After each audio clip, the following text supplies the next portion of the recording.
Hi, my name is Jopa, and you're on my channel. Here I tell the best manhwa stories you won't find anywhere else. Don't forget to subscribe and like the video. My name is Baigu. I have been trapped in the abyss, specifically the White Bone Wasteland, for 10 days. Time has no meaning here under a sky that looks like a filthy rag. I used to be a legendary keyboard warrior on the internet, always talking and cracking jokes, but now I am just a skeleton sprawled on a hill of bones. My soul burns as a flame inside my skull, yet I have nobody to talk to. It is incredibly frustrating. I have all this energy to express myself and no audience but the gray silence. I spent my time inspecting my bony frame, making sure my ribs and spine were intact. I even found a strange, beginner's scar on my third rib. Just as I was about to die of boredom, I felt a ripple in the air. Something was coming. A pathetic-looking skeleton, cracked and gray, wandered into view. It looked like it had crawled out of a junkyard, but I didn't care. It was the first living thing I'd seen. Even though I'm a skeleton myself, I decided to greet my first visitor by trying to take its soul flame. I decided to use magic. I summoned a small, orange-red fireball. It looked like a weak tomato, but it was all I had. I missed my first shot and only grazed its arm.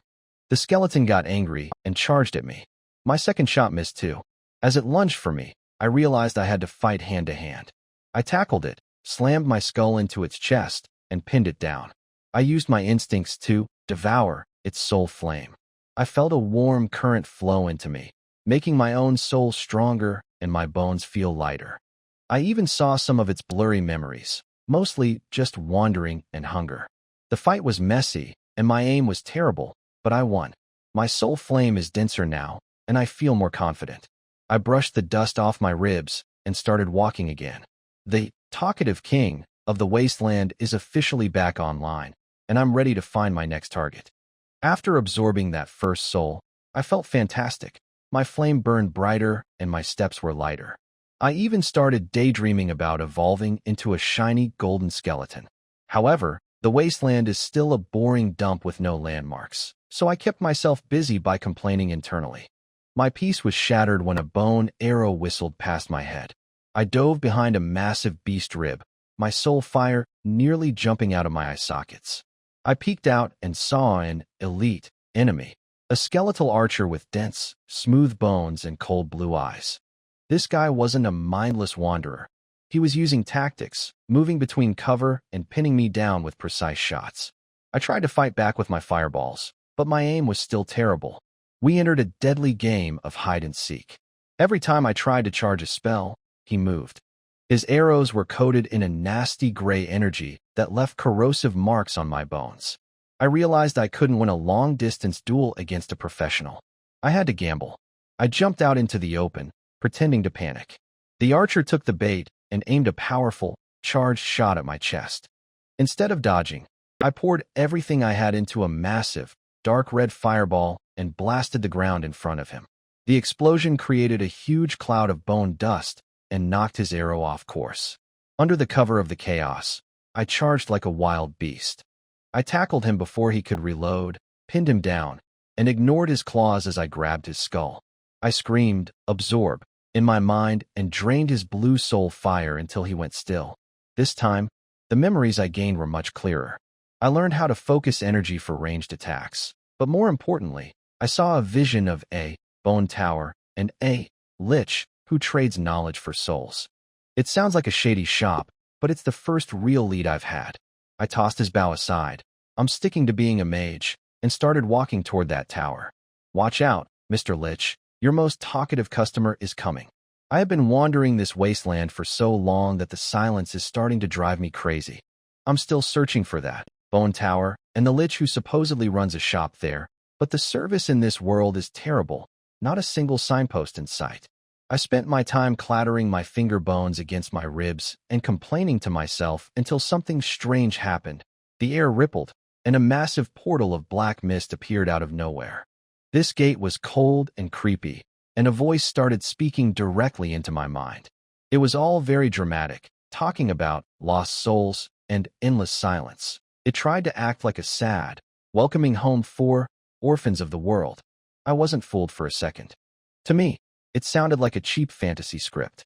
It was clearly a trap to lure me into being a quiet warrior, which is basically code for unpaid manual labor. As someone who loves to talk, the idea of being forced into endless silence felt like a personal insult. I tried to blast the door with a fireball, but the mist just swallowed the energy without a scratch. Then, the portal tried to drag me in by force. I felt an invisible hand pulling at my soul flame, and my bones started to creak under the pressure.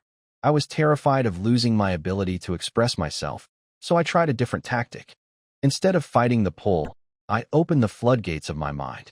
I took every single complaint, every bit of boredom, and all my frustration about this world and shoved it into the portal. I hit that spiritual scammer with a mental wave of pure, chaotic nagging. It worked perfectly. The portal started shaking and boiling as if it had just swallowed a bottle of hot sauce. It couldn't handle my talkative energy. With a loud pop, the gate vanished, literally running away from my thoughts. I actually won a boss fight just by being annoying.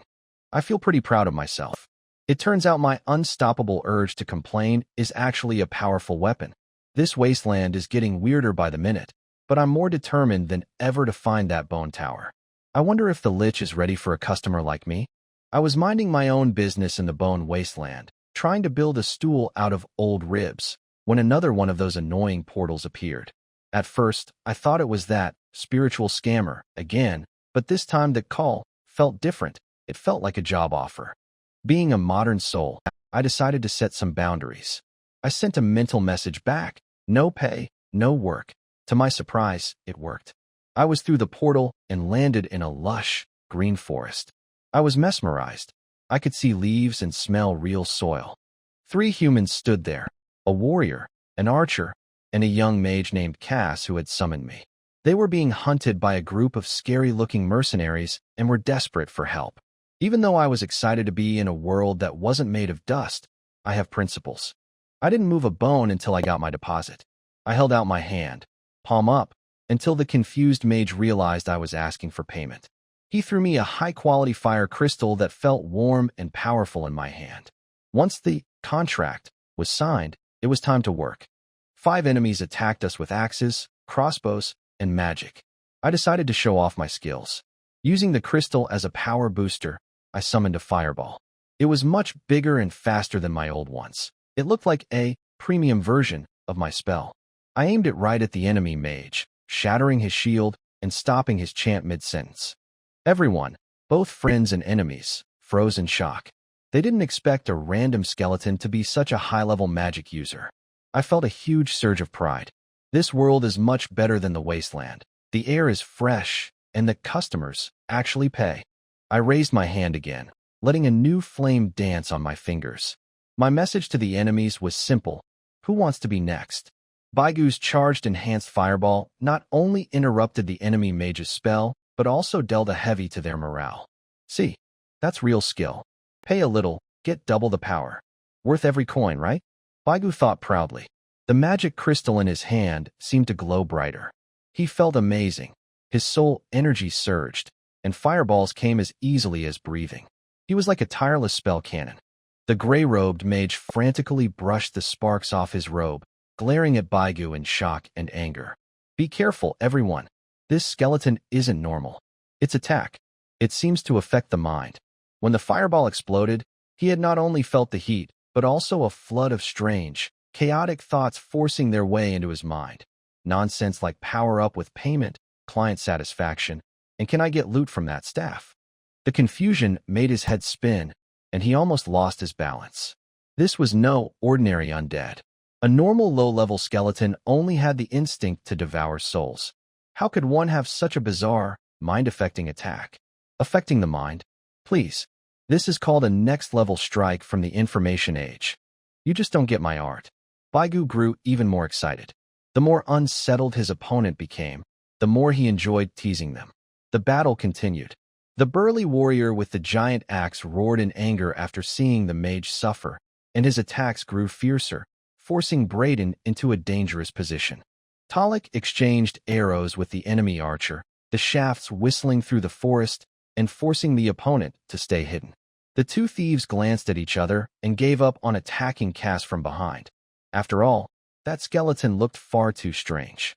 Instead, they joined the big man with the axe, trying to take down the toughest fighter, Braden. One thief moved like a shadow, circling behind Braden. His poison dagger silently aimed for Braden's side.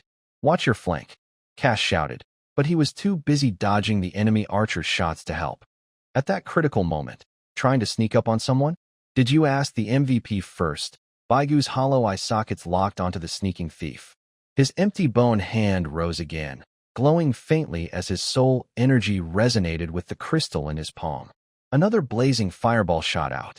But this time, it wasn't aimed directly at the thief. It struck the ground less than half a meter in front of him. Boom. The fireball exploded early, not by mistake, but by Baigu's precise, or lucky, calculation. The blast and flying sparks didn't hit the thief directly, but they forced him back, breaking his attack and even setting his pants on fire. Area control, ever heard of it? You didn't think I only aim at people, did you? The thief panicked, frantically patting out the flames, completely losing his rhythm.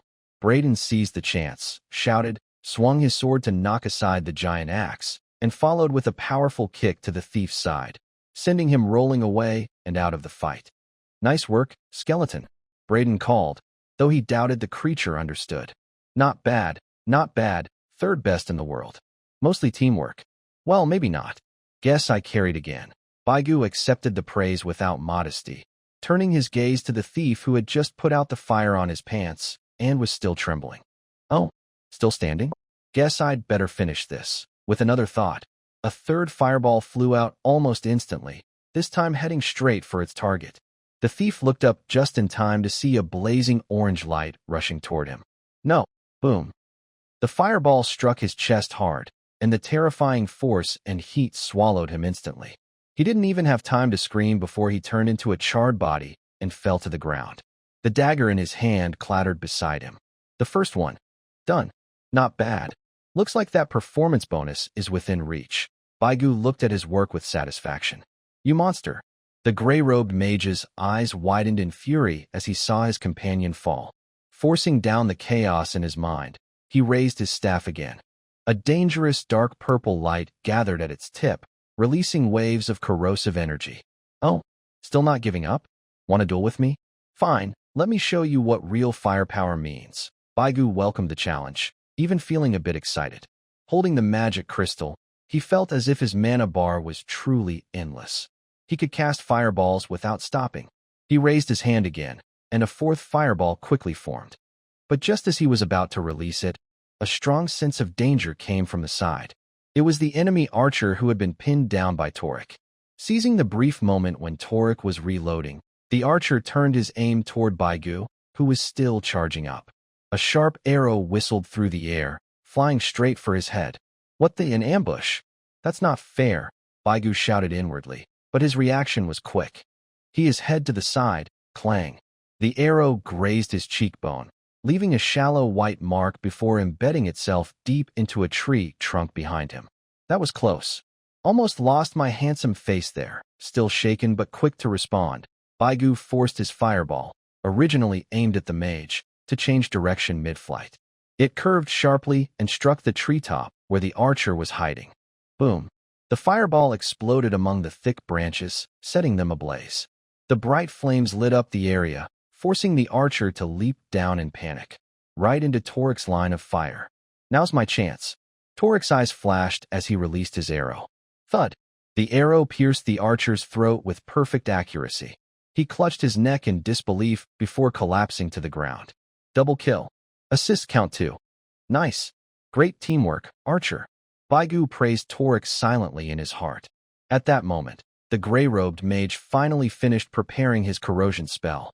A dark purple beam shot out like a venomous snake, heading straight for Baigu. Again? Seriously? Baigu had just completed an intense move and didn't have time to form another fireball to block or dodge. At this critical moment, Cass, who had been waiting for a chance, finally acted. He had been preparing a disruption spell. Soul Tremor. Cass shouted. An invisible wave of mental energy struck the gray-robed mage first. The mage groaned, his casting motion faltering. The deadly beam veered off course, grazing Baigu's shoulder and hitting the ground behind him, where it hissed, and smoked. Thanks, mage. The name of your spell isn't great, but it works. Baigu seized the moment while the enemy was stunned. His fifth fireball was ready. Whoosh! This time, the fireball wasn't just orange-red. It glowed with a bright crystal-like hue, faster and more dazzling than before. The gray-robed mage had just recovered from the mental shock when he saw the blazing fireball right in front of him. Desperately, he raised his staff to block. Boom! A powerful explosion erupted. Flames engulfed him. When the fire faded, only a charred body remained, along with a darkened but undamaged wooden staff. The battle was over for now. The remaining axe-wielding warrior and the thief realized the fight was lost. Seeing the eerie skeleton raise its bony hand again, they panicked, feinted an attack, and fled into the dark forest. Braden and Torek didn't give chase. Exhausted, they leaned on their weapons, gasping for breath. Cass dropped to the ground, pale and drained of magic. Baigu walked over to the gray-robed mage's remains and picked up the blackened staff. He weighed it in his hand. It felt heavy, with faint traces of lingering magic. Loot 1. It's a bit burnt, but better than nothing. Maybe it boosts fireball damage. Or, I could just use it as a campfire stick. He held the staff in his hand and waved it twice, but nothing special happened. Forget it. I'll keep it for now and study it later. Maybe it's a rare item? Satisfied, he tucked the staff under his arm, still gripping the warm fire crystal tightly in his other hand. Then he lifted his head, his hollow eye sockets looking toward the three frightened companions. A strong wave of thought swept through their minds again. Though still messy, its meaning was clear enough. Job's done. Not bad, right? The brief joy of victory vanished before it could even show on their faces, crushed by a new and heavier sense of danger. Torek knelt on one knee, pressing his ear to the ground. After just 2 seconds, his head up, his face even paler than Cass's. His voice was hoarse with tension. Many people, at least a dozen. Heavy footsteps, armor clanking. They're coming fast. Very close. As if to confirm his words, the deep barking of hounds echoed from the forest, followed by rough human shouts. Between the trees, faint flashes of metal glimmered in the dim light. Braden, who had just relaxed, instantly gripped his sword again, his knuckles turning white. Cass struggled to his feet, trembling. It's their main force. They've caught up. We have to get out of here now. Baigu also sensed the chaotic surge of souls and killing intent, far stronger than the small group they had just faced. Seriously? Beat the small ones, and now the big ones show up? That's not fair. The difficulty just jumped way too high. He grumbled inwardly. Those 5 were like elite monsters, and now it's a full boss raid? Totally not worth the reward. He instinctively tightened his grip on the staff and the crystal. Running was the only option. Go, Braden growled. As a warrior, he took the rear without hesitation. Torek, lead the way. Cass, Ewent. The skeleton, follow. No more words were needed. Survival instincts took over. Torek, swift as a hunting cat, chose a path thick with plants to hide their tracks and dashed ahead. Cass clenched his teeth and followed, forcing his exhausted body to move. Baigu moved his bony legs quickly, running with surprising lightness. His bones made a faint clicking sound as they rubbed together. Braden stayed at the back, watching the direction of the pursuers carefully while retreating and fighting at the same time. The escape had begun.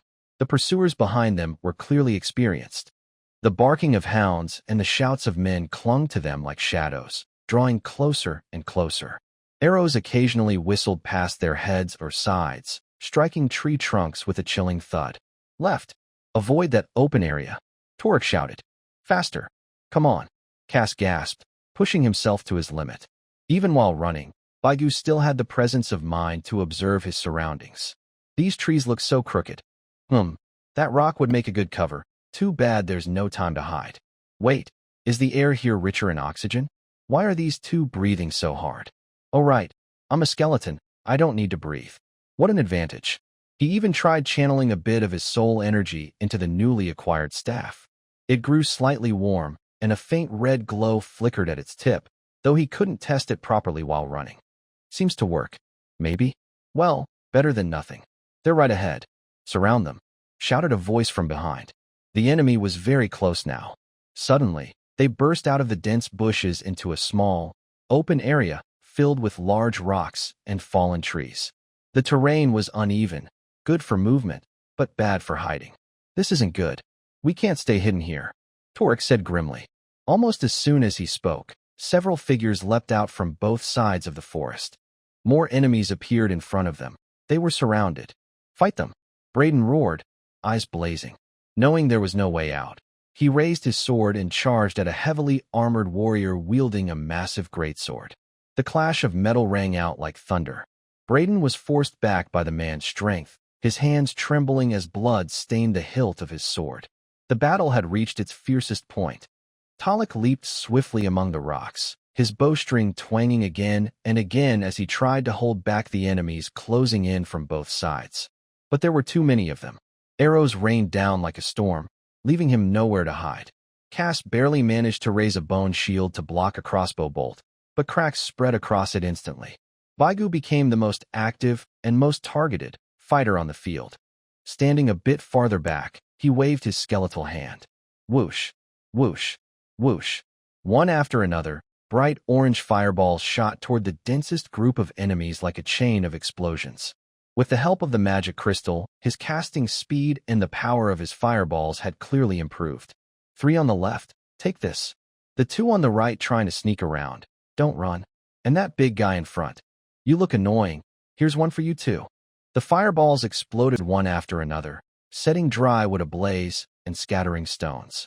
The blast slowed the enemy's advance and threw their formation into chaos. Several foes were burned or knocked down by the shockwaves.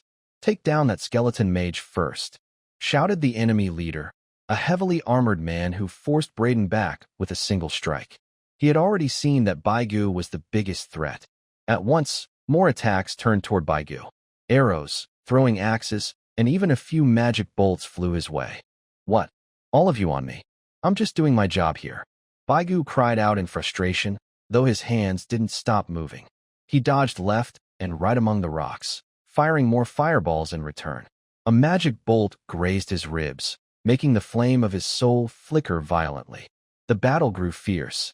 Talik's arm was cut by an arrow, blood streaming down. Cass's bone shield finally shattered, and a flying stone struck his shoulder, nearly knocking him over. Braden, under the greatest pressure, was in the most danger. He faced the armored warrior and 2 shield-bearing soldiers alone. Several wounds already marked his body, his leather armor stained red, and his movements were slowing. Braden, Cass shouted in fear. The armored warrior saw an opening as Braden blocked another attack. His eyes flashed coldly, and with a sharp whistle through the air, his greatsword forward at a deadly angle toward Braden's chest. The strike was fast, fierce, and precise. Braden, exhausted and off balance, had no time to defend himself. Time seemed to slow down at that moment. Talik's eyes widened in shock. He wanted to help, but 2 enemies kept him completely pinned down. Cass reached out in despair, but he couldn't do anything. Baigu had just forced back a thief with a fireball when he turned and saw the terrifying scene unfold. Not good. Almost by instinct, he hurled the newly formed fireball straight at the armored warrior's face, hoping to distract him. The armored warrior seemed to have expected it, or perhaps his battle experience was simply too great. The path of his sword didn't change, he only tilted his head slightly. Boom. The fireball exploded against his thick shoulder armor, leaving a black mark, but it didn't stop his deadly strike. The heavy blade pierced through Braden's leather armor and came out his back. Braden's body stiffened. His sword fell to the ground with a clang. He looked down at the blade that had gone through him, then raised his head toward Cass and Talik. His lips moved as if to speak, but only blood came out. The armored warrior pulled out his sword without emotion. Braden's tall figure fell forward like a tree being cut down, hitting the cold stone ground with a heavy thud. Dust rose, and dark red blood quickly spread beneath him. Braden! Cass cried out in anguish. Talik let out a roar like a wounded beast, shooting arrows wildly and forcing his enemies back for a moment. Baigu stopped casting fireballs. His empty eye sockets stared at the body that was quickly losing all life. Dead? That strong, loyal man. Just gone? A strange feeling rose in Baigu's heart for the first time. It wasn't fear or sadness, but a cold confusion. His logical view of the world had been broken. He had always thought this was just a deal. He worked, got paid, and that was all. But now, a teammate was truly gone. The armored warrior flicked the blood from his sword, his cold gaze sweeping over the remaining 3 and 1 skeleton. He raised his weapon and shouted, "Kill them all." More enemies closed in. The situation was on the edge of collapse. Torek roughly pulled up the nearly collapsed Cass, shouting with bloodshot eyes, "Let's go? We can't let Braden die." He suddenly threw a smoke-like object at their feet. Bang! A large cloud of thick, grayish-white smoke burst out instantly, covering a wide area and blocking their view. Cough! Cough! Watch out for poison. Don't let them escape. The enemy's formation became a little confused. Taking advantage of the smoke's cover, Torek dragged the dazed Cass toward a gap where there were fewer enemies, rushing forward recklessly. Baigu reacted quickly, moving his bony legs to follow closely behind. Just before rushing into the shadowy forest, he looked back one last time at the battlefield covered in smoke, where Braden's body lay. His inner complaints disappeared for the first time, replaced by a heavy feeling. This reward is really hard to get.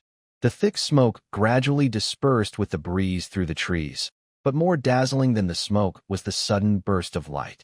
Torek, dragging the nearly helpless Cass, with Baigu right behind. The 3, let's call them units, just emerged from the smoke. Before they could run far, they had to stop suddenly. Ahead, beneath a giant tree that would take several people to hug, stood a person. The person wore shiny silver-gray chainmail, reflecting bright silver light through the dappled sunlight. In his left hand, he held a heavy, simple sun-engraved metal shield, and in his right, a seemingly heavy short-handled warhammer. He was sturdy, with a calm stance, like a boulder rooted in the ground. Most striking was the gentle yet undeniable faint golden glow surrounding him, radiating warmth, purity, and an instinctive sense of closeness. However, to Baigu, this aura felt like a nearby furnace, sending a faint, deep-seated rejection and discomfort from the soul. Wow, who is this stage actor? Where's the lighting technician? The lights are so bright. Afraid people won't see you're the star, huh? Baigu's inner sarcasm engine instantly rebooted at full power. Your outfit looks like you just came from a night-themed cosplay event. Sparkling and shiny, it hurts my eyes. He looked down at his dull, slightly muddy and dusty off-white bones, then glanced at the armor that was almost like a mirror and had a divine glow filter effect. Wow, what a stark contrast. You're so dazzling, standing there like a symbol of justice. Doesn't that make me look all grimy and like a full villain? He tilted his head, and a flicker of fiery spirit jumped. Oh wait, yeah, I'm a skeleton. To you living folks, I probably just seem like a villain, right? Thinking of this, he actually felt a bit relieved. Being a villain is fine, and being a stylish villain isn't bad either. Torek shielded the distracted Cass behind him, his face very grim. He whispered, "It's a holy night." "This is trouble." His tone was full of despair. They were blocked in front, chased from behind, and the enemy was one of the most resistant to undead. The Holy Knight looked calm, with a kind of superior judgment, sweeping his gaze over the ragged Torek and Cass. Finally, his slightly oppressive look fixed firmly on Baigu. "Evil undead should not defile the land of the living," he said in a deep, magnetic voice, with firm certainty. "Let's purify it." He didn't rush forward immediately. Instead, he held his shield steadily in front, slightly pulled back his warhammer, and adopted a perfect defensive stance. Clearly, he knew how tricky undead mages could be and planned to defend first or down the opponent. "Oh, so you're accusing me right away? Saying I'm defiling the land? Is this your property? Do you have a deed?" Baigu was immediately annoyed. "Besides, I was forcibly hired by your people to work here, okay? Illegal child labor. Oops, I mean, illegal skeleton labor. And I haven't even started counting your debts for that." Seeing that the opponent didn't intend to attack, but instead curled up like a metal turtle, Baigu decided to strike first. "Who can't pose? Watch this. Fireball technique." He raised his bony hand holding the magic crystal, channeling his soul power. A larger, more solid orange fireball formed quickly, roaring as it shot straight at the knight's face. The Holy Knight's expression remained unchanged. He just slightly raised his shield. Bang! The fireball hit the shield right in the center with a solid impact. The blazing flames and shock waves scattered outward, scorching the ground around him until it was blackened, and a few fallen leaves instantly turned to ash. However, when the firelight faded, the shield remained bright as new, only covered with a faint layer of black smoke. The knight's arm was steady as a mountain, and his stance didn't even wobble. A soft golden glow shimmered around him, seeming to evenly disperse and neutralize the force of the explosion. Huh? So tough? This is a reinforced fireball I bought with in-game currency. Not a scratch. Which brand is this shield? It's really high quality. I need one too. Baigu was a bit surprised but not discouraged.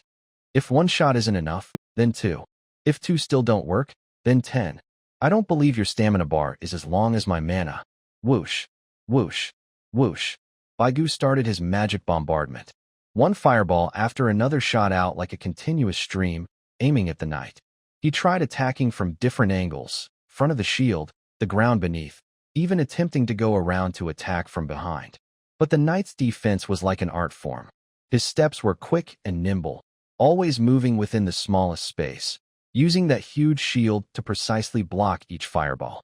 Explosions rang out one after another, sparks flying in the forest clearing, smoke filling the air. Yet he stood firm like a reef in a storm, unmoved.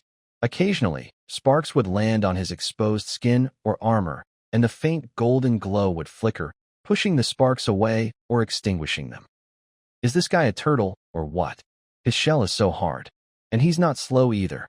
How am I supposed to fight this? Baigu felt a bit frustrated.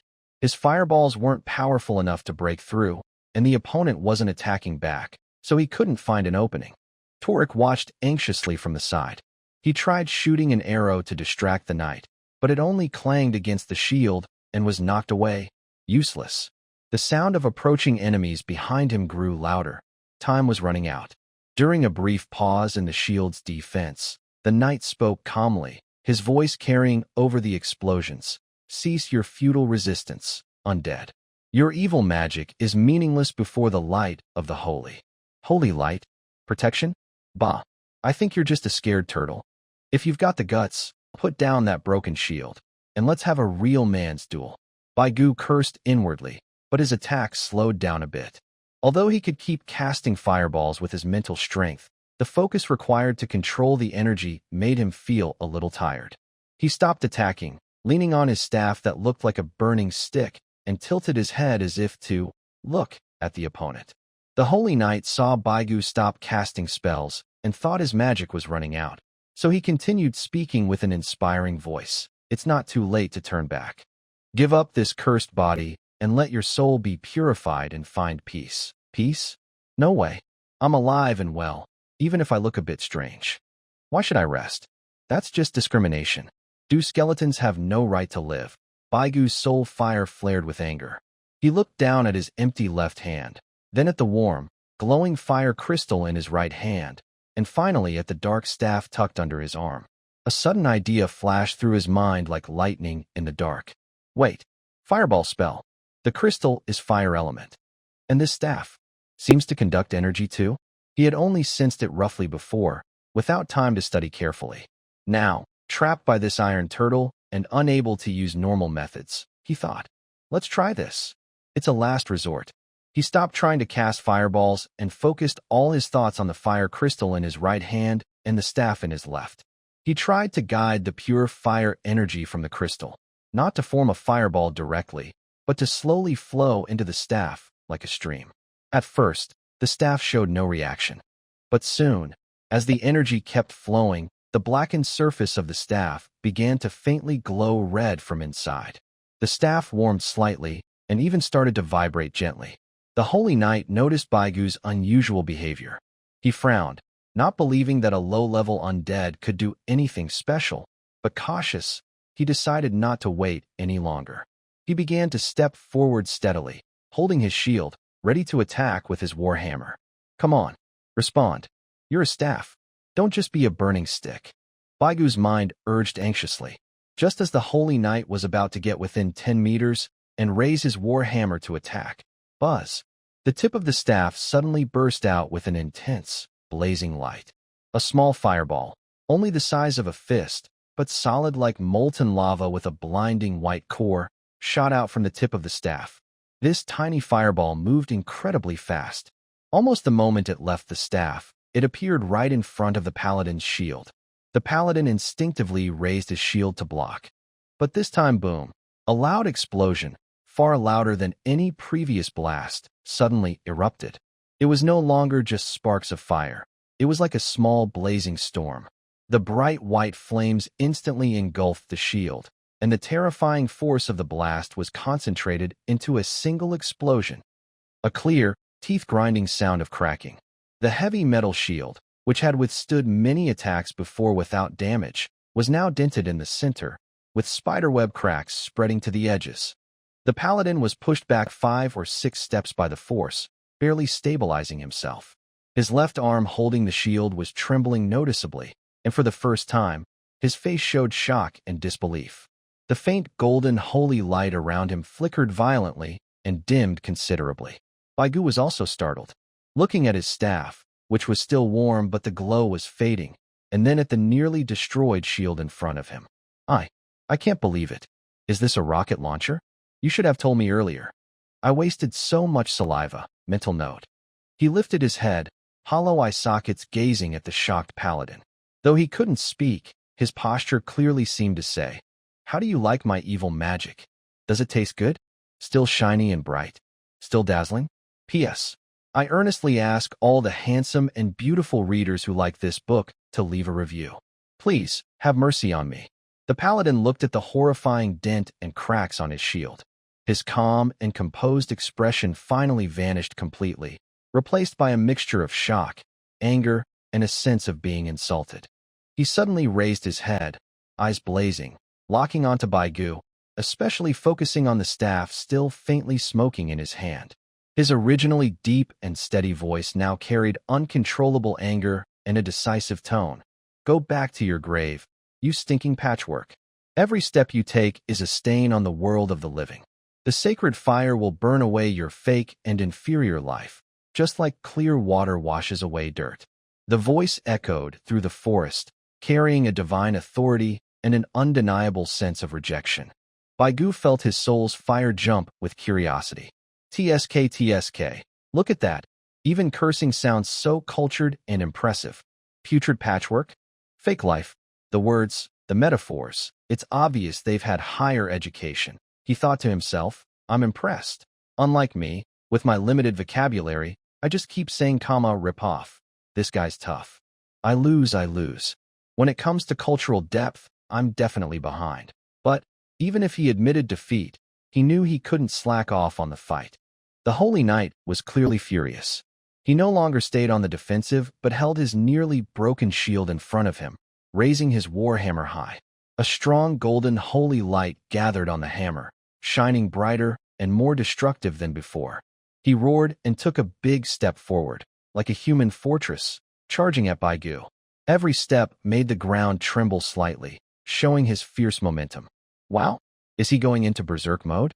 Can't we just give up now? Baigu thought in shock, but he moved quickly. He tried again to channel energy from the magic crystal into his staff. But the last explosive attack seemed to have drained a lot of energy from the staff, or maybe he hadn't fully mastered the technique. The fireball he conjured this time was stronger than a normal one, but nowhere near as powerful as that small rocket launcher from before. Whoosh, the enhanced fireball shot out. The Holy Knight didn't dodge or block, but directly took the blast with his battered shield. Boom.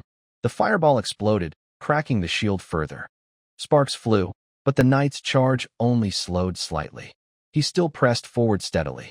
The holy light on his war hammer grew even brighter. No, I can't stop him.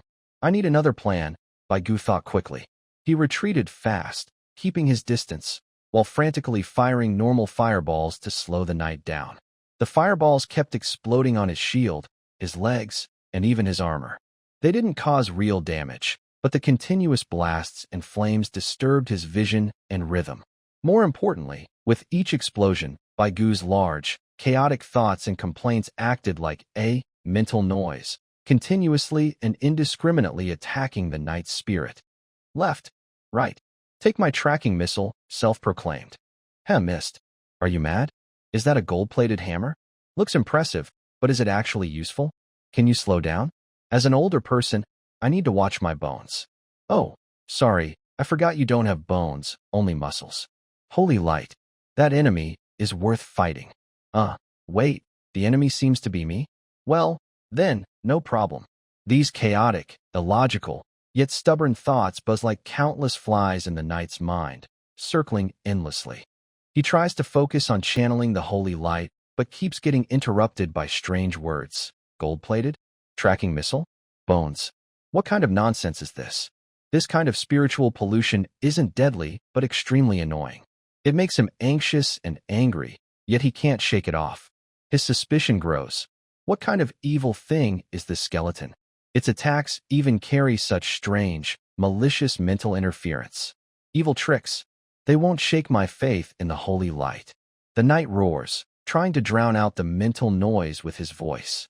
The holy light on his warhammer flares up again, and he swings a crescent-shaped beam of light forward. The light slash is very fast and covers a wide area. Baigua quickly jumps to the side and back to dodge. The light slash whizzes past his leg bones and hits a tree trunk behind him, leaving a blackened, deep gouge embedded in the wood. Close call. If that thing had scraped me, I'd probably be shattered. Just then, a sudden change occurs. Cass, who had been barely holding on, sees Baigua in danger. In a rush, ignoring his own severe injuries and drained magic, he forcibly begins casting a necromantic spell he hasn't fully mastered, Pain Curse. A dark, nearly invisible ripple of energy spreads out like ripples in water toward the knight. But as soon as the spell is cast, Cass coughs up a mouthful of blood and collapses, falling into unconsciousness. His injuries are severe, and forcing the spell backfires badly. The energy of the Pain Curse is very weak, barely breaking through the knight's somewhat dimmed holy light protection.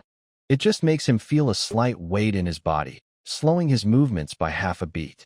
But that half beat is enough for Torek, who has been waiting for an opportunity. Torek, who had been wandering near the battlefield edge and harassing with cold arrows, saw a fleeting opportunity. He suddenly jumped out from behind a large rock, pulled his bow to full draw, and aimed at the exposed, unarmored side of the holy knight's neck, which was slightly revealed after casting Light Slash. The arrow shot out like a whisper from death. However, just as the arrow was about to hit, the holy knight, with his rich combat experience and strong body, twisted his body hard and raised his broken shield to block. The arrow missed his neck and instead pierced deep into the muscles of his raised arm. The holy knight grunted, and his movement was once again hindered. Torek, in his daring attack, had completely exposed his position. The holy knight's eyes flashed with fierce light. He endured the pain in his arm and suddenly swung his nearly shattered shield. The last remaining light of the shield exploded, transforming into several golden arrows that scattered over Torek's area. Torek had no time to dodge. At least 3 arrows pierced his body. He was hit by an invisible force, flew backward, crashed heavily into a tree trunk, then slid to the ground. His longbow fell beside him. He struggled to get up, but finally drooped his head in exhaustion. Blood quickly stained the ground beneath him, and his life faded away. The archer, Torek, died in battle. On the scene, only Baigua and the injured but still fighting holy knight remained standing. Cass was unconscious and lying on the ground, his life uncertain. The holy knight pulled the arrow from his arm and threw it aside. He didn't look at the dead Torek or the unconscious Cass. His gaze, like a scorching iron, was fixed on Baigua. "Now, it's your turn, filth," he said, stepping closer. The holy light on his warhammer, though less dazzling due to injury and exhaustion, carried a more intense killing intent. Baigua looked at the fallen Torek, then at the unconscious Cass, and finally at the advancing holy knight. For the first time, his inner complaints did not immediately surface.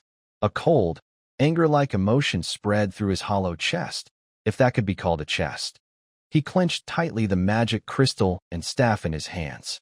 The fire of the soul burned wildly and faster than ever before. "All right," he said. "Since the scholars can't argue back," he continued, "then I have no choice but to burn you to ashes." He raised his bony hand, no longer retreating, and faced the strong man emitting a repulsive holy light aura. The battle entered its final, most brutal, and intense stage. The paladin's judgment sounded like the last drum of battle, marking the end. He no longer spoke, pouring all his faith and anger into his warhammer. The faint holy light around him grew brighter again, showing his determination to purify evil at any cost. Baigu also stopped retreating. His hollow eyes burned with an intense fire of the soul, almost spilling over.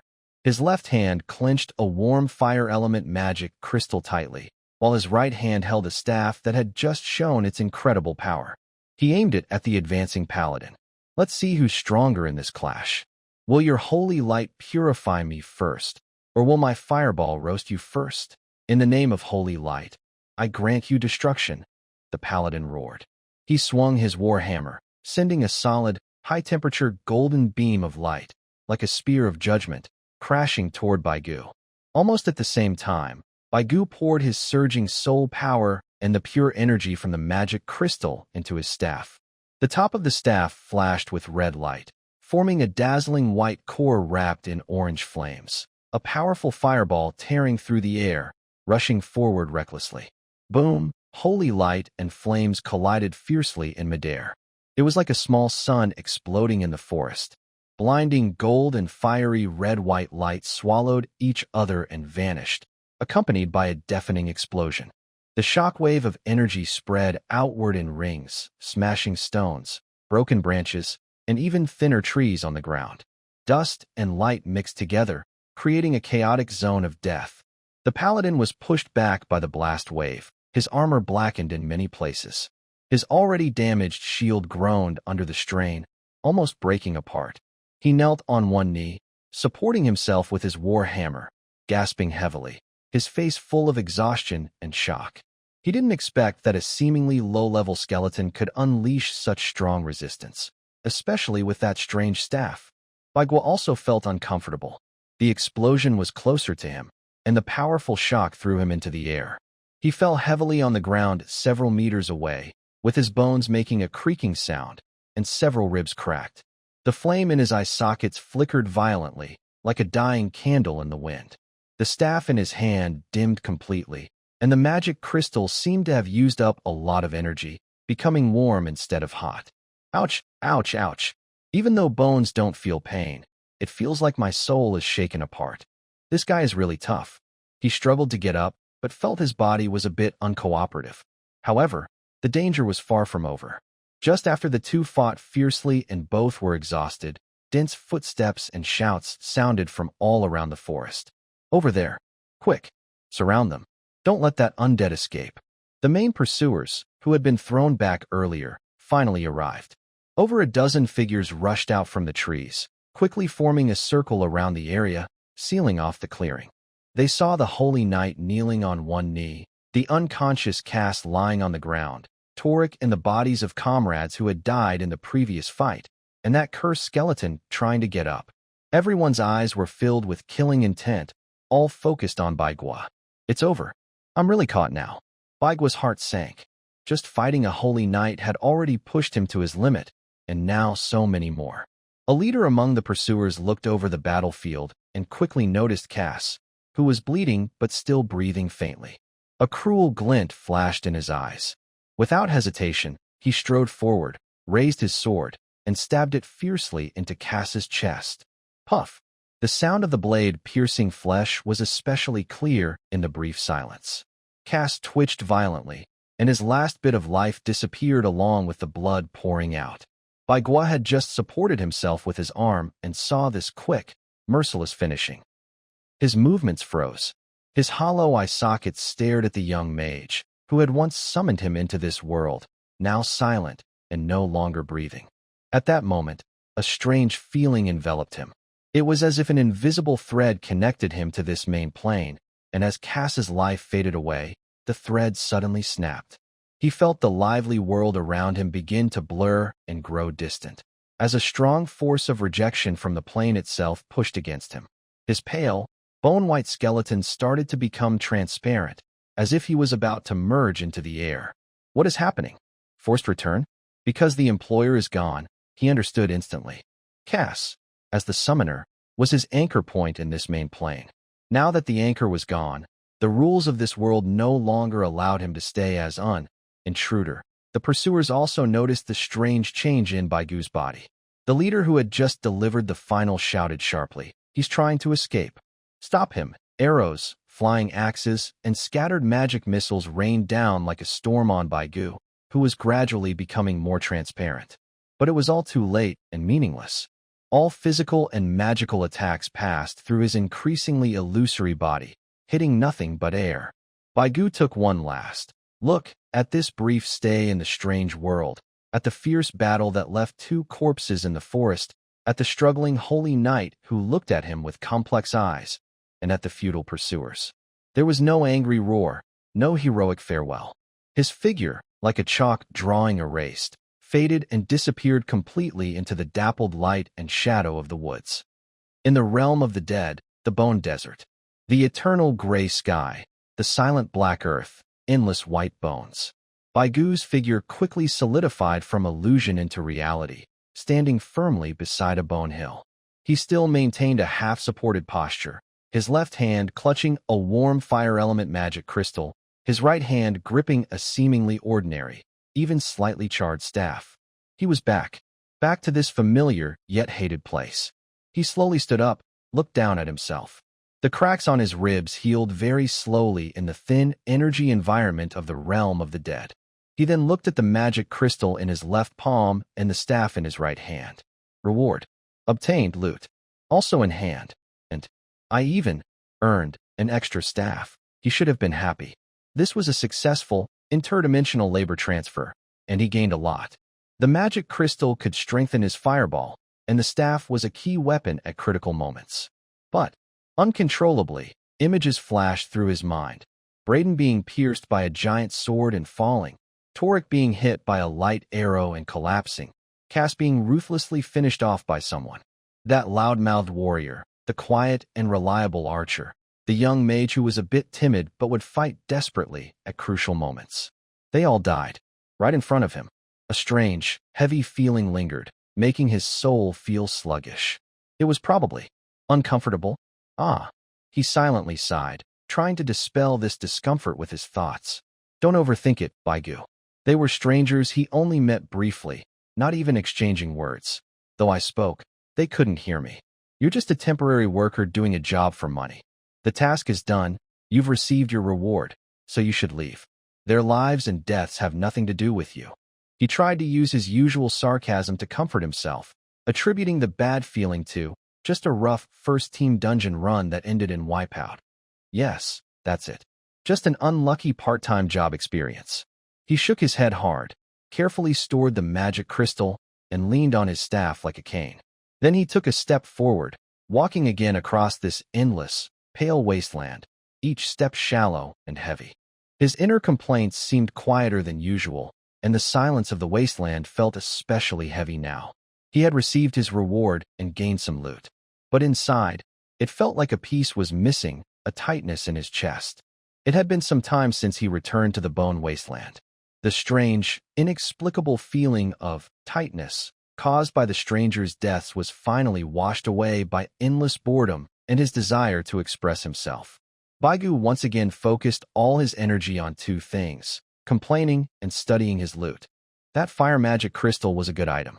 Holding it in his hand to cast fireballs made his speed, power, and control much better. But holding it all the time was inconvenient, and if he dropped it during a fight, it would be a big loss. The staff was even more mysterious. It could explode with power at critical moments, but was usually quiet and dull. I need to find a way to combine these 2 items. I can't keep holding the crystal in my left hand and leaning on the staff with my right, looking like a beggar. It really hurts my image as the future Skeleton King. I thought about it for several days and tried many methods. In the end, I focused on the small, slightly raised groove at the top of the staff, which seemed originally meant for setting something in. Its size might be just right. I'll take a chance. Maybe this staff was a half-finished product and just needed a core. I don't have fine tools, only my basic control over my soul power and fireball magic. Carefully, I aimed the magic crystal at the groove, then used a faint bit of soul energy, like a tiny, precise carving tool, to shape the edges of the crystal. At the same time, I used the staff itself to accept and fix it in place. This process took a lot of mental effort, more than casting fireballs nonstop. I had to stay focused, control the energy carefully, or I might damage the crystal or the staff. Slow down. Yes, just a little more grinding here. Oh no, don't shake. This is delicate work, like microsculpting. After many failures and adjustments, with a very soft click, the egg-sized fire attribute magic crystal fit perfectly into the groove at the top of the staff. The moment the crystal was embedded, the entire staff trembled gently. The once dull, dark staff seemed to come alive, with a faint red glow flowing inside, like blood vessels converging toward the crystal. The crystal's own glow subdued, no longer shining wildly like when I held it, but blending with the staff, radiating a stable, powerful energy. Holding the staff, I could clearly feel that the energy from the crystal now flowed more smoothly and efficiently through the staff, amplifying it. Yes, I did it. Haha, I'm a genius. An alchemist skeleton, have you seen one? I waved the staff a few times, feeling it was perfectly natural to hold. From now on, I'll call it the Fire Crystal Staff. The name might be a bit plain, but it's practical. I can't wait to test the power of this complete staff. He raised his staff and aimed at a tall bone mountain in the distance. He focused his mind. A fireball, larger than any before, with a deep orange-red color and a faint white core, quickly formed at the tip of his staff. He could even feel that the energy used in forming it was a little less than usual. Whoosh! The fireball shot out, tracing a graceful arc and accurately, finally can say accurately, hit the top of the bone mountain. Boom! A huge explosion erupted, destroying the top of the bone mountain. Countless bones shattered and scattered like fireworks, burning bone fragments falling like rain, an impressive scene. Beautiful. Such power, such range, such accuracy. With recharge and upgrades, I am truly invincible. Baigu was very pleased with his masterpiece, feeling proud almost to the point of bursting. But before he could enjoy his success for long, something strange happened. The normally silent, gray haze in the sky suddenly began to change without warning. The gray clouds, as if stirred by an invisible hand, started to churn and gather. Their color darkened, turning into inky black, like ink. An overwhelming, ancient pressure slowly pressed down from above, making Baigu's soul fire tremble instinctively. What's going on? Is it going to rain? Does this cursed place even rain? What kind of rain? Ash. He curiously looked up. Then, something astonishing happened, something that would leave him and any rational being stunned. From the dark, swirling clouds in the sky, objects began to fall. Not raindrops, not hail. Bones. Various bones. Tiny finger bones, broken ribs, complete skulls, huge leg bones from unknown beasts. Different sizes and shapes, falling like a real rainstorm, covering the sky from above. Clatter. Thud. The sound of bones hitting the ground echoed like thousands of war drums beating at once. At first, it was sparse, but in an instant, it turned into a heavy, bone rain. Everywhere in sight, white shadows fell, covering the entire wasteland. Visibility dropped sharply under this terrifying rain. Whitegu stood in place, hit on the head by a few falling ribs, making a clanging sound. He was completely unaware, simply tilting his head back, with hollow eye sockets wide open, if skulls could stare, as the fire of his soul froze in shock. After several seconds, a strong thought exploded in his mind. Wow, I've seen hail before, but I've never seen a rain of bones. What kind of crazy weather is this? A bone storm in the Bone Desert? Where's the weather forecast? No warning at all. The scene was too shocking and strange, completely overturning his basic understanding of this world. And this was only the beginning. Even more terrifying things happened next. As the bone rain continued, the old bones scattered on the ground and piled high, as well as the fresh bones just falling from the sky with a strange dampness, seemed to be infused with invisible energy. They started to shake violently and curl up. Normally, it might take several days for White Goo to encounter a single skeleton with a fire of the soul, but now, they were emerging from every pile of bones and beneath the bone rain at a visible speed. 1, 10, 100, 1,000. In the blink of an eye, the pale land was filled with moving skulls and reaching bones. Countless tiny, Differently colored flames of the soul sparkled in the pouring bone rain, like a waking starry river in. They stood dazed or wandered aimlessly. The sound of bones rubbing together created a chilling background noise. In a short time, the entire bone desert transformed from a silent graveyard into a boiling sea of spirits. White Gu, leaning on his fire crystal staff, stood in the pouring rain of bones, gazing at the endless sea of skeletons constantly growing from the piles. For the first time, he truly felt what it meant to be insignificant and overwhelmed. Is this a prelude to an undead disaster? Or is the system spawning monsters for an event? The numbers are just too crazy. He tightened his grip on his staff. The pride from upgrading his equipment now seemed so tiny compared to this grand, bizarre scene of chaos and the revival of countless bones. What does this sudden rain of bones really mean? The heavy, bone rain seemed to last forever, yet also felt like it ended in a moment. Baigu, leaning on his fire crystal staff, stood like a lonely rock amid raging waves. He endured countless bones falling from the sky, hitting him with a loud as they shattered. He stared blankly at the completely boiling white ocean before him.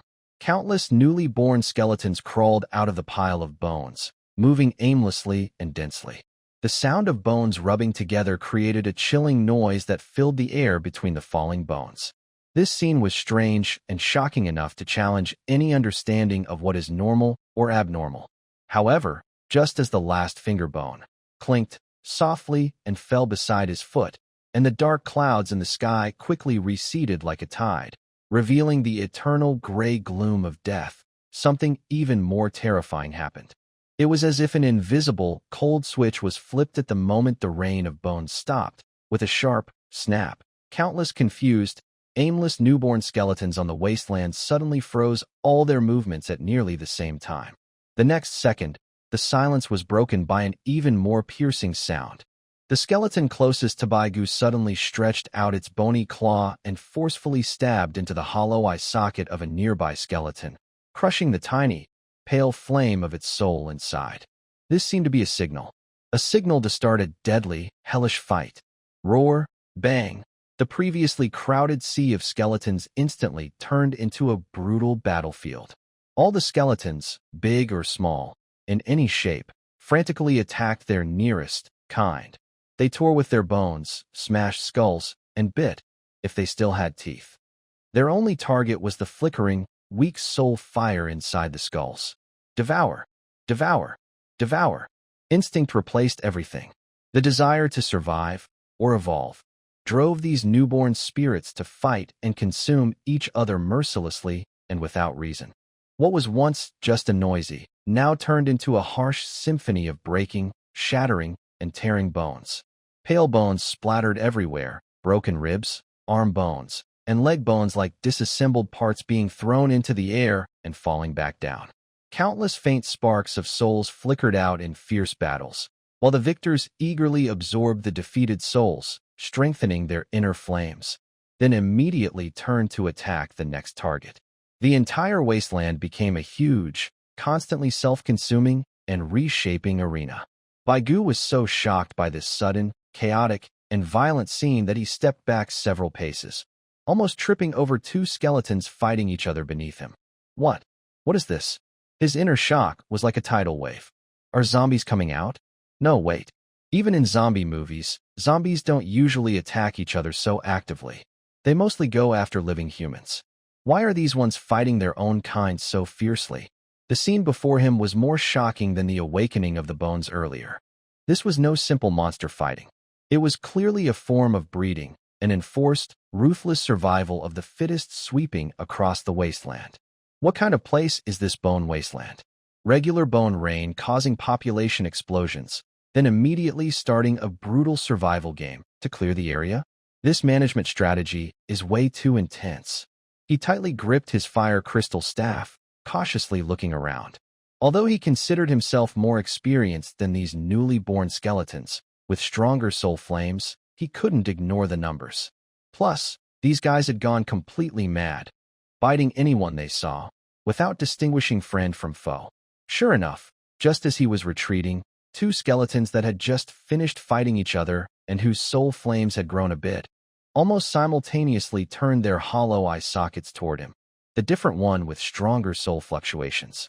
To these low-level undead, driven only by instinct to devour, Baigu was like a delicious, fragrant luxury feast right in front of them. Clack, clack.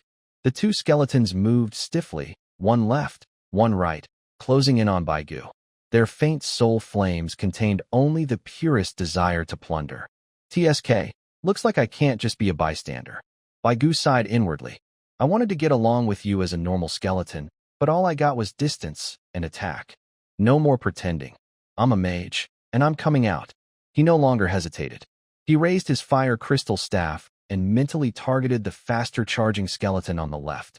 The magic crystal at the top of the staff flashed with red light, and a deep orange-red fireball with a white core shot out instantly. Boom! The fireball hit the skeleton's chest precisely, causing a powerful explosion that shattered its upper body. Among the flying bone fragments, a pale soul fire flickered like a startled firefly, which Baigu absorbed with his palm bone. The power is indeed good, and the feel is excellent. He felt the faint flow of soul energy into himself and happily tested the staff. But the skeleton on the right took the opportunity to rush forward, its bony claws slicing through the air toward his skull. Close combat? As if I'm afraid of you. Baigu didn't dodge or block. Instead, he took a step forward, using the sturdy staff to deflect the skeleton's claws, then lifted his foot, if you could call it that, and delivered a heavy kick to the side of its knee joint. The skeleton's lower leg broke off with a snap, causing it to lose balance and fall to the ground. Baigu followed up with another step, bringing the bottom of his staff down like a war hammer, smashing the skeleton's skull precisely and absorbing the soul fire. Done. Easy and fun. He shook off the non-existent dirt on his staff. Looks like my close combat mage path works well even in the bone wasteland. But before he could feel proud, he noticed more eyes being drawn by the explosion and soul fluctuations. At least 5 or 6 skeletons, either just finished fighting or searching for targets, turned their gazes toward him. The flickering soul fires in their eye sockets shone with hunger and greed. Looks like I can't stay low-key anymore. Baigu clenched his staff helplessly. Then, bring it on. Perfect time to test my new gear and maybe gain some experience. He took a deep, non-existent breath, and the soul fire blazed fiercely, rushing toward the surging, frenzied wave of pale enemies. He swung his fire crystal staff, sometimes firing deadly enhanced fireballs that exploded among the skeletons, scattering fragments and flames, other times using it as a club to block and strike, smashing approaching enemies into bones and broken muscles. The sound of explosions, bones cracking, and Baigu's endless internal complaints blended into a strange symphony on this bloody and chaotic battlefield of self-destruction. Left side. Take this. Don't try to sneak attack from the right. There's still someone behind wanting to latch onto my leg. Take this kick. TSK. Your eating manners are terrible, even crazier than when I was fighting for red envelopes in my past life. Hey, you there, your soul fire is almost out, but you're still rushing forward? Brave, but your intelligence is impressive. Devour, evolve. Roll up. Everyone, roll up. Let the storm come even stronger. Anyway, the one who survives in the end will definitely be me, the top-up player.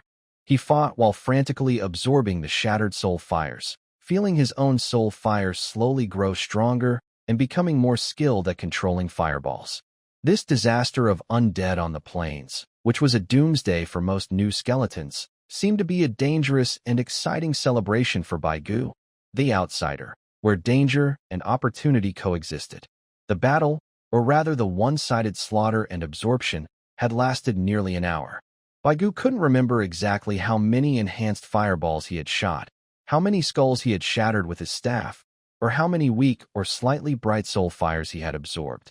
He mechanically repeated his actions: lock onto a target, fire a fireball, or fight up close, absorb the soul, then move on to the next. The area he was in, once filled with dense, almost impassable skeletons, had become sparse and empty. The deafening sound of bones breaking and soul screams had gradually faded. Now, only fewer than 100 skeletons remained standing.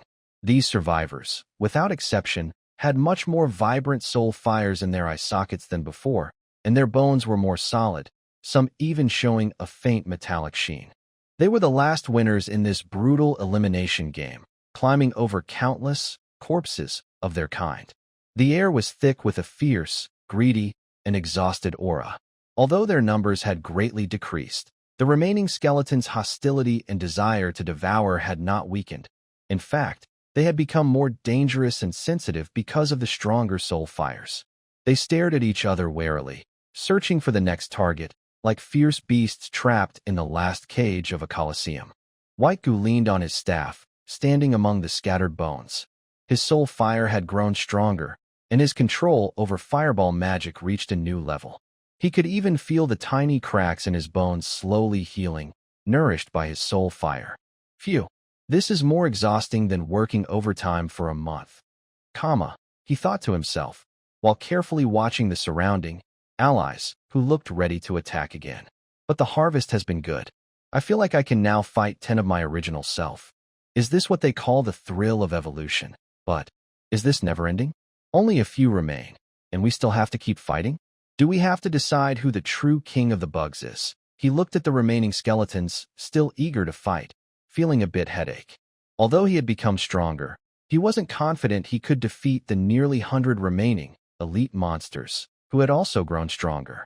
Just as the tense standoff was about to reach its peak, and the surviving skeletons were about to clash again, suddenly, an unexpected change occurred. Above the battlefield, in the endless gray haze of the sky, the space in a certain area rippled like water waves. Then, a figure suddenly appeared out of nowhere. It was a ghostly figure, semi-transparent and gray-white. It had no fixed shape, like a twisted shadow of a person, with wisps of mist constantly drifting from its edges, as if it could dissolve into the air at any moment. It had no features, only 2 spots where eyes should be, burning with cold, ghostly blue flames. It floated silently, without making a sound, but emitted a terrifying pressure that froze the soul. This pressure was so immense, so unmatched, like an invisible mountain, instantly suppressing the entire battlefield. Even the fierce energy in the air was forcibly calmed and frozen by this cold, silent force. Then, a cold, firm, and irresistible wave of spiritual energy spread out, like a precisely aimed bomb, ruthlessly penetrating into the core of each remaining standing skeleton's soul. This wave carried only 2 clear, undeniable thoughts, like laws: stop, follow. No explanation, no reason, only commands. Below, a skeleton that was about to lunge at its nearby companion suddenly froze. Its raised bone claws halted mid-air, and the flickering soul fire in its eye sockets seemed frozen. Click! Another skeleton, just turning toward Baigu, also appeared to be pressed by an invisible pause button, maintaining an attacking leaning posture, completely still. All the surviving skeletons, no matter how fierce, greedy, or cautious they were a second ago, were now forcibly suppressed by a power beyond their understanding, the mighty force of the soul. They moved like puppets controlled by invisible strings, standing frozen in place, with even the flickering of their soul fires slowing down and becoming obedient. Baigu also felt the overwhelming impact of this irresistible soul force. Wow, what is this? He thought in shock. His soul fire felt as if it was being gripped by a cold, giant hand. The idea of stopping almost forced him to cease all his actions. He instinctively wanted to resist, to raise his staff and cast a fireball at the ghostly figure in the sky. But his reason, or survival instinct, overpowered his impulse at the last moment. The soul wave was too strong. It made him feel like a tiny flame in a raging wind, ready to be blown out at any moment. This was definitely an existence he couldn't fight against now. I can't win. Absolutely can't win. This must be a level boss or higher, he quickly judged. Wise men avoid danger, and skeletons don't stand under dangerous walls. Knowing when to retreat is smart. These wise sayings flashed through his mind. In less than 1,000th of a second, Baigu made the most instinctive choice. He decisively, almost simultaneously, executed the 2 soul commands. He stopped all attack and defense postures, stood straight, placed his fire crystal staff beside him, lowered his head, and looked obedient, even though skeletons can't really show expressions. He appeared to say, "I'm very obedient, very compliant. Meanwhile, he adjusted his soul wave to clearly send the message of, willing to follow. Boss, whatever you say, I'll do. I'll stop right now. I promise not to fall behind. He mentally declared his loyalty, even though the other side probably couldn't hear him. The two ghostly blue flames in the sky seemed to sweep over the ground below, observing all the frozen and obedient skeletons. It showed no reaction to Baigu's quick and instinctive response. Perhaps, to it, the obedience of these low-level spirits was just natural. It didn't linger any longer. The pale, semi-transparent figure slowly floated in a certain direction, moving at a gentle pace. At the moment it started to move, nearly 100 surviving skeletons below, including Baigu, seemed to receive a unified command. They all began to walk in silence and order, like iron filings attracted by a magnet, following the ghostly figure in the sky. A silent team of nearly 100 elite skeletons formed, walking across a desolate wasteland filled with broken bones and complete silence. Baigu was among the team. He mechanically took steps while secretly complaining inside. What is this? Forced conscription? A main quest in the beginner village. Where is this ghostly boss taking us? To the cafeteria? Or the next arena? By the way, does this count as finding a group? Though this group seems a bit bossy, and the leader doesn't say anything. He looked up at the floating ghostly figure ahead, and then glanced at his silent, obedient skeleton companions, whose soul fires burned brightly. His feelings were complicated. This bone desert was becoming more and more strange and lively. The pale gray ghost floated ahead at a steady pace, like a guiding lantern. It made no unnecessary movements, simply moving unwaveringly in a certain direction. Its enormous, cold spiritual pressure formed an invisible force field, enveloping the silent skeleton team below. Baigu was among the team, stepping carefully on the soft bone dust and the occasional sharp fragments underfoot. He mechanically moved his legs while secretly observing this increasingly impressive travel group with his restless mind. Is this ghostly boss doing a census of the undead? Or running a shelter? Why do they keep collecting people along the way? As he complained, he noticed that this team was not fixed. During their journey, they often encountered other skeleton squads summoned by the ghost. Like the skeletons, they are the elites who survived the wild devouring after the rain of bones. The flames of their souls in their eye sockets flicker, sometimes bright, sometimes dim, but all carry a fierce anger after a bloody baptism, though now suppressed. Whenever a new small team appears, the ghosts in the sky pause briefly. They stop and follow commands for the souls sweep over the new skeletons. Then, these newcomers silently join the large group, like streams flowing into a river, causing the silent skeleton army to grow bigger and bigger, like a rolling snowball. It started with fewer than 100, then grew to 200 or 300, and later to 400 or 500. Baigu looked at the dense, trembling white bones of his companions around him. He couldn't help feeling a bit nervous. Wow, this is quite a crowd. Are we going to fight a big battle? Attack the Bright Summit? Or maybe break into some careless corpse wizard's black shop? He tightened his grip on his fire crystal staff, feeling that in this sea of skeletons, his small advantage didn't seem so obvious anymore. But that's okay. With so many cannon fodders, my chances of survival should be higher, right? Yes, that must be it. As he was lost in thought, the ghost leading the way ahead seemed to speed up slightly, and the oppressive feeling over the team grew more intense. Baigu sensed something and looked ahead. At first, on the horizon, a vague, massive outline appeared, blending almost completely with the gray misty sky, like a huge bone mountain. But as the team moved forward, the details of the bone mountain gradually became clearer. Then, Baigu and all the other perceptive skeletons around him saw what it truly was. It was not a natural formation. It was a castle. A huge castle built entirely from towering white bones. It stood tall on the wasteland, its size far beyond Baigu's imagination. From afar, it looked like a terrifying beast made of countless remains, lying on the ground, exuding a chilling, deathly silence that made the soul tremble. The castle's walls soared into the clouds, relative to the wasteland, made of countless thick leg bones, arm bones, and ribs, interlocked and stacked.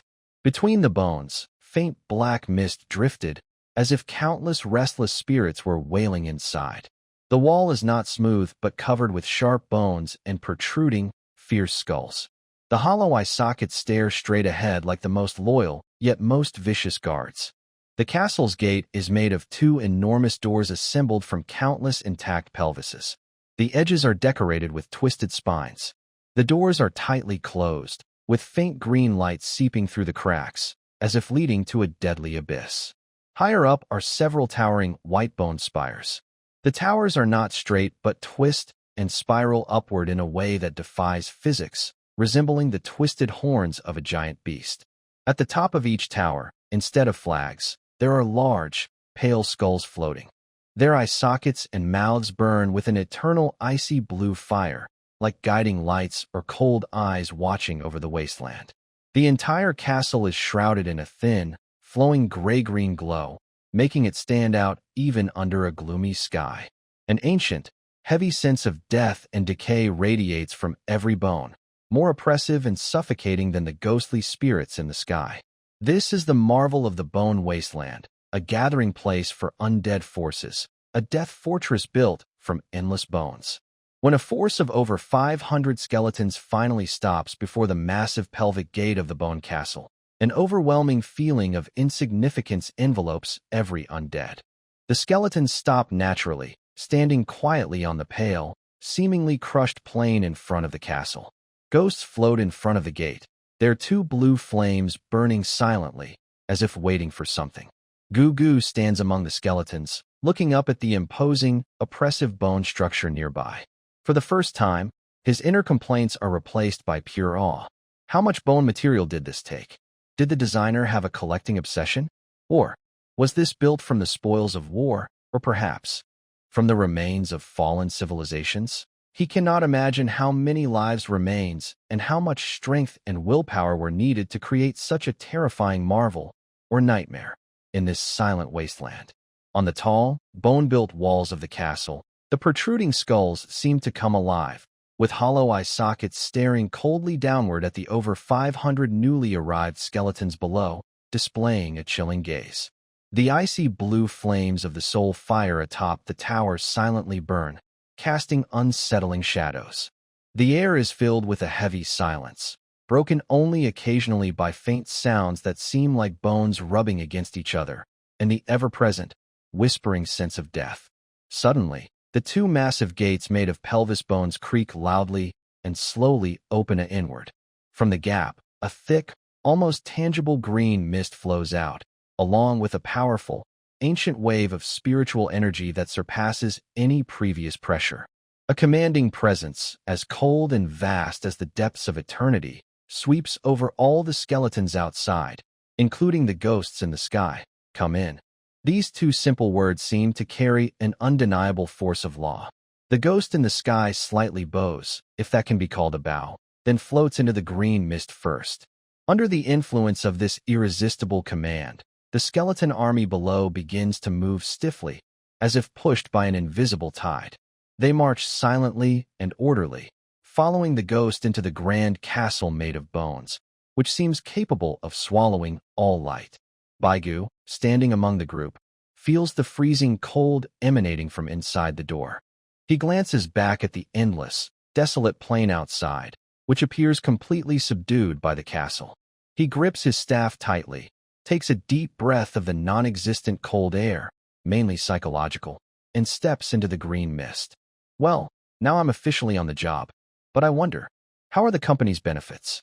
Do they provide meals, soul fire, and accommodation bone pile? Do they have social insurance and a pension, security guarantees? His figure disappears into the deep, dark gate of the Bone Castle. The massive Bone Castle stands like a dormant giant beast, silently looming over the wasteland, emanating a terrifying aura that makes the soul tremble.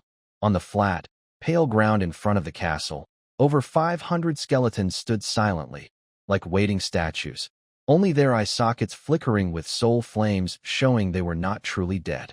In the sky, a grayish-white ghost floated in front of the closed bone gate. Its twisted, semi-transparent body looked small against the grand castle behind it. It faced the castle, and its cold soul waves began to pulse rhythmically. A clear thought was sent out, not to the skeletons below, but directly into the depths of the castle. Morlag, the newborn spirit you wanted has arrived. Its voice, if it can be called that, sounded directly on the soul level, emotionless, like a routine delivery. The air seemed to freeze. The army of skeletons below remained silent, with only faint sounds of bones rubbing. Baigu, mixed among them, couldn't help but think, Morlag? Sounds like a boss's name. So the ghost boss is just a delivery person? This castle owner is quite proud, even needing someone to announce at the door. Seconds passed, and inside the castle, everything was silent, as if nothing was behind the deep door. The silence created an invisible pressure, making some weaker souls among the skeletons tremble slightly.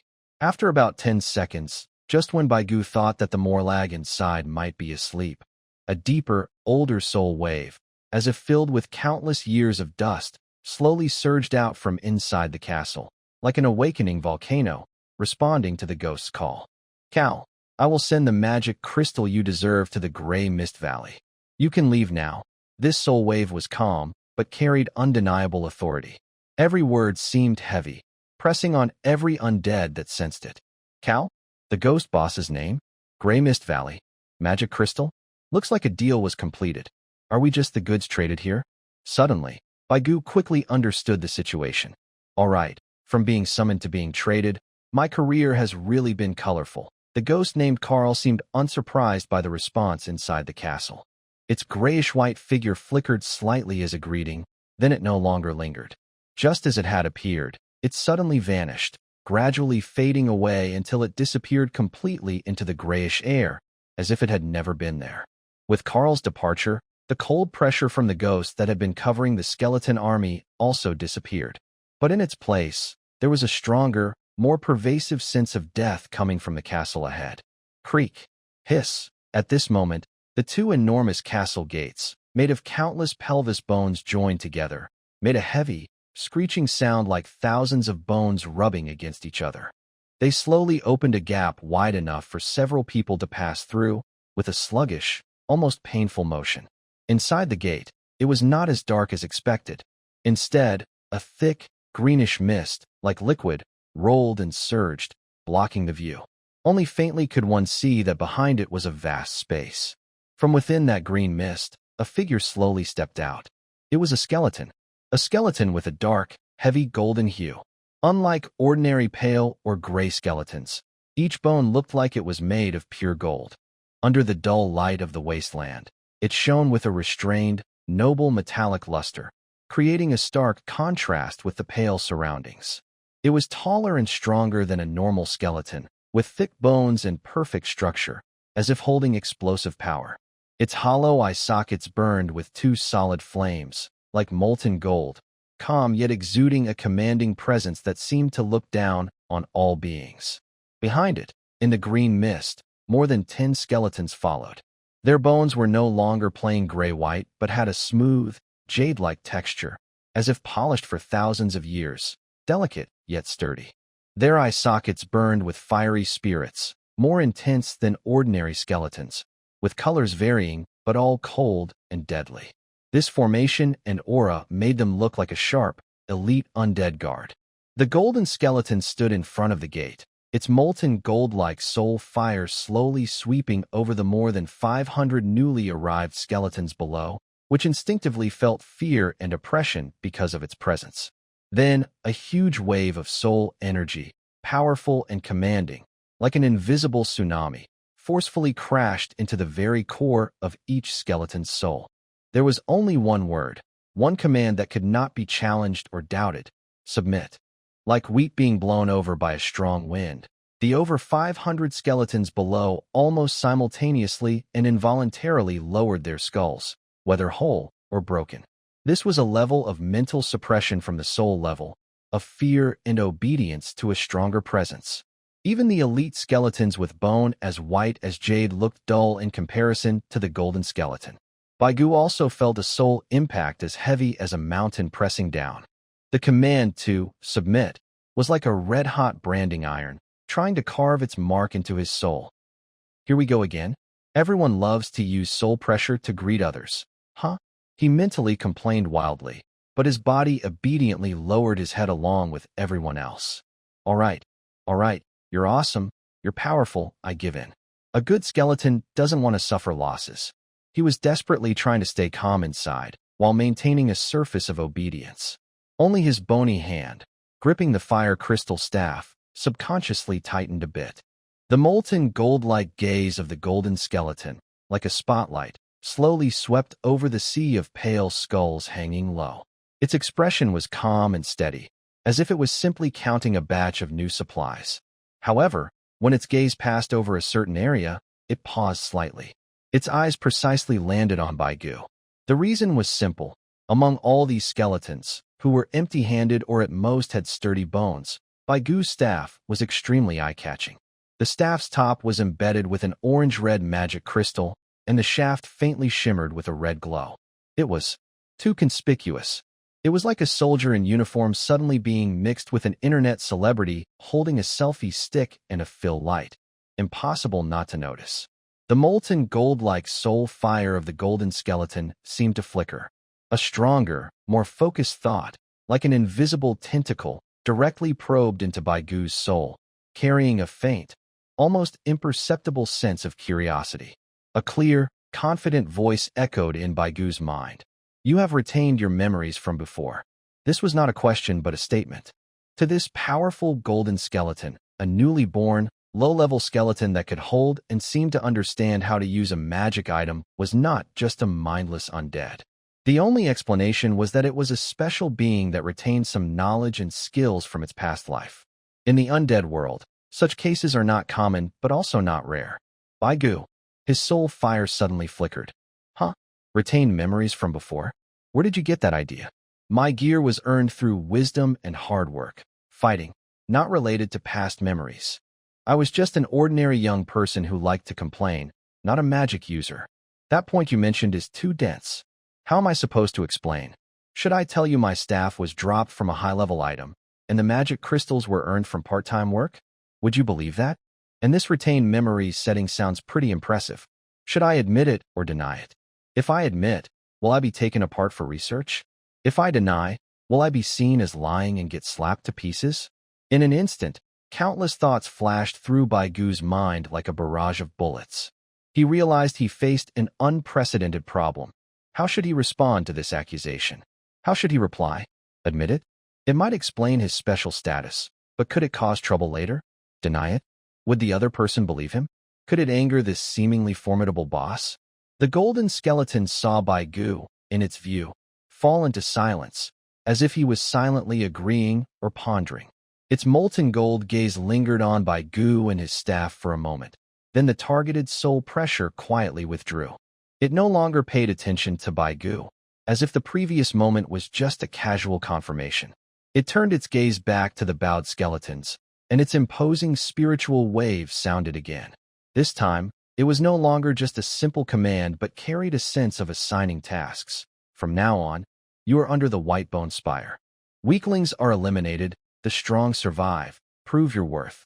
These simple words clearly reveal their future fate, becoming part of this skeleton fortress and continuing to struggle and compete inside. As the speaker's thoughts fall, several skeleton guards, as white as jade, step forward from the dozen or so skeletons behind him. They begin guiding the over 500 new skeletons, dividing into groups, and entering different areas through the dark green cracks at the fortress gate. Baigu blends into one of the groups, moving along while his mind is still tangled over a recent question. So, does this mean I've basically accepted it? Skulls that keep their memories from when they were alive. That seems pretty good. At least it sounds impressive, and I can justify doing some rebellious things later. Alright, let's leave it at that.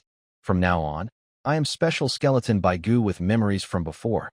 Though most of my memories are just jokes and internet memes. He glances back at the golden skeleton Morag, still standing at the gate like a golden sculpture, and then looks at his staff, which looks extraordinary because of the embedded magic crystal.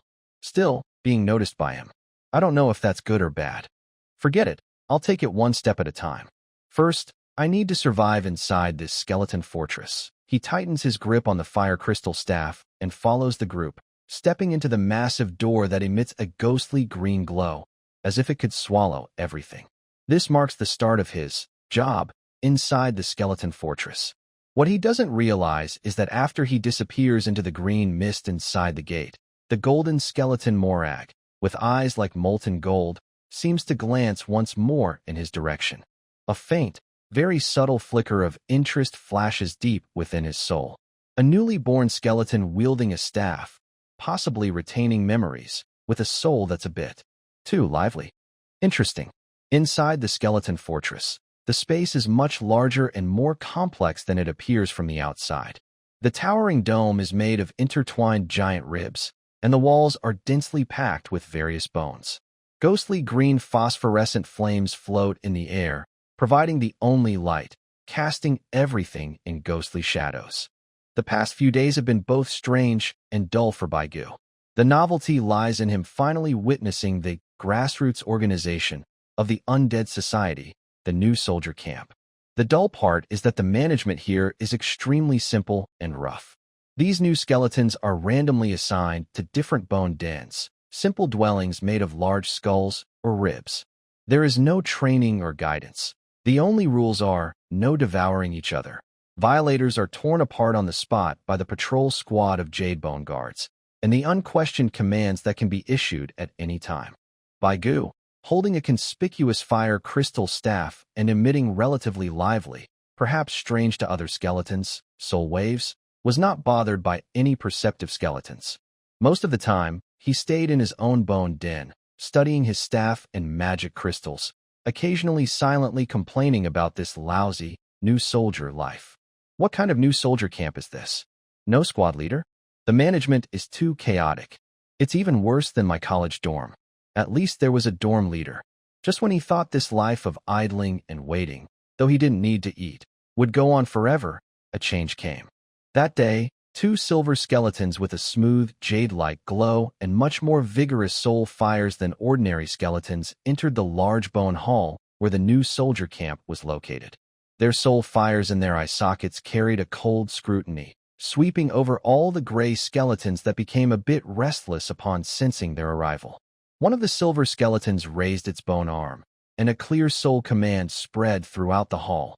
Individuals whose soul waves are detected below step forward to serve as squad leaders, commanding 20 soldiers. Then, it began releasing a series of unique soul wave signatures.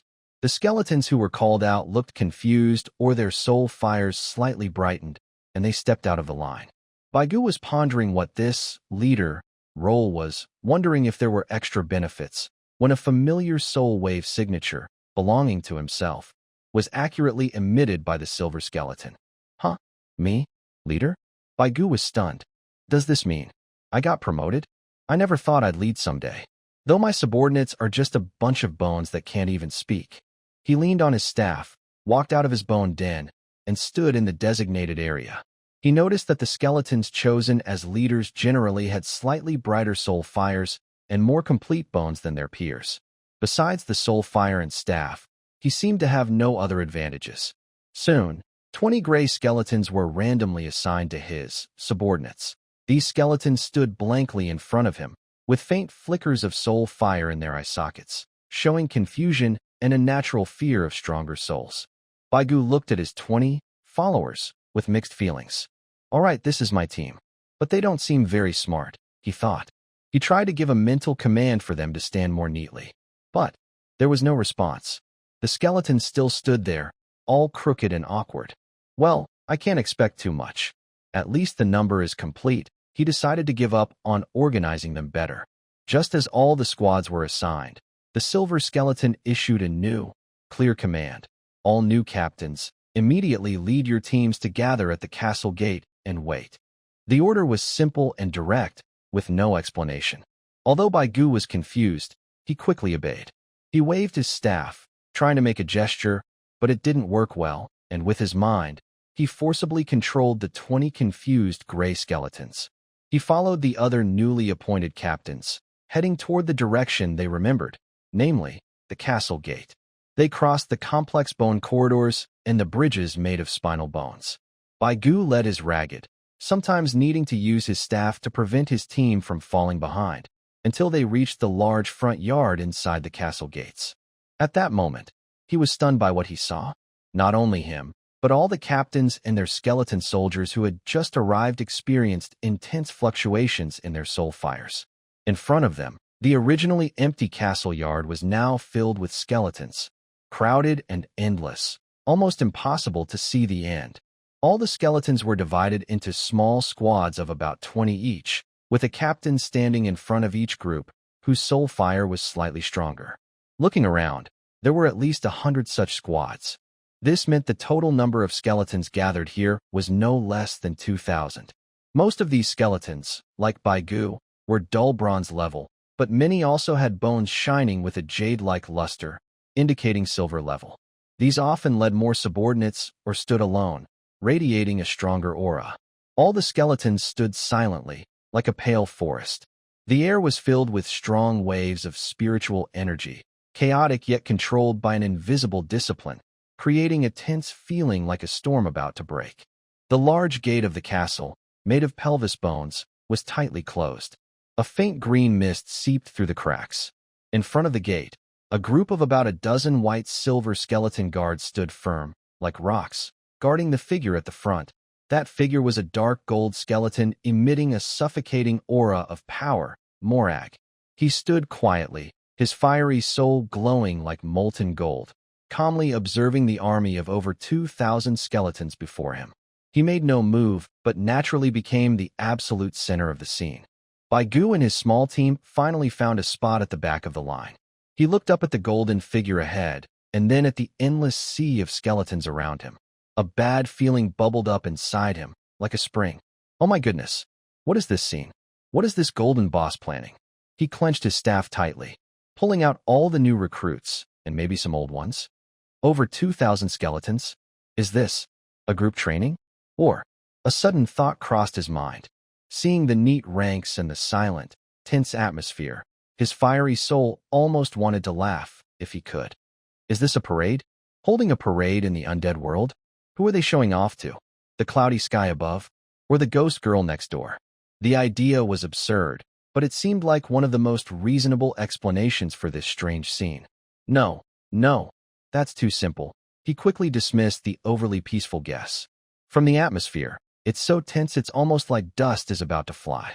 There must be something big happening. He remembered what Morag had said before.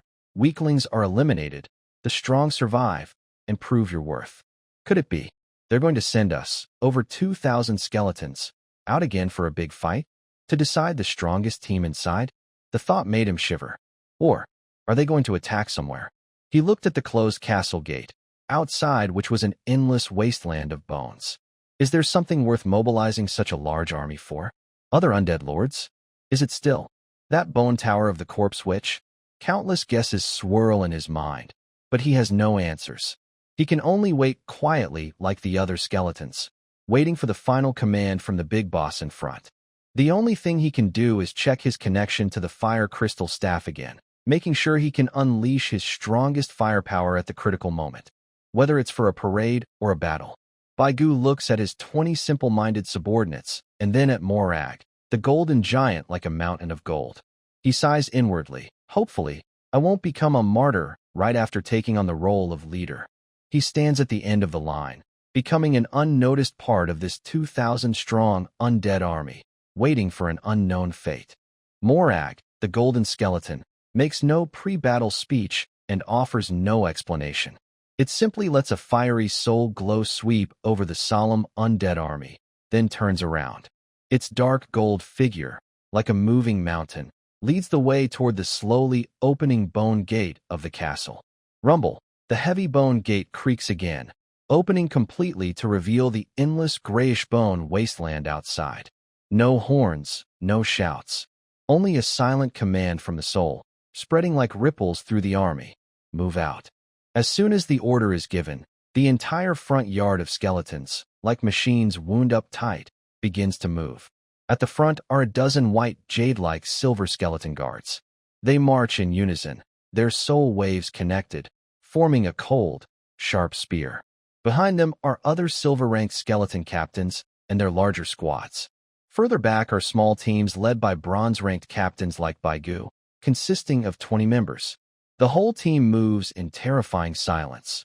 only the sound of bones crushing against broken bones and the ground, clattering and crunching, forming a monotonous, oppressive marching tune. Like a tide of death, they slowly pour out from the castle into the endless, pale wasteland. Baigu waves his staff, trying to control his 20 awkward subordinates, and follows the tail of the front team as they step out of the castle gate. So, we're leaving? What's the goal? Where are the enemies? We don't know anything, and we're just following along? This leader is really reckless. As he walked, he kept muttering to himself. But then again, the marching discipline is quite strict. Surprisingly, no one, skeleton, is whispering to each other, and no one has fallen behind. Oh, if someone falls behind, they'll probably be turned into roadside bones right away. Looking back at the distant, towering, terrifying white bone castle, Baigu surprisingly felt a strange sense of safety. Although it was gloomy inside, at least there was a fixed den. Now, the road ahead was an unknown wasteland with an unknown destination. The army moved slowly but very steadily. They stepped over rolling bone hills, passed through a forest made of giant beast ribs, and crossed an ancient riverbed filled with tiny bones. Surprisingly, this large undead army was not alone. Soon after leaving the castle, other groups of skeletons appeared from different directions of the wasteland. Their sizes varied from dozens to hundreds. Like streams flowing into a main river, they quietly and orderly joined the army led by Morag. Baigu even saw some undead creatures that were not skeletons. There were ghostly spirits flickering with cold air, zombies with decaying bodies dragging their intestines, and even death knights riding skeleton warhorses, wearing broken armor, and emitting a strong smell of death. These different types of undead seemed to have some kind of understanding or hierarchy among themselves. They naturally merged into the marching flow based on their type and strength, making the army more complex and, frankly, more terrifying. Wow, this is like a practice for combining different undead units. Even air units, ghosts, and cavalry, death knights, are here, Baigu exclaimed in amazement. Are we just basic cannon fodder as foot soldiers? Morag, the golden skeleton, always led the front of the team, like a guiding lighthouse. Wherever it went, the scattered wandering undead, whether skeletons or other creatures, instinctively knelt or kept far away, not daring to block the way. This silent, massive death army traveled across the wasteland for more than a month. Time lost all meaning here, replaced only by the endless pale scenery beneath their feet and the ever-present gray sky above. From the beginning, Baigu experienced curiosity and complaints, then grew numb, and finally almost got used to this aimless, in his view, long journey. The only thing he held on to was to quickly familiarize himself with his staff each night, if the wasteland even had knights, and to try hard to use his soul's thoughts to teach his subordinates basic formation awareness, though the effect was minimal. Just when Baigu thought this march would last forever, a change finally happened. One day, on the distant horizon, a strange object appeared. At first, it was just a blurry black dot. But as the army moved forward, the black dot quickly grew larger, eventually becoming clear to all the undead. It was a gate, a huge, oval-shaped portal made of swirling, thick black fog. Its edges were blurry, with tendrils of black mist spreading and writhing like living things, as if held by invisible forces maintaining its shape. Inside the gate was an abyss of darkness, as if connecting to another universe's void, emanating a cold, soul-freezing aura and space fluctuations far stronger than any small summoning portal Baigu had seen before. This enormous summoning gate was like a black whirlpool standing between heaven and earth. Its size was so vast that dozens of skeletons could walk through side by side. It floated silently above the wasteland, creating a stark, eerie contrast with the pale, dead environment around it. What made Baigu's pupils, if he had any, shrink even more was that he saw the large army of various undead, lined up in relatively neat rows, like a black tide, silently and orderly, marching into that huge, seemingly all-consuming dark portal. Ghosts floated inside, zombies entered, death knights rode skeleton horses, and countless skeleton squads, one after another, disappeared into the endless darkness within the gate, like returning worker ants to their nest. Morag's golden skeleton stood on one side of the giant gate, its molten gold soul fire calmly watching the army pass, as if inspecting its possessions. Baigu looked at the familiar yet strange giant summoning gate, and his soul fire flickered intensely. This thing. I know it. He gasped internally. Isn't this the same portal that tried to cheat me earlier and was driven away by my mental pollution? He recognized the familiar swirling black mist, the cold, eerie atmosphere, and the blurry oval shape of the boundary. Except this time, it was much larger. Everything else was almost identical. But this is way too big. He looked up at the towering dark gateway, feeling the massive energy waves that seemed capable of twisting space itself. The previous one was just a small hole. This one is like a triumphal arch built for giants. He suddenly understood. The earlier attempt to summon him and demand a reward was probably just a small, minor ritual. But this is a large-scale interdimensional teleportation, an actual war mobilization. So, after over a month of traveling across most of the wilderness, they came here. To cross together? He felt his worldview being shaken again.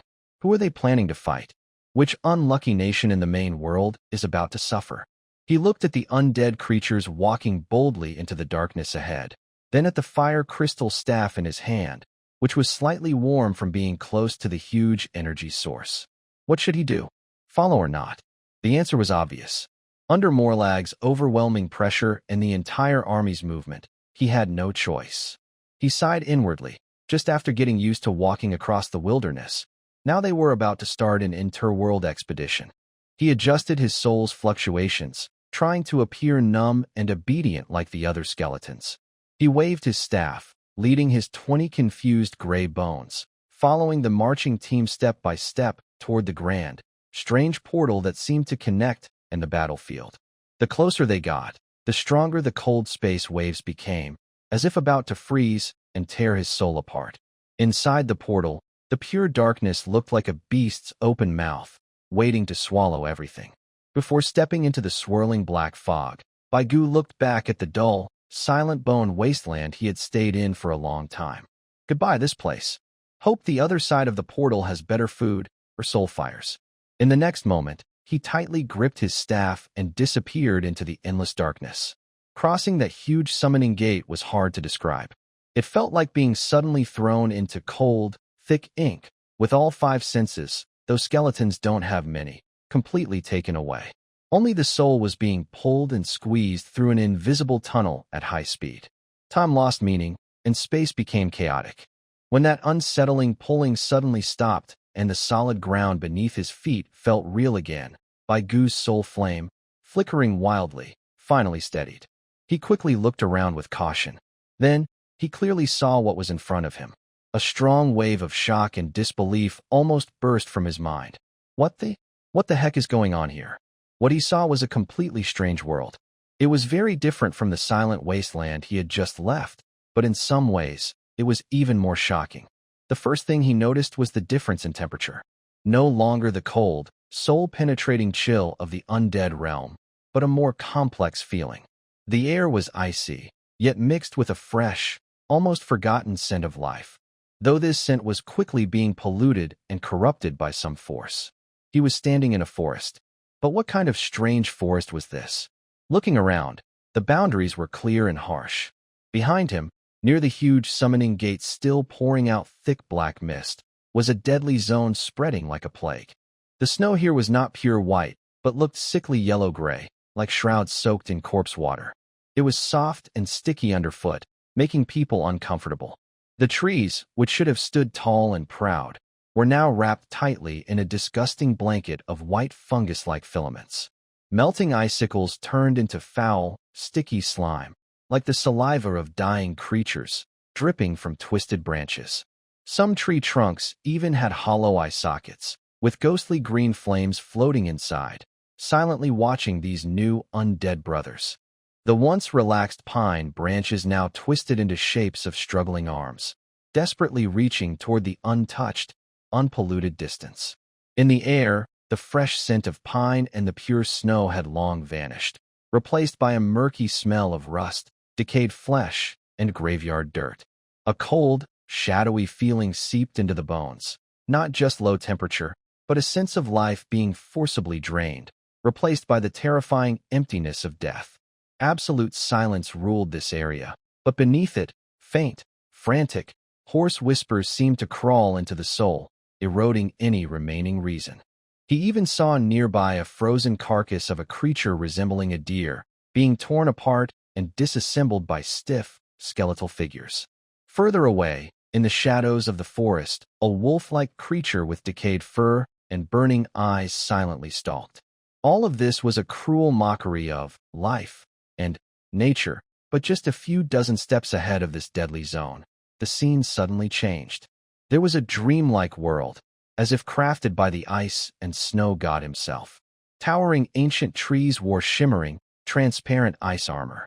Every branch was covered with soft, fluffy silver snow, like the arms of a sleeping giant stretching out. The air was cold, but incredibly fresh. Sunlight passed through hanging ice crystals, refracting into countless brilliant rainbow halos, making everything look pure and peaceful. Beneath their feet was pristine, deep snow that crunched pleasantly when stepped on, or when snow fell from the treetops, producing a gentle rustling sound. These were the only soothing sounds in this eternal silence, filling the heart with calm. Beauty and decay, life and deathly silence, purity and filth. These two opposing worlds were violently stitched together in a raw, straightforward way, creating a strange, heartbreaking, and chilling picture. Baigu stood at the edge of the death zone, gazing at the still immaculate icy forest ahead, overwhelmed by the impact. This contrast is just too strong. On our side, it's a post-apocalyptic wasteland, but on the other side, it's a fairy tale ice and snow world.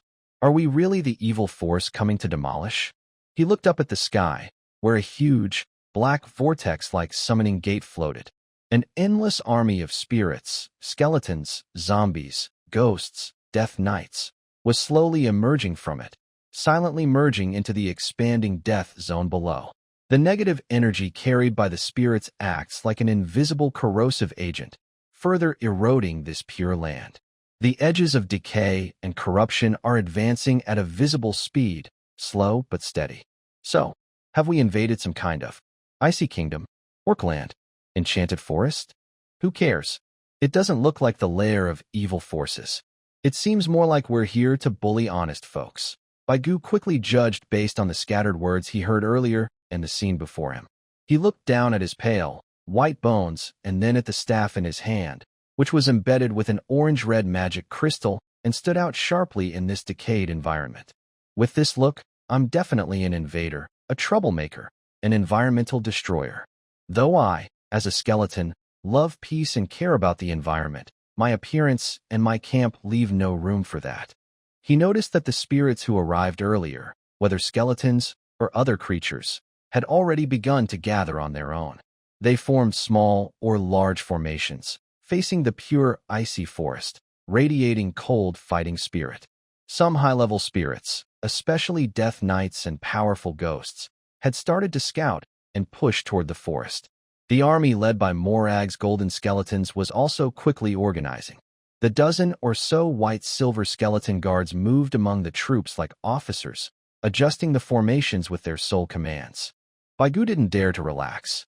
He quickly waved his staff, pulling back his 20 subordinates who were still confused and almost attracted by the pure forest in the distance, perhaps instinctively repelled, trying to keep a loose formation and take their positions. He looked at the icy world shining with holy light under the sun, yet seeming to hide unknown dangers. His heart was filled with mixed feelings. There was caution about the unknown environment, complaints about being part of an evil faction, nervousness about the possible upcoming battle, and a feint. Even he was reluctant to admit it, discomfort at destroying such a beautiful scene. Ah, poor skeleton worker, helpless as always. He finally summed it up, gripping his staff. Hopefully, the resistance here will hold back a little. He lifted his head, his hollow eye sockets, gazing at the dreamlike forest slowly consumed by the shadow of death. The fire of his soul burned calmly, ready to face everything in this new world. The undead disaster had already arrived. Baigu was trying hard to use his staff to control his 20 dull-witted followers, hoping they could keep up with the main group as they moved toward the designated frontline assembly area. Around him, other skeleton squads were busy, or perhaps numb, and various undead creatures emitted a foul stench and cold air. The edge of the death zone was a scene of chaotic yet organized movement. In front, the pure snow-covered forest remained silent and still. Sunlight flickered among the ice crystals, creating a sharp contrast with the gray, decaying death aura spreading from the undead area behind. This silence made Baigu feel even more uneasy. Move faster. Hurry up. Haven't you eaten? Oh right, we don't need to eat. But still, no excuses. Get your spirits up, Baigu mentally shouted at his followers, though they couldn't receive clear commands. He kept alert, watching his surroundings carefully. It's a bit creepy how quiet it is here. Have those orcs gone into hibernation? His doubts didn't last long. Just as the front line of the undead army, a few squads of skeletons and zombies, stepped into the pure snowfield for about 100 meters, something strange happened. Buzz, a deep, soul-shaking hum sounded from deep within the icy forest. Immediately after, the clear blue sky above the forest suddenly gathered thick, rolling dark green clouds without warning. Within the clouds, numerous thick, snake-like green lightning bolts flashed and moved, radiating a terrifying natural power. A mighty, ancient will, like an awakened ancient god, descended fiercely onto the battlefield. At the same time, the gray sky above the undead army suddenly boiled like a black ink pool. Night-black clouds spun wildly, forming a huge vortex. At the center of the vortex, icy, deathly cold and filthy negative energy gathered and condensed into a giant white bone claw, made of countless wailing souls. An equally terrifying evil will, filled with death and destruction, boldly confronted this natural power.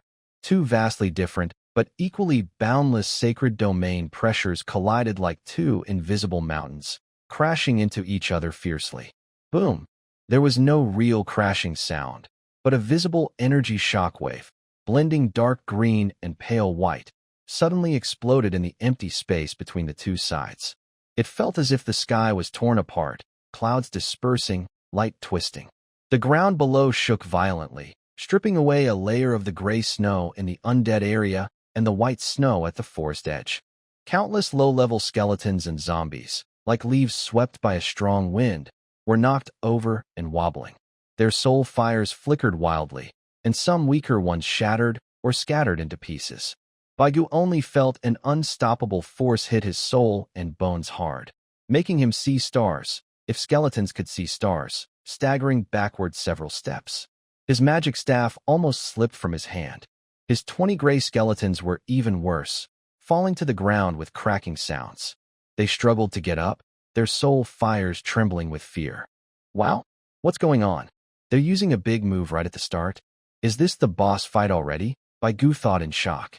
He clenched his staff tightly, steadied himself, and looked up at the sky.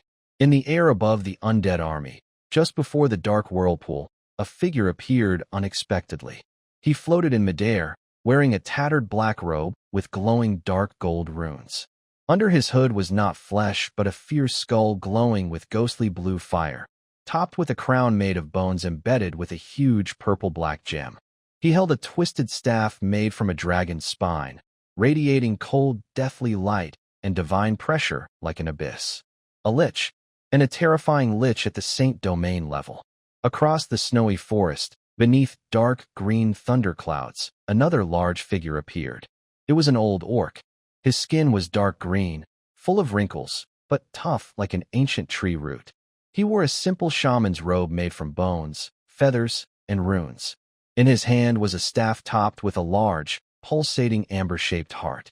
His white hair was wild in the wind, and his cloudy eyes were sharp as an eagle's. Around him, natural elements, wind, snow, lightning, and thunder, swirled violently. He looked like the embodiment of this icy forest. A saint-level orc shaman. Two powerful beings from the sacred realm face each other from a distance. Just their presence alone makes the entire battlefield seem dull and unimportant. They do not waste words or test each other. At their level, the clash of their wills is the clearest sign of declaring war. The Lich was the first to act. It pointed its dragon bone staff forward and let out a sharp, eerie scream in a dark, ghostly language. Death, decay, soul explosion star. Suddenly, countless pale, angry spirits were pulled from the empty space in front of it, compressed, and formed into a small, fist-sized pale sphere. This sphere emitted a terrifying energy that warped the space around it. On its surface, many twisted, suffering faces struggled and roared. Then, the sphere moved as if teleporting, appearing above the orc shaman's head, and suddenly exploded. There was no loud bang, only a silent, piercing scream that felt like the soul was being torn apart. A pale, glowing ring spread out rapidly. Wherever it passed, the space lost its color, and even the light was destroyed by the extreme power of death. Within the ring's reach, falling snow and dust particles instantly turned into basic particles and vanished. Faced with this terrifying attack that could destroy the soul, the orc shaman's cloudy eyes shone with incredible light. He raised his heart-shaped staff and, with an old but thunderous voice, chanted an ancient shaman prayer. Earth's fury, ancestor thunder. The amber at the top of his staff suddenly burst into a towering, dark green glow. The endless snow-covered forest beneath him seemed to come alive. Powerful natural energy and Earth's power flooded into his body. Behind him, dark green storm clouds gathered, and thousands of thick green lightning bolts roared like wild dragons. They converged into a huge lightning pillar over 10 meters wide, carrying the divine power to purify evil and judge the undead, and fiercely struck the pale, spreading ring. Boom! This was a truly earth-shaking explosion. The power of death and destruction clashed fiercely with natural lightning in midair. Pale and dark green energies intertwined, destroyed each other, and exploded. The dazzling light swallowed everything instantly, blinding all beings present. A terrifying storm of energy swept outward like a tsunami. Boom! The residual energy waves swept across the ground like invisible giant sickles. In the area directly beneath the explosion, both the undead and affected trees and snow vanished instantly, leaving behind a huge blackened crater nearly 100 meters wide. The shockwave spread out like a doomsday storm, blowing apart and tearing the nearby undead in large pieces. Skeletons shattered like broken porcelain, zombies torn into fragments, and ghosts let out piercing screams before dissipating in the energy storm.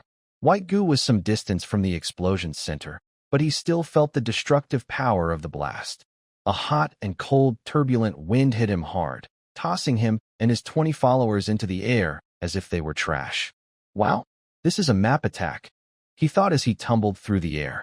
He clutched his fire crystal staff tightly, instinctively using his soul power to cover himself and try to resist the all-consuming energy.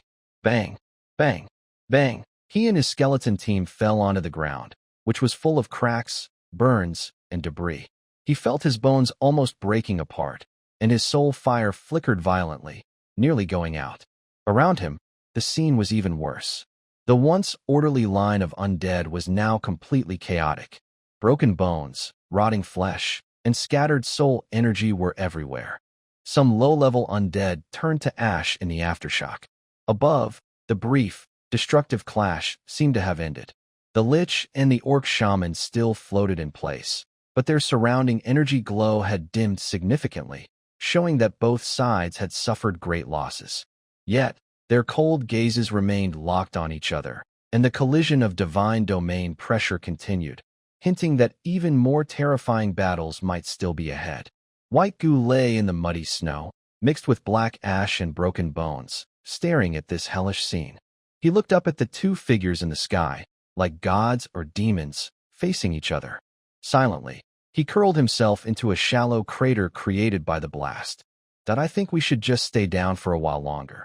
The after-effects of the battle between the powerful beings in the sacred realm have not yet fully faded. White Ancient, shaken and disoriented, pulls himself out of the broken bones and muddy snow. He hasn't had time to check his losses when the fight in the sky resumes and quickly heads toward its end. The old Orc Shaman, after bravely enduring a terrifying attack called Death Decay, Soul Explosion Nova, from the Lich, has his body surrounded by duller dark green lightning. His breathing becomes heavy, and his large body, which gathers natural energy, slightly slumps forward. The years and the previous overwhelming strike have left a heavy burden on him.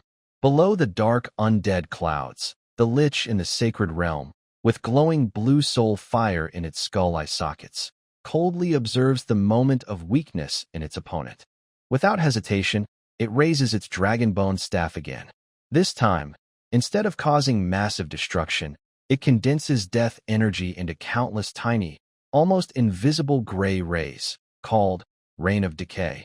These gray rays silently pierce through the still chaotic energy flows, bypassing the hurriedly set-up lightning barrier of the shaman, and precisely cover the area where he is. The old shaman roars in anger. His heart staff pauses in the air as he tries to summon a larger force of ice and snow to form an absolute defense. But he is too slow, or perhaps his energy was drained too much from the previous clash, and he cannot react quickly enough. Shoo.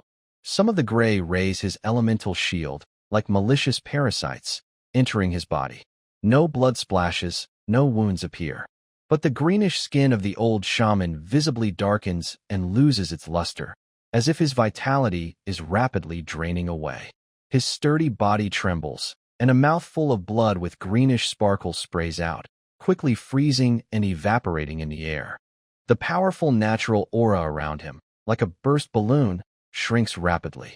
He stares fixedly at the distant Lich, his cloudy eyes full of unwillingness and anger, but mostly helplessness.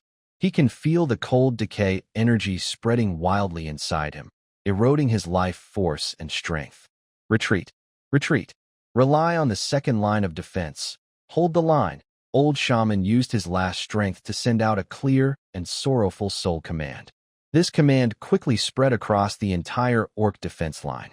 He knew he could no longer stop the terrible Lich. Staying here would only lead to his death. Before he finished speaking, he stopped fighting. He waved his staff, and his figure turned into a dark green streak of light, carrying the remaining natural energy. He quickly fled into the snowy forest. His speed was so fast that he disappeared in an instant at the edge of the forest and snowfield. The retreat of the sacred domain shaman was like the last straw that broke the camel's back. The orc warriors, who had been fighting hard with ice spears, javelins, and simple shaman magic, saw their strongest supporter retreating. Their morale shattered instantly. Great shaman is defeated. Run away. Pull back to Frostwolf Fortress.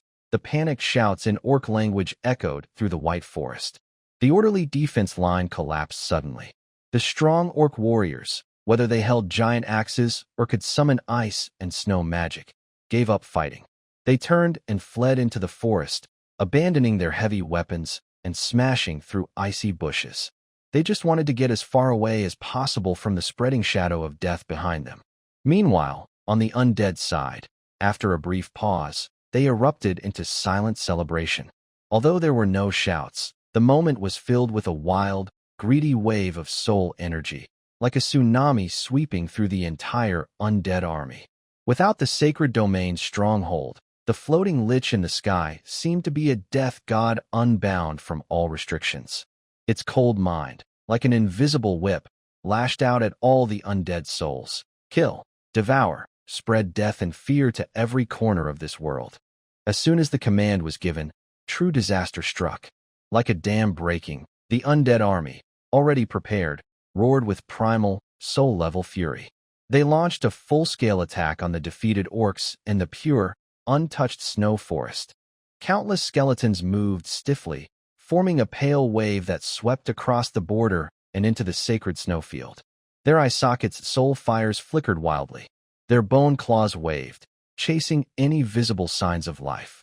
The slow but incredibly strong zombies let out deep growls as they moved like walking mountains of flesh, smashing through the frozen trees that blocked their way and attacking the wounded orcs who couldn't escape fast enough. Silent ghosts screamed without sound, turning into transparent shadows that passed through trees and cold wind, striking directly at the orcs' spirits. Wherever they went, orc warriors fell one after another, their eyes losing all light as if their life force had been drained away. The elite Death Knights rode skeleton horses with ghostly fire burning in their eye sockets, charging forward like black lightning. The rune blades in their hands swung through the air, releasing waves of dark energy that easily shattered and corroded the small groups of orcs trying to form a defense, along with the snow and ice around them. Above the battlefield, more gargoyles and wraiths poured out from a massive summoning gate, spreading across the sky like a swarm of locusts. They rushed toward the depths of the forest, attacking everything without distinction.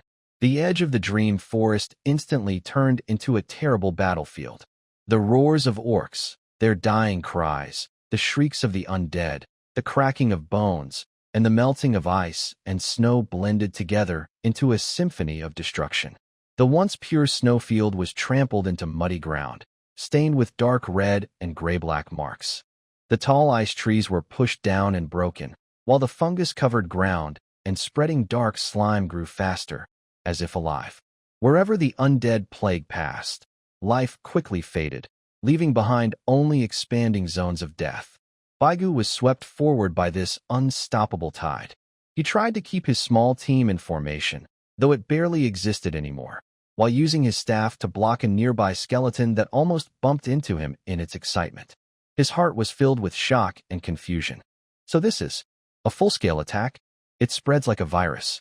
It's terrifyingly efficient, he thought, watching the orcs fleeing like an avalanche ahead and the undead surging like a tide behind. He felt like a small pebble being carried away by the flood of history. An orc youth who had fallen while running was quickly caught by a zombie nearby. After a brief struggle and a muffled cry, the orc lay still. Baigu's hollow eyes looked at the orc's body and at the zombie, whose eyes glowed a deeper red after absorbing the orc's spirit. The flame of Baigu's soul flickered slightly. The law of the jungle, where the strong prey on the weak, is very clear and brutal here. He shook his head, dismissing these useless feelings. Now is not the time for pity. He is also part of this destructive wave. His main goal is to survive. Bang! He struck the head of a lone orc wolf rider skeleton trying to attack his subordinate with his staff, then absorbed the faint soul fire. Forget it. I need to gain some experience first. At least I must protect my subordinates. This is what being a leader is about. He waved his fire crystal staff, selectively attacking lone orcs and low-level undead that threatened his team, while trying to gather his 20 scattered subordinates in the chaos. The undead disaster, like a deadly plague, is spreading from the blood-stained forest edge into the heart of the orc kingdom. Baigu carefully kept his 20 awkward subordinates in check as they followed a larger skeleton team through the partially cursed forest. This team was led by a silver skeleton mage with a smooth, jade-like glow, totaling about 200 skeletons, making it a standard medium-sized undead army.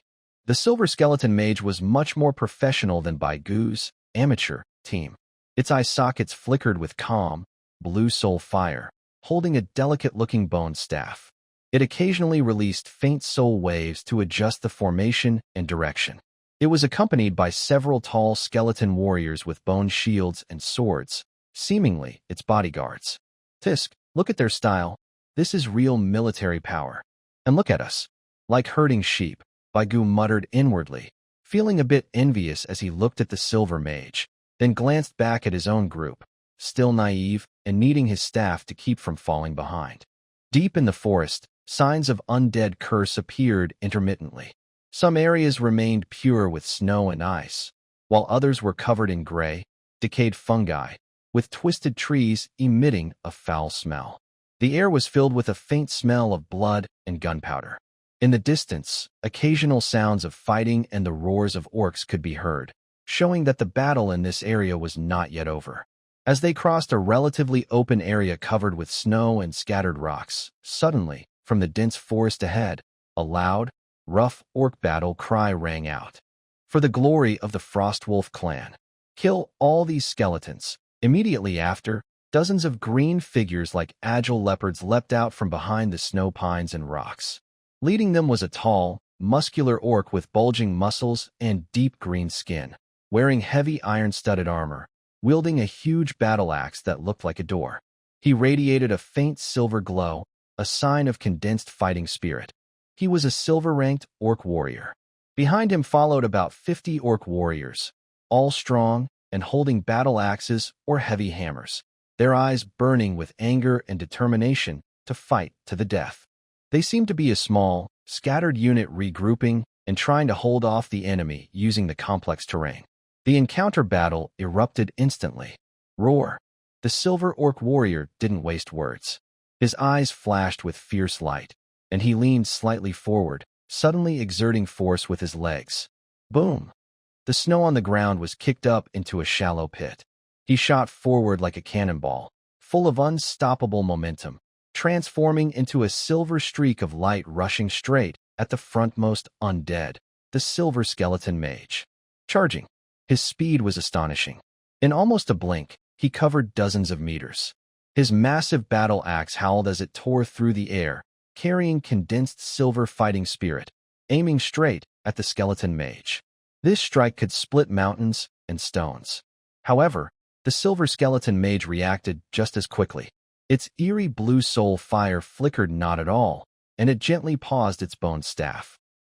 A pale, diamond-shaped shield made of countless tiny bones suddenly appeared in front of it.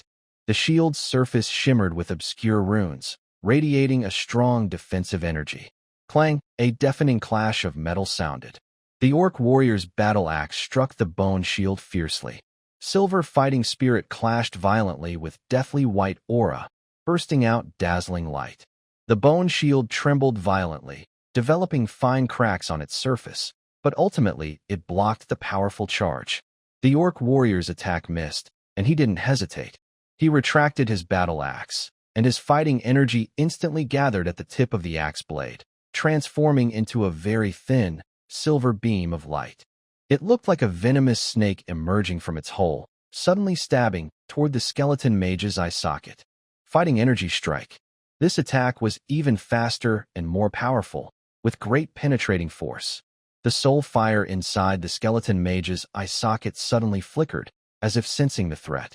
It abandoned maintaining its bone shield, and its staff swung rapidly.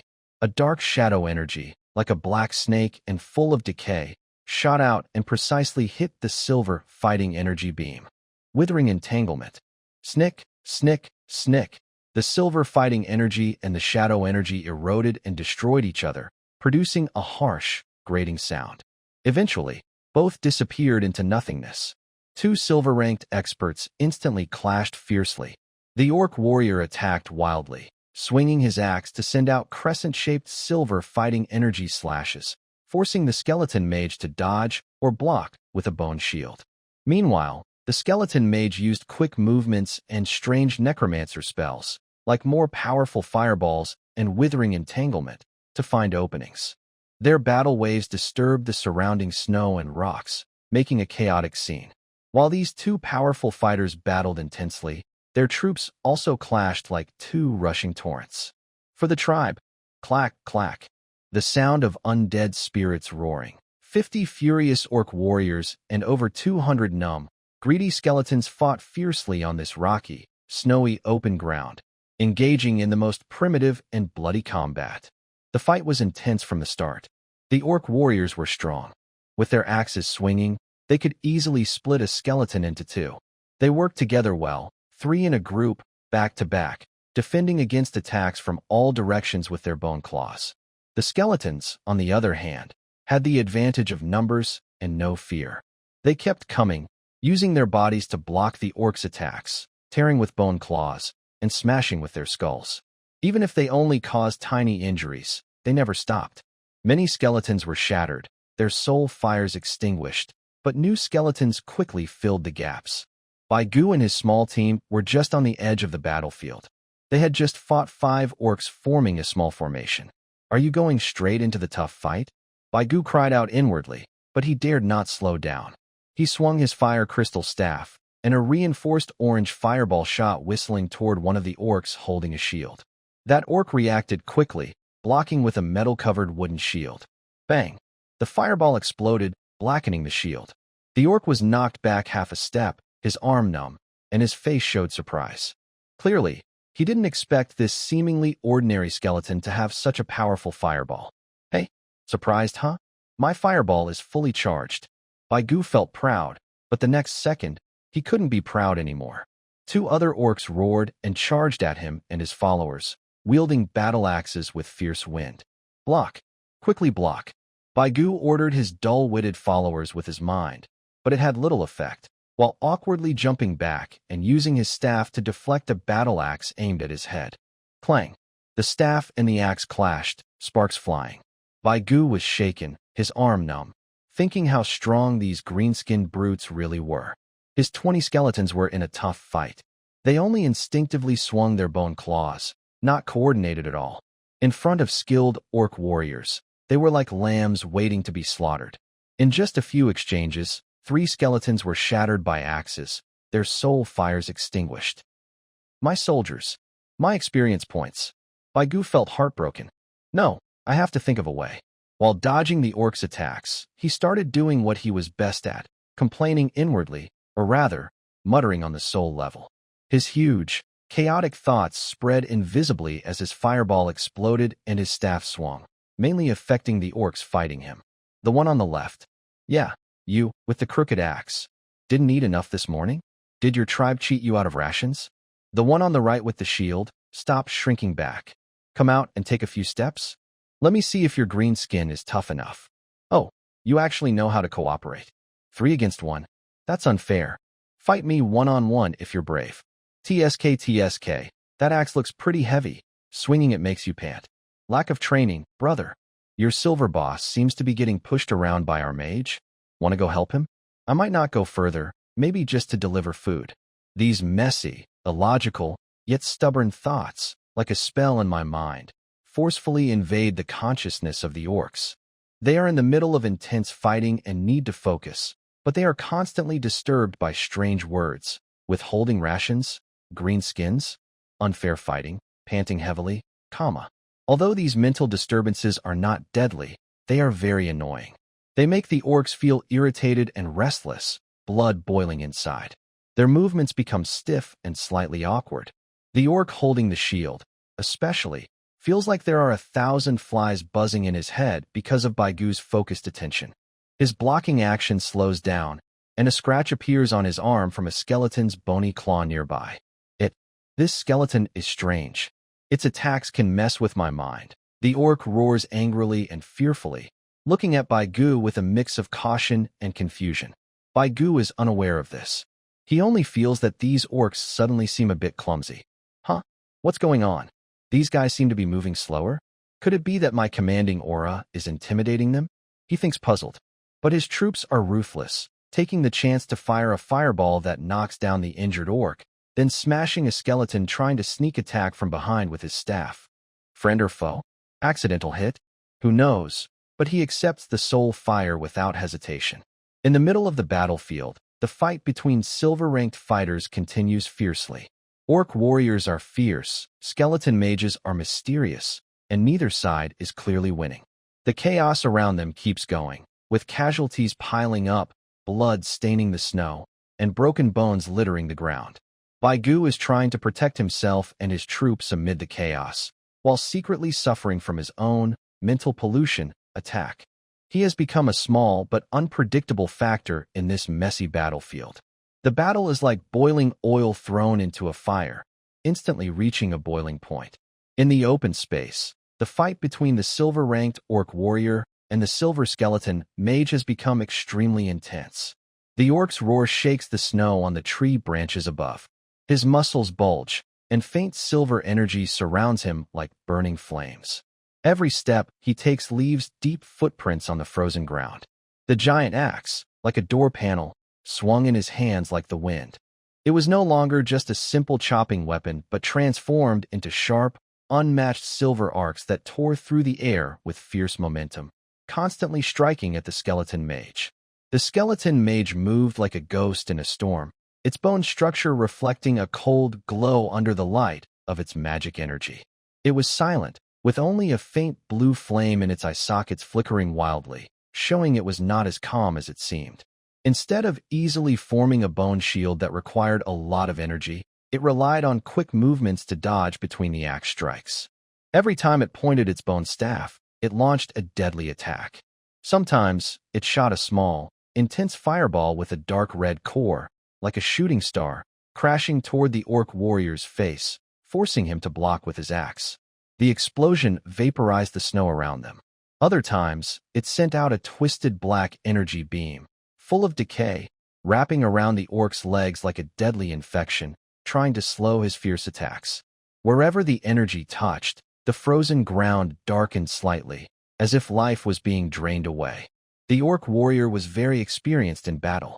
He knew he couldn't let the strange skeleton mage keep his distance, so he always tried to stay close for melee combat.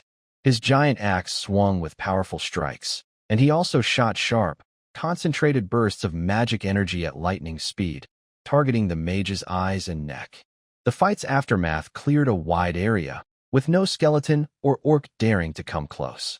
The ground was covered with crisscrossed cuts from magic and scorched holes from spells. The chaos around them was even more brutal and messy. 50 orc warriors stood like rocks, holding their ground in a sea of skeletons many times their number. They formed a rough circle back-to-back, swinging axes and hammers that shattered bones with each hit. Roars, the cracking of bones, and the clash of weapons filled the air. Green figures and pale bones kept colliding and destroying each other. The orcs fought bravely, but the skeletons were too many and fearless. They surged like a tide, breaking one wave only to have the next rush in, using their bodies to wear down the orcs' strength and magic energy. Many orcs were wounded, blood staining their armor and the snow beneath them. Meanwhile, many skeletons were shattered completely, their soul fires extinguished. At the edge of this chaos, Baigu was standing. His focus had subtly shifted from the main battle. After an intense initial fight, only 7 of his 20 skeletons remained standing, all injured, missing arms or legs, and moving slowly. Surprisingly, he himself, wielding a powerful fire crystal staff and some kind of mysterious luck, looks a bit battered but has a stronger soul fire than before. This is a big loss. The captain is doing his best, but his soldiers are almost out. Baigu thought as he blocked a crooked attack from an orc with his staff, while feeling worried about his severely reduced assets. The orc warrior attacking him had red eyes, heavy breathing, and was distracted by confusing thoughts about things like performance, KPIs, and social insurance, which made him anxious. Even though he was stronger, he kept missing the quick-moving skeleton. Baigu didn't realize that his words were mentally wearing down the orc. Seeing the orc slow down, he seized the chance and cast a precise, in his mind, fireball at the orc's chest. Boom! The orc staggered back, chest blackened from the blast. Thanks to his tough skin, he didn't fall immediately, but was clearly hurt badly. Baigu quickly moved forward, pressing his palm to the orc's forehead, ignoring the angry, confused look, and began to absorb. A surge of pure soul energy entered him, making him feel so good that his soul fire flickered. This taste is much better than chewing on bones, he thought happily. After tasting success, Baigu changed his fighting style. He no longer sought direct fights with whole orc squads, but instead moved around the battlefield's edges, like a ghostly reaper. His sharp, skeleton eyes scanned the battlefield, looking for injured, isolated, or weaker orc warriors. Sometimes, he saw a skeleton warrior fighting an orc fiercely. When the fight was close, he would quietly sneak to the side, throw a fireball to blind the orc, and then, while the orc was confused, rush in to absorb him. Sometimes, he saw an orc just finish smashing 2 skeletons with great effort. The old strength was gone, and new strength had not yet appeared. He immediately rushed forward, using his staff to perform a justice backstab, then absorb the soul. He would even, accidentally, cast a fireball that hit the friendly skeletons fighting the orc, blocking his way, and then, helplessly, accepted the souls of both the orc and his allies with a smile. Oops, sorry about that, my mistake. He apologized insincerely in his heart, but his actions were quick and precise.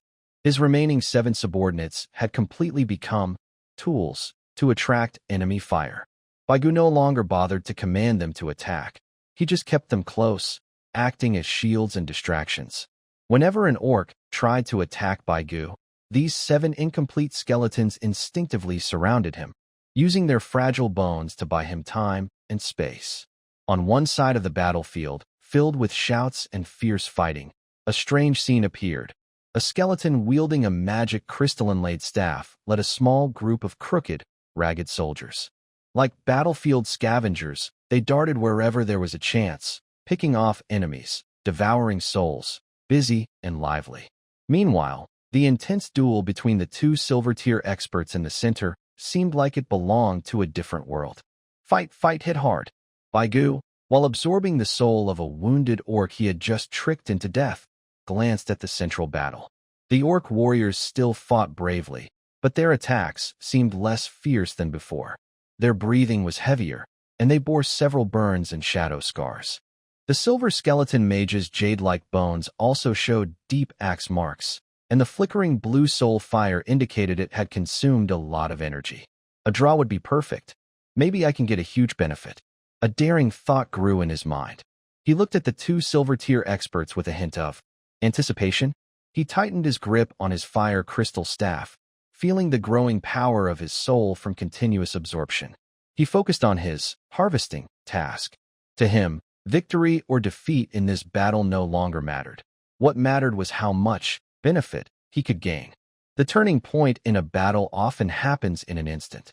The silver orc warrior, unable to break through after a long fight, became impatient and revealed a tiny flaw. After a powerful slash, his breathing slowed slightly. This was enough for the skilled fighters who were stuck in a stalemate. The silver skeleton mage, who had been patiently waiting like a poisonous snake, suddenly ignited a bright blue flame of soul energy. It abandoned its half-cast shadow spell, and its bone staff snapped out in a nearly twisted angle. Instead of targeting the orc warrior directly, it aimed at the frozen ground beneath his feet, which had just been shaken by the aftershock of battle energy. Boom! The frozen earth, already weakened by cold, deathly energy, suddenly collapsed. It wasn't a huge hole, but enough to unbalance the orc warrior. His sturdy body wobbled uncontrollably. In that split second of imbalance, the skeleton mage's other bony claw clenched in the air, forming a small, ominous grayish energy ball about the size of a fist. Inside, countless tiny resentful spirits seemed to struggle. It silently shot toward the orc's exposed ribs caused by his wobble. This attack was quiet, but contained pure deathly energy. The orc's pupils shrank sharply. In a moment of danger, he unleashed his fighting instinct, twisting his body desperately, trying to resist with his heavy shoulder armor. Shoo! The grayish energy ball hit his shoulder armor. It didn't explode, but immediately corroded through the metal and leather, piercing into his flesh. A sharp, icy pain and a cold silence spread instantly. His entire left arm visibly turned gray and withered, as if his life force was drained away in an instant. Ugh! The orc grunted in pain, staggering and losing momentum. He knew he was badly hurt. Continuing to fight would surely mean death. Retreat. Everyone retreat. Head to the second line of defense. He forced himself to endure the pain and the cold energy invading his body. With his last strength, he let out a hoarse roar, then turned around without hesitation. Dragging his nearly useless left arm, he exploded a burst of silver battle energy from his feet, increasing his speed. He fled deep into the forest, not daring to stop for a moment.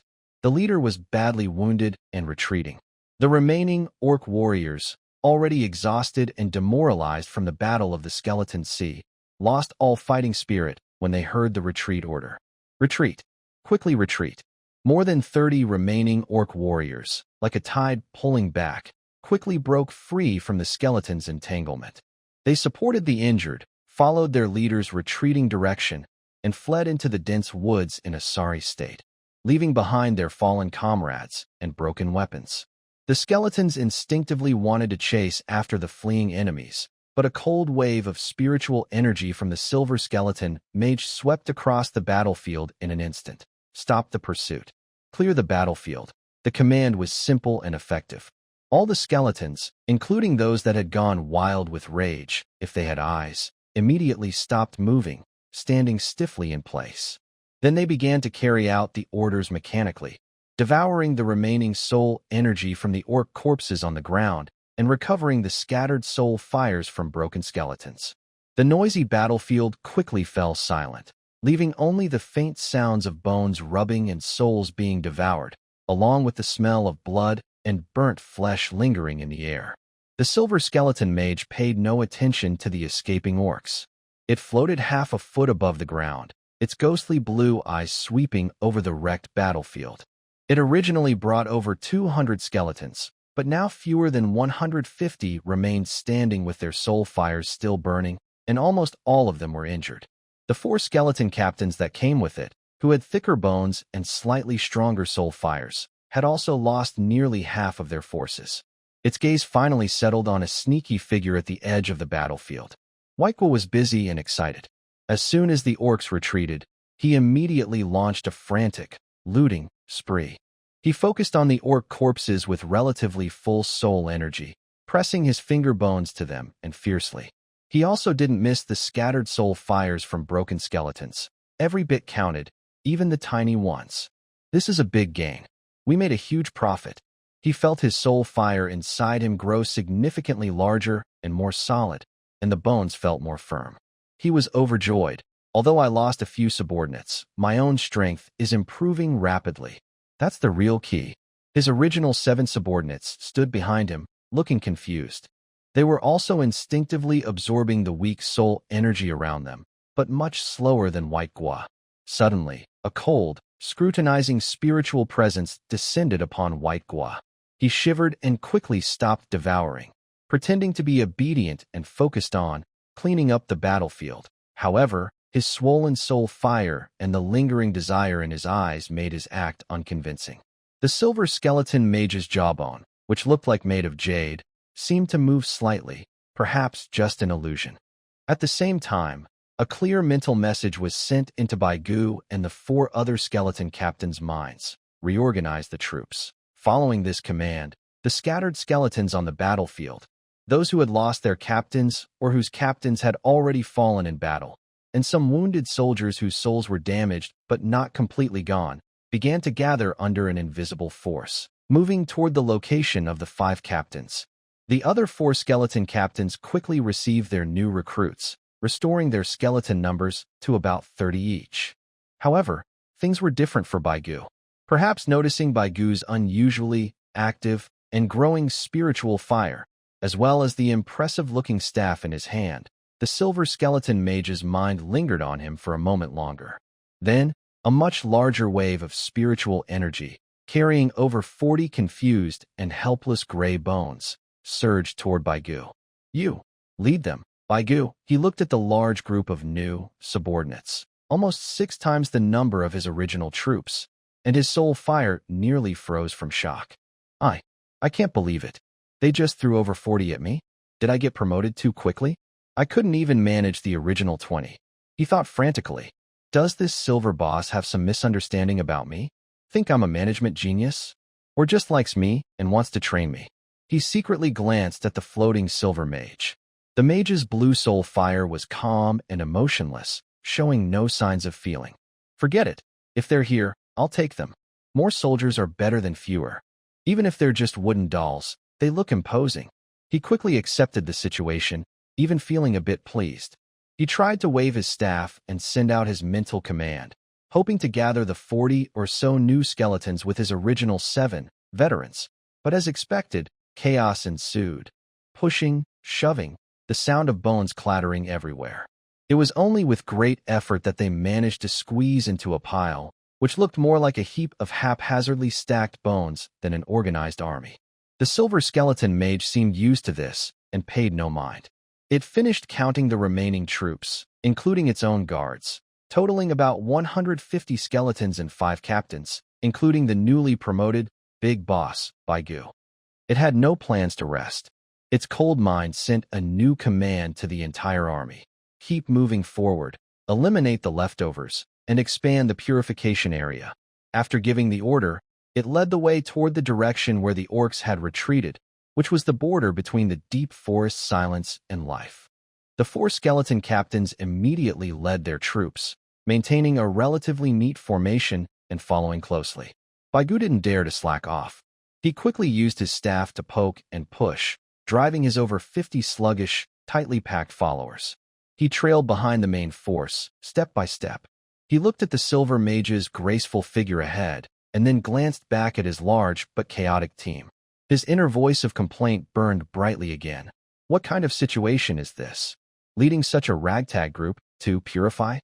Won't they end up messing things up before purifying others? But with more subordinates, maybe there's more chance for fishing. Tactical harvesting. He weighed his fire crystal staff, which seemed warmer after absorbing too much soul energy, and saw the flickering flames of the soul fire calculating. This small, undead team, which had lost some members but gained new ones, followed their silver commander once again on a journey through this invaded icy forest, spreading death and silence. Only the large, crooked formation at the back and the skeleton captain, leaning on his staff and full of inner drama, added a strange, humorous, unpredictable element to this army of death. Following the silver skeleton mage, the army trekked through the increasingly dense mixture of deathly aura and stubborn life force in the forest. After a long journey, their view suddenly opened up. They crossed the last patch of deathly, twisted trees covered in ice and reached the edge of a relatively flat, open snowfield. At the very end of this snowfield, a huge creature, like a fierce beast crawling on the ground, suddenly appeared in the sight of all the undead. The empty eye sockets of the ancient skull suddenly widened, if a skeleton could make such an expression. The flame of the soul flickered violently because of what he saw. A strong urge to complain built up inside him like a volcano about to erupt, but he couldn't find the right way to start. What? What should I complain about? It was a fortress, a terrifying stronghold that, at a glance, made any attacker feel the savage, tough, and bloody atmosphere surrounding it. Its style was very different from the eerie, deathly beauty of the Bone Castle. It was also unlike the elegant and sturdy castles of the human kingdoms in the main world. This was pure, unhidden, Orcish violence and beauty. First, there were two huge outer walls built along the mountain's shape, like giant beast fangs guarding the core area. The walls weren't made of neat bricks, but rough logs and black rocks that looked like they had been chopped from somewhere unknown. The gaps were filled with frozen earth and snow, giving a sense of raw power. The tops of the wooden stakes were sharpened to deadly points, like rows of teeth reaching for the sky. What was even more frightening was that these sharp stakes weren't empty. They were covered with countless terrifying decorations, broken and deformed human or elf helmets, torn and blood-stained banners, and many dried, shrunken skulls with frozen expressions of pain and rage. Some belonged to humans, some to elves, and others were from strange creatures of unknown origin. The cold wind blowing through the hollow eye sockets and teeth made a high-pitched, wailing sound like angry spirits, adding a dark and deadly feeling to the fortress. The only entrance was a heavy ironwood door between the two outer walls. The door was so thick it seemed hopeless, covered with heavy, spiked iron plates, and nailed with large rivets. In the middle of the door, there was a big, fierce symbol painted with a dark red, blood-like color, an abstract totem of crossed fangs, symbolizing the tribe's bravery and hunger to devour. It looked like a bloody mouth ready to bite, giving a direct sense of force and threat. On both sides of the door, instead of ordinary arrow towers, there were two tall, uniquely shaped watchtowers. They are not as slim and straight as human towers, but resemble two huge, muscular arms suddenly emerging from the ground. The bases are thick and sturdy, tapering slightly upward, with the tops clenched like fists, knuckles open with shooting holes. The fortress's summit burns non-stop with a huge bonfire, black smoke billowing up like wolf smoke, providing light and warmth in the cold and serving as a clear warning to intruders. No entry, death for trespassers. What makes Baigu feel truly creeped out, if he had a scalp, is the outer defenses of the Frostwolf Fortress.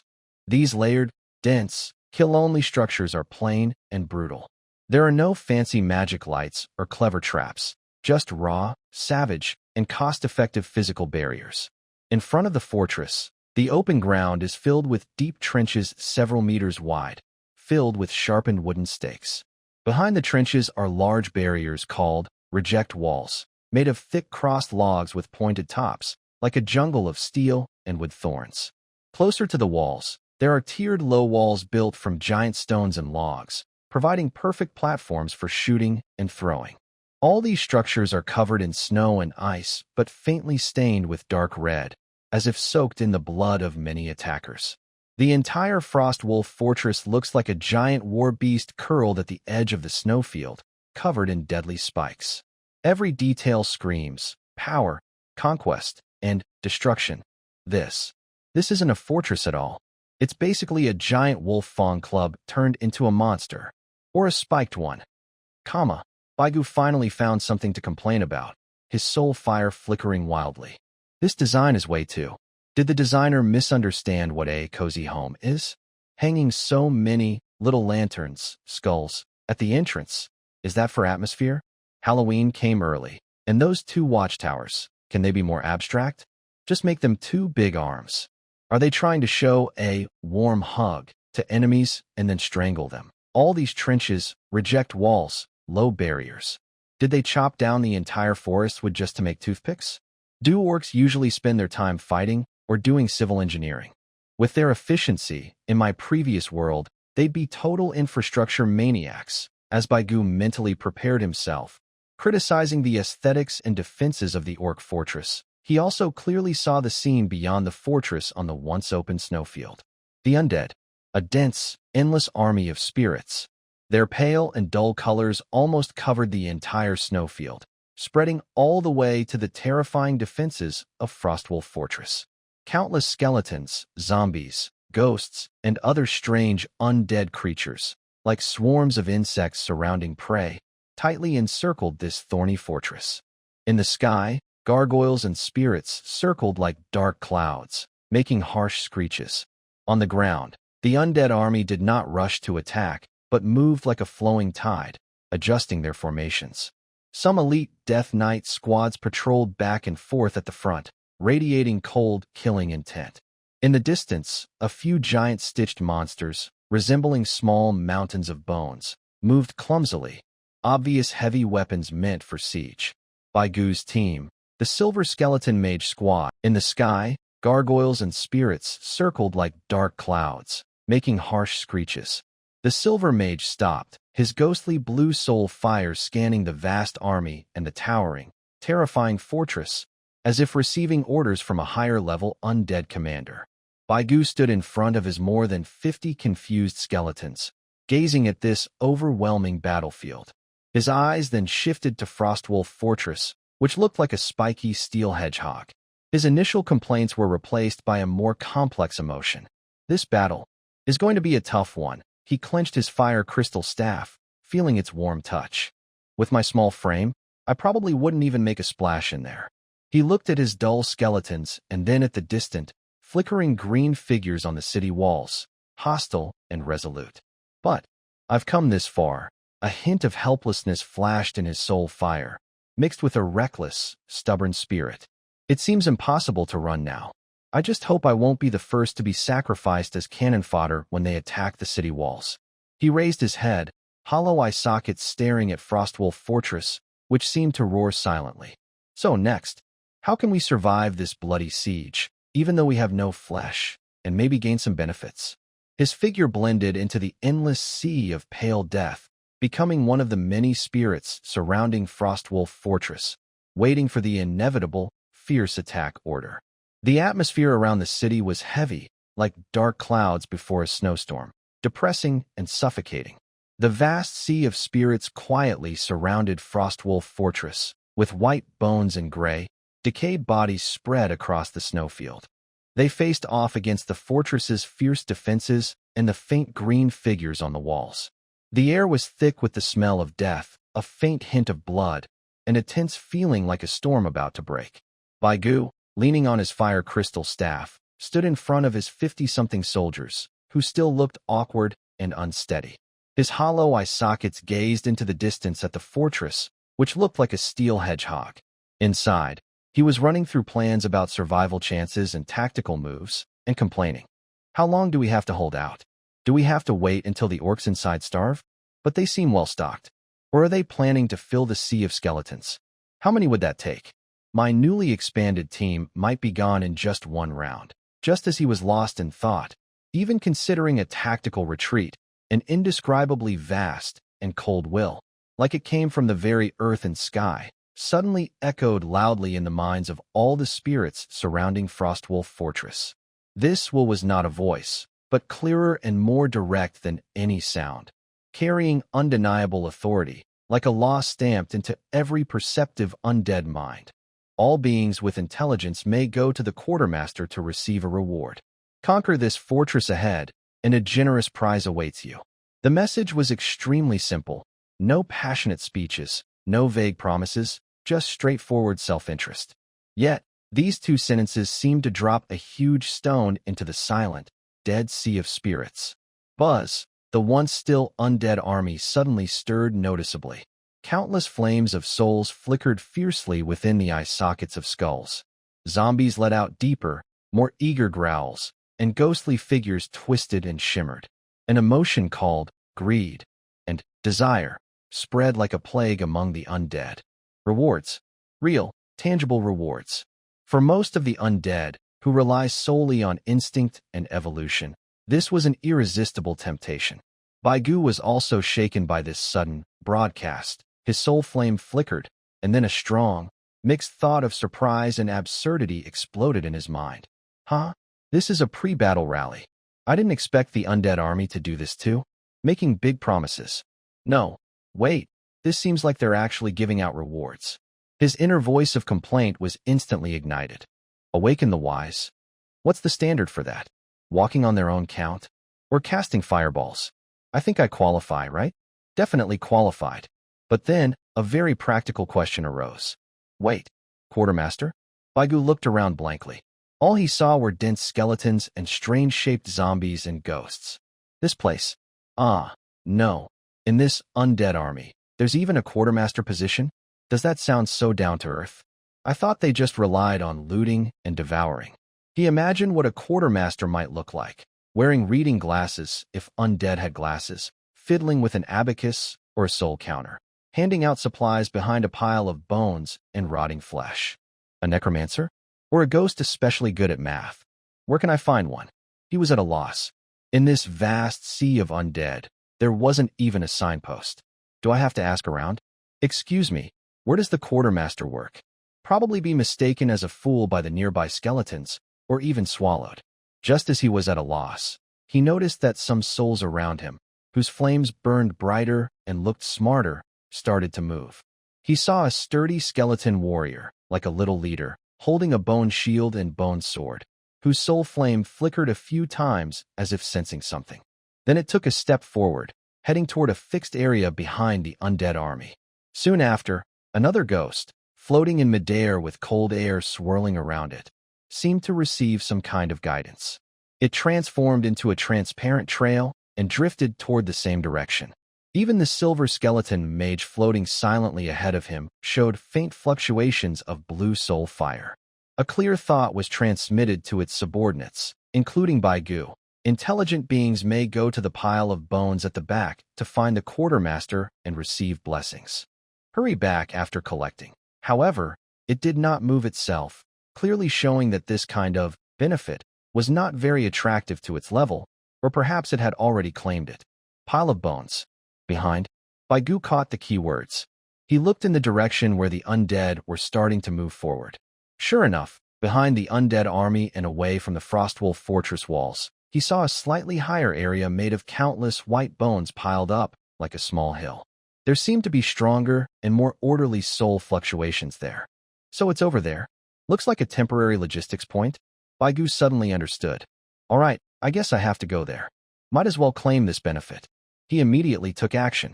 First, he tried to use his soul to command his 50 or so followers to stay put. But it didn't work well. The skeletons still stood there blankly, with only a few seeming to understand a little and slightly reducing their shaking. Forget it, I won't bother with them. I can't lose anything anyway. Baigu gave up trying to control them. He leaned on his staff, lifted his bony legs, and headed toward the pile of bones in the back. Along the way, he saw all kinds of undead heading to claim their benefits. Some skeletons like him, but in different forms, some holding swords, some with bows, bone bows, and a few with simple bone staves like him, who were apprentice skeleton mages, some slow-moving zombies with greedy soul fires, and drifting ghosts emitting cold air. They all followed an invisible guide, moving from different directions on the battlefield toward the same destination. This orderly scene, like a company distributing holiday gifts, was very strange and amusing in the midst of the undead disaster. TSK, truly a sight to see in a lifetime. No, a lifetime of death, Baigu muttered inwardly as he walked. The undead army's management skills are quite good. They even know to give some charge rewards before battle to boost morale, if undead had morale. I wonder what these rewards include. Sounds pretty rich. Magic, combat skills, equipment, magic crystals. He was especially interested in the magic and magic crystals. Could magic help him learn a few more spells and get rid of the awkward title of Fireball Hero? Could the magic crystal help strengthen his fire crystal staff again?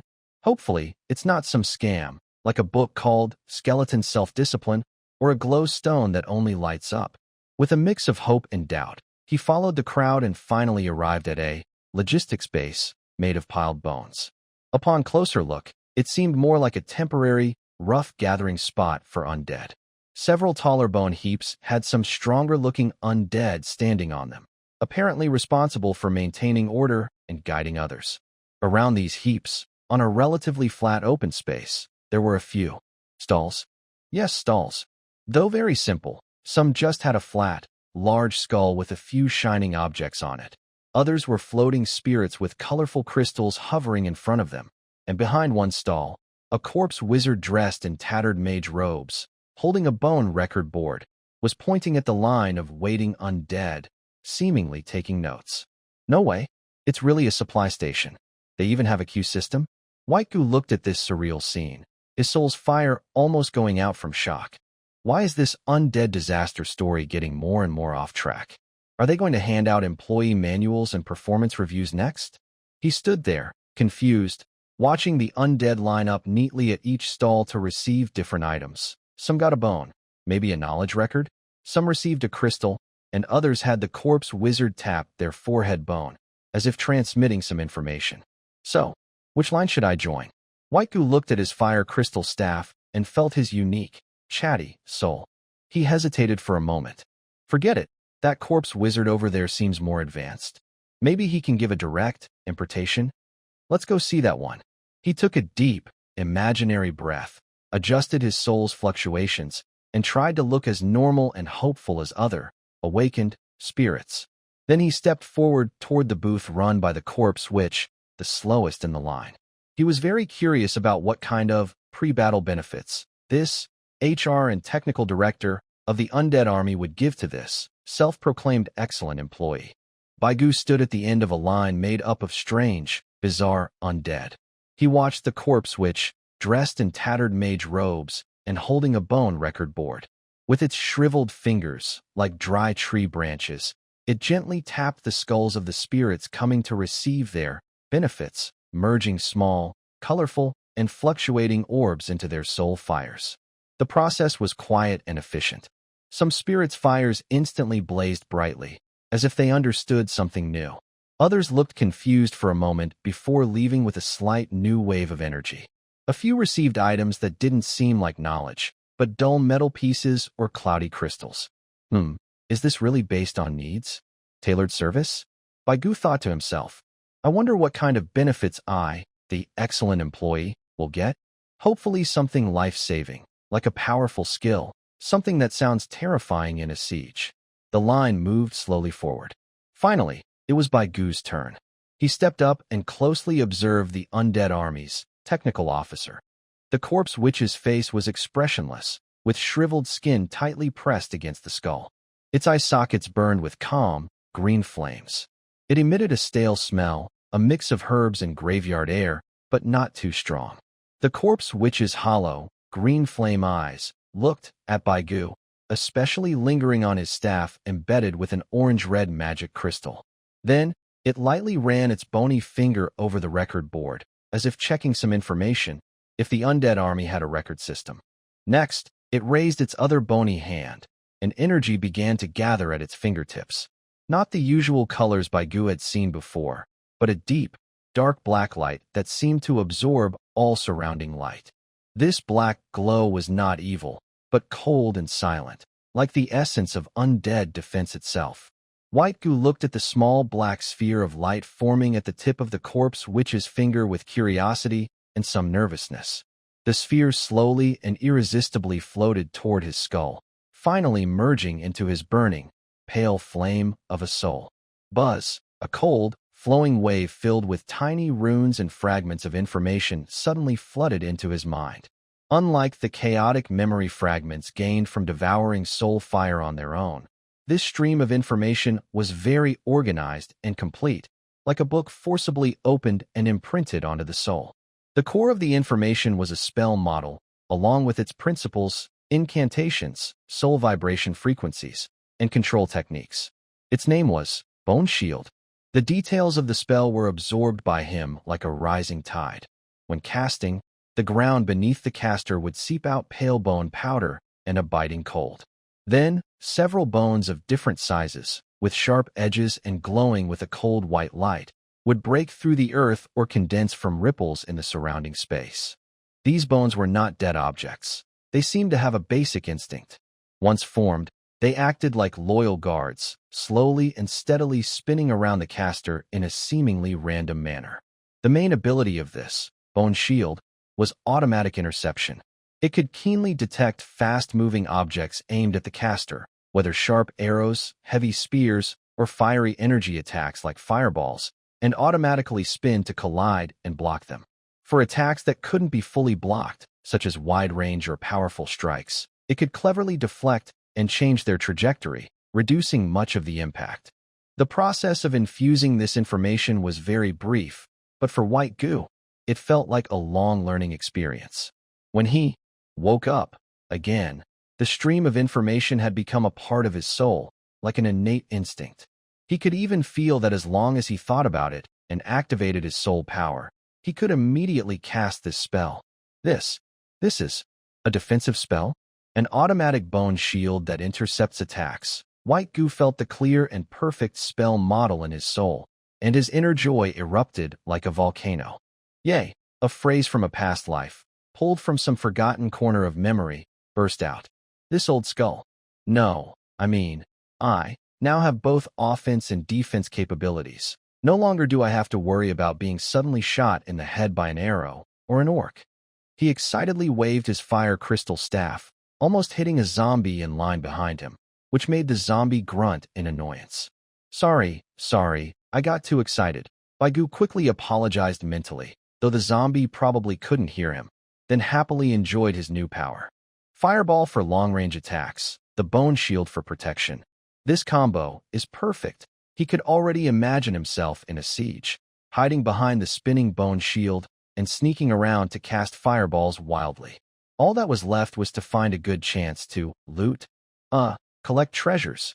His soul fire sparkled with a glow like a greedy treasure hunter seeing gold. A siege battle, so many orc warriors, so much soul fire. How much experience will I get? Maybe I can pick up a few more pieces of equipment? He could already see himself after the bloody siege, with his soul fire burning brightly, bones shining like jade, promoting to silver, holding a fireball in one hand and a bone shield in the other, followed by a bunch of, probably still silly, skeleton minions, heading toward the peak of skeleton mastery. Next, the cold, emotionless voice of the necromancer interrupted Baigu's daydream. Realizing he was still in position, Baigu quickly bowed, in skeleton form, to the necromancer, not sure if the other cared, then leaned on his staff, walking away from the logistics base with lighter steps than before, heading toward his team. As he walked, he couldn't help but start experimenting. He activated his soul power, following the spell model of the Bone Shield. Suddenly, the snow, mixed with bone powder, beneath his feet trembled slightly. A faint, ghostly white bone powder seeped out with a cold chill. Then, with a few soft sounds, 3 large bone fragments about the size of a palm, with edges shimmering with cold light, appeared as if leaping out of water like fish. They floated around him, slowly spinning in a steady, slightly sluggish orbit. The bones weren't very thick, and their rotation wasn't fast, but the solid sense of protection made Baigu feel much safer. Success. Haha. He happily controlled the bones to speed up, slow down, and change their radius, playing with joy. Although initially a bit awkward and using more soul energy than fireball spells, he could feel that with more practice, everything would improve. With this skill, my chances of surviving a city attack will greatly increase. He happily thought. Soon, watch how I develop steadily on this battlefield. Stay safe and grow strong. He looked back at the vast army of undead and the fierce Frostwolf fortress in the distance. His nervousness was replaced by a strange, perhaps mistaken, confidence. The undead army's siege hammer was about to fall, and he, Baigu, a skeleton with a new shield, was ready to take advantage of the chaos. His skeleton life was about to turn a new, more clever, or perhaps more cautious, page, thanks to this small bone shield. The undead army moved like a tide guided by an invisible hand, shifting from chaos into straight lines pointing toward Frostwolf Fortress. There were no loud drums or shouts, only the creepy sounds of bones rubbing together, forming a marching tune that made the scalp tingle. From the center of the army, cold and commanding soul orders were issued, precisely guiding each undead unit. Baigu was busy giving orders. Left. The one on the left. Yes, you don't push to the right. Do you think this is a market? He waved his fire crystal staff like a traffic officer, trying to keep his 50 or so skeletons in a basic formation. Follow behind. Don't fall behind. If you do, those big guys behind will crush you into bones. The big guys were several slow-moving, giant-stitched monsters made from countless corpses and bones, looking like moving little hills of flesh, each step causing the ground to shake slightly. They were clearly meant to break through strong defenses. Under Baigu's frantic, mainly poking and prodding, command, his large but clumsy team finally squeezed into the designated position, middle of the siege line. Ahead was a dense sea of skeletons spread like a white carpet, serving as the vanguard, along with some slow but tough zombies. On the sides and behind, there were more neat skeleton formations, along with roaming death knights and drifting ghosts. He looked up toward Frostwolf Fortress nearby. From this perspective, the fortress looked more like a silent, spiky, terrifying giant beast. On the city wall, faint green shadows moved quickly, and under the sunlight, weapons reflected cold, icy light. A feeling of intense oppression, like a storm about to break, covered the entire snowfield. Wow, this scene is more exciting than all the fantasy movies I've seen combined. Baigu clenched his staff tighter and instinctively checked the new magic model engraved in his soul, the bone shield. This was his hope for survival later. I just wonder if my small body can handle such intense scenes. At that moment, a cold, sharp scream, as if tearing the soul, suddenly sounded from a high place behind the undead army. It was a battle horn, issued by some powerful undead creature. As soon as the scream ended, the entire undead army seemed to be released from their last restraint. Click-clack, the previously orderly clack sounds were instantly replaced by a wild, chaotic, destructive roar of souls. In the front line of the skeleton sea, thousands of gray bones and skulls, their soul fires in their eye sockets suddenly burst with unprecedented brightness. They moved stiffly, like a flood of pale water bursting through a dam, silent shouts echoing as they launched their first reckless charge toward the fierce defenses of Frostwolf Fortress. The real siege battle had begun. The sky seemed to darken instantly. It wasn't clouds blocking the sun, but a flying army of countless stone gargoyles and spirits, like a swarm of locusts sweeping across the land, emitting harsh screeches, rushing toward Frostwolf Fortress. Their targets were the defenders on the walls and the watchtowers burning with bonfires. Almost at the same time as the undead air force took off, the warriors on the walls of Frostwolf Fortress erupted with deafening roars. For the tribe, for the Frostwolf clan. Fire! With the rough roar of the commander, countless dangerous lights suddenly lit up on the walls. Whoosh, whoosh, whoosh, dense arrows, like rain, shot down with piercing whistling sounds from the walls and the fist-shaped watchtowers. These weren't ordinary arrows. Many had faint elemental glow wrapped around their tips, some imbued with frost magic by shamans, freezing the air where they passed, others coated with poison, flickering with ominous green light. Arrow rain like the scythe of death, accurately strikes the charging army of skeletons. Snap! The frontline skeletons fall like cut wheat, collapsing in groups. Frost arrows hit their targets, instantly releasing cold air that freezes the skeletons into ice sculptures, which are then shattered by the advancing comrades behind them. Poison arrows corrode the bones, causing the fire of their spirits to quickly fade away. But this is only the beginning. Behind the city walls, several powerful energies rise. A few orc shamans raise their staffs and chant ancient prayers. The water element in the air gathers wildly, forming a rapidly spinning icy cloud above the skeleton army. Boom, boom. Next, countless hailstones, sharp-edged and about the size of fists, fall like a waterfall. These hailstones contain strong natural power, easily smashing through fragile skulls and bodies, breaking bones and tendons. The fire of their spirits flickers out like a candle in the wind under the intense impact. The charging skeleton army is thinning visibly. White broken bones cover the snow, like a snowstorm of bone dust. Wow, this firepower is too intense. Baigu, watching from the middle ranks, feels his heart pounding. Is this defending the city? It's more like an apocalyptic disaster. We cannon fodder are just sending ourselves to be eaten. He feels his spirit trembling. Seeing his fallen and shattered comrades ahead, a clear wave of fear rises in his heart for the first time. It's much scarier than guerrilla fighting in the forest. However, the undead army shows no reaction. The skeletons that fall in front are immediately replaced by others behind. With blank expressions, they have no expressions anyway, stepping over their fallen comrades to continue forward. They show no fear, no hesitation, only obeying orders and devouring souls. The battle in the sky is equally fierce. Ghouls try to dive and scratch the defenders on the wall, but are shot down by precise arrows and lightning chains summoned by shamans. They fall from the sky like dumplings, smashing into pieces. Ghosts pass through physical barriers, directly attacking the spirits of the orcs, but some orc warriors shine with blessed light from shamans or endure the soul attacks with fierce willpower, tearing the ghosts apart. Finally, after paying a very heavy price, the first wave of skeleton vanguards, like waves crashing against rocks, finally hit the outermost defenses of Frostwolf Fortress, those crisscrossing trenches and barricades. A fierce close-range battle broke out instantly. The skeletons tried to fill the trenches with their bodies. Some fell into deep pits and were pierced by spikes at the bottom, while others continued forward, stepping over their fallen comrades without hesitation. Confronted with the steel-like barricades, the skeletons could only claw at them with their bones or crash into them, trying to break through. On the fortress walls, more attacks followed quickly.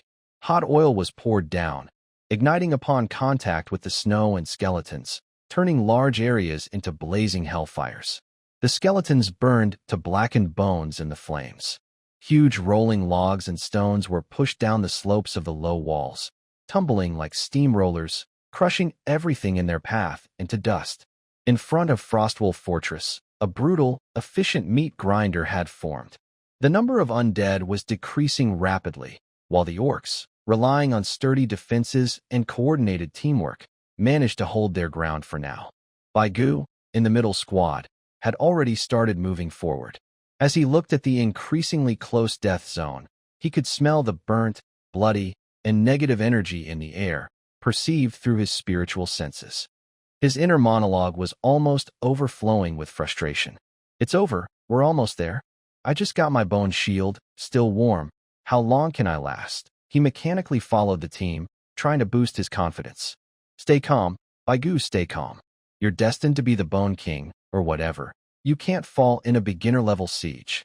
Here, it's a humorous inner joke, not serious about being a beginner. Yes, stay sneaky and don't waste time. Later, I'll hide in the back and cast fireballs, with a bone shield to block arrows. When danger comes, just retreat. He decided not to be a hero. No matter how glorious the undead or how important the Legion missions, his own life was more important. Just as he was lost in thought, a new command came from ahead, from the floating silver skeleton mage. Second squad, move forward, clear the obstacles, and open a path for the following troops. Command issued. The surrounding skeleton phalanx, which was previously still, saw the flames of their souls in their eye sockets surge again. Like a machine wound up tight, they began to march in unison, rushing forward faster. It's our turn now, Baigu shivered and quickly waved his staff, shouting mentally to his troops, "Brothers, charge! 4. For the flames of the soul. Follow me." Even he felt a bit embarrassed after shouting, but his followers seemed to have received the advance order. They started to move forward, somewhat confused but following the main group. Baigu took a deep, imaginary breath, gripping his fire crystal staff tightly. Then he moved his mind. Buzz! 3 sharp, pale bone shards with a cold aura appeared out of nowhere, breaking through the snow and bone dust beneath his feet. They floated around him and began to spin slowly. The bone shield activated. He felt a slight sense of protection from the bone shards, which made him feel a little safer. All right, the shield is up, the blue bar is full, and the fireball spell is ready. He encouraged himself. He followed the white wave of energy rushing toward the thunderous battlefield, where flames, snow, and deathly aura intertwined, thick as solid matter, the front line of the siege. This was the largest and most dangerous battle in Baigu's skeleton life. The curtain was now rising, and our talkative skeleton Baigu was about to begin his tricky and tough journey of survival and gaining benefits in this giant meat grinder.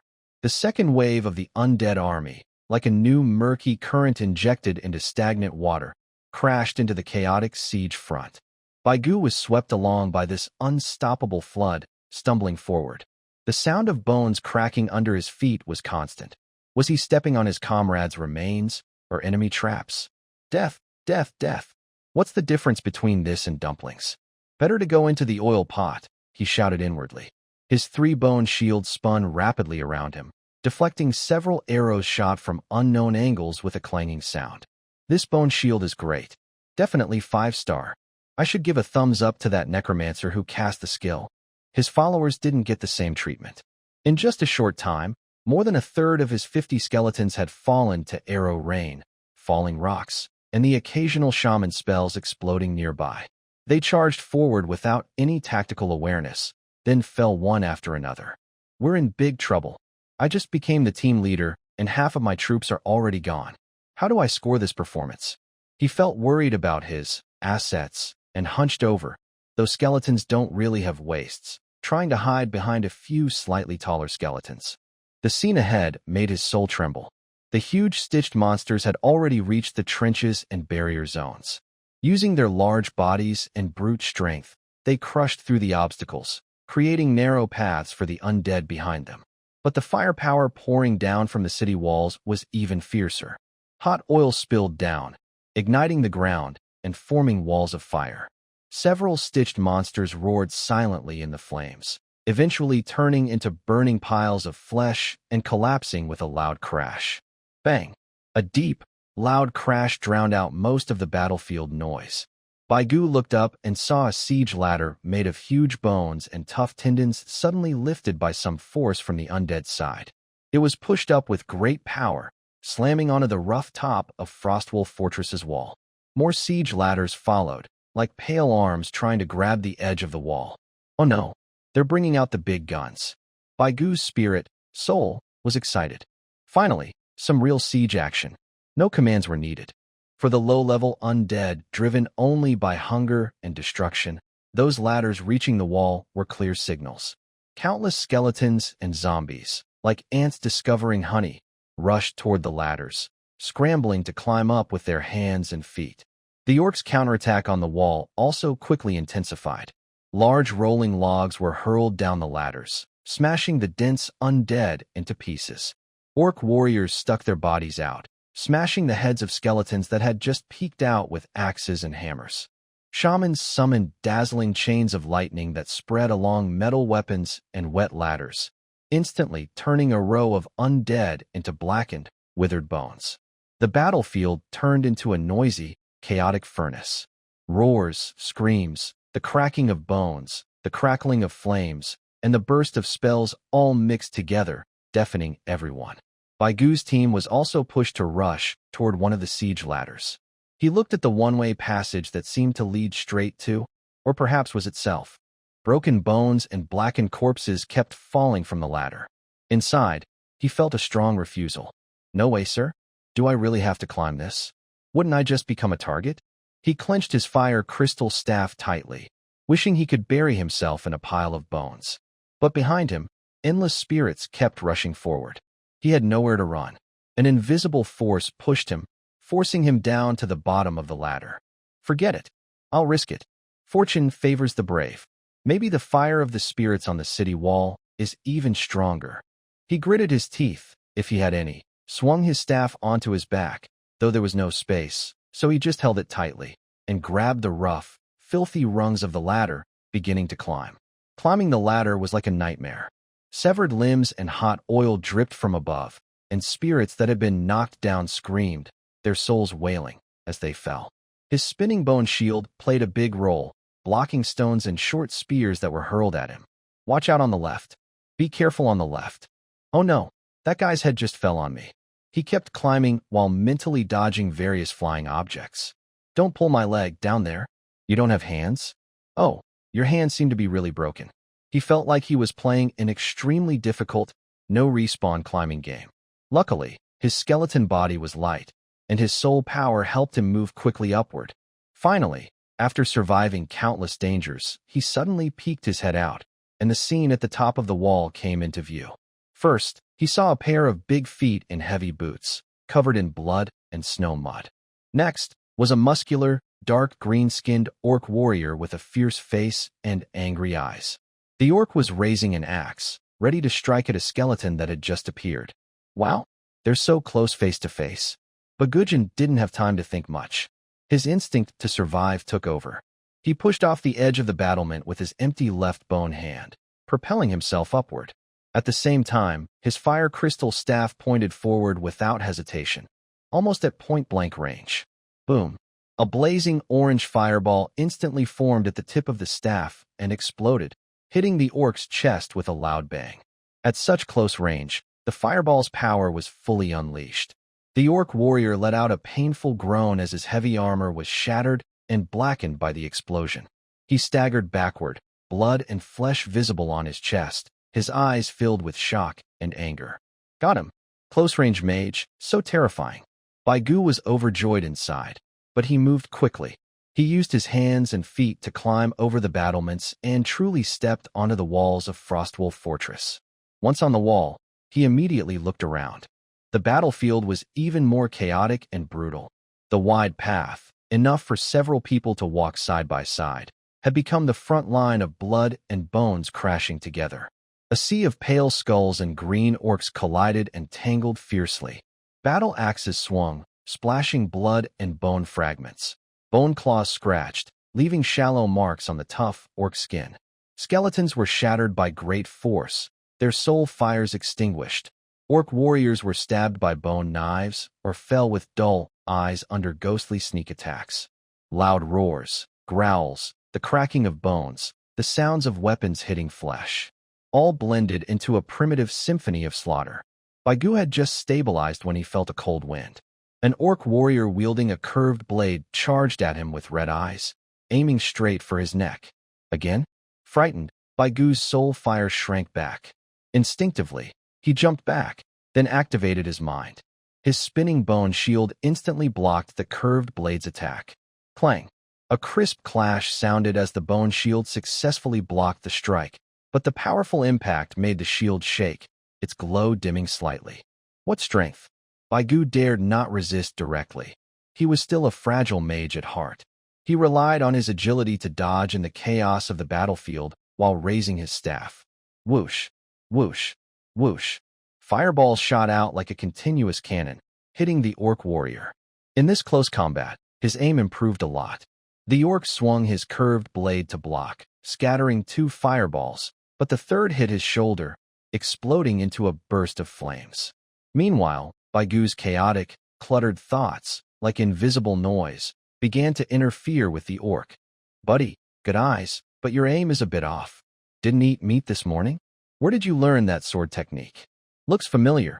Did your grandma teach you at the square dance? Left. Watch out on your left. Just kidding. The orc warrior was already frustrated from injuries and prolonged attacks.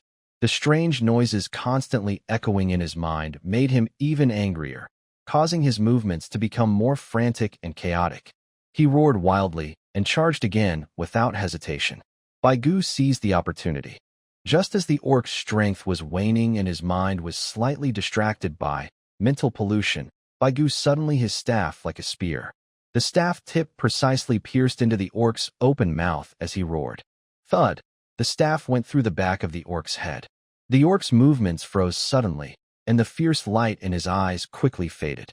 Gu quickly pulled back his staff and pressed his palm against the dying orc's forehead. Absorb.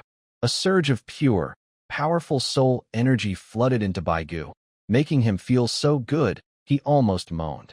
He sensed his soul fire flare up higher, and his bones seemed to become stronger and more resilient. Nice. This is a real feast. He greedily absorbed the energy while carefully watching his surroundings. He saw that the section of the city wall he was on had fallen into total chaos. The skeletons that had managed to climb up were instinctively fighting the orc warriors, but they were clearly at a disadvantage. Meanwhile, the silver skeleton mage was farther away, engaged in a fierce battle with an orc shaman. Blue ghostly spells clashed with dark green shaman magic, making it hard to tell who was winning. No, I need to find a safe spot to keep attacking. Gu decided and started moving along the edge of the wall, looking for lone orcs or those fighting other undead. Sometimes he threw fireballs from afar to harass. Other times he sneaked close to ambush. His annoying, mental pollution spell made his attacks surprisingly effective. He felt like a ghostly assassin on the battlefield. He liked to think so. Wherever he went, orc warriors would reveal openings for various reasons, and he would quickly harvest them. Yes, just like that. Keep the rhythm. He kept absorbing soul energy and cheered himself on inwardly. Stay sneaky, don't waste time. Once I clear this wave of orcs from the wall. No, once I clear this section of the wall, I might just level up to silver. He imagined a bright future where his bones were as beautiful as jade and his soul fire blazed like a torch. Of course, that depended on him surviving this brutal meat grinder on the wall first. Gu, the cautious cat, was hiding behind a collapsed arrow tower, secretly peeking out. He was watching the battlefield carefully. He had just used a sneaky attack called Shadow Fireball, a name he gave it, to defeat an orc warrior who was fighting with a big axe, facing away from him. He was happily absorbing the strong soul energy from the attack. Not bad, not bad. This move paid off. With this speed, maybe I can. His confident thoughts were interrupted by a sharp, dangerous feeling, like a beast's stare, stabbing into his senses like an icy spear. He quickly turned his head and saw about 10 meters away an orc warrior staring at him intensely. This orc was very different from the usual soldiers he had seen before. This orc was taller and stronger, nearly 2.5 meters tall, like a tower. His body was covered in heavy, shiny metal armor that sparkled in the light. The joints were connected with tough beast leather. The most striking thing was his deep green skin, which seemed to shimmer with a liquid silver glow. This was the bright aura of a high-level silver-ranked fighter. He held a double-edged battle axe, the blade as big as a small shield, shining coldly. Just leaning it casually on the ground left a shallow mark on the hard bricks. The silver orc's eyes were like two burning hot irons, full of rage, violence, and disgust at something unpleasant. He had just seen Gu sneak attack his fellow orc. What? Silver rank? Boss level? Gu's soul fire almost shot out of his eyes. I was just stealing a chicken. Do you really need to send such a top-tier boss to clear the scene? This game is so unbalanced. The silver orc didn't bother with words. He let out a deep, thunder-like roar from his throat and suddenly stomped his foot. Boom. The bricks beneath him cracked and sank. He transformed into a silver hurricane, full of unstoppable pressure, rushing straight toward the hiding Gu behind the arrow tower. His speed was so fast that only a blurry afterimage remained in the air. No manners at all. No opening speech. Gu was so scared his soul almost left his body. His survival instinct made him react as quickly as he could. He didn't have time to think. He quickly poured the just absorbed, not fully digested soul power along with his own reserves into the fire crystal staff. Buzz! A huge, deep-colored fireball, larger than usual and glowing like molten lava with a faint white core, gathered at the tip of the staff just in time. It tore through the air with a sharp scream, rushing fiercely toward the silver whirlwind. This was his strongest attack so far. Facing the blazing fireball powerful enough to vaporize ordinary orcs instantly, the silver orc only showed a hint of disdain in his eyes. He charged forward, casually lifting his giant axe, which looked like a door. Boom! A deafening explosion erupted. The huge fireball collided forcefully with the axe blade wrapped in condensed silver battle aura. The intense flames and shockwave burst outward in a ring, knocking back several skeletons and orcs caught in the chaos. However, the silver orc's charge only slowed slightly. The silver glow of his battle aura flickered violently, absorbing and dispersing the explosion's power. He didn't even stumble, and only a blackened mark remained on his axe blade. Is that all? Is he cheating? Baigu was shocked inside. The opponent's strength far exceeded his expectations. The silver orc had already reached him. The massive shadow completely covered Baigu, and the terrifying pressure almost froze his soul. Die? Bone scraps. The orc warrior roared like thunder. His huge axe, with the power to tear everything apart, slashed down fiercely like a silver lightning bolt toward Baigu's head. Before the axe even arrived, the sharp wind already made Baigu's skull ache, and his spinning bone shield creaked under the strain. He couldn't dodge. The attack was too fast. Baigu's pupils shrank, his soul fire, and at this life-and-death moment, he was driven by a fierce determination. Fight to the end. He no longer retreated. He poured all his soul power into the fire crystal staff, not to cast spells, but to use it as a fiery stick. He gripped it tightly with both hands, holding it horizontally over his head to block the terrifying slash that could split mountains and rocks. At the same time, he desperately shrank all 3 bone shields and stacked them on top of the staff. Clang! It was like a giant bell struck by a mighty force. It was like 2 steel war chariots rushing at each other at high speed and crashing violently. The sharp, deafening sound of metal hitting metal mixed with the cracking of bones breaking suddenly erupted. The silver orc's powerful axe, infused with terrifying strength and fighting spirit, first easily shattered the triple-layered bone shield, bone dust flying everywhere, then heavily struck the fire crystal staff. An indescribable force traveled through the staff. Gu felt as if he had been hit directly by a huge hammer. His arms, trying to block, instantly cracked like spiderwebs, making a painful creak sound. His entire skeleton was pressed down by this force, and the bricks under his feet cracked with a loud snap. Ugh! Although there was no blood, his soul's fire flickered violently, as if shaken apart, giving a feeling similar to an internal injury. He was like a broken kite, knocked backward by the axe, crashing hard into the sturdy wall behind him with a dull thud, barely stopping. Pain. My arm is about to break. My soul is about to scatter. Gu sat slumped at the base of the wall, feeling his bones almost falling apart, and his soul's fire dimmed quite a bit. He looked down and saw the cracks on his arm bones. Shocking. The fire crystal staff, made of special material, hadn't broken, but a tiny white scar appeared on its shaft. The gap was too big.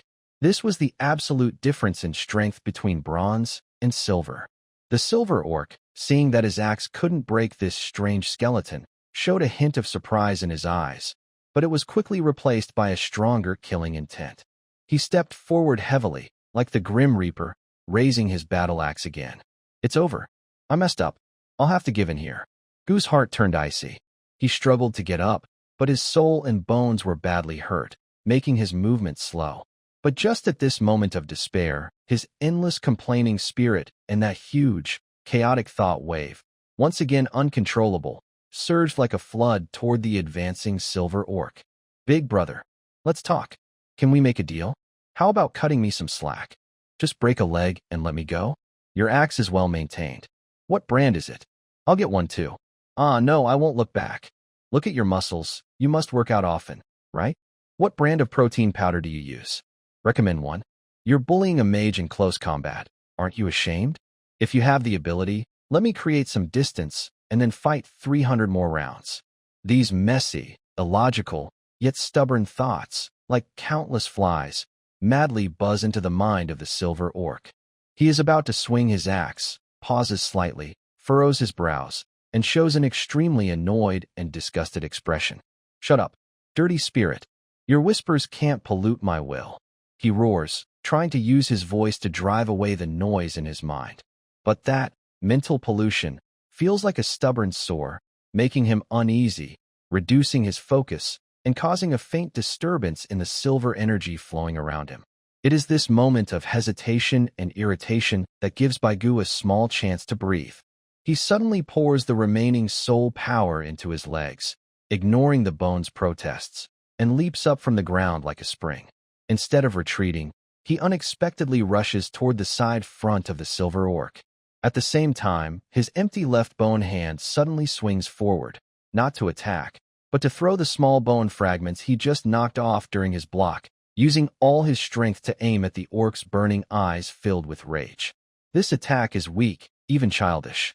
But for a warrior in extreme agitation, disturbed by mental pollution, it is undoubtedly adding fuel to the fire. The silver orc instinctively tilts his head to dodge, causing a tiny deformation in his movement. Seizing this almost negligible opportunity, Baigu almost instinctively releases a small, fist-sized, but extremely solid orange fireball, aiming it directly at the orc's armored waist. Bang! The explosion at such close range, although unable to break through the heavy armor, causes a shock and high heat that makes the silver orc's body, and a burning pain spreads through his waist. Roar! Ant! You have angered me. Repeated setbacks, mainly mental, have driven this silver warrior into a frenzy. He no longer seeks skill. His silver energy burns like flames all over his body.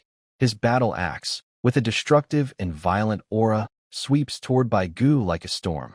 Baigu can only rely on the little agility he just regained, desperately dodging and blocking. He is knocked back again and again, with more cracks appearing in his arm bones, and his soul fire growing dimmer. Occasionally, his fireball hits the opponent, leaving only scorched marks on the armor, unable to cause real damage. He was completely at a disadvantage, relying only on the ongoing interference of mental disturbance and a little bit of fighting wisdom to barely hold on. Each confrontation was on the verge of falling apart entirely. I can't go on. I really can't hold out anymore. He felt his consciousness beginning to blur, the flame of his soul flickering like a candle in the wind. Is this how my life full of complaints is going to end here? Just as he was about to be completely consumed by the raging silver axe's glow, a cold, swift, blue light, like a lightning bolt, tearing through the night sky, suddenly shot in from the side. It struck precisely on the side of the battle axe swung by the fierce silver orc. Clang! Another loud bang. This time, the unstoppable silver axe was knocked off course by the blue light, smashing into the empty space beside Baigu, causing bricks to shatter and stones to fly. He had found a way out of death. Baigu and the silver orc warrior both suddenly turned their heads, looking toward the source of the attack. Not far away, the silver skeleton mage, who had been fighting the orc shaman, had somehow finished the fight or escaped from the entanglement. Its jade-like bones bore several deep scorch marks, but the blue flame of its soul in the eye sockets remained cold and steady. It floated in midair, holding a bone staff upright, pointing toward them. The blue light that had just saved him was emitted by it. The cold, icy aura of the silver skeleton mage swept over Baigu and the furious silver orc. Your opponent is me. The blue light, like a cold salvation, not only diverted the deadly axe, but also pulled Baigu's nearly shattered soul back from the brink. Am I saved? He collapsed against the wall, his soul's flame flickering wildly like a candle blown by a strong wind, about to go out at any moment. The cracks on his bones looked like a spider web, and his whole body was racked with a pain that felt like it was about to break apart on a spiritual level. Looking at the floating, scarred jade bones of the silver skeleton mage nearby, he felt a surge of relief, grateful to be alive. Boss, dear boss, from now on, you are my half-brother and close kin. He desperately cheered for the silver skeleton mage in his mind, then scrambled backward, trying to get as far away from the terrifying silver orc as possible. The silver orc warrior clearly did not expect to be interrupted. He angrily turned toward the silver skeleton mage and roared in fury, "Skeleton, I'll take you down first." The silver skeleton mage didn't respond. Only the cold blue flames of its soul fire burned calmly in its eye sockets. It waved its bone staff, and several pale white-boned spears instantly formed, shooting toward the orc with a sharp tearing sound. Meanwhile, it flickered and retreated, probably trying to lure the powerful opponent away from this area to prevent other low-level undead from being affected, perhaps including Baigu, who looked a bit special as a subordinate. The two silver-ranked fighters immediately clashed, with magic light and battle energy strikes colliding fiercely, turning that section of the wall into a deadly zone where no living being dared to enter. Baigu took this chance to crawl backward, using his hands and feet until his back pressed against a relatively intact battlement, finally letting out a small sigh of relief. Wow, that scared the skeleton half to death. The gap between silver and bronze is just too huge, like an elephant versus an ant, he thought, still trembling as he checked his injuries. This arm is almost like fragile porcelain from Jingda Jun. Just a touch, and it'll break. I need to absorb some soul fire quickly to heal. He looked up at the battlefield on the wall. Since the silver skeleton mage drew away a high-level enemy, the pressure on this part of the wall seemed to lessen a bit. But the overall situation was starting to turn around. The orc defenders were clearly enraged by the reckless undead. More orc warriors poured out from the reserve troops, wearing better armor and wielding weapons that shimmered with enchanted light. They surged like a green steel flood, crashing into the already exhausted undead attack line. For Frostwolf Fortress, for the glory of our ancestors. Kill them all. A particularly tall orc officer with a fierce scar on his face stood in the middle of the wall, wielding a blood-stained battle axe and roaring deafeningly. His voice was like a war drum, inspiring all the defenders. The orc warriors became even more savage. They fought in groups of 3, back-to-back, swinging axes, hammers, and chains with relentless speed, smashing and chopping the advancing skeletons into pieces. The orc shaman also no longer held back, unleashing small-scale lightning chains, frost stars, and earth spikes, clearing gaps in the sea of skeletons. Even more frightening, behind the city wall, a dull and loud mechanical noise was heard. Creak. Bang. Several large stones, about the size of small houses, were launched by a huge catapult, accompanied by terrifying whistling sounds. They flew over the wall and fiercely struck the undead troops climbing the siege ladders and gathering below the wall. Boom, boom, the ground shook violently. Each falling stone created a huge hole in the pale tide of enemies. Hundreds of skeletons and zombies were instantly crushed into pieces, their soul fires extinguished before they could escape, by terrifying whistling sounds. They flew over the wall and fiercely struck the undead troops climbing the siege ladders and gathering below the wall. Boom, boom, the ground shook violently. Each falling stone created a huge hole in the pale tide of enemies. Hundreds of skeletons and zombies were instantly crushed into pieces, their soul fires extinguished before they could escape, by terrifying whistling sounds. They flew over the wall and fiercely struck the undead troops climbing the siege ladders and gathering below. Who can stand this? On the wall, the remaining undead began to falter under the fierce counterattack from the orc soldiers and the terrifying threat of the catapults behind them. They had no discipline or morale, fighting purely on instinct and commands from higher undead.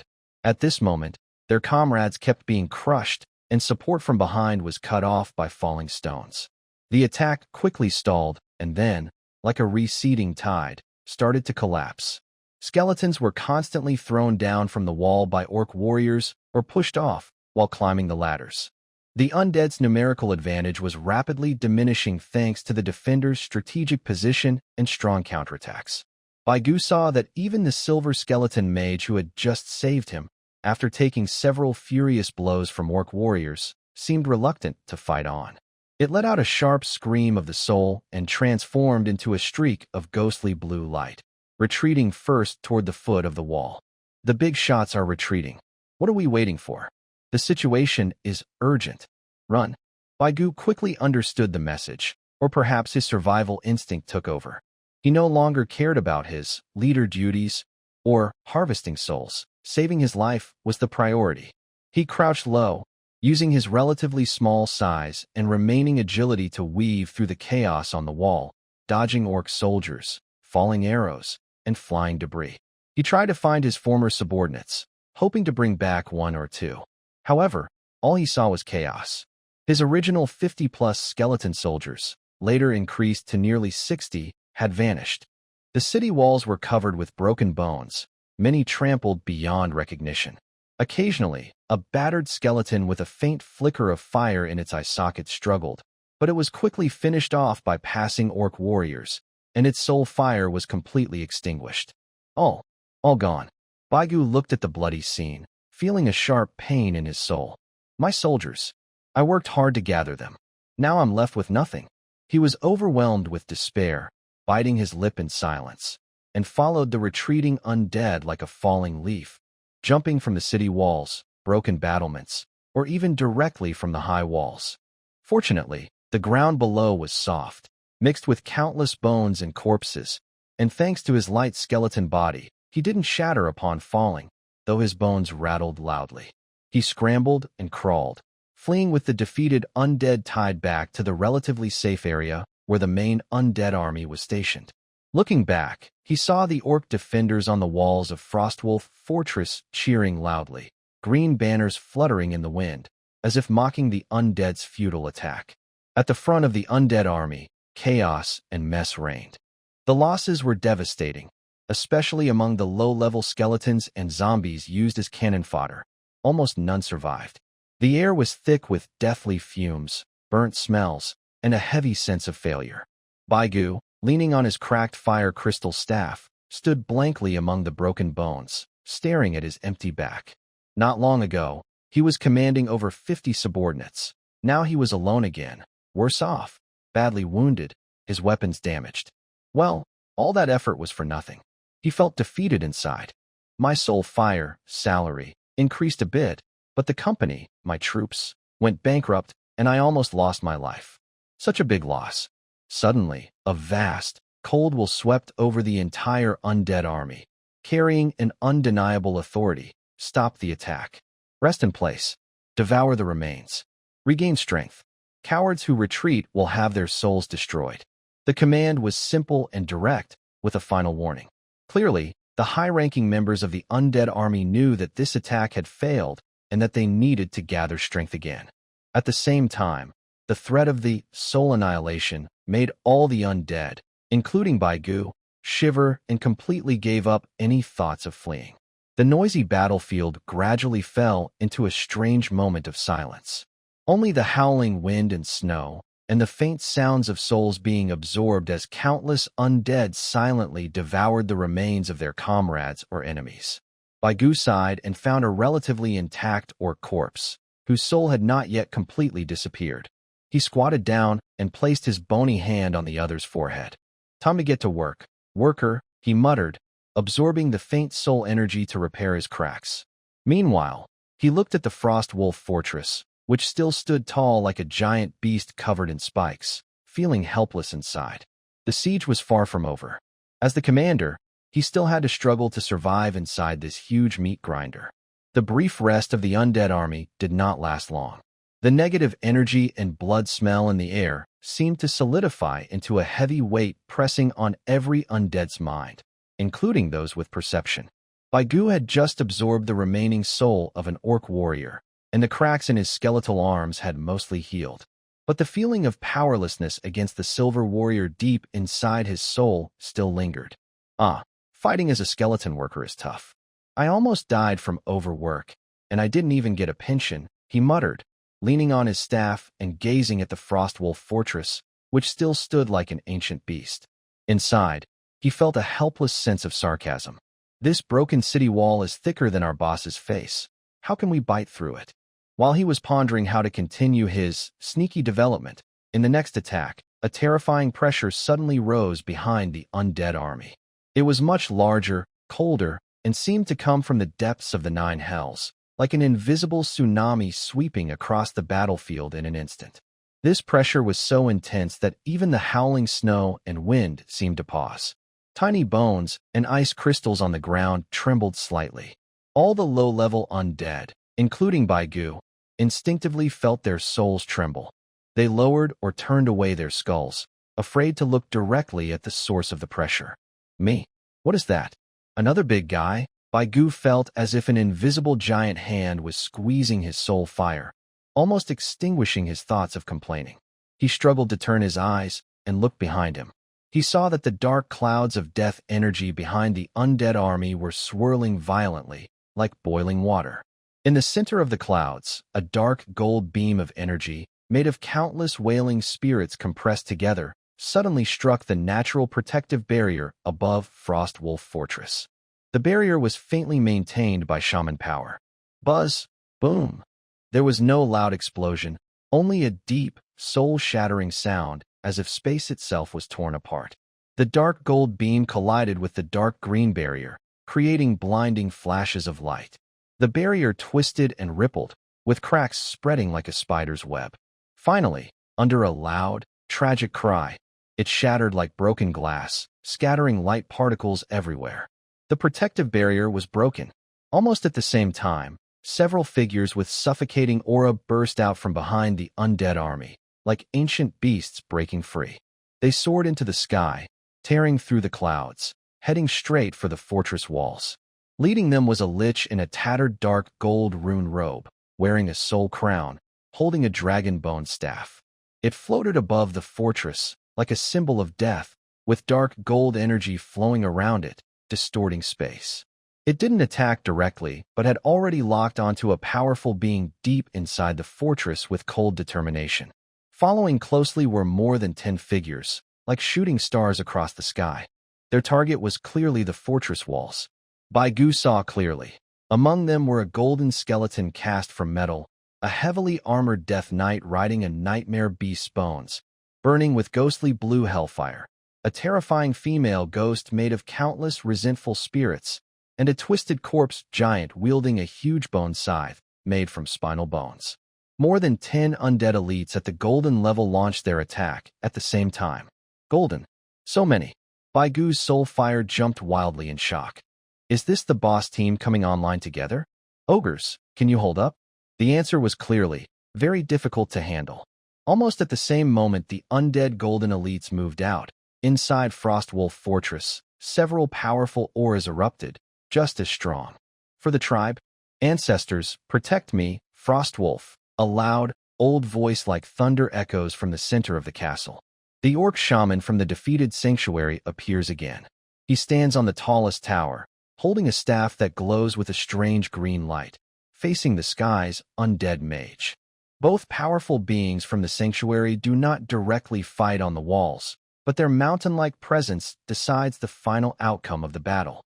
On the wall, the orc's strongest warriors also appear. One orc commander, nearly 3 meters tall, wearing ancient, heavy totem armor and wielding a huge double-edged axe like a door, roars loudly. His golden fighting energy burns like the sun, rushing to meet a charging golden death knight. An old shaman, dressed in a beautiful feathered robe and painted face, waves a staff decorated with a large wolf skull. He summons 2 giant wolves made of lightning and ice, attacking a fierce golden female spirit. There's also an orc defender with a large shield, moving like a fortress, and a quick, sneaky orc assassin master with twin blades. Nearly 10 golden-ranked warriors from the orc side clash with the undead golden warriors on the relatively narrow wall. The real battle begins at the wall. The fight among the golden-ranked fighters is on a different level from before. The Death Knight charges, creating a black whirlwind of death. It tears apart the wall's battlements like tofu. The orc commander's axe strikes with mountain-shaking power, carving deep trenches into the stone bricks with golden fighting energy. The female spirit's scream forms visible gray sound waves.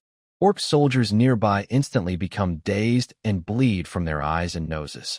The old shamans summon giant wolves roar, unleashing lightning chains and frost breath that explode with bright, deadly light on the undead. The giant skeleton's bone scythe swings, clearing large parts of the wall. Both orc soldiers and low-level undead are swept away or cut apart without mercy. The orc defender, like a real wall, holds the giant skeleton's attack with his huge shield, making deafening crashes. Various powerful combat skills, strange undead magic, and fierce shaman techniques, all clashing wildly on the city walls with explosions and destruction. The entire wall trembled violently and groaned. Large cracks spread like spider webs across the surface, with stones and dust falling steadily. A section of the wall, battered by too many attacks, even made a creaking sound, bulging outward and tilting as if it could collapse at any moment. The battlefield was in complete chaos. Low-level undead and beastmen soldiers, in this kind of fight, had no chance to be cannon fodder. They could only stay far away from the area where the Golden Tier experts fought, afraid of being caught in the shockwaves and crushed. Baigu hid in a relatively safe spot behind the undead army, staring in shock. His inner sarcastic voice burned with excitement again. Wow! The special effects. The scene. The budget is burning. He watched a silver orc warrior, nearly split in half by the attack, now awkwardly dodging the golden skeleton's throne-bone spear. It almost fell off the wall, and a strange thrill of satisfaction rose inside him. Just because you bullied me earlier. Now you see, there are always people better than you, and the sky is higher. TSK. Look at the golden big shots fighting, and compare that to my little skirmishes before. It's like kids fighting in kindergarten. He compared himself and felt his previous battle was just pathetic. His eyes fixed on the battlefield on the wall, which looked like the end of the world, especially the fallen golden experts, mainly beastmen, whose soul energies shone like tiny suns, dazzling and radiant. An uncontrollable desire spread like wildfire in his soul, the soul fire of the golden rank. How huge must that energy be? He felt his own soul fire trembling with greed. If I could just absorb a little, even a tiny scrap, could I maybe advance to silver? Once that thought appeared, he couldn't hold it back. He looked at the crumbling wall, about to collapse at any moment, and at the souls shining brightly in the chaos of the golden battle. A surge of courage, or greed, filled his heart. An opportunity, a once-in-a-lifetime chance. If the wall was completely destroyed by the golden experts' fight, the undead army could rush in freely. During the chaos of battle, it was the perfect moment for someone like him, a small player, to sneak around and grab some loot. He tightly gripped his fire crystal staff, applying enough force to make his finger bones creak slightly. The cracks in his arms had mostly healed from earlier absorption and rest, and his soul energy was fully restored from his previous feast, even showing signs of improvement. Done. In Baigu's hollow eye sockets, the pale soul fire burned brighter than ever, locking onto the chaotic and dangerous city wall area. The greater the risk, the greater the reward. Once the wall breaks, I'll be the first to rush in. The fierce battle among the gold-ranked fighters was like a dozen humanoid demolition machines working wildly on the city wall. There were energy clashes from fighting with aura blades, necromancer spells, shaman elemental powers. All kinds of terrifying energy streams collided, destroyed, and exploded. Every clash made the battered wall groan under the strain. Boom! Finally, with a deafening sound like the sky splitting, the part of the wall that had suffered the most damage and was riddled with huge cracks collapsed inward, as if its foundation had been pulled out like a block of building blocks. It wasn't just a small piece, a section of the wall, dozens of meters long, along with battlements, arrow towers, and dozens of orc soldiers, and a few undead fighting fiercely on top, all tumbled into the castle. Dust, snow, and shattered stones shot into the sky, forming a small mushroom cloud. A huge gap, like a beast's open mouth, appeared leading into Frostwolf Castle. The entire battlefield fell into a moment of silence. Both the fighting orc warriors and the waiting undead army seemed stunned by this sudden change. But in the next second, the cold, vast wall behind the undead army whipped like an invisible lash across all their souls. Attack. Devour everything. The command was simple, direct, filled with a desire for destruction. Clicking sounds echoed as the undead roared even more wildly and fiercely on the spiritual level.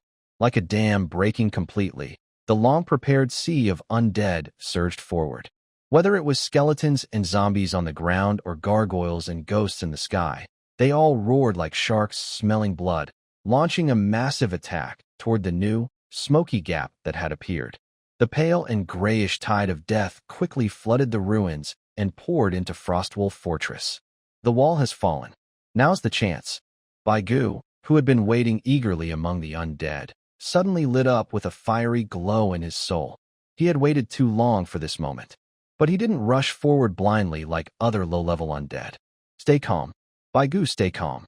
He clenched his fire crystal staff tightly, forcing himself to suppress the urge to rush in and grab the golden soul. The first wave of cannon fodder is going in now. There's probably resistance from orcs inside, and those big shots with the gold might still be fighting.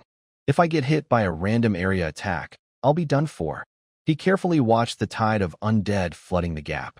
The front line was still led by those instinct-driven skeletons and slow-moving zombies, like sand and stones filling the area near the gap, also attracting the first counterattack from inside the fortress. Sure enough, inside the gap, the angry roars of orc warriors fighting to the death and the clash of weapons could be heard. Clearly, the orc defenders hadn't given up. They were setting up a new defense behind the gap. Good, let them test the waters first. Baigu decided. He wanted to use his agility, as he believed, and wisdom, mainly to avoid death. He crouched low, using the cover of the undead bodies rushing ahead, like a sneaky shadow, quietly moving along the edge of the army toward the gap. He didn't choose to rush through the most crowded center of the undead where the density was highest, but instead picked a spot near the edge, less crowded. Sneak into the village, don't shoot your gun. He silently repeated a wise saying he had heard somewhere in his past life, moving more carefully than other skeletons. The closer he got to the gap, the more chaotic and brutal the scene became. Underfoot were loose stones, twisted metal, broken bones, and still warm orc corpses. Thick smoke hadn't fully cleared, mixing with the smell of blood and burnt flesh, greatly blocking his view, if skeletons needed sight. The sounds of spirits crying, orcs shouting, dying screams, and buildings collapsing echoed around him. Baigu carefully avoided several collapsing pits, sidestepped a half-buried orc warrior trapped under a large stone, still swinging his axe in vain. He casually threw a fireball to free him and absorbed a faint soul, and finally reached the edge of the gap. He peeked inside.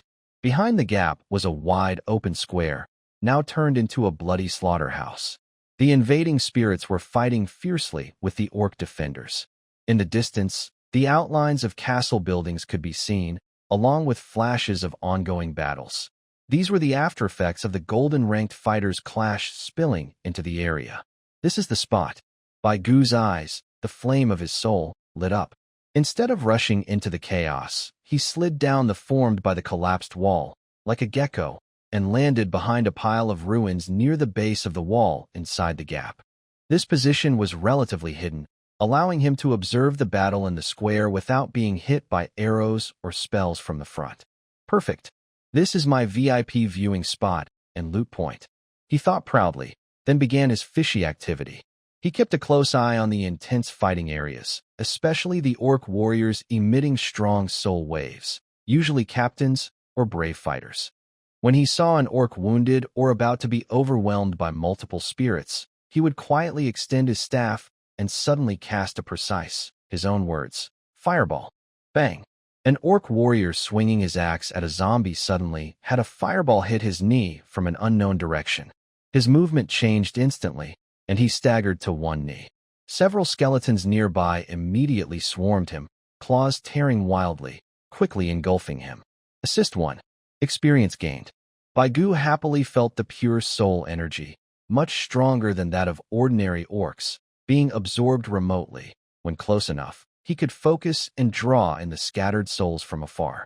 Sometimes he would accidentally hit his allies, skeletons fighting alongside him, nearby with his fireballs, causing explosions that affected both orcs and skeletons. Oops, my hand slipped. He sincerely apologized inwardly, then quickly accepted the souls of the orc and his unlucky allies. Anyway, you're all going to die, so why not share the benefits? He hid behind the ruins, occasionally peeking out to fire a cold shot, then retreating to absorb more souls. He was busy but safe and steady. Yes, that's right. Steady and careful, step by step. He felt his soul fire slowly grow stronger, his bones becoming more solid, and a faint, dull shine appeared on his surface, different from ordinary gray skeletons. He felt proud. He even had time to watch the distant golden battlefield. He saw a golden orc commander fighting fiercely with a golden death knight on a street. each clash making nearby buildings shake. A golden energy slash cut a stone house roof clean off from a distance. Wow, so terrifying. Baigu shrank back, more determined to stay cautious and develop slowly. But luck doesn't always favor sneaky people. Just after he absorbed the soul of an orc captain, a bloodied but fierce-looking orc veteran suddenly spotted him hiding in the shadows. He roared and broke through two skeletons, wielding an axe, rushing toward Baigu's hiding spot in the ruins. Oh no, I've been spotted. Baigu's heart skipped a beat. The orc veteran looked strong, probably an elite among bronze-tier fighters, even if not silver. Brother, I'm just passing by. Why bother? He thought desperately, but he quickly jumped out from behind the ruins, raising his staff. A new round of survival and counter-survival battle began again at the edge of the chaotic castle. Our hero Baigu continued to fight with his fireball magic, bone shield, and that annoying, mental pollution dancing on the edge of danger. The orc veteran charged with a fierce, all-or-nothing attitude, swinging his axe with a sharp wind pressure. Baigu dared not face it head-on. He jumped back hurriedly and threw a fireball to try to block the attack. Brother, let's talk. I'm just passing through. Look at all those skeletons over there. Why are you, a scholar's skull, so fixated on me? He mentally complained, and his chaotic, overwhelming thoughts involuntarily spread toward the orc veteran. The orc veteran's steps faltered slightly, and a look of frustration and confusion appeared on his face, as if he couldn't understand why random words like scholar and passerby suddenly appeared in his mind. But with his rich battle experience, he forced himself to suppress these distracting thoughts, sidestepped a fireball, and swung his battle axe with a fierce wind toward Baigu's shoulder blades. Clang! The spinning bone shield blocked just in time, producing a clear clashing sound.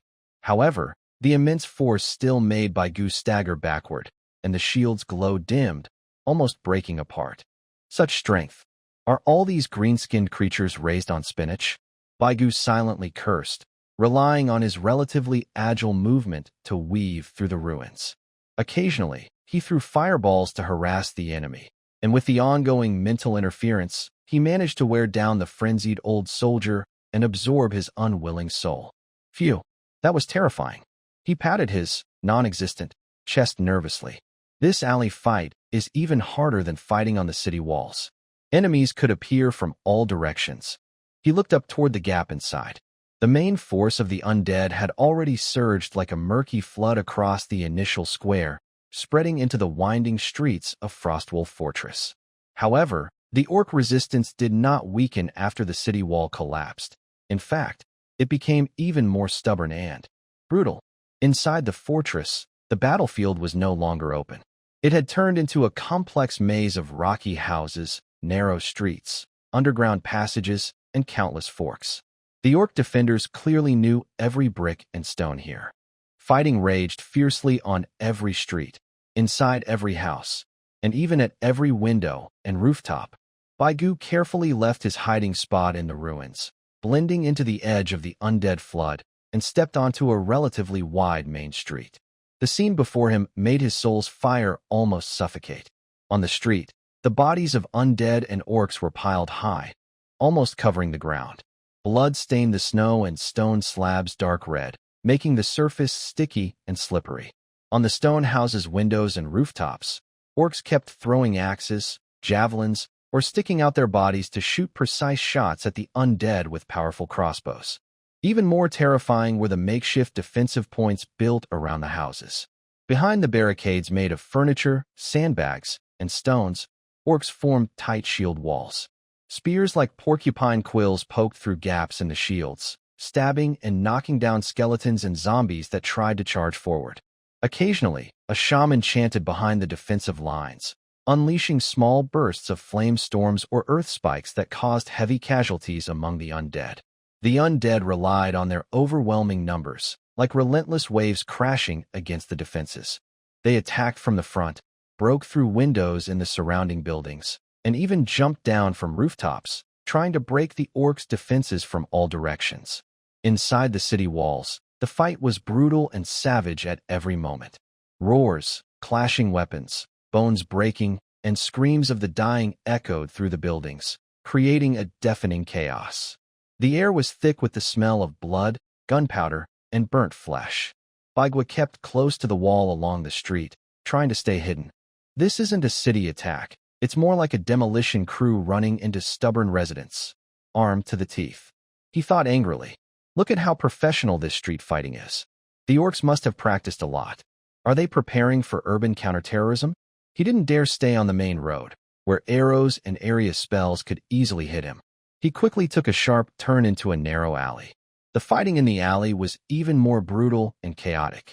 Space was tight, and both sides fought face to face.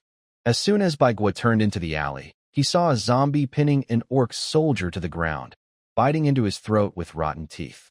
Nearby, another orc, eyes blazing, swung his battle axe wildly at the zombie's back until it was completely dismembered.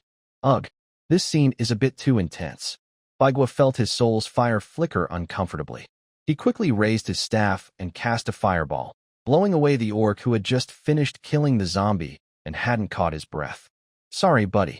Time to send you to join your friends, he thought as he absorbed the soul, pretending to mourn sincerely. He moved carefully through the alley, targeting small-scale battles where the undead had the upper hand or where both sides were stalemated. He acted like a battlefield cleaner, always looking for opportunities to finish off weakened enemies, making full use of his long-range attack skills. Inside the left house, two beastmen are guarding the window. Give them a warm greeting. On the right roof, there is a beastman spear thrower. So arrogant, come down and face me. Oh no, this guy is being hugged by 3 skeletons? Let me help you. Help them. He was busy and excited, his soul fire steadily growing stronger from continuous absorption. The dull sheen on his bones became more noticeable. He even felt more confident in controlling his fireball magic, with faster firing and better accuracy. But the danger of street fighting was everywhere. Just as he used his staff to smash a half-dead beastman soldier attacking from behind, a beastman shaman apprentice suddenly broke the second-story window of a nearby stone house. He stuck his head out, holding a crackling, unstable lightning energy ball, directly targeting Baigua. Wow, a mage. Fellow travelers, our enemies. Baigua was terrified, his soul almost leaving his body. That lightning ball was faster than an arrow. He had no time to think and instinctively lunged to the side. Boom. The lightning ball hit the spot where he had just been standing, exploding into a blinding flash of electricity. The ground was blackened, and debris flew everywhere. The shockwave from the explosion threw Baigua back, smashing him against the opposite wall. His spinning bone shield shattered instantly, and a numbness spread through his bones. Pain. Pain. This electric attack is intense. He struggled to get up, but saw the shaman apprentice raising his hand again, forming a second lightning energy ball rapidly. In a life-or-death moment, Baigua abandoned his usual cautiousness. His survival instinct took over. He sharply raised his staff and poured all his soul power into it. A small but extremely solid fireball, glowing white-hot at its core and tearing through the air with a shriek, shot precisely into the broken window. Bang! A much louder explosion erupted from the second floor of the stone house. Flames and thick smoke burst out of the window, and a faint scream could be heard. Done, Baigua sighed in relief, feeling his soul energy drain heavily, but seeing clear results. He dared not stay.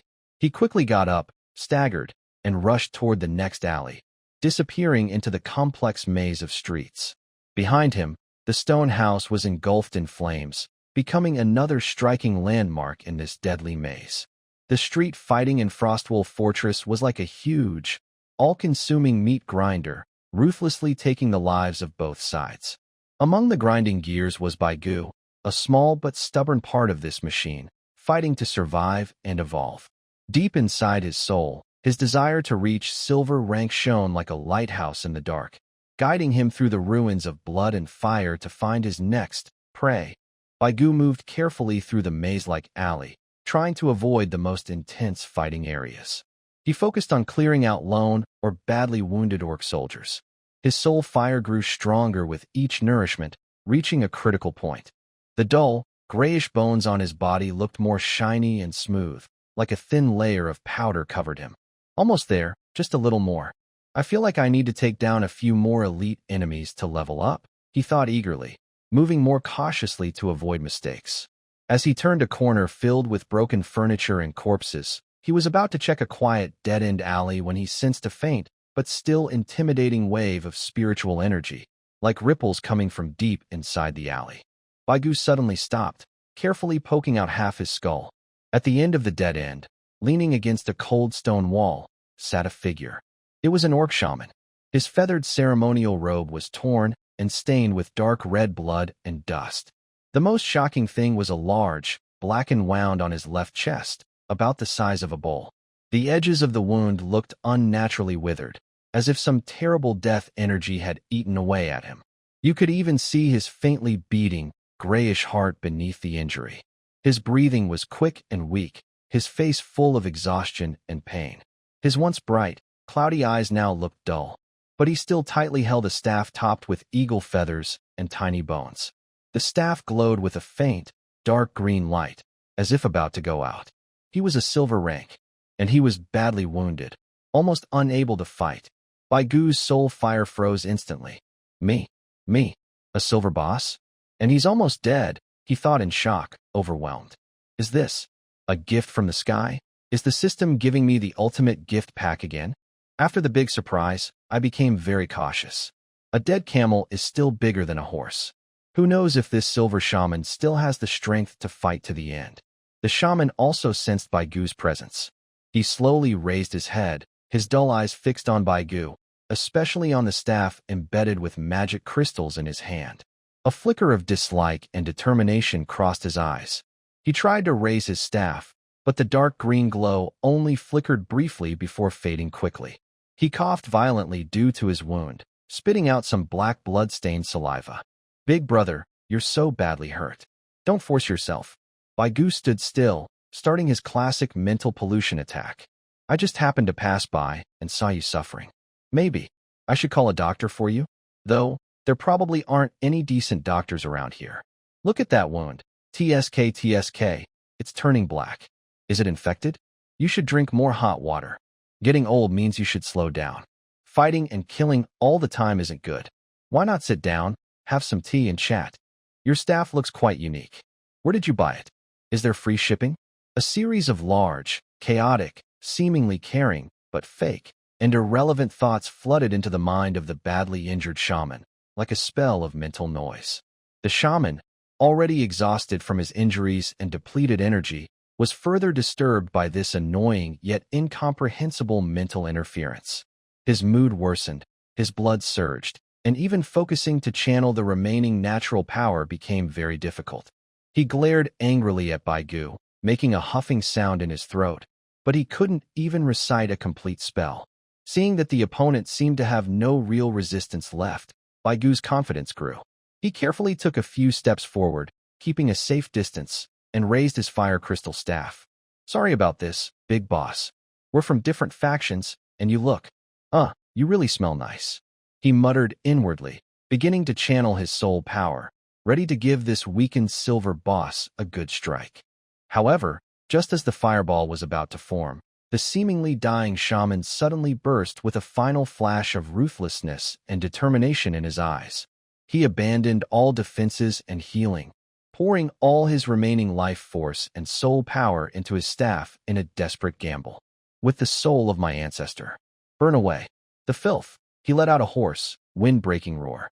The eagle feather at the top of his staff instantly caught fire, transforming into a thin, intense green beam of energy. It was as sharp as a dying snake's final strike, moving faster than the White Ancient reaction, directly targeting him. White Ancient had no time to dodge or block. The green beam precisely hit the staff just below the orange magic crystal. There was no explosion, only a harsh sound like glass and wood being forcibly torn apart. The fire attribute magic crystal at the top of the staff, which greatly aided White Ancient, instantly dimmed and shattered into dull red powder.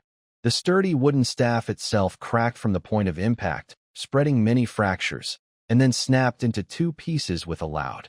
White Ancient felt a lightness in his hand. The staff, which was connected to his soul, suddenly lost all energy and became useless trash. My staff. My magic crystal. White Ancient stared at the broken staff and shattered crystal, his soul's fire flickering wildly with shock and pain, as if he could hear his heart breaking. This was the equipment I worked so hard to upgrade to max level. And now it's gone. The shaman, who had used his last strength for this final attack, saw his light fade completely from his eyes.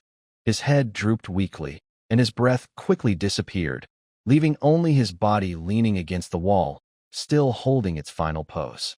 The dead end fell into strange silence.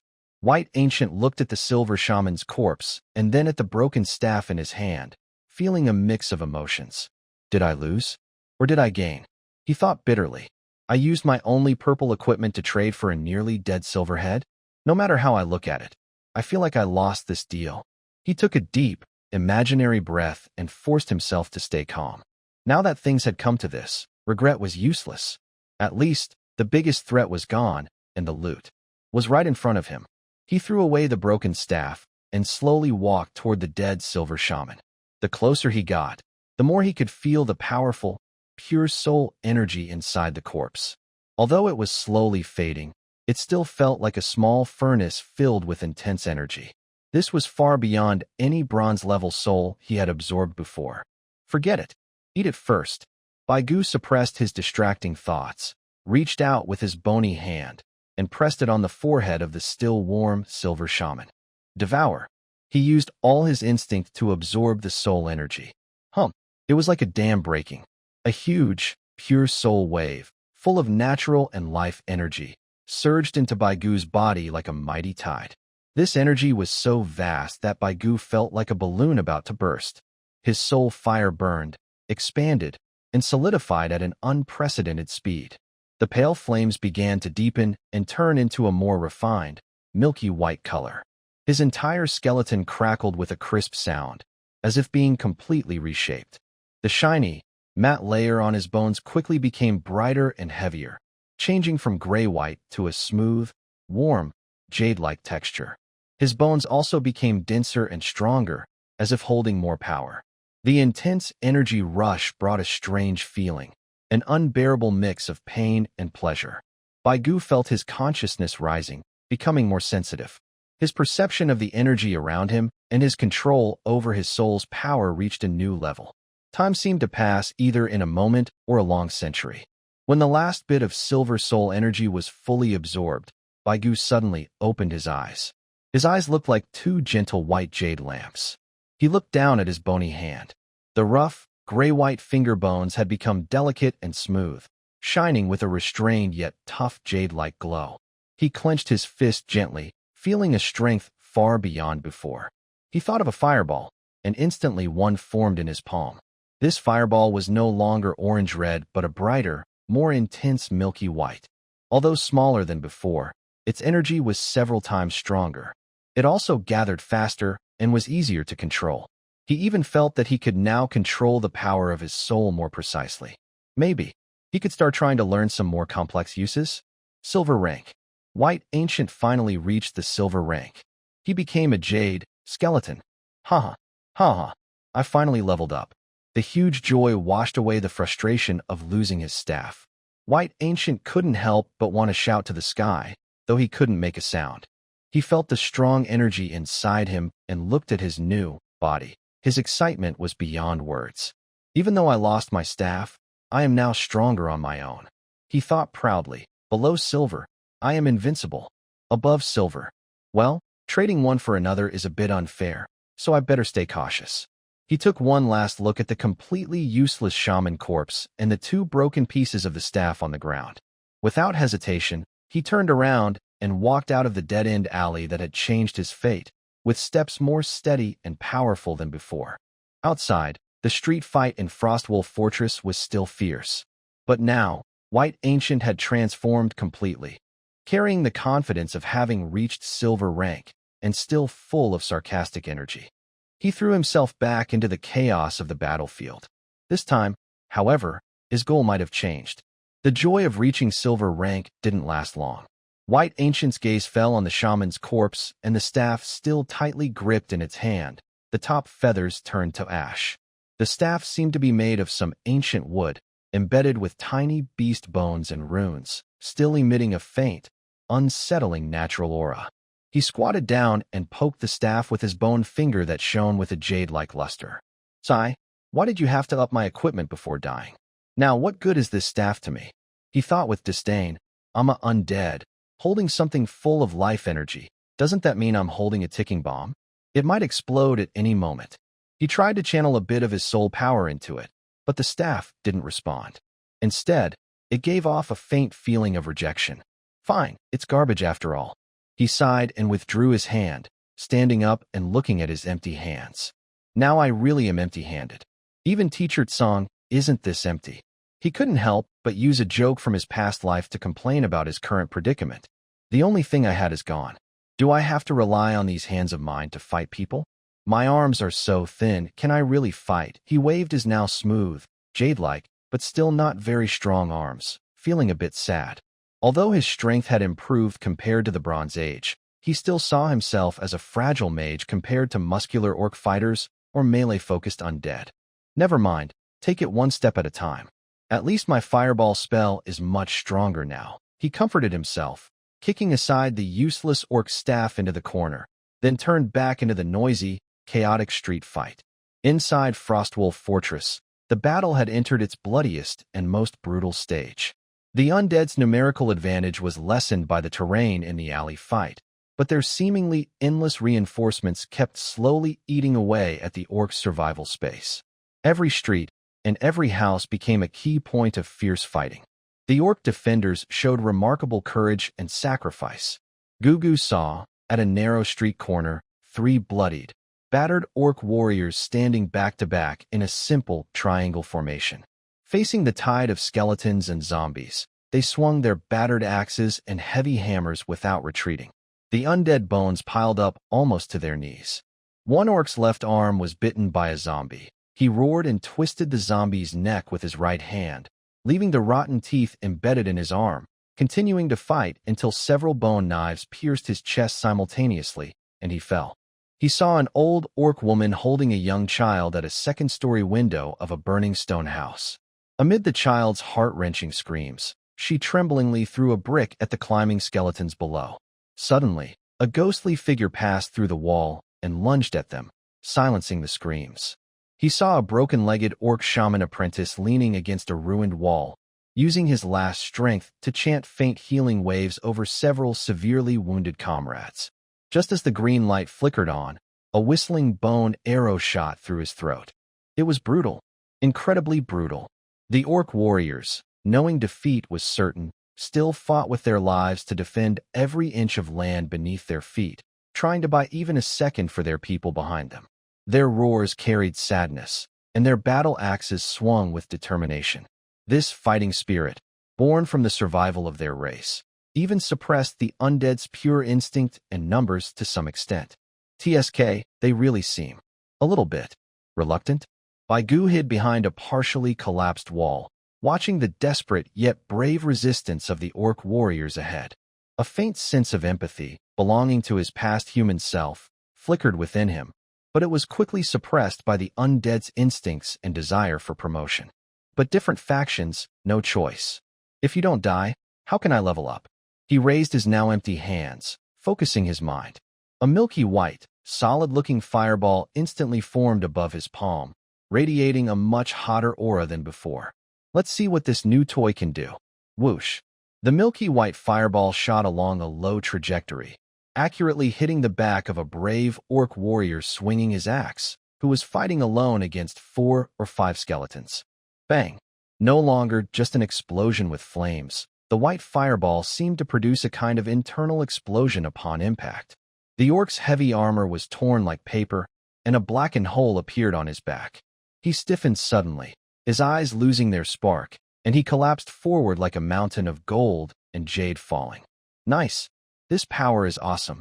Baigu felt the energy, far purer than that of a bronze soul, flooding into his body. Though slight, it made him more familiar with controlling silver-level strength.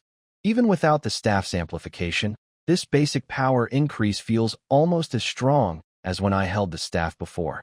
He continued to move along the battlefield's edge, using the greatly enhanced white fireball to efficiently harvest enemies. After advancing to the silver level, his perception became sharper, reactions faster, and his control of soul power more delicate. Even in chaotic street fights, he could better protect himself and find the best moments to strike. However, individual bravery could not change the overall decline. As time passed, the collapse of the orc line sped up. Some districts were completely overrun by the undead, with fewer and fewer green figures remaining. The pale tide gradually took control. At that moment, a deep yet powerful horn sounded from the deeper core of the castle. The horn carried a sense of sadness and determination. Hearing the horn, the mighty orc warriors fighting everywhere suddenly paused their attacks. One orc commander, who had been fighting the Death Knight for a long time, swung his axe to push back his opponent. He pointed his blood-stained axe toward the core area and roared like a wounded beast, "Retreat! Cover each other! Fall back to the inner fortress!" The order was quickly passed down. The orc warriors, who had been fighting alone and defending their positions, began to retreat in an organized way. They stopped fighting the undead warriors and used their knowledge of the terrain to protect each other while moving back. The orc defender at the front held his shield to block the undead magic. The master assassin moved like a ghost in the shadows, using poison daggers to carefully take down approaching undead soldiers, creating space for his allies to retreat. Their retreat was not a defeat, but a brave and orderly withdrawal. Every step back, some orc fighters stayed behind to hold the line, risking their lives to buy time for their friends. Baigu watched the orderly retreat of the golden orcs and then looked up at the sky above the castle. There, the Lich of the Holy Realm and the Shaman of the Holy Realm orcs still faced each other from afar. The Lich shimmered with dark gold light, like the depths of death. The old Shaman, leaning on his heart staff, was surrounded by natural energy flickering like a dying candle in the wind, but still burning fiercely. Both seemed to be gathering their last strength or waiting for a crucial moment, not directly joining the fight below, but locking each other in a tense standoff with their overwhelming pressure. Looks like the two big bosses above are still staring at each other affectionately, while we below are almost done fighting. Baigu muttered inwardly, then turned his gaze to the retreating orcs and the golden souls that kept falling in the rear guard, emitting tempting light, though most of them he couldn't even touch. Inner fortress? Sounds like a higher-level dungeon. His jade-like eyes flickered with calculating light. It seems I need to find a way to go over there and check it out. Maybe I can even find some loot? The orc strongmen's shouts of retreat, filled with regret and determination, were like pouring cold water into boiling oil, instantly triggering a fierce reaction among the remaining orc defenders. This was not a sign of defeat, but a harsh, final command to buy time with their lives. Gao hid among the ruins of a partially destroyed clock tower, watching the blood vessel-like streets below. He clearly saw that the orc warriors, fighting fiercely at barricades and strongholds, had their eyes filled with despair and sorrow upon hearing the horns and orders. Yet, more than that, their eyes burned with a nearly mad resolve. For Frostwolf Fortress. For the future. A one-eyed orc captain, pierced by several arrows, let out a final roar in a hoarse voice. He suddenly pushed away the young soldier trying to support him, turned around, and with the few battered veterans remaining, charged against the retreating crowd toward the most ferocious undead tide. Like moths drawn to flames, they threw themselves into the enemy. They didn't aim to kill many foes. Instead, they used their bodies, broken weapons, and one last battle cry to form a fragile but unbreakable human wall.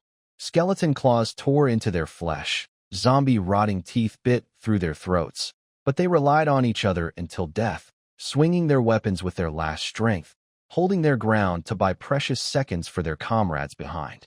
Similar scenes played out on every main street leading to the inner fortress. Young orc warriors supported the elderly shaman, carried injured comrades, and women clutched crying children. In the bloody path carved out by their fallen kin, they staggered forward silently toward the fortress.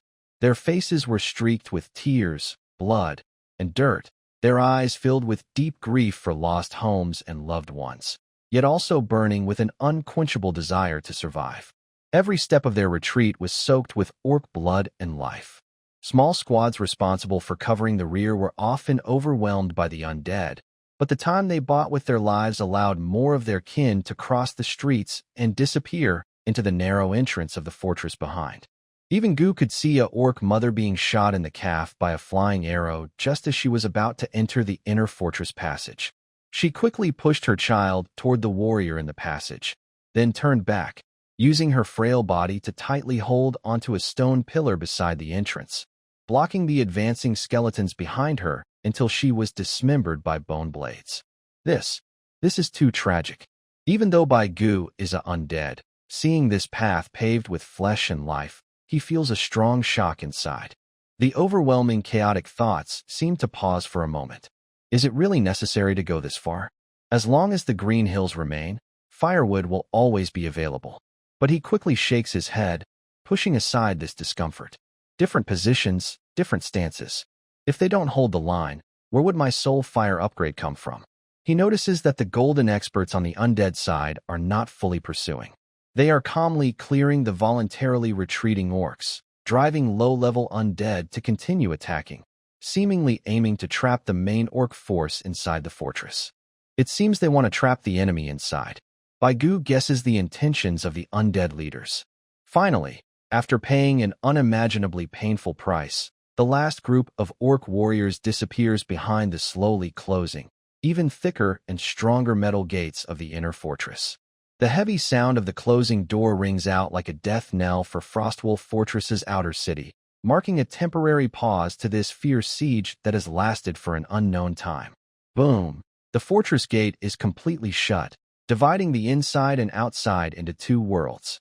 In an instant, the once noisy, blood-soaked outer city of Frostwolf Fortress falls into an eerie, suffocating silence.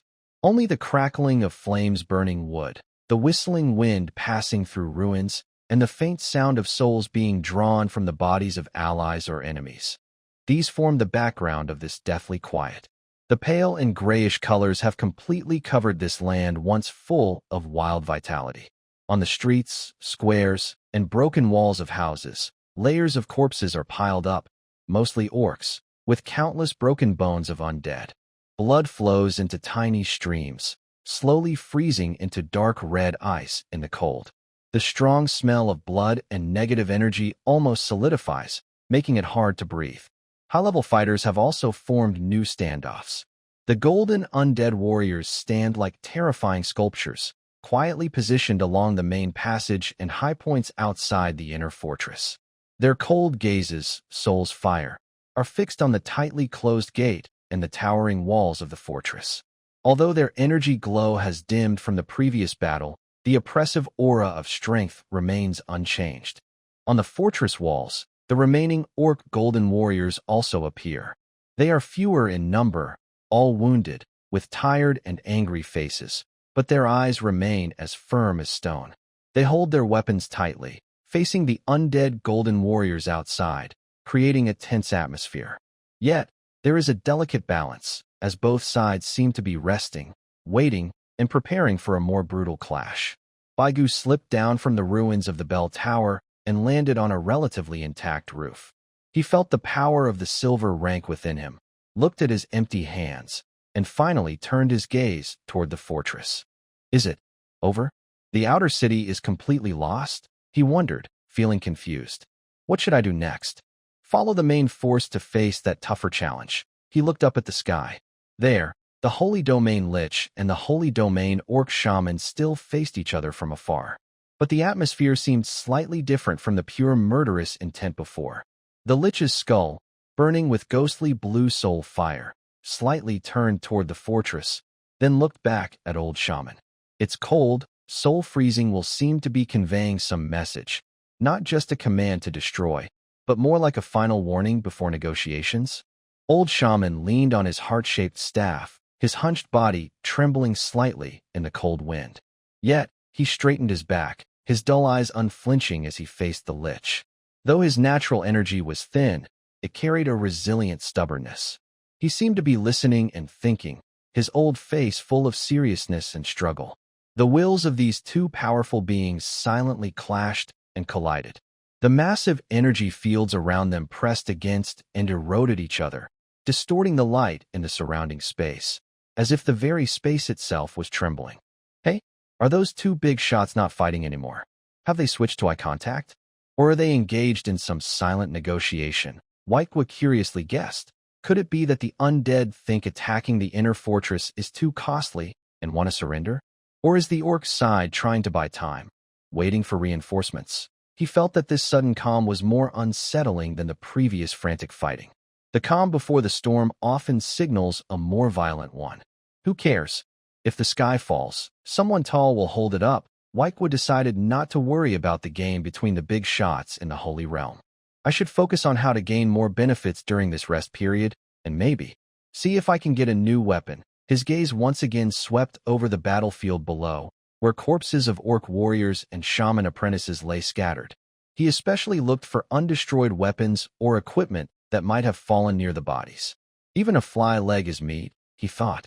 Maybe I can find some treasure. He licked his non-existent lips, and in his jade-like eyes, the familiar flicker of the fishpond player, spirit fire ignited again. In the sky, the tense standoff that seemed frozen in time was finally broken. The skull of the Holy Realm Lich, burning with a ghostly blue soul fire, slightly nodded downward, making a very subtle gesture. The oppressive aura around it, as terrifying as an abyss, gradually receded like a tide. There was no sound, but a clear, cold, and somewhat compromising thought wave spread out like invisible ripples toward the old shaman standing firm like a candle in the wind. The old shaman's cloudy eyes stared fixedly at the lich. His chest heaved violently, and finally, he slowly nodded as if exhausted. The glow at the tip of his heart-shaped staff also gradually calmed, no longer so aggressive, but still holding a tense, unspoken threat. The silent exchange between the two beings of the Holy Realm seemed to reach some kind of agreement. Then, an even greater, colder, and undeniably authoritative will swept through Frostwolf Fortress like an invisible storm, imprinting itself deeply into the core of every undead soul. Cease all attack actions. Clear the way. Disobedience will be immediately annihilated. The commands were simple but carried the power of law, even more prioritized than the instinct to devour. In an instant, an extremely strange scene unfolded. The low-level undead creatures, whether they were devouring remains, wandering aimlessly, or silently growling toward the inner fortress, all suddenly froze in place. It was as if a pause button had been pressed on all of them, causing them to stand still. The fiery glow in their eye sockets, which had been greedy and wild before, instantly changed into a calm, silent burning, like 1,000 pale lights suddenly frozen in time. Then, something even more unbelievable happened. The sea of undead outside the fortress, dense and pale like a flowing tide, began to move slowly and silently to the sides, as if parted by an invisible hand, like the parting of the Red Sea. The sound of countless bones and frozen ground under their feet created the only dull, oppressive background noise in this silent world. The undead moved in perfect, mechanical precision, clearing a wide, straight path from the fortress gate to the ruins outside, on a battlefield covered with bones. On both sides of the path, countless silent undead stood still, their hollow eye sockets fixed on the empty road ahead. They made no movements, no sounds, only the cold, silent glow of their burning souls, giving off an icy, deathly chill. The entire battlefield fell into an extreme, eerie silence. Only the cold wind, carrying snow and ash, swept through the ruins and the undead ranks, making mournful sounds. Gaogu stood on the roof, watching this surreal scene below. His soul fire almost stopped beating from shock. What is going on? He thought, overwhelmed. Are we not fighting anymore? Are they still sending off a parade? When did the undead army become so polite and disciplined? This is not right, he guessed wildly, his eyes involuntarily drifting toward the heavy metal door of the inner fortress. Clang, screech. With a heavy, grating sound of metal, the tightly closed fortress door slowly and painfully opened from inside. Then, the gradually widened. First, a few heavily injured orc warriors, strong and golden, came out supporting each other. Their armor was broken, weapons damaged, and their breath was weak, but their eyes burned with intense anger and deep hatred, like volcanoes about to erupt. They walked cautiously, one slow step at a time, their gazes cold and sharp, sweeping over the silent sea of undead standing on both sides of the corridor. Next, more figures appeared from behind the door. It was the remaining orc soldiers. Almost all of them were wounded. Many had lost limbs. They relied on each other for support or used broken weapons as crutches to walk. Their bodies were covered in dark bloodstains and dust. Their faces showed exhaustion, sorrow, and a deep, burning hatred that seemed to consume their souls. Their eyes fixed tightly on the corridor stretching outward, on the undead on both sides who had just fought fiercely and slaughtered their kin. Their gaze was like sharp ice spikes, filled with tears of blood and a desire for destruction, as if trying to burn these pale figures and their fallen homeland into the deepest part of their souls. No one spoke. Only heavy, painful breathing, stumbling footsteps, and the scraping of weapons on cold ground could be heard. Women held unconscious or crying children. Elders leaned on wooden sticks. Young warriors carried comrades who could not move. This defeated group, dragging their wounded bodies, moved silently and slowly through this strange corridor lined with rows of enemies standing still. Hatred, like a thick fog, filled the air above the corridor, almost forming droplets. The burning anger in each orc's eyes contrasted sharply and bitterly with the pale, lifeless flames in the undead's eyes on both sides. Gubai watched this silent, heroic group pass by below. He could clearly see the almost overflowing despair and unwillingness mixed with their intense hatred in their eyes. Their look is a bit scary.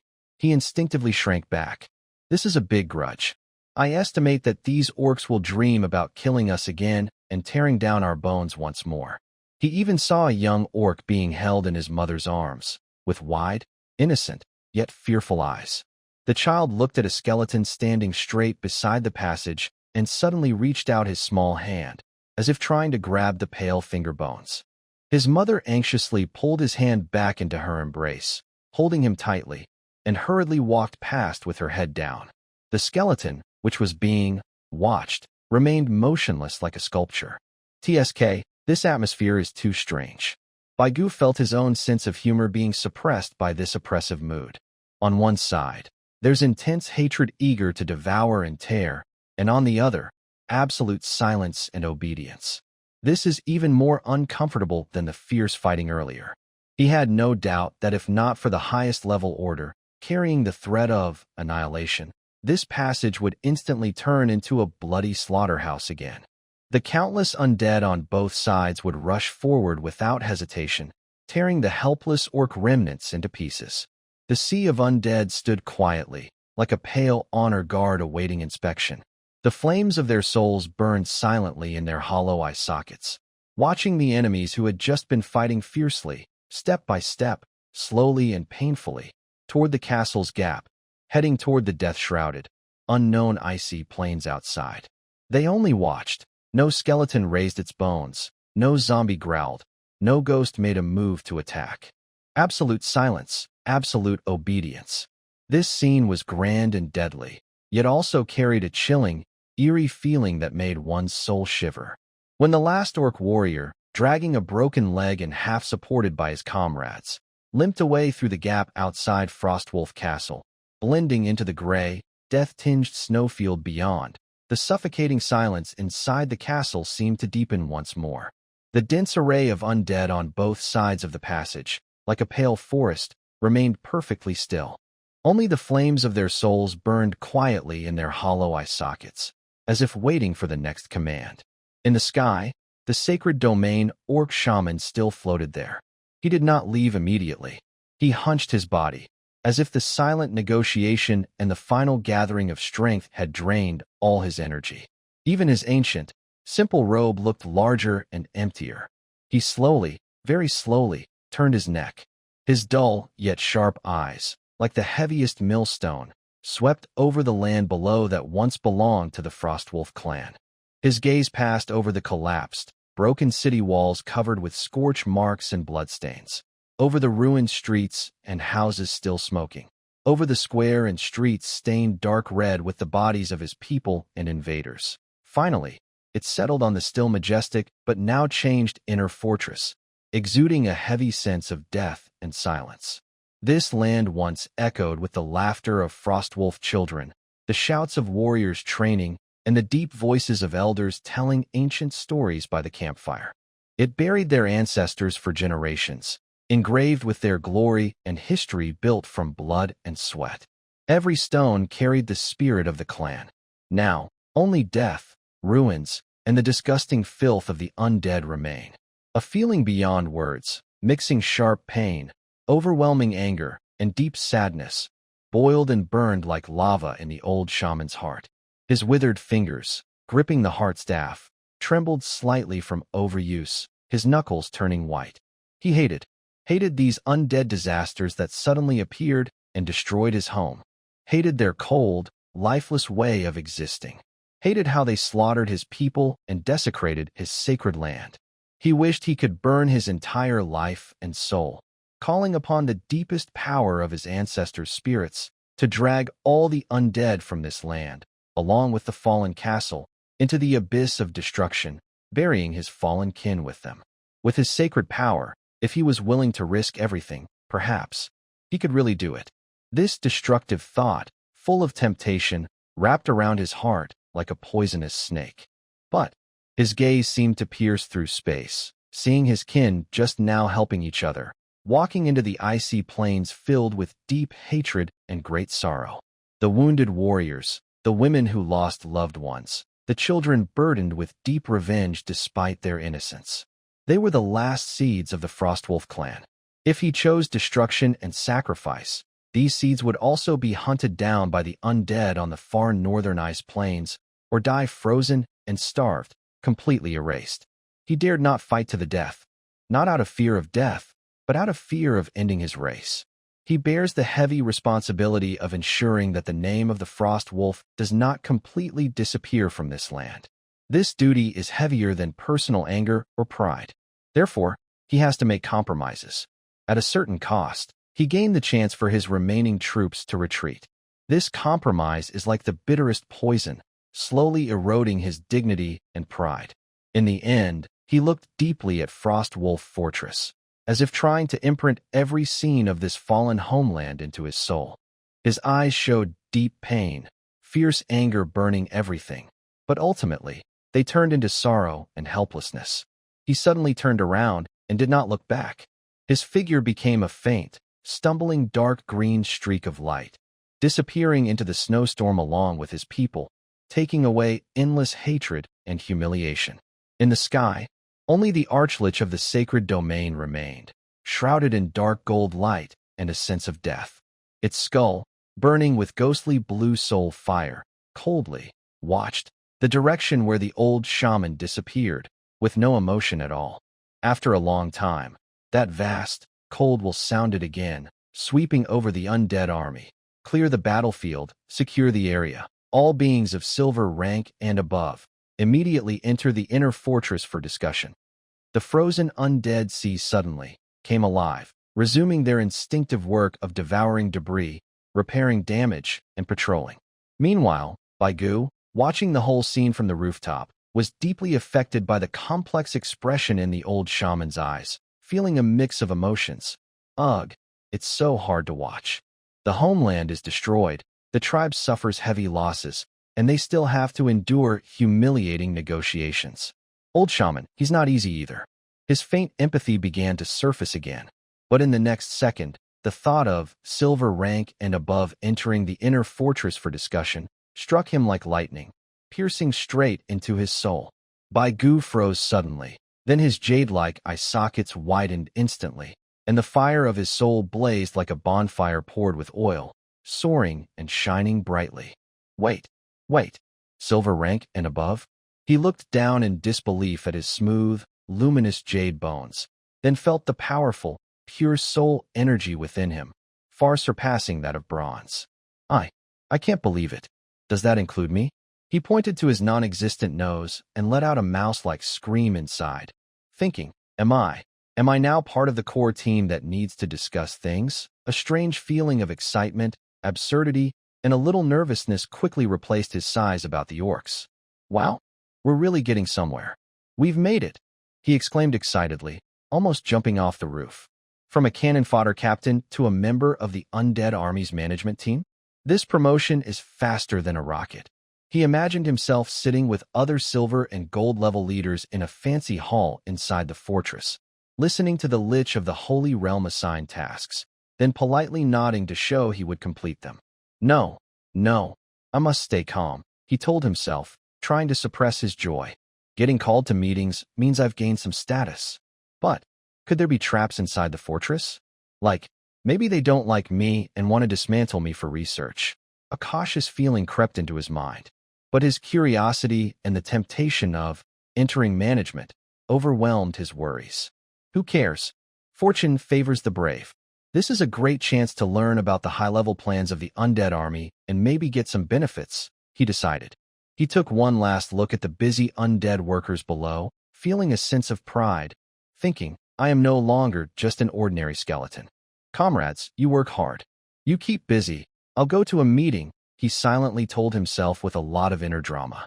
Then he straightened his non-existent appearance, jumped from the roof, and walked toward the fortress gate with a calm, but slightly lively and proud stride, heading into the once abandoned, now thick with deathly aura fortress. His bone structure, shining like jade against the bleak ruins, looked especially striking. Our hero, Baigu, filled with excitement and nervousness about becoming part of the core team, stepped into the heart of the undead army. What awaited him there? As he entered the fortress gate, a mix of blood, gunpowder smoke, and a unique orc smell, like leather and herbs, hit him. It was also mixed with the cold, unyielding deathly aura of the undead. The inner fortress is more complex and sturdy than the outer city. The walls on both sides of the passage still have rough, beast-like murals and fierce totem carvings, although many have been damaged in battles or covered with a layer of white bone dust. Baigu followed some spirits emitting a silver or gold aura, moving along the main corridor. As he walked, he couldn't help but look around. TSK, this decoration style is very beast-like, wild, but the details are a bit rough, he thought to himself. The wolf teeth in these murals look like shovels. Bad review. Soon, they reached a very tall double door made from a single ancient tree, carved with a roaring wolf head pattern. The doors were now quietly open. Inside was a very wide hall. The hall kept the beast-like style of orc architecture, tall, rough, with no extra decorations. The ceiling was supported by several large stone pillars, wide enough for multiple people to hug, each carved with simple totem patterns. The walls, which might have once hung animal skins or trophies, were now empty. The floor was made of heavy stone slabs, with some bloodstains and battle marks still not fully cleaned. At this moment, hundreds of figures stood silently in the hall. Near the deepest main seat area were a dozen figures radiating an overwhelming, oppressive power. They looked different. Some had dark gold skulls. Others were heavily armored death knights burning with blue flames. Some were twisted giant corpses, and others were shadowy, shifting female demons. These were the golden-ranked undead warriors who had fought in the city attack. They stood like silent mountains, making the entire hall feel frozen in time just by their presence. Behind the golden warriors, there were over 300 silver-ranked undead. Most were jade-bone skeletons, but there were also many silver zombies, ghosts, and other types of spirits. They remained silent, their eye sockets burning with calm soul fire. Based on their type and strength, they were arranged in several loose groups. Baigu carefully slipped to the back of the silver skeletons, trying to look as ordinary and obedient as the others. He secretly looked toward the deepest main seat in the hall. It was a high-backed throne made from huge beast bones and black rocks, giving off a primitive, wild feeling. Sitting on it was the Lich of the Sacred Domain. He wears a tattered robe inscribed with dark gold runes, and a bone crown embedded with a large purple-black gemstone. Beneath his fierce skull, a quiet blue soul fire burns steadily. He does not emit any overwhelming presence. He simply sits quietly, yet seems to be the core of the entire hall, even the entire Frostwolf Fortress's death energy. His twisted staff, made from a dragon's spine, leans casually against his seat, with a faint, chilling black glow flickering at its tip. The entire meeting hall is silent. No greetings, no small talk, not even any emotional signals. Only a cold, efficient, and completely obedient atmosphere. Gu stands at the back, feeling like a husky sneaking into a wolf pack, and internally complains, "Wow, this meeting's atmosphere is more depressing than our company's year-end review. No warm-up music at all. Those big shots up front look like action figures, not even a shake of their heads. They really have strong self-control. The Lich boss sitting there isn't talking either. Is he cosplaying as the Thinker? Or sending meeting info through a soul network? While he's lost in his thoughts, the Lich sitting on the main seat, with a skull burning with blue soul fire, slightly moves. A vast, cold, emotionless thought, like a precise command, instantly reaches the souls of every silver-ranked or higher undead present. Gather the remaining troops under your command and count the losses. Prioritize repairing the damaged outer city walls and defenses using available materials. This place, Frostwolf Fortress, is the first stronghold we seized in this main plane. The thought pauses briefly, as if emphasizing, then continues. It is also a crucial stepping stone for us to march into the Grey Bear Forest and expand our domain of death. Grey Bear Forest. Gu catches this new place name. Sounds like a dangerous place. I bet the bears there are pretty big. The Lich's thought does not pause. Immediately begin construction of the boundary summoning array in the central square of the fortress. Until the main army under the Holy Domain King arrives, we must hold this position and resist the inevitable counterattack from the Orc Kingdom. The instructions are clear, simple, with no unnecessary embellishments, yet they carry a lot of information. Gathering troops and repairing defenses are expected tasks for Gu. However, the Realm Summoning Array, the main army of the Holy Domain King to come later, Gu's soul flame flickered violently in shock, almost losing its obedient posture. Wow. After all our hard fighting to take this land, it's just a forward base? There are still larger forces coming? His mind was flooded with waves of surprise. That fierce siege, with so many bones and orcs killed, was it just an appetizer? The main course isn't even served yet?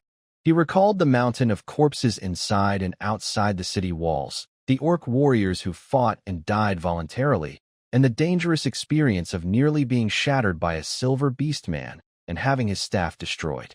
All of this, it turned out, was just to set up a stepping stone for the upcoming Holy Domain King's main army, a kind of launch pad. A strange sense of absurdity and a chill rose from deep within his soul. He had thought he was involved in a decisive battle, but it was only the beginning of a larger war. How big is this undead disaster? He couldn't help but look at the silent, calm Holy Domain Lich on the throne. Even this level of big shot is just a vanguard?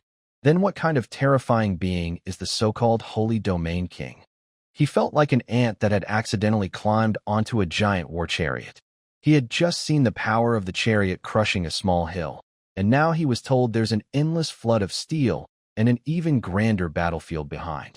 Looks like this core force isn't easy to handle, either. He inwardly chuckled. Thought I could just hang around, but now I have to guard the tower, wait for reinforcements, and withstand the orc counterattack. The pressure's even greater than when I was a cannon fodder squad leader. Though he kept complaining inside, he knew he was now tied to this undead war chariot with no way out. He could only follow orders, first try to organize his troops, though he was currently just a lone commander, and then survive in this newly captured fortress. And see if he could gain some benefits during the upcoming tower defense and welcoming reinforcements phases. The meeting seemed to end here. Without any discussion, after the Lich's mental message was delivered, there was no further movement. The golden undead in front turned first, silently leaving the hall to carry out their orders. The silver undead also moved out in an orderly fashion, like robots following commands. Gu mixed among the crowd, walking outward while his mind kept racing. The domain summoning array.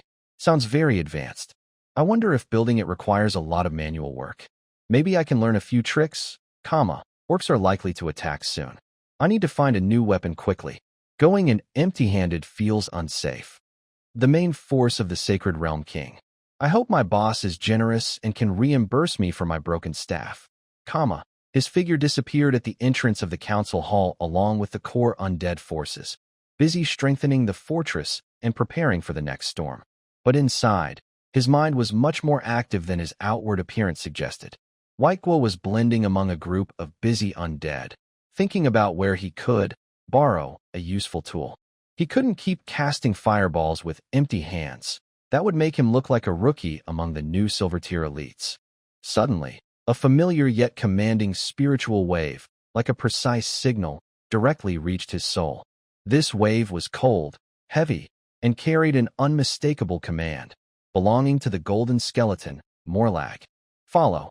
The wave only conveyed these two words, then pointed like a guiding thread toward a certain direction inside the fortress. Hey, the boss is calling. Waikwa's spirit lifted. Could it be that I performed well and will get a bonus? Or maybe a new task? He didn't dare delay. He quickly followed the spiritual wave through a few still being cleaned passages, arriving at a quiet stone chamber that might have been an orc storage room. Morlag, tall and dark gold in color, stood silently at the door, his molten gold soul fire calmly burning. Besides Waikwa, a few other silver-ranked undead, skeletons and zombies, were summoned and stood quietly nearby. Morlag's molten gold gaze swept over the silver undead present, finally resting briefly on Waikwa's empty hands and the clearly new, jade-like bones. Then, a clear thought was transmitted into each of their minds. You, in charge of leading 500 low-level undead, clear the battlefield in the southeast outside the city, recover usable materials and intact bones, and bring them to the central square for summoning array construction. As he focused his thoughts, a large, chaotic control, composed of hundreds of faint soul waves, was transferred into Baigu's perception. He saw that in a certain area outside the city, 500 confused gray skeletons and a few slow-moving zombies, like standby programs, waited for his commands. Again, I'm made the leader? The leader of 500 people. Baigu initially felt happy, then quickly felt a headache coming on. Managing 50 is tough enough, 500. That's going to be a mess. But on the surface, he quickly conveyed his willingness to accept the task with obedient thoughts. Morlag didn't say much. After assigning the task, he signaled that they could leave. Well, no bonus, but the work's here, Baigu muttered inwardly, resigned to his fate as he headed toward his assigned area. He also tried to use his soul to guide the 500 newcomers. At least I got a promotion, managing 500 people. Back in the day, that was a battalion commander. He arrived in the southeastern part of the outer city.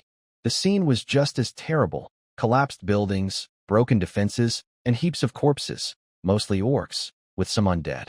The 500 low-level undead had gathered on a relatively open snowy field, standing crookedly. Their soul fires flickered weakly in their eye sockets, waiting for orders. Baigu looked at this group of workers and sighed. Time to get to work. Move. You, over there, clear away the rubble. You guys, pick out the usable bones. Brothers, over there, stop gnawing on that piece of intestine. It's tasteless now.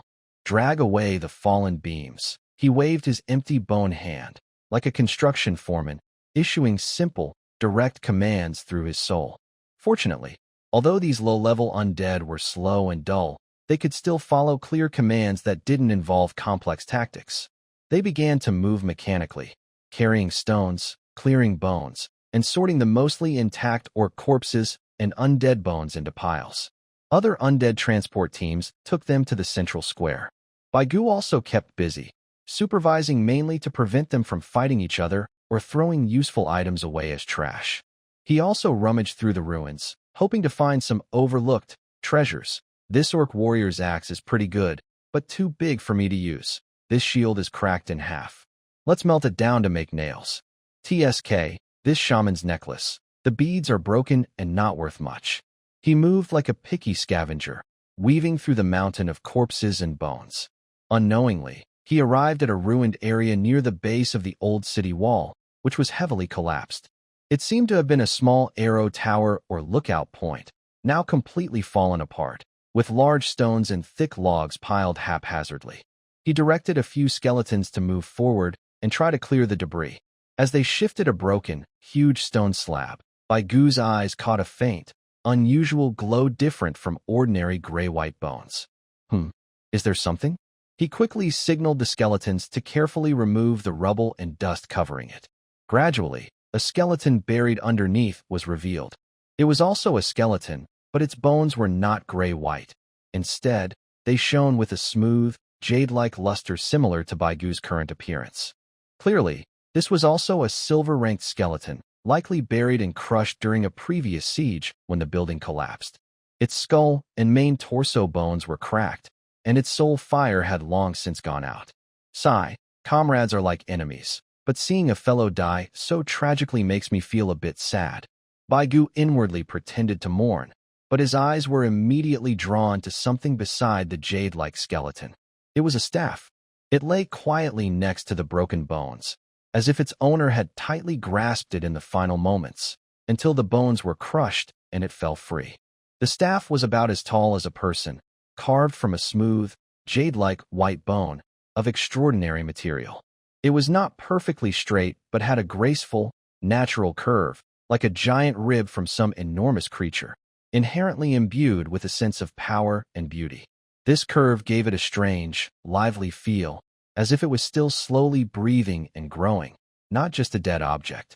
The shaft was smooth and cool to the touch, warm when held, with no fancy decorations at the top, just a simple, rounded knot suitable for gripping. The entire staff emitted a pure bone energy wave, blending with, but slightly different from the aura of the undead. A staff. A new staff. White Goo's soul fire suddenly shone brightly, making him almost jump with excitement. It was like searching everywhere in vain, only to find something easily when it finally appeared. He carefully reached out with his bony hand and picked up the pale jade-bone staff from the broken stones. The staff felt slightly heavy in his hand, with a very good grip. Its natural curve made it extremely comfortable to hold. He tried to inject a bit of his soul power into it. The staff gently vibrated, and the pale bone at the tip seemed to shimmer with a faint, almost invisible glow. White Goo could clearly feel his soul energy quickly being organized, condensed, and amplified inside the staff. With a thought, a milky white fireball instantly formed at the top of the staff. Its speed of formation, stability, and internal energy were all noticeably better than when he cast spells with his bare hands. Great item. Absolutely a great item. White Goo lovingly stroked the smooth staff, feeling the energy flowing as if it were an arm and finger. This amplification effect feels almost as good as that fire crystal staff I had before. Plus, the design, the feel, low-key, luxurious, and meaningful, fits my style perfectly. He happily held the new jade bone staff tightly, his previous frustration over losing his weapon completely gone. Thanks, buddy. I'll make good use of your relic and make it even more valuable. He thanked the crushed skeleton remains of a peer, then without hesitation absorbed the faint, leftover silver soul energy, making sure to utilize every bit. With the new staff in hand, White Goo felt much more confident. He waved the jade-bone staff and commanded his 500 workers with more enthusiasm. Everyone moved faster. We did a good job today and tonight. Well, just work hard. His heart was full of energy. Finish clearing the battlefield, then repair the defenses quickly. The orcs might come back at any time. Now that I have a weapon, I'm not afraid. He leaned on his new jade-bone staff, its bone-like material shining in the ruins, like a foreman leading his army of skeletons and zombies in rebuilding after the fierce battle. While Bai Guo was busy waving his newly acquired jade-bone staff and playing the role of a necromancer contractor on the ruins of Frostwolf Fortress, far away on the continent of Arios, at the heart of the Orc Kingdom, a grand palace built with massive rocks and ancient trees near the roaring mountains, an impending storm was brewing. In the royal hall, the high domed ceiling was supported by thick stone pillars carved with epic tales of legendary orc heroes and the totems of various clans. The air was filled with the smell of campfires, leather, and a heavy, oppressive anger. On both sides of the hall, chieftains, elders, and high officials from the major clans stood tall. Most of them were large and fierce-looking, bearing scars from battles and signs of age. All their eyes were fixed on the figure in the center of the hall, a hunched and sorrowful figure. It was the elder of the Frost Wolf clan, who had escaped death at Frostwolf Fortress and traveled through hardships to reach the royal hall, the sacred domain shaman. He looked older and more worn than when he left the fortress. His deep eyes were bloodshot and filled with unspoken grief. His torn ceremonial robe, dusty and stained with dried blood and snow, was still on him because he had no time to change. The heart staff he held in his hand looked dull and lifeless, as if his spirit had been drained. He slowly and painfully bowed deeply toward the large black obsidian throne at the front of the hall, which was covered with thick snow bear pelts. This was a traditional gesture of the highest respect and deepest plea. Sitting on the throne was the current great chieftain of the Orc kingdom. He was much larger and more muscular than ordinary orcs, like a mountain of muscle. His bronze-colored skin was covered with battle tattoos symbolizing strength and honor. He wore a crown made of dragon teeth and pure black iron. His face was rugged, with a prominent jaw, and his amber eyes shone with a sharp light. His calm, yet commanding presence radiated a powerful aura that filled the entire hall. The Frost Wolf Elder lifted his head. His voice was hoarse and filled with pain, each word seeming to carry the blood of his people and the cold of their homeland, echoing clearly through the hall. Great chieftain, clan leaders, pillars of the royal hall. His voice trembled slightly, barely noticeable. The undead disaster from the abyss, that filthy and deadly flood, has already drowned our generation's guardian, the Dream Forest, referring to the invaded icy forest area. When mentioning the Dream Forest, many high-ranking orcs on both sides of the hall showed shock and anger on their faces. That forest holds special meaning for the Frostwolf clan and even for the Northern Kingdom. The old shaman suddenly raised his voice, with a cry of pain and accusation. Our land, which the Frostwolf clan has relied on for generations to survive, the resting place of our ancestors' bones, the place engraved with our glory and history, Frostwolf Fortress, has fallen, defiled and occupied by those cold, eternal bones. Our warriors' blood has stained the walls, our women and children have been forced to leave their homes, and our homeland has become scorched earth and graves. He suddenly raised his heart staff, the amber at its tip seeming to struggle with light. I, as the elder of the Frostwolf clan, in the name of countless fallen heroes, humbly ask the royal court to fulfill the ancient oath passed down from ancient times, forged with blood and honor. His passionate and angry gaze fixed tightly on the chieftain on the throne. Please, royal court, gather your strength, send troops to the north. Help us recover the land that was taken, and use the black blood of the undead to wash away the hatred and shame that even the rivers and lakes cannot cleanse. As his words fell, the hall fell into complete silence. Only the crackling of the bonfire and heavy breathing could be heard. The chieftain sitting on the throne, with a face like frost-covered rock, showed no signs of joy or anger. His amber eyes lowered slightly, looking down at the grieving shaman below.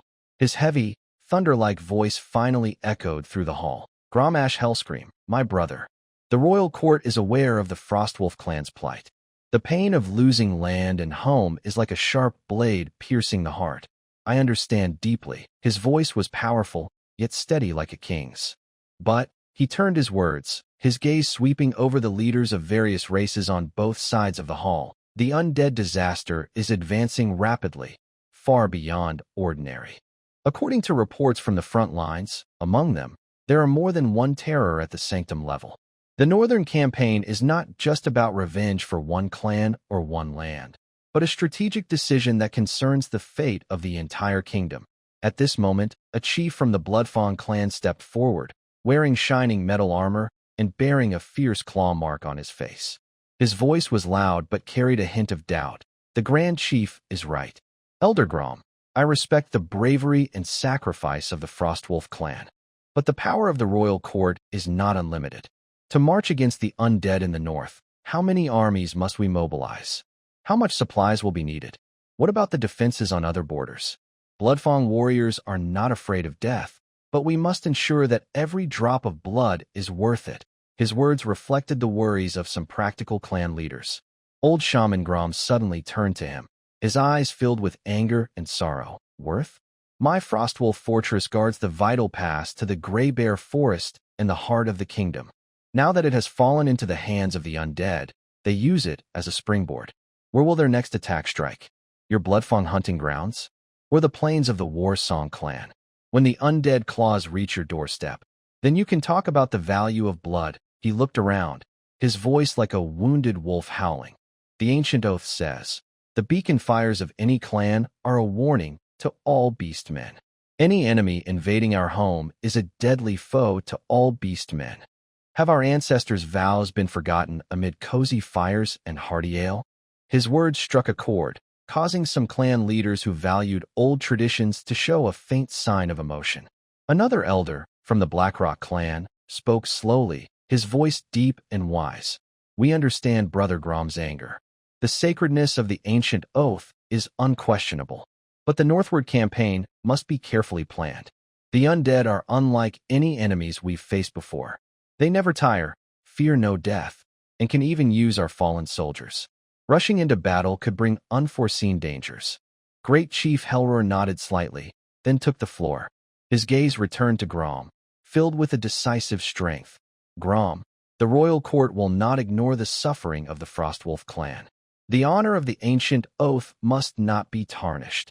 But the fire of revenge needs a steel will and careful planning to control. He heavily pounded his hand on the armrest of the obsidian throne, making a deep sound that showed his resolve. From now on, the royal court is in a state of war.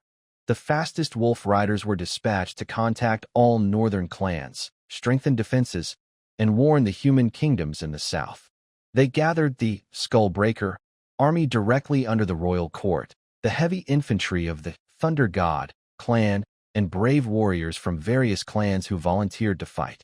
At the same time, the most elite scouts were sent deep into the northern lands to carefully assess the undead forces at Frostwolf Fortress, including their troop numbers and defenses.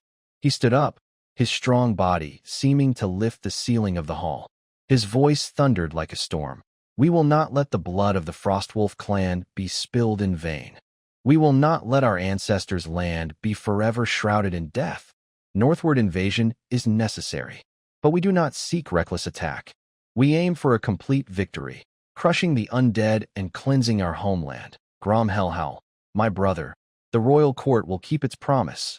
But you and your people must be patient and ready to lead the charge again in reclaiming our land. The chieftain's declaration sounded like a war drum, igniting the flames in the eyes of all orc leaders in the hall. The will for revenge and war began to gather. Old Shaman Grom took a deep breath and bowed again, this time with a sense of relief mixed with heavier responsibility. The Frostwolf clan will forever remember the kindness of the royal court. Every remaining warrior of ours will become the sharpest fang in the northern invasion, until the last drop of blood is spilled, or until we see the walls of Frostwolf Fortress rise again with our banners. The decision of the royal court spread like ripples across the Orc kingdom. An unprecedented counterattack was brewing. Meanwhile, far from Frostwolf Fortress, Baigwa was still unaware of these plans, busy celebrating his new staff and his contractor position. The decision of the Orc royal court was like a stone thrown into a calm lake, creating ripples that, along with the snow dust kicked up by the wolf riders, quickly spread around the kingdom. News of the undead disaster at Frostwolf Fortress and the warnings and requests for help from the Orc chieftain were swiftly delivered to neighboring powers. In the human kingdom of Karl, at the Golden City, in the Palace Council Hall, elegant glass lamps lit the velvet-carpeted hall, and a faint aroma of spices filled the air. The king, a middle-aged man with neatly combed hair, dressed in a finely embroidered gold-threaded robe, gently tapped the armrest of his throne decorated with ivory and gemstones. Below him, ministers whispered quietly. "Your Majesty," began the finance minister, dressed in splendid robes, with sharp eyes gleaming. "The orcs are asking for help. This means there is a big power vacuum in the north and potential trade opportunities. The fall of Frostwolf Fortress opens new routes to the northern ice plains and some rare magic material areas. Of course, this requires security guarantees." Another general, dressed in armor, frowned and said, "Undead disaster? If they can conquer Frostwolf Fortress, their strength is not to be underestimated. If they continue south, the orcs will be the first to face danger, but the fighting might spread to our borders. We need to strengthen the northern border defenses, especially the Iron Shield Pass. Perhaps we can also negotiate with the orcs about border trade and disputed mineral sites to get some compensation." The king nodded slightly, speaking calmly and with a calculating tone. "We will send a reply to the orc messenger." The Kingdom of Karl expresses deep sympathy for our neighbor's plight. We will closely monitor the situation and are willing to provide necessary humanitarian aid, such as food and some non-military supplies, on a reasonable and mutually beneficial basis. Also, order the Northern Army to raise alert levels, but no soldier is to cross the border without my command. Let's see how determined the orcs are and whether those bones are worth anything. The Minotaur Highland Clan, Thundercliff, Elder Cave. A campfire burned quietly in the center of the cave, illuminating ancient totem paintings on the walls. The air was filled with the scent of herbs and earth. Several elder minotaurs, with white hair and vines and feathers woven into their horns, sat together listening to the message from the orc messenger. Undead, corrupting the cycle of life and nature, turning peaceful forests into silent wastelands, said the oldest minotaur prophet, his voice like a low wind sweeping through the valley, full of sorrow. This is the deepest insult to Mother Earth. Another burly elder, holding a large wooden staff, spoke in a deep voice. The Frostwolf clan is our neighbor. Though not kin, we share a love for this land. We cannot stand by while death spreads. But the Highland clan's tradition is to protect and maintain balance, not to attack first. The prophet nodded slowly. Send our shaman and druids with seeds of life and purification runes to the edge of the undead-infected area. Do your best to stop the spread of death and protect the remaining natural spirits. Also, open our valley to welcome any creatures fleeing from the north seeking peace, whether orcs, humans, or other races. We will offer shelter and healing, but we will not send warriors to join a risky expedition. Let the noise of war stay far from our peaceful valley. In the dwarven copper furnace kingdom, at the molten hall, the constant sounds of forging and the howling bellows fill the air. The smell of metal, coal, and sweat is strong everywhere. The dwarf king, a strong man with a thick, fiery red beard and muscular build, is pouring mead into a large metal cup while listening to a messenger's report. Undead? Frostwolf Fortress is gone. The king wipes foam from his beard and speaks loudly. Those green-skinned neighbors really took a big hit this time. But the skeletons, just hearing about them is creepy. Next to him, an engineer wearing thick glasses and holding complex blueprints looks up. Your Majesty, the undead disaster means instability. It could affect our transport routes to the northern mines, though those routes haven't been very productive lately. More importantly, if the orcs can't hold their ground and the fighting spreads, it might reach our outposts and mines near the roaring mountains. The king waves impatiently. Then strengthen the outposts. Put up more ballistae, deepen the tunnels. As for helping the orcs fight? Our dwarven hammers are for forging mighty weapons and smashing tough ores, not for fighting a bunch of bones. Unless they're willing to pay with equal amounts of pure gold or silver bars. Oh, and tell the mining teams to watch out. Near the undead activity zones, maybe some rare minerals with negative energy gather because of the death energy. We might use them for some special enchantments. He turns and shouts to his servant, bring another barrel of mead, and tell the forge to finish those new rune armor sets by the end of the month. No matter if it's undead or disaster outside, the dwarven work must go on at the Elven Court, in the Eternal Song Forest, at the Dawn Garden. Surrounded by towering ancient trees, a clear lake reflects the dappled sunlight filtering through the leaves.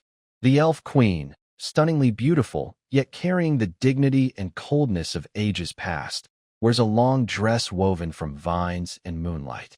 She listens to the messenger's report. Her delicate fingers gently brush a glowing flower, causing the surrounding air to seem to freeze. Undead, the queen's voice is ethereal and cold, like a mountain stream in winter. They are the natural enemies of life, the most discordant notes in the song of existence. Their very presence is a challenge and a blasphemy to all living beings. A ranger general, dressed in green armor and carrying a longbow, kneels on one knee, speaking firmly with hatred. Your Majesty, we cannot tolerate these corrupt creatures spreading in the world. They occupy the forests, even just the edges, which is a crime against nature. Allow me to lead a patrol team to the northern border, to hunt down any undead daring to approach the land of life, and to purify the contaminated ground. An elder priest holding an oak staff remains calmer. Your Majesty, anger is understandable, but we must be cautious. Orcs fought bravely but still lost, showing the enemy is strong. The Forest of Eternal Songs is our foundation and must not be lost. We should first strengthen the forest's defenses, activate ancient protective barriers, and send envoys to contact other nature-loving races, like the Minotaur Highland clan, to discuss strategies. If the undead truly threaten the forest's roots, the green elves' arrows and magic will spare no effort to fully purify them. The queen closes her eyes slightly, feeling the heartbeat of the forest. After a long moment, she opens her emerald eyes, which gleam with cold light. Issue orders to raise the alert level at all border watchtowers of the Forest of Eternal Songs, expanding patrols by 30 miles. Allow the rangers to kill any undead that appear at the forest's edge. Also, send envoys to the Minotaur clans and even the human kingdoms to explain the danger of the undead. We need allies, at least to prevent them from becoming obstacles. The green elves will not seek war, but we will not allow death to stain our home. In the dark swamps of the Jackalman clan, at a skull altar. Deep in the murky swamp, the air is thick with the stench of decay and sulfur. Rough skulls form a crude altar, smeared with dark red, still wet stains. The chieftain of the Jackalman clan, a tall, tangled-haired jackal man with eyes gleaming with cunning and cruelty, scratches his chin with a claw, listening to the report from his subordinates. Undead? Occupying the orcs' territory, the hyena man's chieftain let out a hoarse, unpleasant laugh. Ha ha ha, well done. Those arrogant greenskins have long deserved some hardship. Next to him, a hunched hyena shaman covered in strange bone charms spoke in a sharp voice. Chief, the great chewer, the evil god they worship, desires chaos and death. The arrival of the undead is the perfect chance to spread fear and despair. We can attack the fleeing orc remnants, or the weak border villages of humans and elves, and offer prisoners and souls to the chewer. The chieftain licked his sharp teeth, his eyes glowing red. Exactly. Chaos is our ladder. Let those self-righteous fools fight the skeletons. Notify all hunting teams. Keep your eyes sharp and your claws ready. We want to seize the juiciest meat at this feast. For the chewer. For chaos. All factions grew restless because of the undead disaster. Greed, caution, sympathy, hatred, glee, various reactions intertwined, foreshadowing a more turbulent and unpredictable future for the northern lands of Arios. At the eye of the storm, inside Frostwolf Fortress, Baigu was still unaware of what was happening. He only faintly sensed that the undead companions repairing the fortress seemed more urgent than before. The central square of Frostwolf Fortress had changed dramatically. The open stone ground, once used for orc gatherings and rituals, was now covered with a layer of pale white bone powder and glowing rune materials. A large, intricate magic circle was slowly taking shape through the tireless work of countless undead, outlining its mysterious space and death powers.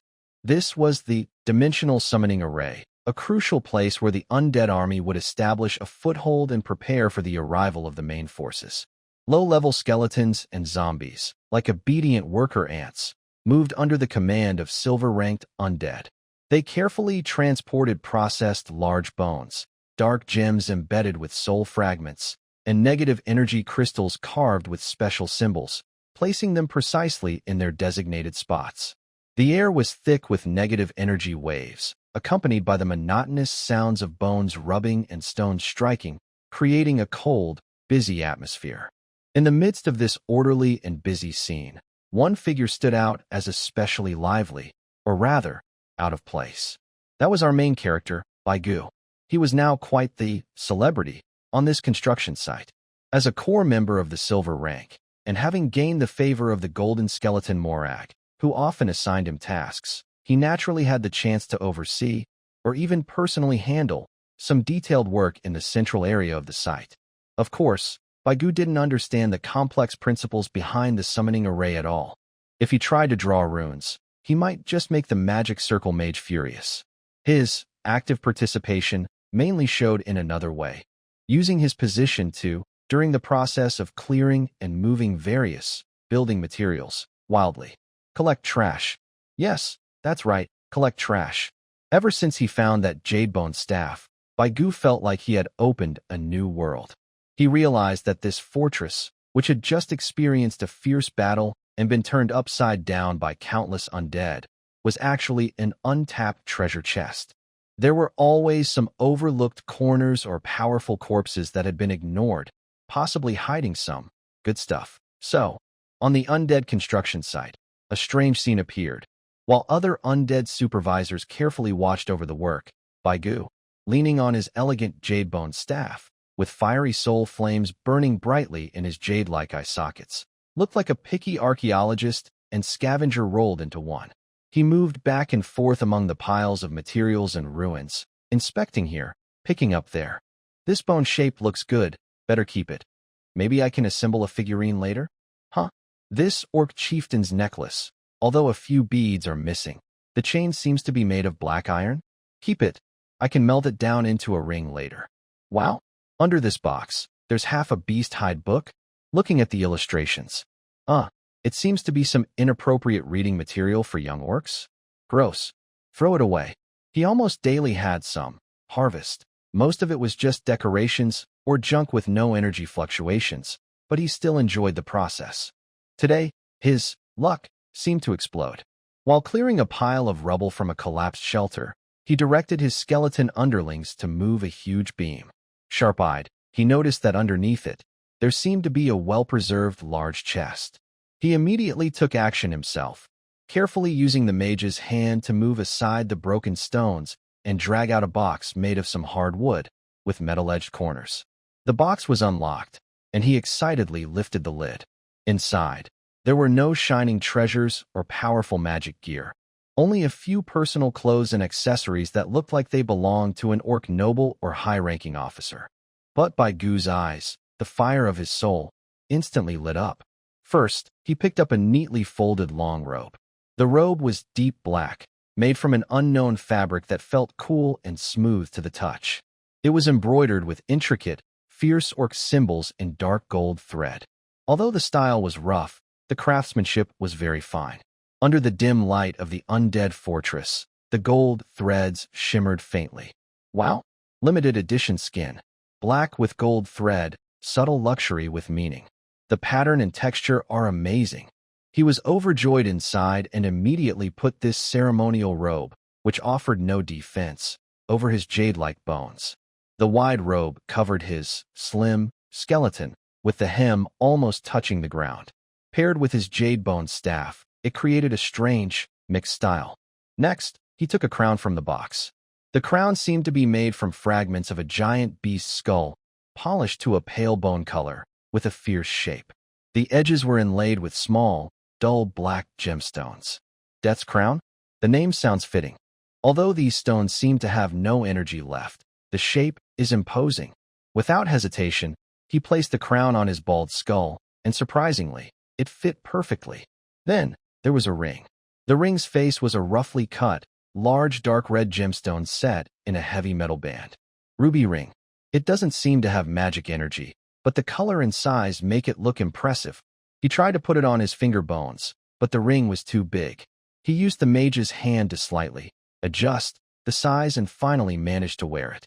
Finally, he found a smooth, round metal plate at the bottom of the box. It was engraved with blurry orc runes, seeming like some kind of amulet or protective mirror. Protective mirror? Even though my chest is empty of anything but air, hanging it inside the robe adds a bit of psychological comfort. He happily tucked the cold metal piece inside his robe, pressing it against his chest. When Baigu appeared again at the construction site, his look had completely changed. He wore a fierce white bone crown, a beautiful black robe with gold thread, held a graceful jade staff, and had a large red gemstone ring on his finger. Inside his robe, he also carried a protective mirror. Perfect. This matches my identity as the Silver Mage and Site Supervisor, he thought proudly as he leaned on his staff, walking around the site with his head held high. He felt very satisfied. Even though these things are pretty useless, they look good and make me look important. His fancy outfit made him stand out among the surrounding skeletons and broken armor of the undead. Some smarter silver undead looked at him with a strange feeling. Maybe confusion, maybe dislike, or maybe they were disturbed by his careless thoughts about fashion and style. But Baigu didn't care at all. He even enjoyed being the center of attention. See, even skeletons need to dress up to look good, he thought happily. When I go back to the undead realm, this outfit will make me a trendsetter. Maybe I can even start a skeleton fashion column. The huge summoning circle in Frostwolf Fortress's central square was still under construction, busy and lively. Baigu was still happily busy with his scavenging and fashion matching. But this peaceful time didn't last long. A tense, deadly atmosphere started to spread inside the fortress like a stretched bowstring. Ghosts and gargoyles on patrol sent more and more alarms. There were signs of orcs outside the fortress on the icy plains. Finally, on a gloomy afternoon, as if a snowstorm could start at any moment, a dark line appeared on the distant horizon. That line grew larger, turning into a dense, steel-like forest of figures. The orc vanguard had arrived. There were about 3,000 orcs, equipped with better gear than the fortress's defenders. Their heavy metal armor reflected cold light under the gray sky, and their sharp axes and spears looked like a dense forest. Among the troops, there are also dozens of giant battle bears as large as small houses, covered in thick bone armor and metal horns. These bears emit deep, frightening roars, and their heavy breaths form white mist in the cold air. Every step causes the ground to tremble slightly. This army is well-disciplined and moves with a fierce, battle-hardened aura. They stop at a certain distance from Frostwolf Fortress and begin to set up camp in an orderly way, building an initial attack position. The flags flying above do not bear the wolf head of the Frostwolf clan, but instead feature the totem of a powerful other clan, clearly sent from the royal court as the main force. Almost at the same time as the orc troops appear, a cold and familiar wave of spiritual energy finds Baigu again. He is standing in the square, proud of a newly acquired, but useless, animal bone bracelet. Lead your troops immediately to the western section of the city wall, responsible for defense, and follow the orders of the Golden Commander. The command comes from Morlag, the Golden Skeleton. The instructions are simple, direct, and unquestionable. Wow, they're coming right to us. Is this really happening? Can't I just go trash hunting peacefully? Baigu's inner complaints burst out instantly. My bracelet isn't even warm yet. And the western city wall, isn't that the part that collapsed the most before? Even after repairs, can it really withstand a few hits from those big bears and trolls? He looks down at his fancy outfit, black robe with gold thread, the crown of the dead, gemstone rings, a built-in heart protector, and then weighs the jade bone staff in his hand. What a pity to get this nice outfit all dusty and, covered in bear fur. He reluctantly brushes non-existent dust off his robe and begins to act. He quickly uses his spiritual link to gather his 500 employees, greybone skeletons, and a few zombies, busy with their tasks. After some time of training, mainly Baigu's one-sided commands and their mechanical execution, the team can now understand simple commands like gather, move forward, and stop. Gather, move, target, the west city wall, run, brisk walk. He waves his staff like an old farmer herding ducks, driving this confused team through the still busy square and streets toward the designated western city wall. The western section of the city wall was the part that had collapsed dozens of meters earlier, damaged by the aftereffects of a fierce battle involving a powerful golden warrior and heavy siege equipment. Although the undead used stones and many bones from the ruins to quickly repair and reinforce it, the new wall still looked fragile and rough compared to the sturdy old city walls on either side. On top of the wall, many undead guards had gathered, mainly skeleton archers and some zombies capable of throwing bone spears, led by a few silver-ranked undead captains. Guba took his 500 ragtag army up this seemingly fragile section of the wall. He peeked outside and saw that the orc camp below was already taking shape. Thousands of elite warriors and dozens of giant battle bears created a strong sense of pressure, which could be felt clearly even from a distance. Wow, this is serious.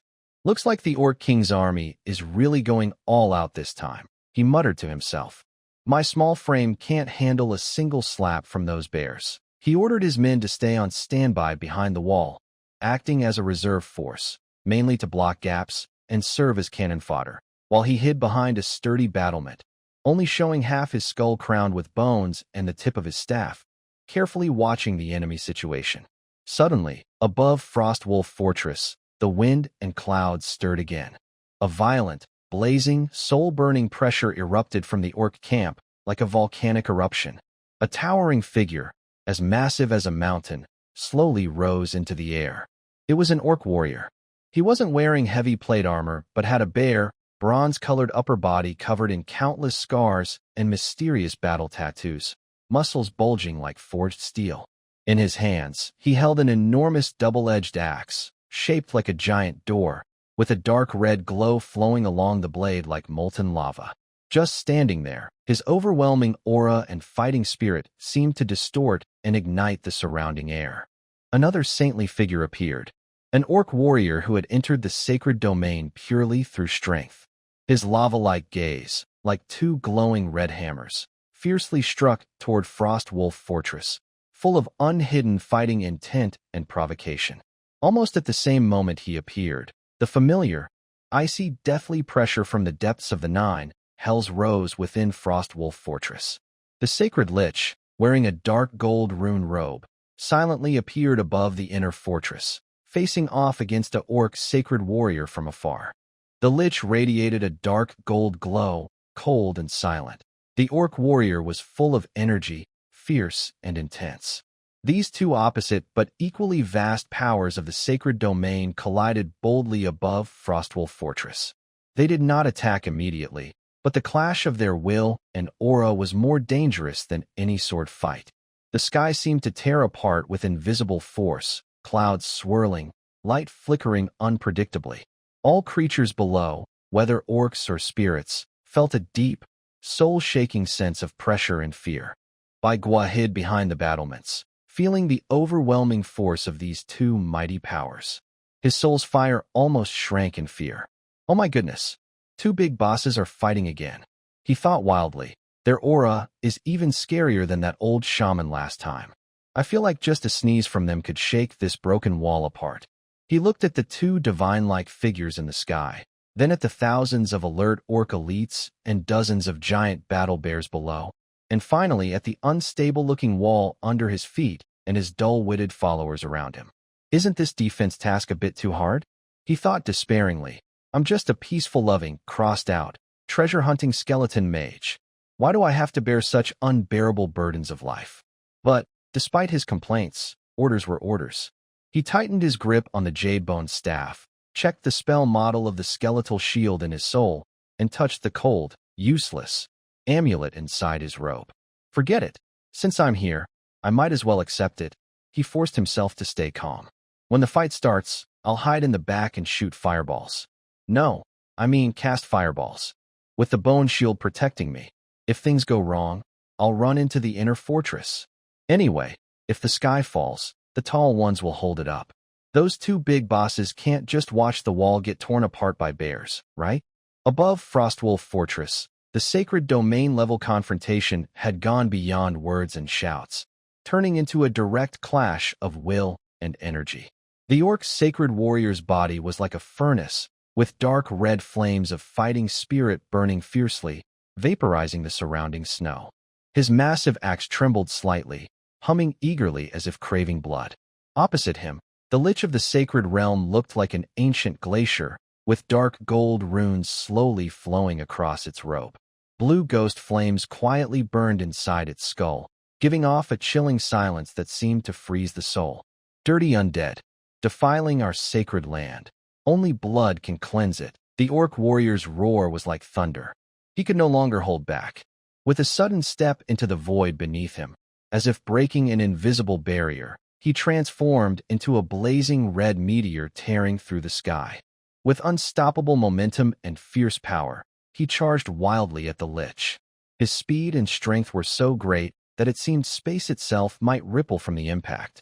This charge contained extreme physical strength and destructive energy. Ordinary gold-level fighters might not even withstand the shockwave, let alone the full force. Below, Baigu on the western city wall watched with wide eyes, almost losing his soul fire in shock. Wow, he just went for it. No warm-up at all. That muscle guy is way too direct. He thought wildly. With this momentum, he might smash through our broken city wall in one go. But, facing this terrifying charge capable of splitting mountains, the floating lich didn't even lift its dragonbone staff. Its skull, burning with blue ghost fire, only slightly tilted, as if inspecting a lifeless object rushing toward it. Right in the path of the orc's charge, the space ahead suddenly turned into a sticky swamp. No, even scarier than a swamp. This was a twisted, decaying death field filled with sluggish, destructive energy. The orc's furious speed suddenly slowed down as if caught in an invisible mud pit. The red energy around him clashed fiercely with the force field, making a harsh sizzle sound and splashing tiny sparks of energy. He felt like he was dragging a mountain behind him, every move becoming difficult and sluggish. Huh? Why is it slowing down? Is it lagging? Baigu stared below, surprised. What is that lich doing? I didn't see it cast any spells. Why is it suddenly slowing him down? But that wasn't the end. The lich's bony fingers casually traced a few mysterious symbols in the air. Suddenly, countless grayish, bone-chilling chains of vengeful spirits appeared out of nowhere around the orc's body. These chains are made entirely of pure negative energy and the fragments of anguished souls. They are like living venomous snakes, ignoring physical defenses and directly wrapping around the orc warrior's limbs, torso, and even his soul. Get away! The orc warrior roared. He released his fighting spirit, trying to break these annoying chains. His red fighting energy burned like flames, smashing many chains, but more kept wrapping around him, draining his energy and slowing his movements. A cold, deadly feeling tried to seep into his body. He was like a fierce beast caught in a spider's web, strong enough to tear apart prey, but trapped by countless tough threads, unable to move freely. Bound in chains? Or group automatic binding? Baigu almost dropped his chin, if he had one. This spell is so sneaky. I can't get close at all. The orc warrior was furious. He suddenly threw his great axe. The axe turned into a streak of red lightning, aiming to attack the lich from afar. But in front of the lich, a wall made of countless white skulls, with black runes flowing on its surface, appeared instantly. Clang! The axe struck the bone shield with a loud crash. The skeleton wall shook violently, cracking on the surface, but it still blocked the angry attack. The lich didn't even move a bit. Then, the lich's dragonbone staff slowly lifted and gently pointed at the orc warrior trapped in the force field and chains. There was no huge explosion or dazzling light. Instead, an invisible, intangible force, like life-draining, immediately affected the orc warrior. The orc suddenly felt weak, as if something important was being forcibly taken from him. His vigorous energy, like a blazing fire, dimmed slightly. Although, with his divine-level life source, this draining wouldn't cause serious damage quickly, the feeling of being slowly cut and watching his life force drain away was extremely disgusting and frustrating. Roar! Cowardly bone skeleton! Fight me if you dare! The orc roared in frustration. He struggled fiercely, breaking through layer after layer of vengeful chains. His red fighting energy burned wildly, trying to break free from the deadly force field. Every time he erupts, he can temporarily dispel the surrounding negative energy. But the lich's magic is endless, and the force field remains thick. Chains continue to bind, and life force is constantly drained. He is like a giant stuck in mud, with the strength to move mountains, but only able to watch himself sink slowly. He is being worn down and weakened by strange tricks. His opponent, meanwhile, floats far away, calmly and gracefully, in the undead's view, controlling everything. He hasn't even made a decent counterattack, as if he's just handling a slightly troublesome experiment. The white ancient watching below has gone from initial shock to admiration for the power. Wow! Amazing! The mage is incredible. Always divine, he feels excited inside. Look! Look! What is grace? What is composure? No matter how fierce the attack, I stay steady. I can slow, bind, and drain life, health. With a quick combo, the opponent can't even touch my clothes. This tactic, this awareness, is a model for us mages. He tightly grips his jade bone staff, feeling a bit of the mage's glory from it. Close combat is too crude. Look at this orc brother. What's the use of strength? He's just being toyed with. Knowledge is power. Magic changes destiny. He even starts taking mental notes. First, control skills have the highest priority. Slow force fields are essential. Second, summons or continuous damage skills can effectively harass and drain. Third, shields are vital for survival. Fourth, if there's a spell that directly weakens the opponent, like life drain, it's a divine skill. In summary, if I can kite from afar, I will never fight in close combat. The dignity of a mage lies in crushing with wisdom. He looks at the orc warrior in the sky, who is roaring and exploding with energy, but can never truly threaten the lich. Instead, he's entangled in negative states, and his breath is faintly weakening. Inside, he feels a sense of superiority as a fellow magic user. Poor warrior brother. Remember to switch to a mage in your next life. He feigns a brief moment of mourning, then happily thinks, looks like I chose the right career path. I must stay firm on the mage's road. Close combat. What's that? Not familiar at all. The battle in the sky seems to have lost its suspense. At least, in Baigu's view, that brave and mighty orc sacred warrior is now being repeatedly pressed into the ground, in the void, by the lich using various endless undead spells. Although there is no immediate danger to life, the frustration is clear, and even from afar, it can be felt. The power of the mage is truly terrifying. P.S. I earnestly ask all the handsome and beautiful readers who enjoy this book to leave a review. Please be kind to me. The first orc sacred warrior to arrive was ultimately tortured by the lich's strange spells. With some minor but very frustrating exhaustion, he roared and retreated back into his own camp's sky. He didn't achieve any victory. Instead, he seemed to serve as a living lesson for all the undead below, including Baigu, demonstrating the superiority of the mage. However, the orc's attack did not weaken. Instead, it grew heavier and darker, like gathering storm clouds. In the following days, the ice plains outside Frostwolf Fortress became more lively than ever. Flags representing different orc clans rose one after another like mushrooms after rain. Heavy footsteps, the roars of battle bears, and the rumbling of wheels over frozen ground never stopped, day and night. More and more orc troops gathered from all directions. Some came from the Blood Ring clan, known for their bravery, with blood-red war paint on their faces and fierce eyes like hungry wolves. Others from the Thunder God clan, skilled in forging and siege warfare, equipped with heavy armor and terrifying weapons. Still, others from various smaller clans, like streams flowing into a river. In just a few days, the orc army outside Frostwolf Fortress had grown to an astonishing 10,000 soldiers. Dense tents covered the snowy plains, bonfires twinkled like stars, and at night, faintly, their heroic battle songs could be heard. Dozens of giant battle bears patrolled around the camp, like moving small fortresses. This huge army was not rushing to attack. Instead, they showed high discipline. They cut down trees in nearby forests that had not yet been corrupted by death's breath, hauling the large logs back to camp. They mined stones, with the sound of hammering never stopping. A series of tall engineering machines began to take shape under the skillful cooperation of craftsmen and shamans.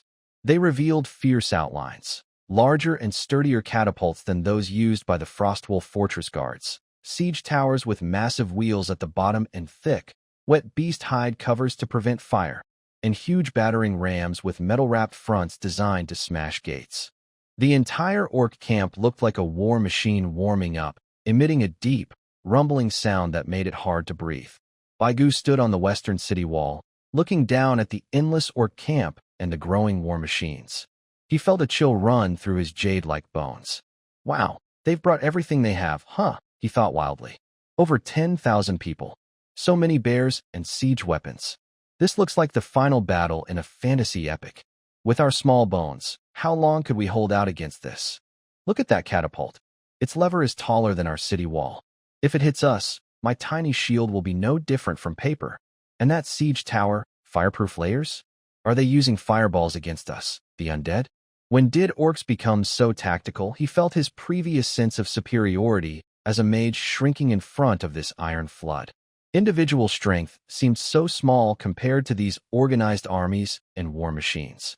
What weighed heaviest on his heart was that just this morning, another terrifying figure appeared in the orc camp sky. It was also a saint-level orc warrior.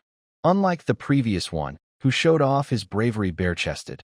This warrior wore simple, scarred black metal-heavy armor that radiated powerful energy.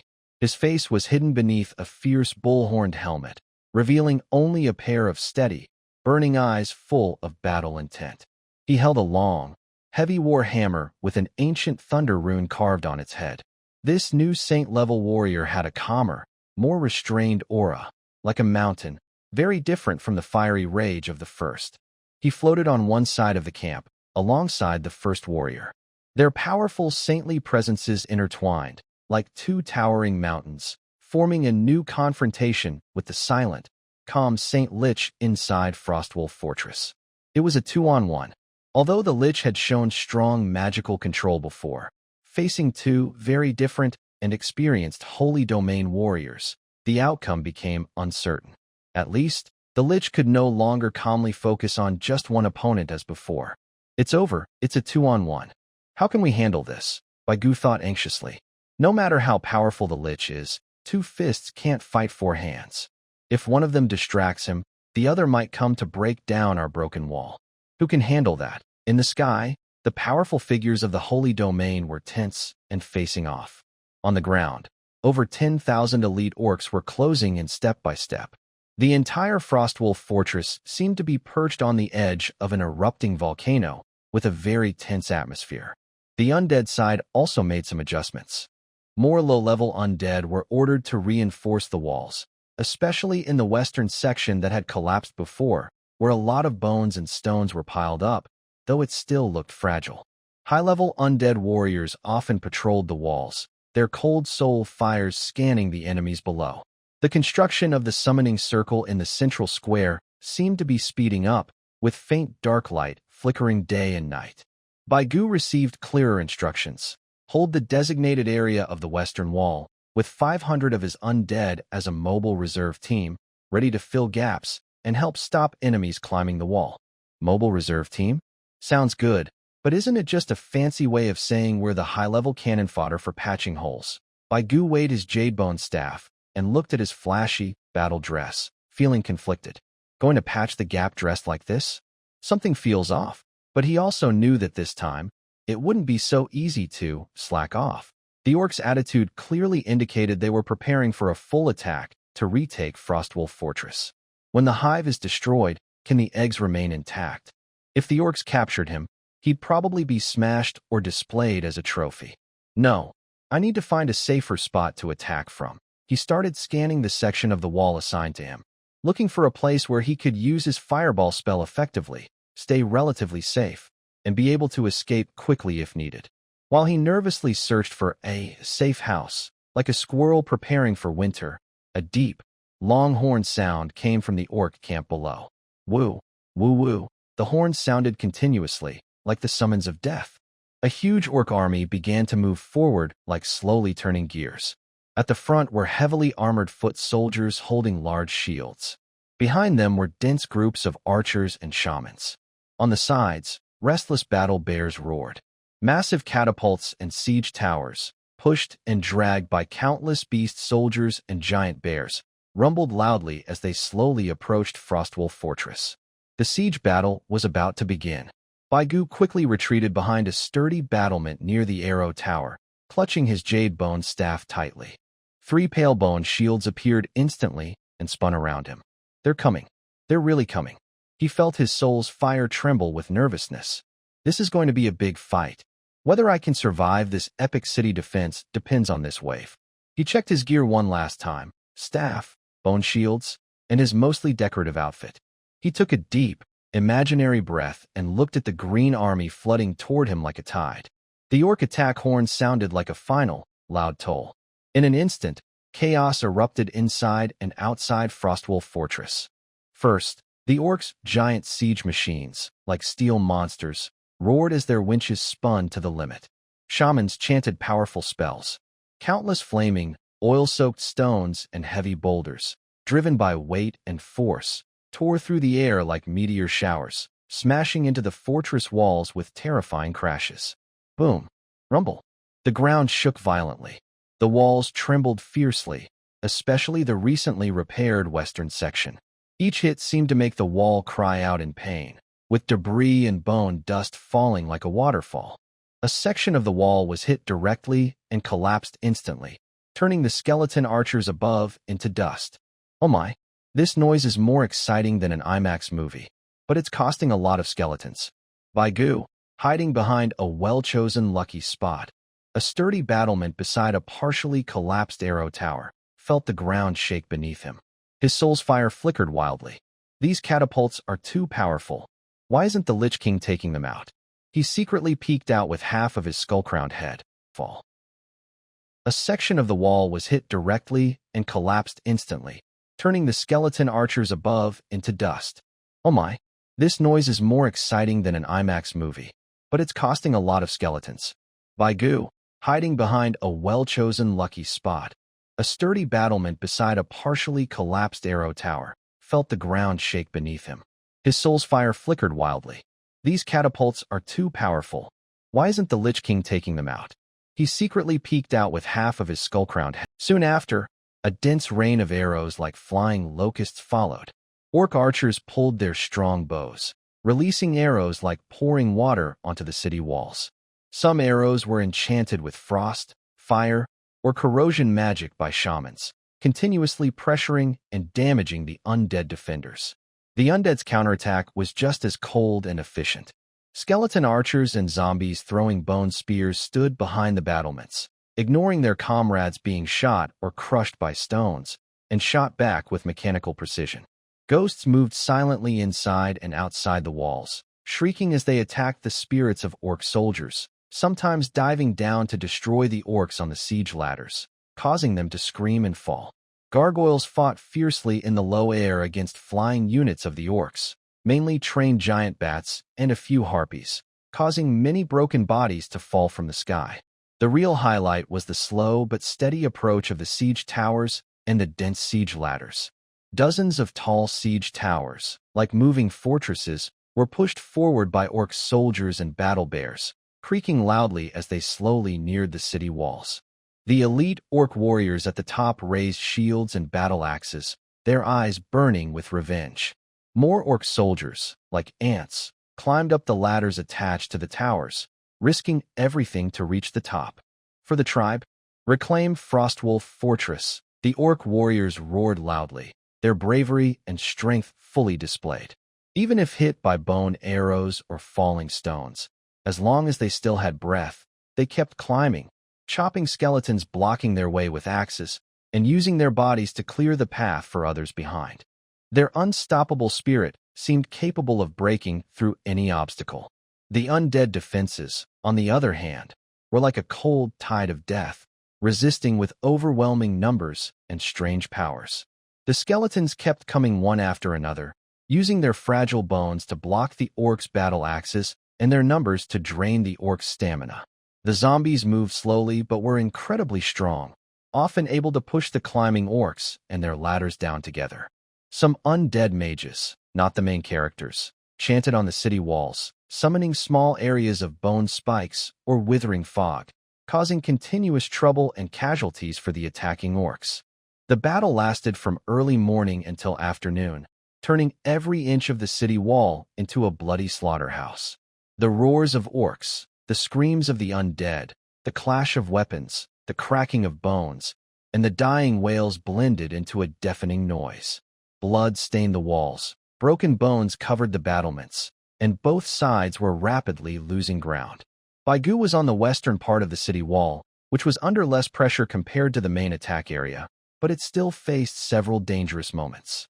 He strictly followed his principle of sneaky attacks, never revealing himself easily. Only when an orc soldier successfully climbed onto the wall and engaged with the defenders did he seize the chance. He would suddenly peek out from behind the battlements and throw a white fireball. Bang! A orc warrior who had just jumped onto the wall and hadn't stabilized himself was hit in the face by the fireball and screamed as he fell off. Whoosh! Another orc engineer trying to destroy the battlements was hit by a precise shot, causing his tool to explode. Got it. Another one down. Baigu quickly retracted, feeling a faint surge of soul energy. He praised himself inwardly. See? That's the precision of a mage. Picking off the enemy commander in the chaos. finishing off enemies and grabbing heads in the middle of the fight. Sometimes, he would accidentally throw fireballs near friendly skeletons fighting orcs, with the shockwaves affecting both sides. Oops, sorry about that. He inwardly apologized insincerely, then quickly absorbed the souls of the orcs and unlucky allies. Anyway, you're all going to die soon, so might as well share the bounty. His 500 subordinates faithfully carried out their role as the reserve team, filling gaps in the walls or defending critical points. They used their bodies to slow down the orcs' advance, suffering heavy casualties. Baigu felt a bit guilty about this, since they were his assets, but he was mostly glad he didn't have to personally block the breaches. Brothers, hold on. I'm here in the back, giving you moral support. He complained while continuing his casual, indifferent output. The holy domain in the sky remained in confrontation. The three powerful figures seemed to have reached some silent agreement. They did not interfere directly in the ground battle, allowing the armies below to fight in the most brutal way. As the sunset cast a blood-red glow over the sky and land, the loud fighting gradually quieted down.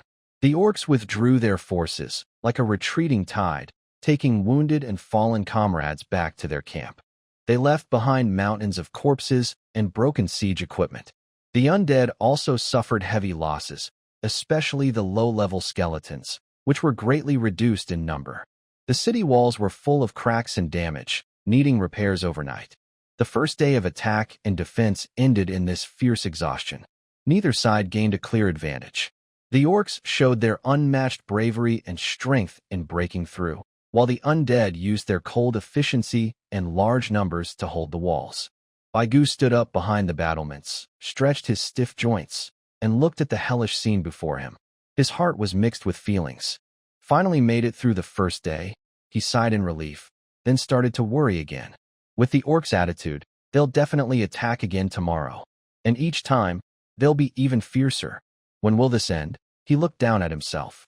His black and gold robe was covered in dust and bone powder. His undead crown was crooked, but his style was still intact. Forget it, why think so much? Just survive each day. He adjusted his crown, leaned on his jade-bone staff, and began patrolling his defense area, checking if any unlucky, orc or undead, dropped something new and valuable. The next day, the orc attack was even more violent and precise, just as expected. They seemed to have learned from yesterday. Their catapults no longer randomly bombarded, but focused fire on the already fragile repair wall in the west, smashing it repeatedly. Meanwhile, more siege towers and ladders, like bloodthirsty centipedes, attacked the city walls from multiple directions at once. The confrontation in the sky remained tense, but the atmosphere was even more strained, as if the balance could break at any moment and cause a catastrophic clash. Baigu stayed in his lucky spot, following his self-made strategy of retreat when enemies advance, disturb when they stay, and strike when they tire, continuing his casual, indifferent output. The bone staff pointed out, and a milky white fireball roared through the air, accurately targeting the orcs that had appeared or accidentally injured friendly troops. The mage was busy, enjoying the chaos. Hey, you over there, big guy? Jumping so high? Take this warm welcome. On the ladder, you're climbing so fast. Rushing to be reborn? Slow down. Let me aim. Oops, this brother, referring to the friendly skeleton, is standing too flamboyantly. Accidental hit. Accidental hit. His stylish black and gold robe and the skull crown made him stand out on the chaotic battlefield, naturally attracting the attention and arrows of some orcs. However, his spinning bone shield worked well, blocking most attacks and making a crisp, clang sound. See? That's why image management is important. Dress well, and even enemies can't help but look a few more times and shoot extra arrows. He even took a moment to admire himself inwardly. But the changing battle quickly shattered his peaceful, loafing dream. Under continuous orc attacks and focused fire, a section of the western city wall near the center finally made a terrible cracking sound, as if overwhelmed. About 7 or 8 meters of wall suddenly collapsed inward after being hit by several large stones and the furious orcs below, revealing a huge, smoky gap. The wall is broken. For the tribe. Charge in. The already prepared elite orcs roared with joy, like a flood breaking free, rushing madly toward the gap.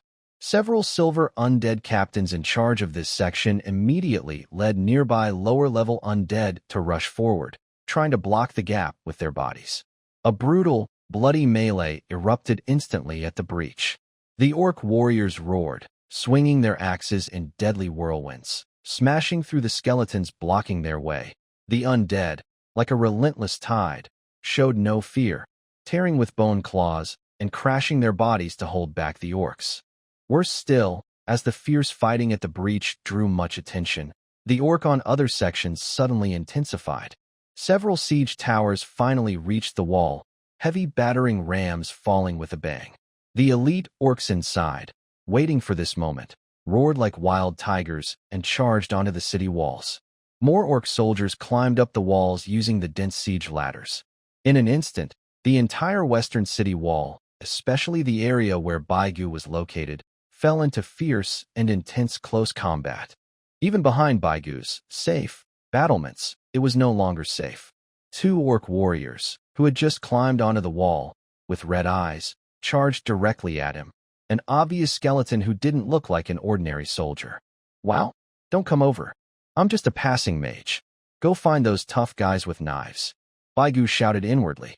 His plan to just pass by was completely ruined. One orc wielded an axe, swinging it down with a fierce wind. The other brandished a chain flail, sweeping toward his legs. Baigu's soul fire shrank in fear. Instinctively, he jumped back and quickly activated his mind, causing his 3 bone shields to contract and stack in front of him. Clang! The axe struck the stacked bone shields with a deafening noise. The outermost shield shattered into bone dust. The chain flail also hit the lower shields, causing the other 2 shields to shake violently and dim their glow. Such strength! Baigu felt his arm go numb from the shock, a sensation on the spiritual level. He secretly thought these melee brutes were really tough. He dared not let them get close, so during their brief attack pause, he quickly pointed his staff. Whoosh! Whoosh! 2 pale white fireballs shot out almost at face level. The axe-wielding orc reacted quickly, tilting his head sharply, and the fireball just missed his helmet, passing by with a scorching gust that made his cheeks sting. The other orc, wielding the chain flail, was less lucky. The fireball hit his chest armor solidly. Though it didn't break through his defenses, the explosion's shock made him stagger backward, his energy surging. Meanwhile, Baigu's large, chaotic thoughts also involuntarily enveloped the 2 orcs. "Bro, your axe swings are good, but your aim needs work. Didn't eat enough this morning? And you, with the chain flail, aren't you worried about hitting yourself when you swing? Looks dangerous. 2 against 1? That's not fair. Come on, fight me one-on-one." These strange, distracting thoughts sounded like magic voices in their minds, making the 2 orc warriors even more irritated. Their movements grew impatient and slightly distorted. Baigu, relying on his more agile movements after reaching silver rank and the protection of his bone shields, dodged and moved within the narrow space. He refused to clash head-on with them, instead constantly harassing and counterattacking with fireballs. For a moment, he surprisingly managed to hold off 2 same-level orc warriors using his annoying, mental pollution and fighting style. Across the entire city wall, similar battles could be seen everywhere. A silver-ranked orc warrior was fiercely fighting a silver skeleton warrior wielding a bone shield and bone sword. Sparks flew as the axe and bone sword clashed, each strike heavy and forceful. Elsewhere, an orc sergeant led a few ordinary soldiers in a small formation, fighting against 7 or 8 gray skeletons rushing at them. With each swing of their battle axes, bones shattered into pieces. Further away, an orc shaman apprentice hid behind a shield, chanting obscure spells. He summoned small ice spikes to freeze the approaching zombies, but they were shattered by nearby orc warriors. The undead defenses were just as ruthless and efficient. Ghosts silently passed through walls to attack the orcs' rear line, targeting shamans and archers. Skeleton archers remained calm amid the chaos, aiming and shooting even as their heads were shattered by axes. Some special undead creatures, like zombies that could spray corrosive liquid or skeletons that could self-destruct, caused significant trouble for the orcs. Soldier against soldier, general against general, same level against same level. The city wall had become a huge, chaotic arena where every inch of land was soaked in primitive, bloody combat. The bravery of the orcs and the eerie coldness of the undead were vividly displayed here. Over on Baigu's side, the fight was also reaching a fever pitch.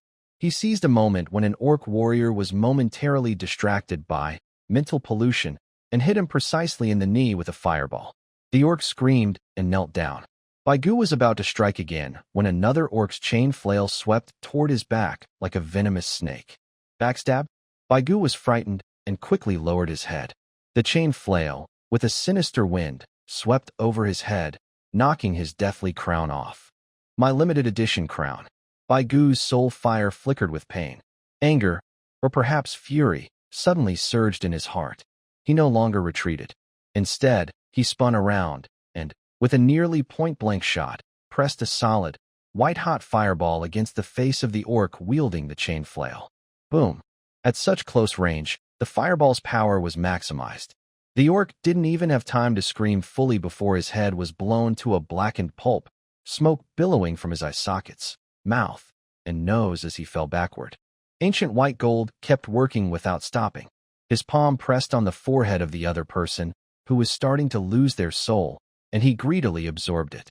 At the same time, he raised his staff and aimed at the injured orc warrior who was struggling to get up after hurting his knee. How dare you hit my crown? Pay up! Another fireball shot out, ending the orc's suffering. After absorbing the souls of two orcs of the same level, White Gold felt his soul fire grow stronger and more solid. But before he could catch his breath, he saw new orc warriors breaking through the chaos and rushing toward him. Is it never-ending? He thought, looking at the messy battlefield and the green figures rushing like sharks smelling blood. He felt helpless. This situation, it looks like we can't win anymore. He picked up his dusty fallen crown, put it back on his head, tightened his jade-bone staff, and 3 new bone shields slowly appeared around him. Fine. If I can't escape, then I'll fight. Let these barbarians see what a close combat mage's helplessness and struggle look like. The fierce fighting on the western city wall had reached its most brutal stage. The orc warriors, like enraged beasts, relied on their bravery and combat skills to hold their ground on the wall, fighting a bloody battle for every inch against the undead defenders. White Gold, with his annoying, mental pollution and sneaky fireball tactics, was battered but managed to hold on against several orcs attacking him. He even took a moment to pick up his flying crown and put it back on. My limited edition. Almost lost it, he thought, feeling distressed as he brushed dust off his crown. Just as he dodged a powerful slash and prepared to strike back at the orc who kept muttering about messy hair, in his mind, something unexpected happened.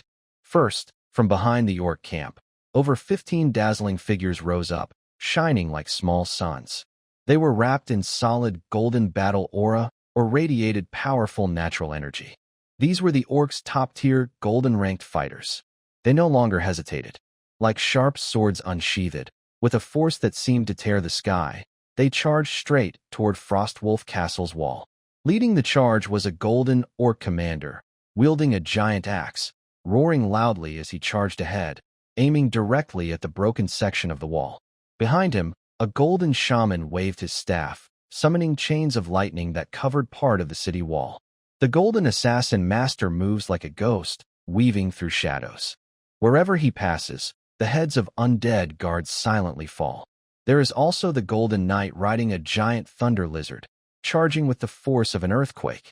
Almost at the same time, inside Frostwolf Fortress, nearly 20 powerful figures emitting cold, deathly energy rise up. These include dark gold skeletons, heavily armored death knights burning with ghostly blue flames, twisted giant corpses, and terrifying female spirits that flicker in and out. All the undead's golden strength is fully mobilized. Their target is the advancing orc warriors' strongest fighters. Boom! The giant axe of the golden orc commander clashes fiercely with a rune sword wielded by a golden death knight. The energy shockwave erupts like a tsunami, spreading outward and turning dozens of low-level orcs and undead in the chaos into clouds of blood and bone dust. Even the sturdy city walls shake, with stones falling from the impact. Meanwhile, The lightning chain summoned by the Golden Shaman is blocked by a giant soul shield made of countless wailing spirits, created by a death witch of the golden rank. The lightning and spirits clash, producing a harsh crackling sound. The deadly strike of the Golden Assassin Master is deflected by a golden skeleton dragon's indestructible tail, splashing sparks into the air. Over 30 golden-ranked fighters fight fiercely on the walls, in the air, and on the ground of Frostwolf Fortress. Some clash directly, while others engage in small-scale chaos. Their battles are far beyond ordinary soldiers. Every collision shakes the earth, and each spell contains destructive power. Energy slashes tear the sky, undead magic corrupts the land, and roars and screams of spirits fill the air, turning this area into a forbidden zone of life. The already intense wall siege turns into a real high-level battlefield meat grinder with the arrival of the Golden Fighters. Low-level soldiers, whether orcs or undead, can only stay far away from the fighting zones of these golden elites, afraid of being crushed by the shockwaves of their attacks. Baigu is being chased by an orc warrior, almost losing his footing. He narrowly avoids a sweeping wave of golden fighting energy, which almost hits him. Frightened, he rolls and crawls behind a relatively intact battlement, his soul fire nearly extinguished from fear. This is a fight between gods. He screams inwardly. This shockwave is scarier than the orc's axe. Just a brush with it could shatter me. How can I fight like this? Just as he was considering whether to jump off the city wall, though he might break apart in the fall, to escape, a clear, cold command from a soul reached his mind like a lifeline. It came from a golden skeleton responsible for commanding the western section of the city wall. All units at silver rank and below, abandon the first line of defense on the wall. Follow the plan, retreat into the inner city streets, use buildings for cover, and delay the enemy. The order was simple and cold, showing a strategic retreat. Retreat? Street fighting? Baigu was first stunned, then overjoyed. Yes, this is good. The wall is too open, easy to be hit by big area attacks. The alleys are safer, perfect for my agile magic user skills. Without hesitation, he immediately used his soul link to give the retreat order to his subordinates, who had already suffered heavy losses and were still foolishly rushing forward. Retreat. Everyone retreat. Run into the city. Don't stand there. He pushed aside some attacking skeletons with his staff and led the way toward the stairs into the city. His actions caught the attention of a few nearby orc warriors, who roared and tried to chase him. Trying to run? Bone skeleton. One orc warrior threw a short spear with a piercing sound, aiming at Baigu's back. Baigu didn't turn around. With a thought, 3 bone shields appeared behind him, perfectly blocking the spear. Clang. The spear was deflected. Bye-bye. Baigu sneered inwardly. His speed increased, like a nimble rabbit, skeleton version, and he quickly slipped into the stairway leading down to the city. Other silver undead and lower-level undead in different sections also received similar orders. They began to retreat like a tide, abandoning the fragile wall defenses and moving into the complex streets of the inner city. The orc warriors cheered in victory and chased more fiercely, trying to expand their gains. However, when they stepped down from the wall into the streets that had once been battlegrounds filled with ruins and traps, they faced even more strange and ruthless undead ambushes. Skeleton archers shot cold arrows from broken windows. Zombies suddenly emerged from collapsed buildings, grabbing and biting orcs. Ghosts flitted between walls, launching unpredictable soul attacks. On the ground, sharp bone spikes might suddenly emerge, or a spreading fog of decay that weakens stamina. Street fighting is always a more brutal and bloody test for invaders. Baigu mixed in with the retreating undead army, weaving around quickly. He soon found a relatively hidden small square surrounded by a few half-collapsed stone houses. He looked at his remaining less than 200 followers, and then at the complex surroundings. He quickly devised a new battle plan. This place is good. Cover, good visibility, easy to shoot sneak attacks. Tactical counterattacks. He waved his jade-bone staff and began to set up. You, take a few people to the second floor of that broken house on the left. You, take some people to the alley entrance on the right. The rest of you, stay with me at the square entrance. We'll stay here and show those green-skinned pursuers a little color. Although his followers were still confused, under Baigu's clear spiritual commands, they reluctantly formed a simple defensive formation. Baigu himself crouched behind a half-destroyed wall, patted his robe, adjusted his headpiece, and checked his staff and bone shield. All right, the new mission Frostwolf Fortress Alley fight begins. He felt a strange sense of anticipation inside. This time, I won't let those barbarians disturb my trash collection. I mean, execute the tactical mission.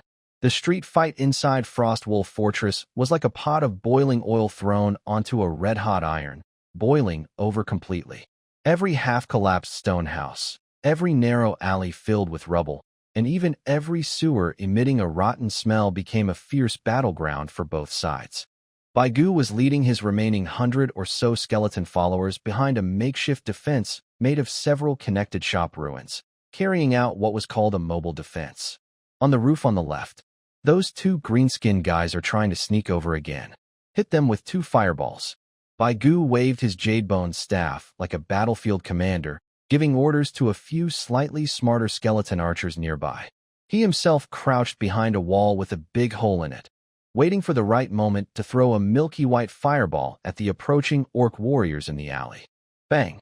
The fireball exploded in front of a orc warrior who had just raised his shield. Although it didn't break the heavy shield, the impact made him stagger back, interrupting the charge of his squad behind him. Did you see that? This is what I call good rhythm control. Whitegua proudly praised himself, then looked to the other side. Several orc warriors, carrying skeleton archers with scattered bone arrows, charged forward bravely. They swung battle axes to break furniture and bones used as barriers. Wow, are these barbarians like bulldozers? He quickly turned his staff and cast several fireballs, forcing the orcs to retreat temporarily, leaving behind 2 scorched corpses. The orcs' bravery and strength were fully displayed in the street fight. They usually fought in groups of 3, back-to-back, like moving steel hedgehogs. The warriors with large shields stood at the front, resisting the attacks of the undead. Their companions behind threw short spears or swung long-handled axes to smash approaching skeletons.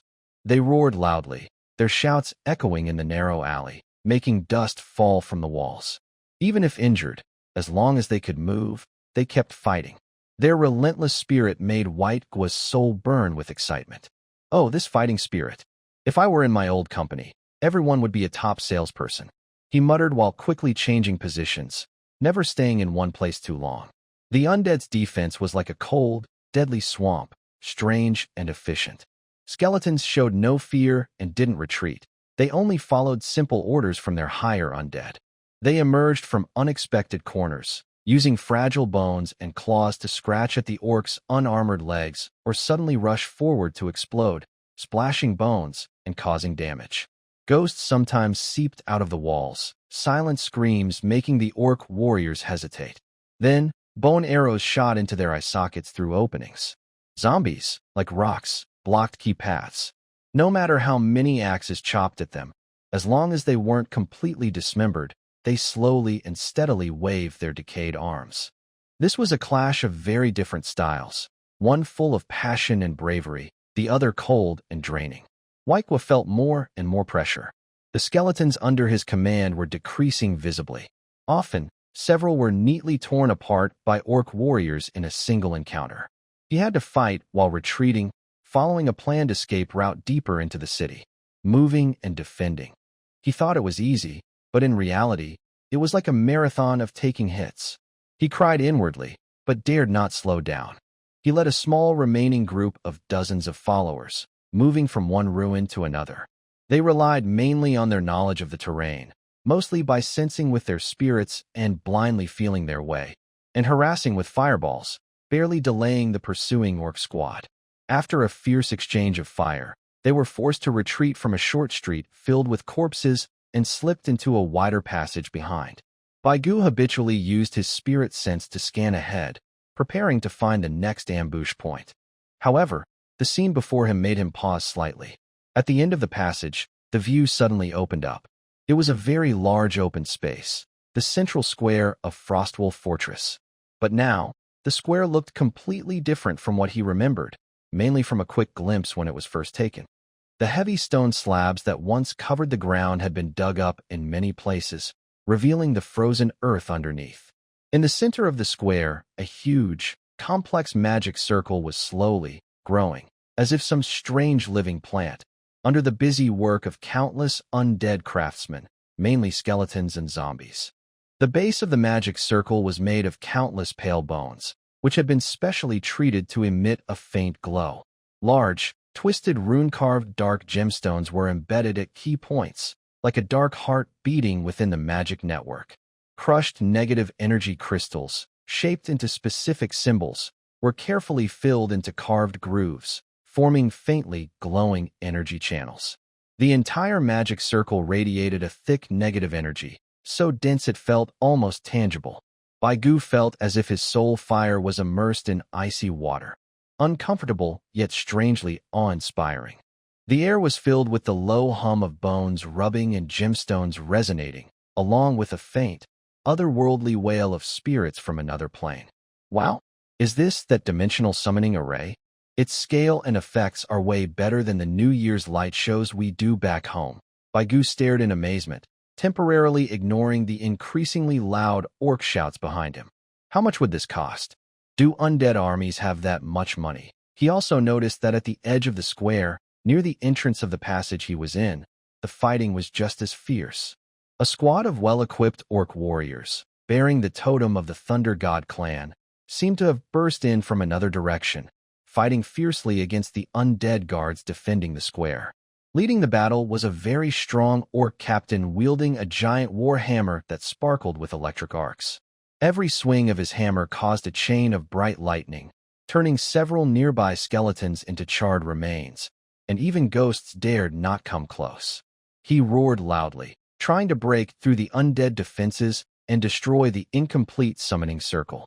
Standing in his way were several silver-ranked undead, including a quick-moving silver skeleton warrior holding a bone shield and bone sword, and a floating necromancer casting weakening auras and throwing bone spears. It's soldiers against soldiers. Silver against silver. The orc captain swung his warhammer wildly, causing thunderous impacts. The silver skeleton warrior's bone sword was sharp, and his shield blocked attacks precisely, while he occasionally charged forward to strike back. The necromancer's bone spears moved like snakes, aiming at the captain's defenses, and his weakening aura slowed the orcs surrounding soldiers. The fight was intense, with bursts of energy and loud clashes echoing constantly. Wow! Live broadcast of a top-tier duel.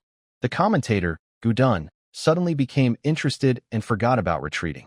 He hid in the shadows at the tunnel entrance, watching eagerly, his inner critic voice burning with excitement. This orc is pretty good with his hammer, adding lightning effects. 5 minutes of charging, 2 hours of talk. That skeleton brother is quick and agile. His positioning and blocking are impressive. Did he practice fencing before? Necromancer buddy, can't you just stand and fight? Flying around makes me dizzy to watch. His large, chaotic thoughts naturally spread toward the battlefield.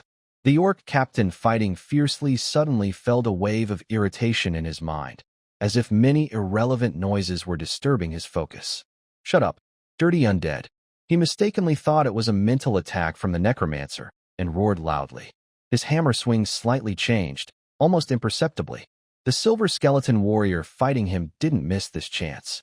His bone sword shot out like a snake, rushing forward and leaving a bright spark on the captain's heavy armor.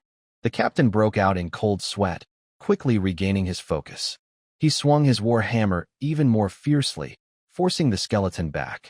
Gudun watched with amazement. Huh? Why did this orc suddenly get so angry? Did my exciting commentary move him? At that moment, hurried footsteps and heavy breathing from orcs sounded in the corridor behind him. His team of orcs, tasked with, slightly delaying, finally caught up. Wow! I got so caught up watching the show, I forgot the real task. Baigu shivered and quickly turned around. He looked at the dozens of eager, hollow-eyed subordinates behind him, then at the fierce battle in the square ahead and the ominous giant summoning circle. In front of him were spectators. Behind him were pursuers. In Baigu's jade-like eye sockets, the fire of his soul suddenly flickered. Now, there's no way to retreat. He clenched his jade bone staff tightly, and 3 bone shields appeared instantly. Brothers, Looks like we have to be the guardians of the square. Oh, I mean, the defenders of the square now. Baigu leaned against a broken stone pillar carved with a blurry orc totem. His jade bone staff was held in front of him, and 3 pale bone shields slowly spun around him. In front was the narrow passage leading to the square, and behind was the area where a high-level duel was unfolding, along with the giant summoning circle that emitted a disturbing, pulsating aura.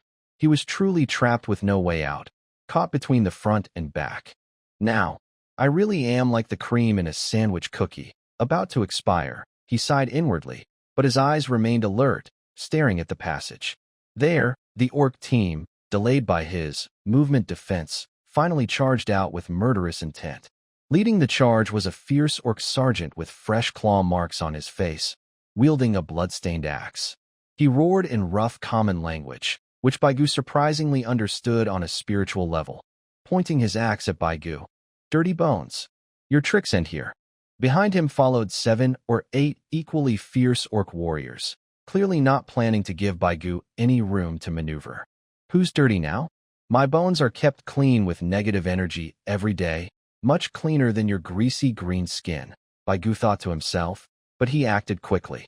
He pointed his staff, and a solid white fireball shot toward the orc sergeant. The sergeant, experienced in battle, turned sideways and raised his shield to block. Bang! The fireball exploded on the shield, sparks flying, but it didn't break the defense. Humph! Good shield quality, but still a bad review. Meanwhile, other orc warriors roared as they charged forward, axes and spears cutting through the air with fierce wind. In an instant, they overwhelmed Baigu and the remaining 20 or so skeletons beside him. Baigu could only dodge and move quickly within the limited space, relying on his bone shield and agile movements. Sometimes he cast fireballs with his jade bone staff to push back close enemies, and other times he blocked attacks with it like a short club, making a sharp, clang sound. His annoying thoughts also involuntarily filled this small battlefield. The one on the left. "Yes, you, swinging your axe wildly. Aren't you worried about hurting your back?" The one with the spear on the right, rushing so eagerly. "Are you heading to the cafeteria for a meal? Big brother squad leader. Your hairstyle is messy. Maybe fix it first." These scattered thoughts made some of the orc warriors impatient. Their attacks grew more reckless, giving Baigu a chance to strike. He launched a fireball at a warrior's unprotected leg, causing the opponent to scream and fall. However, the gap in numbers and strength was too great. Baigu's skeletons were quickly reduced in number, leaving only a few bones still swinging their claws in vain. Baigu himself was forced to retreat repeatedly, his bone shield taking heavy hits, its glow dimming. "It's over, it's really over now. If only I had watched that duel a little longer, I might have gone out with some dignity." Just as he felt he couldn't hold on much longer, and his beloved death crown was swept away by the wind. A terrifying pressure, impossible to describe, filled with endless sorrow, raging anger, and the power of nature itself, suddenly erupted like an ancient beast awakening from a long slumber. It swept in from outside the Frost Wolf fortress. This pressure was so familiar, yet so powerful that it instantly covered the entire central square, even causing the confrontation among the 3 sacred domain beings in the sky to pause. All the fighting orc warriors seemed infused with the most intense courage, shouting in deafening, tearful cheers. "Great Elder! The Great Elder has returned." The orc squad leader opposite Baigu also suddenly stopped attacking, trembling with excitement as he looked toward the source of the pressure. In the sky, a dark green streak of light tore through the clouds like a sorrowful arrow, moving faster than the eye could follow, and crashed into the tense battlefield above the Frost Wolf fortress. The light faded, revealing a hunched figure as steady as a mountain. It's the returning elder of the Frost Wolf clan, the Sacred Realm Shaman. He looked older than before. Every wrinkle on his face seemed carved with the blood of his people and the shame of his homeland's fall. But in his hand, the heart staff shone with unprecedented brilliance. The amber at its tip seemed to roar with the spirits of countless ancestors. His cloudy eyes burned not just with anger, but with a fierce resolve to perish together with his enemies, a chilling determination. "In the name of the Frost Wolf ancestors' spirit, this place shall not be defiled." The old shaman's voice was hoarse but thunderous, echoing deep into every living soul. Without hesitation, he swung his staff and joined the battle. His target was the Sacred Realm Lich, who had been floating above the inner fortress like a deathly shadow. In an instant, the situation turned around. Originally, the Sacred Realm Lich was fighting two opponents, barely holding back 2 orcs from the Sacred Realm. Now, 3 orc warriors at the Sacred Realm level were attacking 1 lich. A bare-chested orc, wild as fire, let out a fierce battle cry, swinging his great axe. Crimson energy formed flames that tore through the sky. Another orc, clad in black armor and steady as a mountain, raised his war hammer, summoning thunder from the heavens to strike down like a mighty bolt. The newly arrived shaman, staff raised, chanted an ancient, sorrowful prayer.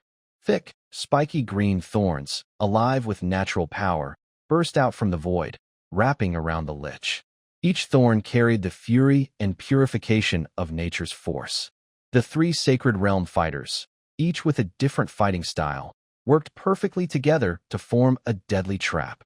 The blazing axe, raging thunder, and endless thorns sealed all escape routes for the lich from 3 directions. The terrifying energy waves caused the entire Frost Wolf fortress to tremble violently. Some low-level spirits near the square even lost their soul fires under the pressure, turning into dry bones. I'm going. 3 against 1. That's so unfair. Baigu was so scared his soul fire almost flickered out. He even forgot to take advantage of the moment to ambush the stunned orc captain nearby. The lich boss is probably doomed now. However, facing this overwhelming that would make any Sacred Realm expert tremble, the Sacred Realm Lich, with a skull burning with ghostly blue soul fire, seemed to turn slightly. It neither dodged nor resisted directly. It simply raised its skeletal claw holding the dragon bone staff and gently tapped the enormous, still unfinished summoning array beneath its feet. Hum. A deep, chilling hum, as if coming from the depths of the underworld, suddenly erupted from the core of the summoning array. The entire array, made of countless bones, gems, and negative energy crystals, was fully activated at this moment. All the dark gemstones embedded within emitted a blinding, almost unbearable black light. The faintly glowing energy channels instantly transformed into rushing black rivers. Intense negative energy surged out like a tidal wave, rising into the sky. The sky darkened instantly, not with clouds, but with pure silence and dark energy. Twisted, wailing soul shadows flickered in the black light, as if a gateway to the underworld had opened. This sudden, vast wave of death energy formed an invisible shield, forcefully resisting the combined attack of 3 powerful Saint Domain orcs. Boom! An indescribably terrifying explosion erupted above Frost Wolf Fortress. Turbulent energy storms swept outward like a destructive hurricane.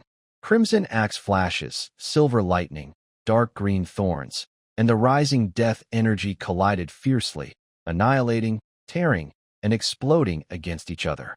The blinding light temporarily blinded everyone, and the deafening roar seemed to tear apart eardrums.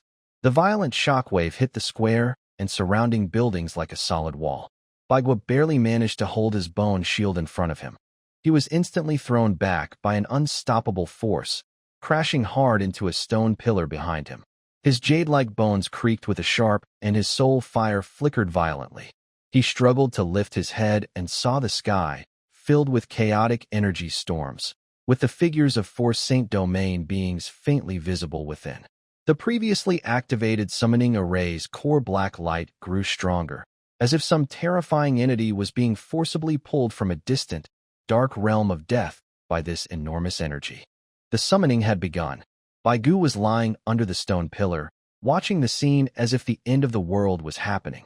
He felt the aura coming from the summoning circle, which made his soul tremble and secretly long for it. His inner complaints were silenced by the shock he was experiencing. Is this really happening? Above the central square of Frost Wolf Fortress, the fierce battle among 4 powerful domain experts was reaching its peak. Red fighting energy, silver lightning, dark green natural fury, and vast death energy clashed wildly, destroying everything and turning the sky into a chaotic, dangerous abstract painting. Shock waves like endless waves kept washing over the messy battlefield below. Baigu tightly held onto a broken stone pillar that was his only hope. His jade-like bones trembled in the storm of energy, and his 3 bone shields had already shattered and disappeared. He felt like a small boat caught in a storm, ready to be crushed into bones at any moment. I'm going to die? Just watching the fight. Do we need such a big scene? This VIP viewing seat is too intense. He thought frantically, his voice trembling with excitement. The domain summoning circle, which had been forcibly activated, was now the core of the storm's energy. A dark black light shot up like a death pillar connecting heaven and earth. Countless ghostly spirits wailed and twisted within it. In the center of the formation, a complex structure made of bones and gemstones was making cracking sounds from the overload. Some lower-quality gemstones even started to. Forcing it to activate had clearly put a huge strain on this unfinished formation. But it was indeed working, and working very efficiently. The dense negative energy not only resisted the fierce attacks from the 3-domain beasts, but also tore open a growing, ominous dark vortex at the core of the formation. Deep inside the vortex, it seemed something was responding to the call, forcefully breaking through the barrier of dimensions, about to descend. The 3-domain beast experts clearly realized the seriousness of the situation. Stop it. We must not let it succeed. Shaman Grom roared hoarsely, his heart staff shining brighter, trying to summon deeper ancestral power. The furious domain warriors shouted even louder, ignoring the backlash of energy. He poured all his fighting energy into his giant axe, transforming it into a red rainbow across the sky, and fiercely struck the death pillar. Another calm and steady sacred domain warrior swung his warhammer, summoning a dense net of lightning to cover the entire formation. The undead mage of the sacred domain floated above the formation, with calm blue soul flames burning steadily. It did not try to block the attacks directly, but pointed the dragon bone staff again toward the void. The large summoning array beneath it shone with a bright light, squeezing out more negative energy to withstand the increasingly fierce attack. However, cracks on the base of the formation became visibly more numerous. It's over. The formation can't hold much longer. This thing looks very expensive. If it breaks, do we, the working skeletons, have to pay for it? Baigu worried about his own safety, but also felt sorry for public property. Just at this critical moment, the dark vortex in the center suddenly contracted inward, as if even the light was swallowed completely. Then, an indescribably terrifying will, like an ancient beast awakening from sleep, suddenly appeared. There was no loud explosion or dazzling light. Only a pure, intense presence, like an invisible giant stone pressing heavily on every living soul inside and outside Frostwolf Fortress. The energy storm in the sky seemed to freeze instantly. The actions of the 4 sacred domain experts froze for a moment, and they looked in horror toward the depths of the vortex. Baigu felt as if an invisible hand was squeezing his soul fire, making it extremely difficult to think. He struggled to lift his head and look toward what seemed to be a passage connecting to the 9 hells. The first thing that caught his eye was a huge claw, covered in dark metallic-colored bones, slowly emerging from the vortex. Just this claw was larger than the biggest orc stone sculpture in the square. The claw casually rested on the edge of the vortex, as if just leaning on a doorframe, but the black deathly aura swirling around its fingertips caused tiny ripples in the surrounding space. Next came another claw. Then, a gigantic creature slowly squeezed itself out of the death vortex. It was a dragon, a huge undead beast made entirely of bones, so enormous it was suffocating. Its bones were not pale but had a dark gold hue, as if seasoned by countless years. Deep, restrained, yet containing unimaginable terrifying power. The winding spine looked like a continuous mountain range. Its large wing bones spread out, casting a shadow that instantly covered half the square, as if night had fallen early. Inside its hollow eye sockets, 2 burning flames flickered, not a cool blue, but a dark red like molten lava, coldly overlooking everything below. It simply floated there, without moving. The deathly pressure it emitted made the previous 3 sacred domain orcs' sense of oppression seem like child's play. The low hum and the wails of souls in the air grew eerily quiet after this being appeared, as if even they were submitting. Oh my God! Baigu felt his spirit of complaint shattered by this pressure, leaving only awe. Is this a skeleton version of Godzilla? With this size and presence, how much did I spend to get this SSR? The undead dragon seemed to slightly turn its huge skull. Its lava-like gaze swept over the 3 sacred domain orcs in the sky, then over the messy square below. Suddenly, a vast, cold, emotionless thought, like the roar of countless souls and death's rules, swept across the battlefield like winter's cold wind. Here belongs to death. There was no roar or growl, only a calm declaration. Yet, it carried the force of a law, pressing heavily on every living soul. Roar! The 3 sacred domain orcs roared in anger and despair. Their energy erupted again as they charged recklessly at the undead dragon. They knew that if they didn't stop this unimaginable being now, Frostwolf Fortress and even the northern border would be doomed. Red axe light, silver lightning pillars, dark green thorns, like fireflies rushing toward the bright moon, carried a tragic resolve, attacking the large dark gold figure. In the lava-like eyes of the undead dragon, a flicker of boredom seemed to pass. It didn't even use its huge wing bones or claws. It only slightly opened its massive mouth, made of countless sharp bones. No sound came out, but an invisible, twisting shockwave of space, centered on its huge mouth, spread out instantly like ripples on water. The 3 powerful domain beasts' attacks, capable of destroying cities and lands, vanished instantly upon contact with the invisible shockwave. It was like snow melting silently under the sun, disintegrating without a trace or ripple. The shockwave swept over their bodies. The 3 mighty domain beings were struck as if by an invisible giant hammer. They spat out bursts of powerful energy-laden blood and, like broken kites, were uncontrollably flung backward, crashing into distant walls or buildings. Their fate was unknown. Just one strike. It wasn't even a real attack, just a casual breath. The 3 domain experts were defeated. The entire battlefield fell into a deathly silence. All remaining orc warriors stared in shock at this scene. Their fighting spirit was extinguished like ice water poured over fire. Only fear and despair remained. At the same moment, all the undead bowed their heads to the dark golden figure in the sky. Their soul fires burned humbly, showing the greatest respect. Baigu held a stone pillar, watching the undead dragon floating like a demon god. He felt his worldview being completely changed. This combat power, is it broken? System bug? Where is the GM? Is the GM ignoring this? Just then, the undead dragon slowly retracted its terrifying pressure. Its dark golden bones shimmered with a metallic glow under the dim sky. Its lava-like eyes swept over the battlefield again, as if finding it too messy. It lifted one of its dark metallic claws and casually pressed down on the areas with the densest orc forces. No energy beams, no earth-shaking noise. But the orc soldiers in those areas, along with the ground beneath them, were instantly flattened as if stepped on by an invisible giant foot. Flesh, bones, armor, weapons, all were crushed and fused into the ground in an instant, leaving only a few large, fierce claw marks. Cold, efficient, without a hint of firework display. Baigu looked at those huge claw marks, then at his black and gold silk robe. He swallowed nervously, though no saliva was actually present. King sir, am I one of your people now? A dark gold undead dragon, like a mountain forged from death itself, floats quietly above Frostwolf Fortress.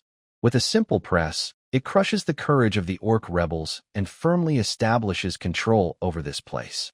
The 3 powerful orc warriors in the sacred domain are unknown in life or death, and the remaining orc soldiers stand frozen among the ruins, their eyes filled with only despair.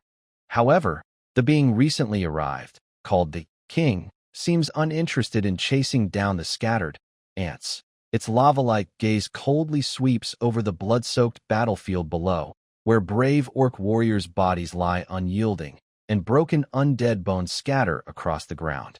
Then, a vast wave of soul energy, as cold as an eternal glacier and as infinite as a starry sea, spreads silently from it, covering Frostwolf Fortress and the surrounding battlefield with precision.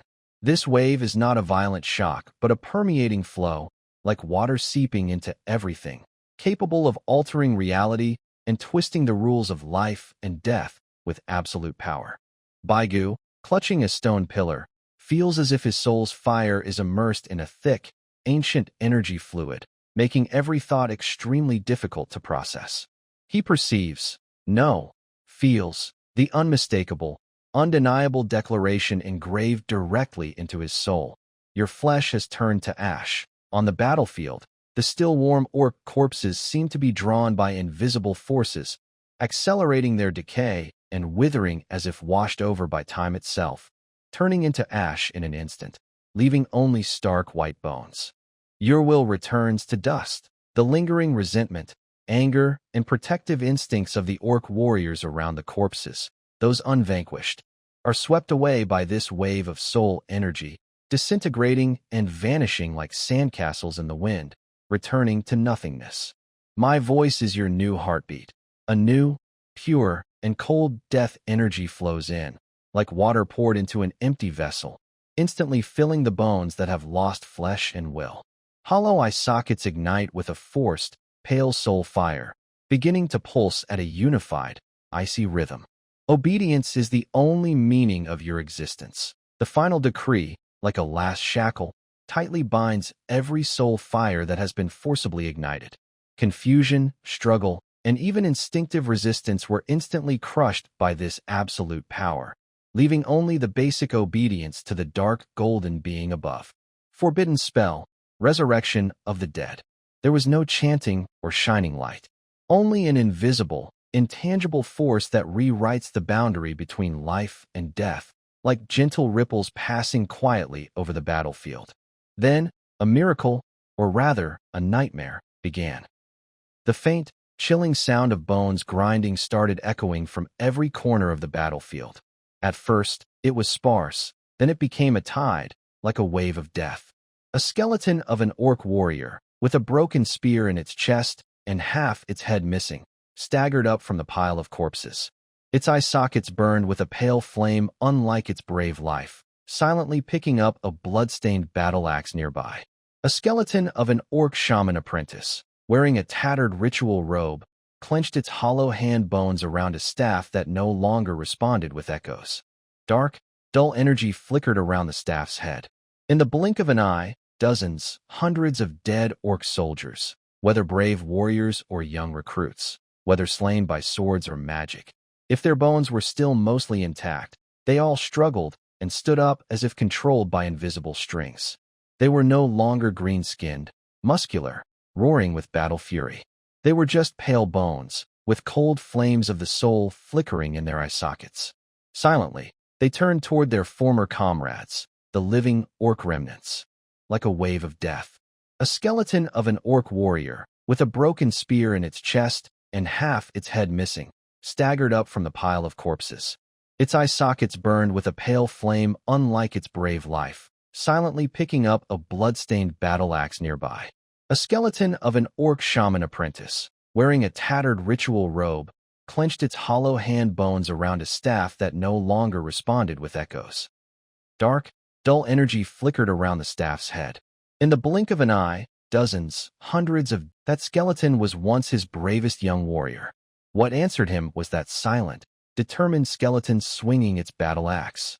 Its movements were stiff, but its strength was immense. Living orcs, exhausted and battered, were forced to raise their tired arms to face the silent wave of death made up of their fallen comrades and enemies. Axes clashed with bone claws, roars mixed with silent attacks. This scene was more brutal and heartbreaking than any previous battle. With each swing of the axe, they might be smashing the remains of a former friend. With each block, they could be facing a skull left by a once familiar face. The brave warriors still fought fiercely, but now with blood and tears. Their coldness was even deeper, because they felt nothing. Baigu stared in shock at this scene, like a picture from his mind, overwhelmed, struggled to process. Wow, is this a real-life version of reincarnation? Or a massive group version? This skill is so unfair. He looked at the orc remnants, who had just been fighting side by side, or fighting alone. now overwhelmed by a wave of undead made from his former allies and enemies. His worldview, if skeletons had won, was once again shaken. No wonder they say undead plagues are the hardest to deal with. The more you fight, the more enemies appear. Who can handle that? The logistics team must have been fired, right? They're just replenishing on the spot now? He instinctively tightened his grip on his jade bone staff, worriedly glancing at his beautiful bones. The king probably wouldn't care about my little bones, right? I'm too small and not very useful. His gaze involuntarily turned to the sky, where the instigator was.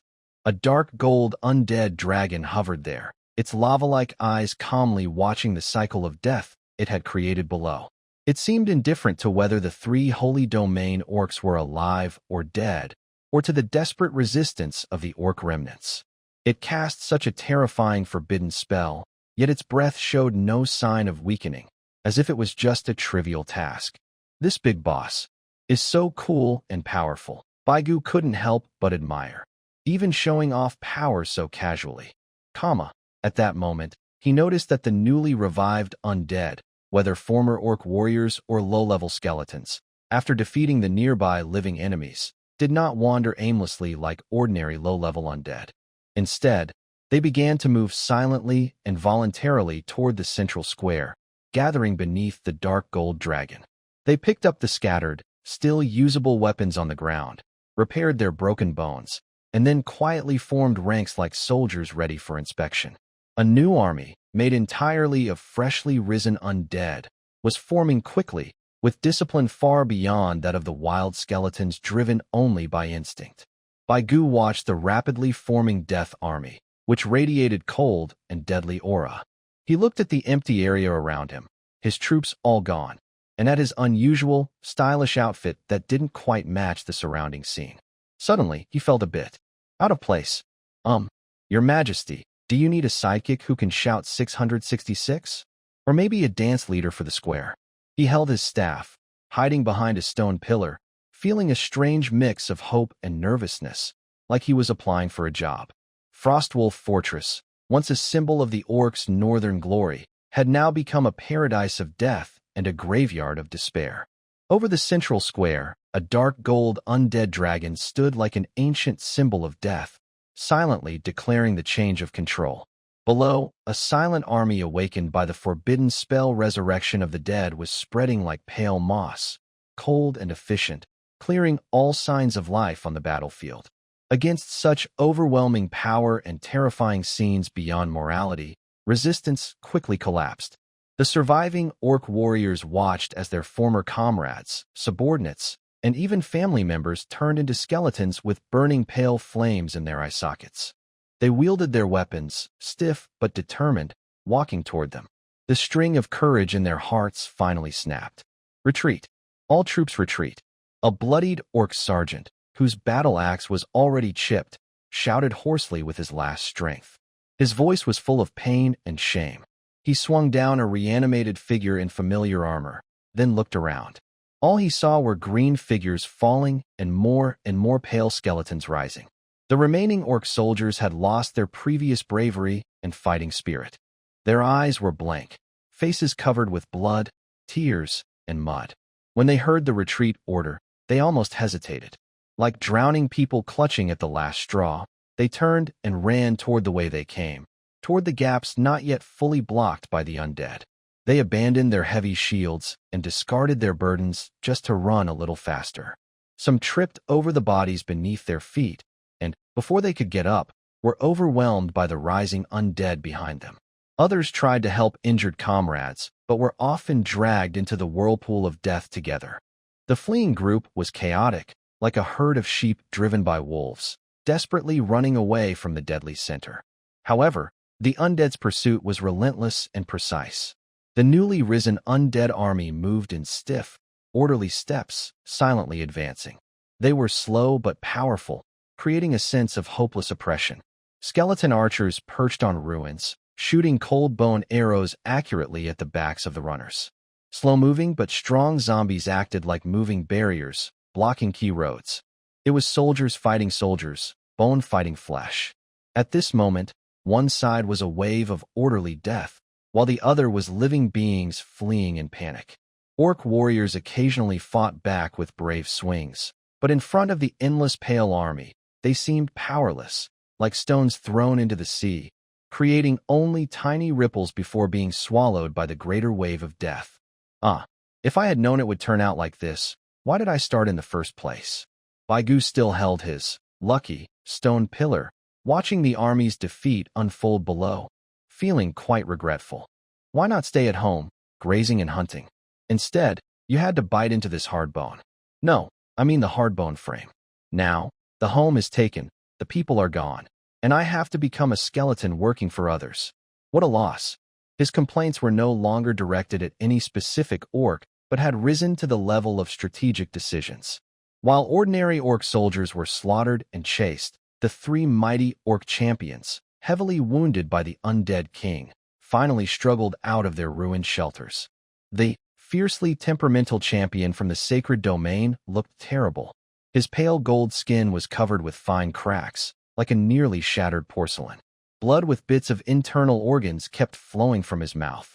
He tried to stand with his giant door-shaped axe, but suddenly spat out more blood and half-kneeled on the ground. His gaze toward the dark gold dragon in the sky was still full of anger and defiance, but deep inside that anger, there was an unavoidable hint of fear. Even he was reluctant to admit it.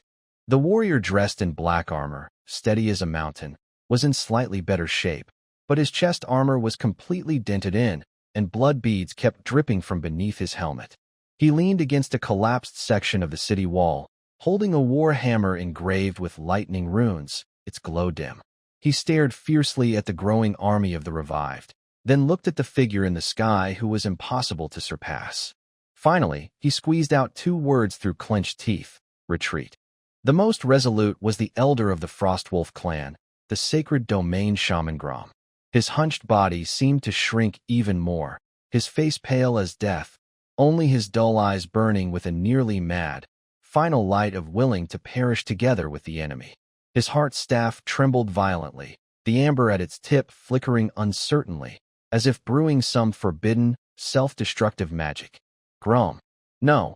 The calm sacred domain warrior realized the old shaman's intent and shouted sternly, "The Frostwolf clan needs you. The tribe needs you. Live. Only then is there hope." The old shaman's body suddenly shivered, and the wild light in his eyes was gradually replaced by deep sorrow and helplessness. He looked down at his people being slaughtered and transformed, at the fallen castle that held countless memories. Finally, he let out a long, mournful howl like a lone wolf crying blood. He suddenly slammed his staff into the ground, unleashing a powerful burst of natural energy.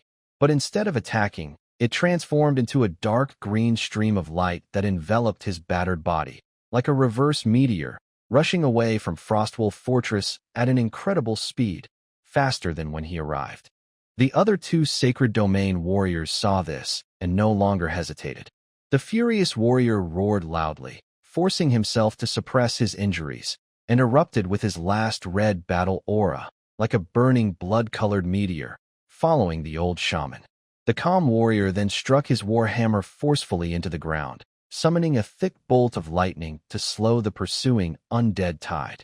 Soon after, he too transformed into a silver streak, vanishing instantly. The 3 sacred domain warriors, badly wounded and filled with endless humiliation and hatred, fled from this land already shrouded in death. In the sky, the undead dragon, with lava-like eyes, cast a cold glance at the 3 rapidly disappearing lights and did not pursue. To it, the goal of driving away these pests had already been achieved. Whether to wipe them out completely seemed meaningless.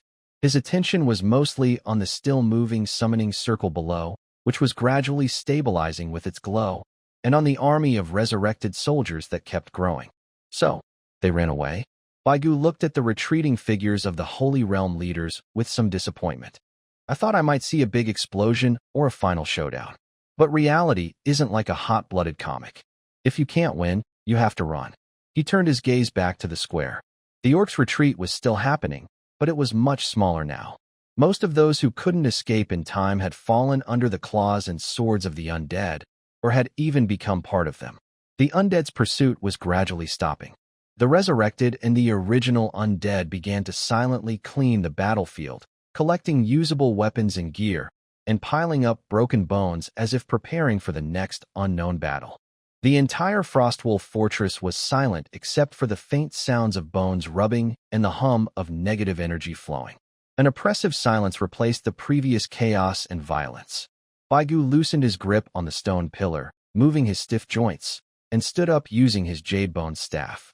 He looked at his black robe with gold threads, still stylish despite the dust, and then at the busy, indifferent undead around him. A sense of confusion he had never felt before rose in his heart. So, what's the situation now? Is the fight over? And what should I do as the only leader here? Continue leading the dance on the square? Or go report to old leader Morag? He looked up at the dark gold dragon in the sky, which looked like a symbol of death. His heart was filled with awe, curiosity, and a hint of planning for his future career. This new boss doesn't seem easy to deal with. I wonder how good the benefits are. Do they include bone care? Baigu leaned on his jade-bone staff, standing beside the life-saving stone pillar. The jade-like bones looked especially gentle amid the spreading negative energy, if you ignored the fresh scratches and dust covering them. He eagerly looked up at the dark gold dragon in the sky, full of hope and anticipation for his direct superior. Although I lost my subordinates, I still have great potential. Please give me a chance. I am open to management or technical roles. I don't mind. He tried to straighten his non-existent posture, hoping to stand out among the gray bones and walking corpses. However, the new boss, the undead king, didn't seem interested in doing a human resources review. Its lava-like eyes calmly looked down at the gradually stabilizing summoning circle and the gathering army of revivalists, as if inspecting a finished piece of art. Just as Baigu was planning to make a move and report his work, the large domain summoning circle, which had just completed a supersized summon and was glowing steadily, rippled again. This time, instead of violent tearing of dimensions, gentle, orderly space waves spread out like ripples on water. From the dark glow at the center of the formation, a nearly transparent figure emerged, like a misty shadow. It had no fixed shape, sometimes stretching into a twisted human form, sometimes shrinking into a rolling shadow, with two faint blue lights burning steadily in the mist, like icy eyes. It radiated a chilling cold and subtle mental interference, an undead spirit of the sacred domain level. It floated silently at the edge of the formation, its blue gaze sweeping over the battlefield with a cold look of assessment. Oh, a ghost supervisor? With that aura, it's clearly someone doing audits or discipline. Baigu immediately labeled this new leader in his mind. Next, the sound of heavy, rhythmic metallic hoofbeats struck the ground as a knight on a skeletal horse stepped out of the teleportation light. The knight was covered in heavy, old-fashioned black plate armor, with a fierce, horned helmet hiding his face, only two red eyes visible through the gaps. He held a long spear wrapped in black mist, its tip glowing with ominous dark red. His mount was a large skeleton horse, much bigger than a normal war horse, with thick bones and green soul fire burning in its eye sockets.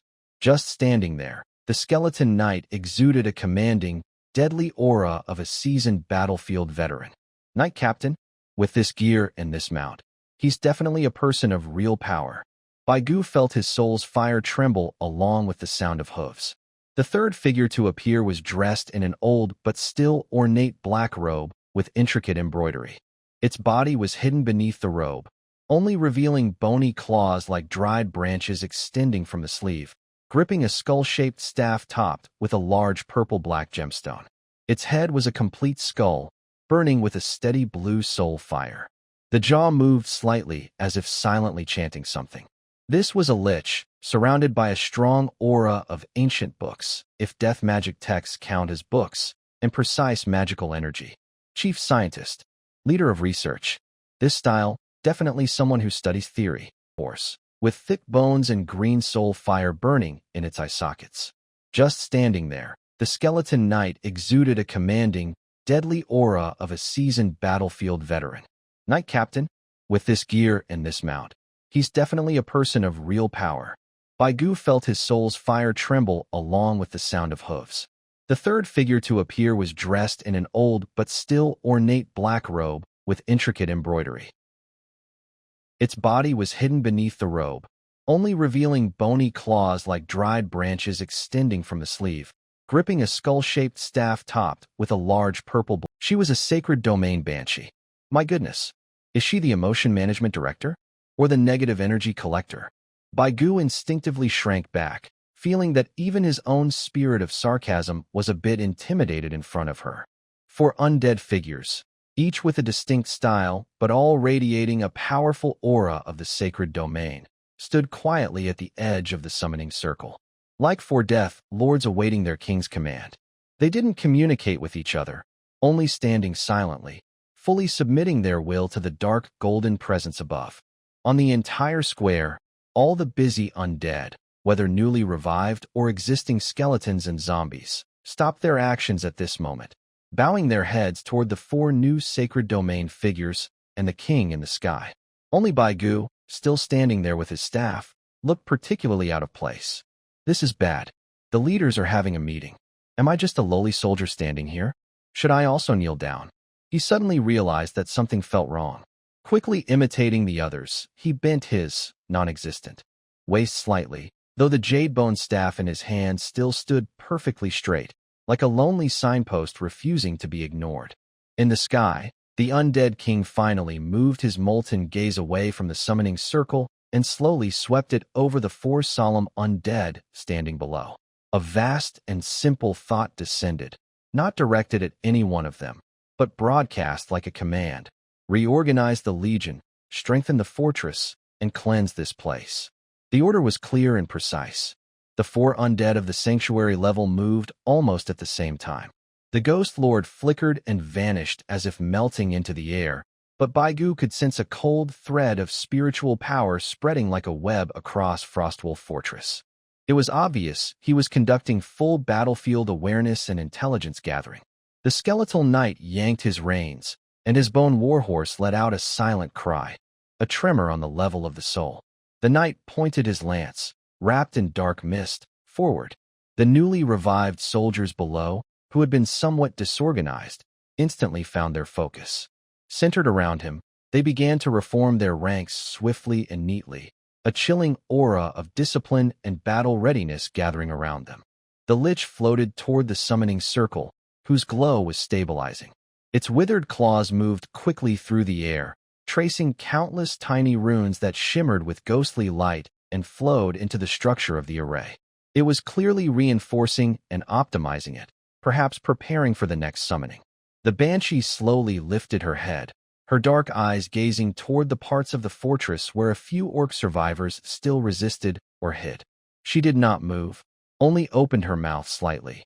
No sound came out, but an invisible wave filled with sorrow and despair swept through the air. In the distance came a few short, sharp cries, then silence. That's so efficient, Baigu thought in shock, his mind blank except for that one thought. Everyone knows their role and works together perfectly. They're clearly a veteran team. As for me, a local skeleton, do I even have a chance to stand out? He watched as the four powerful figures carried out the king's orders with swift precision, bringing the chaotic battlefield under control. The more he watched, the more unnecessary he felt. At that moment, the skeletal knight leading the army glanced around, and his bright red eyes seemed to briefly sweep over the corner where Baigu was standing. His striking black and gold robe and jade staff caught his attention for just a moment. Baigu shivered, almost feeling his soul's fire freeze. Oh no, did I catch the boss's attention? Is it because I look too flashy? Or is my stance not proper enough? He quickly thought of many possibilities, lowering his waist even more to reduce his presence. However, the skeletal knight only glanced briefly without stopping, as if he saw only a slightly unusual but unimportant background figure. Soon, his focus shifted entirely to reorganizing the army. Baigu secretly relaxed, but then a wave of disappointment washed over him. As expected, I'm still just a small nobody. Leaning on his staff, he looked at the cold, orderly world of death before him and began to seriously think about what role he could play in this ever-growing undead empire. I can't just be a bystander forever, right? He touched his smooth jade jawbone, and fell into what he thought was deep contemplation. While Baigu was lost in what he thought was a deep philosophical reflection about his role in this huge death machine, a vast, starry, and icy wave of spiritual energy swept through the entire Frost Wolf fortress, touching every undead's core perception like an invisible tide. It was the king. He spoke again. This time, his mighty will was not a broad announcement, but a clear, pointed message, as if calling someone out. Uther, the name, carried by the will, was deeply imprinted in the soul of the relevant being. Baigu instantly understood that this was addressing the earliest arrival, the ruler who had been stationed here all along, and his direct superior, the Archlich of the Holy Realm. So, this great figure was called Uther. You have done very well. A faint hint of approval appeared in the king's will, like a weak ray of sunlight passing over icy plains in winter. Though still cold, it symbolized absolute recognition. White Gua even felt that the distant Lich Uther, holding a dragonbone staff, seemed to have a faint blue soul fire that flickered slightly, conveying a sense of respect and satisfaction. Uther? That name sounds quite cultured, much more elegant than orc names like Skullbreaker or Ironclaw. White Gua's inner critique was immediately sparked, but the boss praised him. Turns out even the big shots need some mental encouragement. Learn something new. The kings will continue to send a clear message. You and your subordinates rest here. Leave the rest to them. The command was clear, meaning the vanguard mission of Lich Uther and his followers, including White Gua's already exhausted subordinates and key figures like Morlag, had officially ended. The next phase was consolidation and expansion, handled by the 4 new sanctuaries and their armies. Oh yeah, finally, I can get off work. I mean rest. White Gua felt a small thrill inside, though he felt a bit guilty about the word subordinates. No more blocking gunfire or playing hide-and-seek with those green-skinned brutes. But he celebrated too early. Uther's grand will, like a highly precise scanner, swept over the other undead units inside the fortress, seemingly quickly screening personnel and assigning tasks. Soon, a clear, undeniable order, like a perfectly delivered package, directly struck White Gua's soul fire. Task: coordinate with the remaining 20 silver skeletons to guard the perimeter of the teleportation array, ensuring its smooth operation. At the same time, a set of coordinates indicating the locations of another 20 silver-ranked skeleton spirits also entered his perception. White Gua. He froze in place, instinctively tightening his staff with his jade-like finger bones. Wait. Guard the teleportation array? Isn't that watching the gate? His mind was instantly filled with a huge sense of disappointment. From the proud, self-proclaimed, Vanguard leader, battlefield MVP, self-proclaimed, almost promoted to management, self-perceived, key figure, I've suddenly become a security guard? And on shift? He looked at the 20 unfamiliar colleagues in his soul perception, all emitting the same jade-like glow and fluctuating waves. Then he glanced at the distant giant teleportation array, which was under the supervision of 4 sacred domain experts. It was like a floodgate opening, continuously releasing huge numbers of undead through the massive teleportation formations. At this moment, the teleportation array's light had stabilized, but its efficiency was astonishingly high. It was no longer a cumbersome device requiring the king's direct control, but resembled an efficient production line. Rows of skeletal soldiers, with more uniform equipment and concentrated soul fires, marched out in neat formations. Slower moving but larger and emitting foul odors, reinforced zombies shook their bodies as they joined the ranks.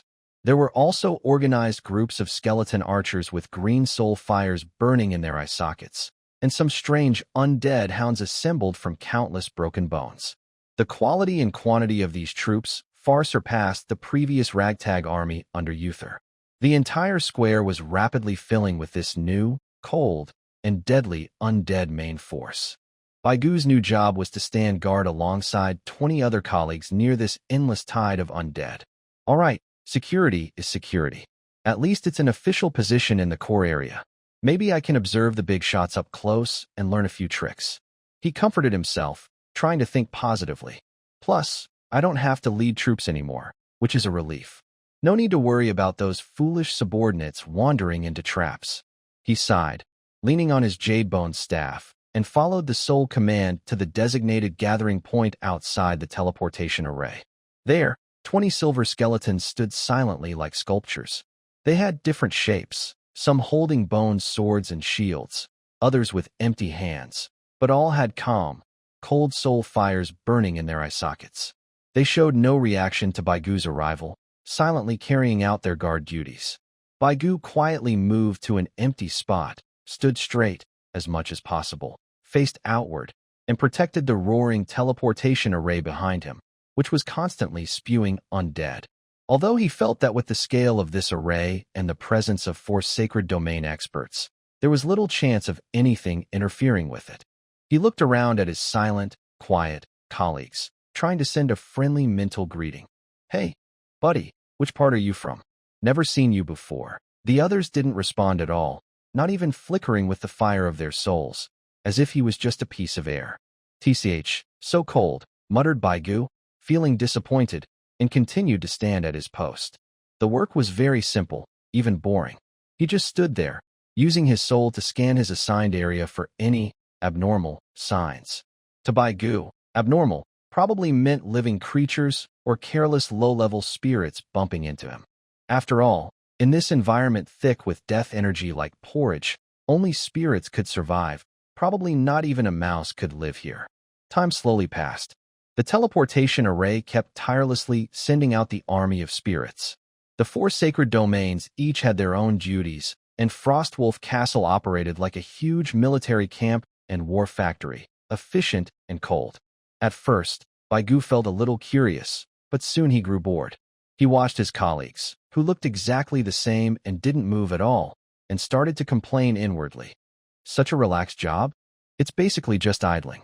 No, I mean, a place for retirement. Third brother on the left, your right leg seems a bit uneven. Should you apply for repairs back at the factory?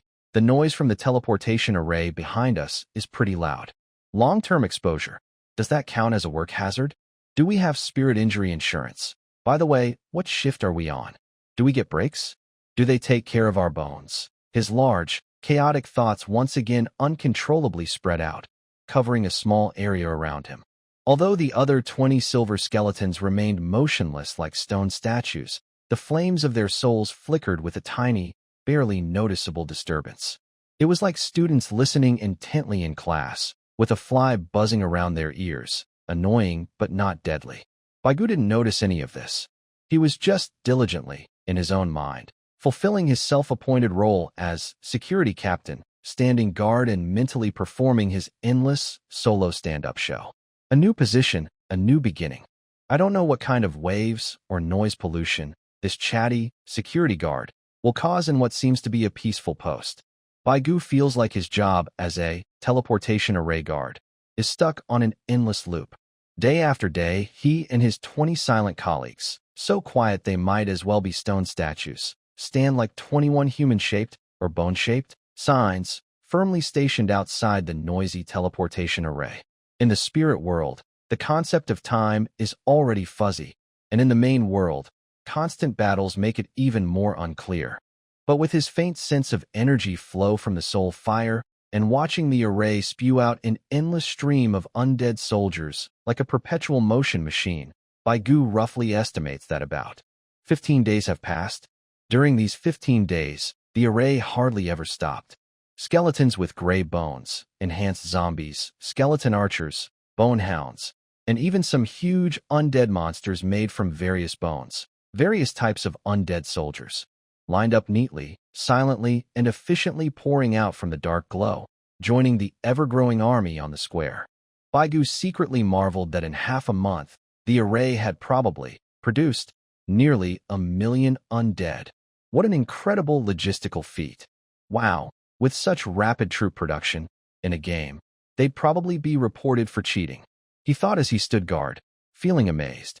Every day, seeing so many colleagues come out, I feel the pressure of my security job is pretty intense. Any moment, I might be replaced. Besides the soldiers, the 4 powerful beings who arrived with the king also gradually left Frostwolf Fortress during this time. The Ghost Lord was the first to vanish into nothingness, probably going somewhere to scout or infiltrate. The Bone Knight led the resurrected army, and some new undead units, like a black steel flood, heading north toward the area called Gray Bear Forest. The Banshee also quietly left one day, leaving only a faint, sorrowful aura in the air. Finally, the Lich, who seemed to have finished tuning the summoning array, transformed into a streak of blue light and shot eastward. In the end, the large Frostwolf fortress was mostly deserted. Only a few remaining undead, like Bai Gu and his fellow stone colleagues, stayed at the edge of the square, standing guard. A small number of low-level skeletons maintained the fortress's basic functions.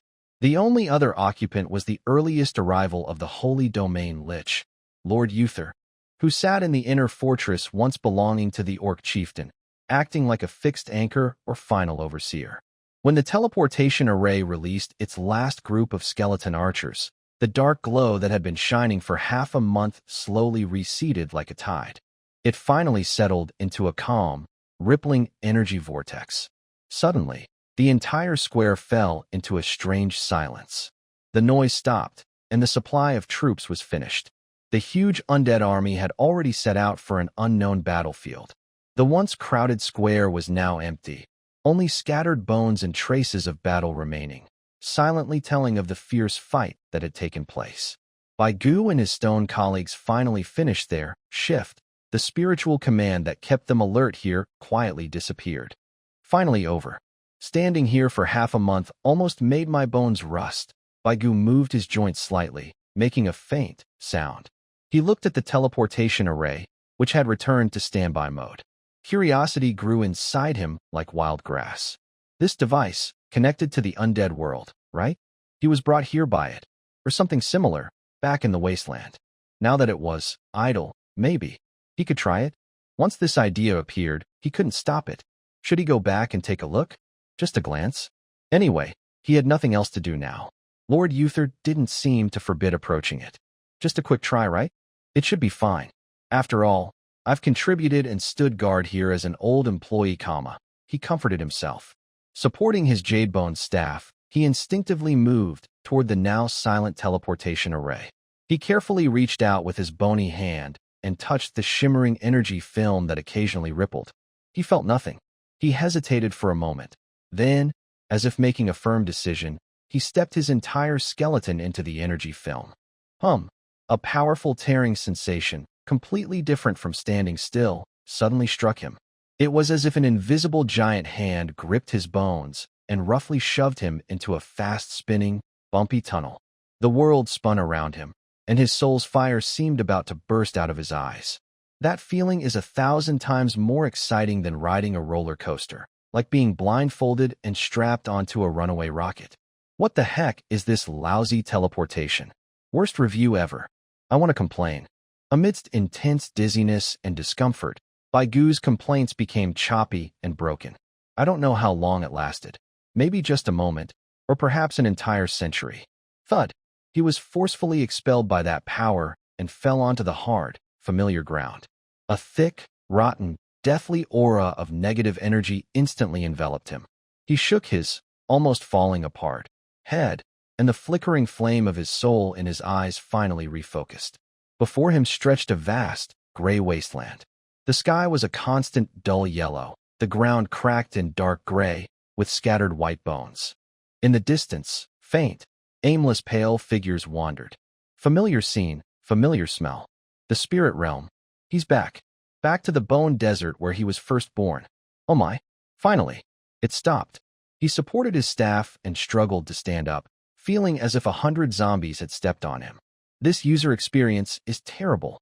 No next time. Definitely no next time. But before he could properly remember this familiar land, though he didn't miss it at all, a cold, powerful, and undeniably authoritative wave of spiritual energy, like invisible shackles, instantly locked him in place. This wave is of the golden rank, and its aura is mysterious and flickering. It's a ghost.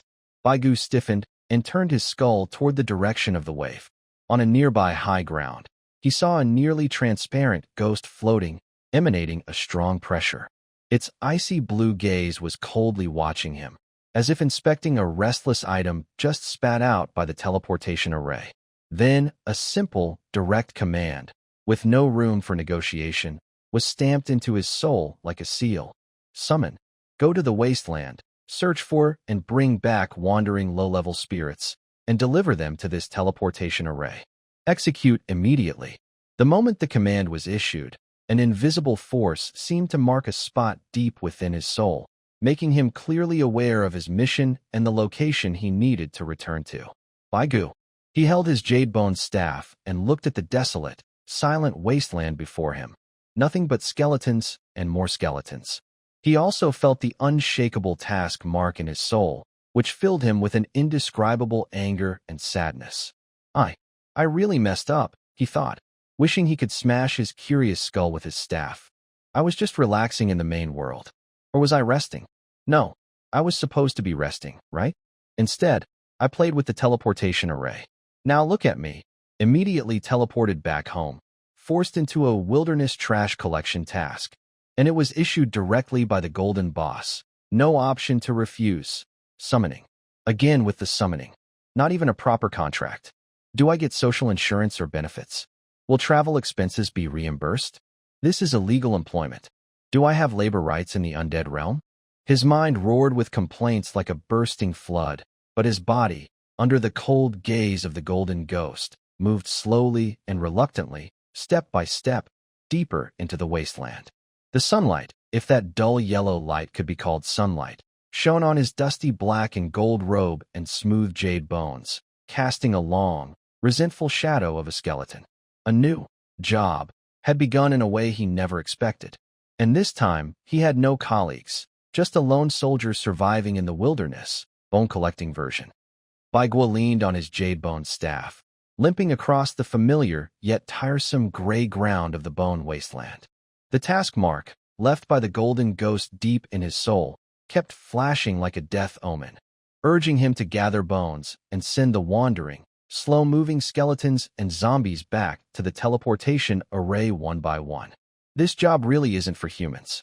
Oh, wait, it wasn't for humans to begin with, he muttered, scanning the sparse soul fires around him with his spiritual sense. Inside, he complained, these low-level undead have intelligence barely above rocks. Reasoning with them is useless. I can only trick or coerce them. I mean, pull and drag. How long will this take? Years? Decades? He had just convinced, mainly by scaring with fireballs and using soul pressure, 3 gray skeletons to follow him, forming a small, confused team. Looking at these 3 subordinates who can't even walk straight, Baigu feels like he's become a kindergarten principal, mentally exhausted. Back in the day, I was a high-ranking officer commanding 50. No, 500 people. Now I've fallen so low as to lead this baby bus. Life. No, the ups and downs of fate are truly exciting. Just as he was pondering whether to find a place to rest and think about how to improve his trash collecting skills, a philosophical reflection, a strange ripple suddenly appeared in the space ahead. A familiar, cold energy began to gather. Baigu suddenly stopped, his eyes burning with the fire of his soul, and instinctively clenched his jade-like finger bones around his staff. Not far ahead, the air seemed to be stirred by an invisible hand. Thick, dark fog, as if capable of absorbing light, suddenly appeared, rolling and writhing. It quickly formed a blurry, oval-shaped portal made entirely of cold mist, emanating a pull that seemed to attract souls. Huh? Baigu was stunned. The shape, the aura. So familiar.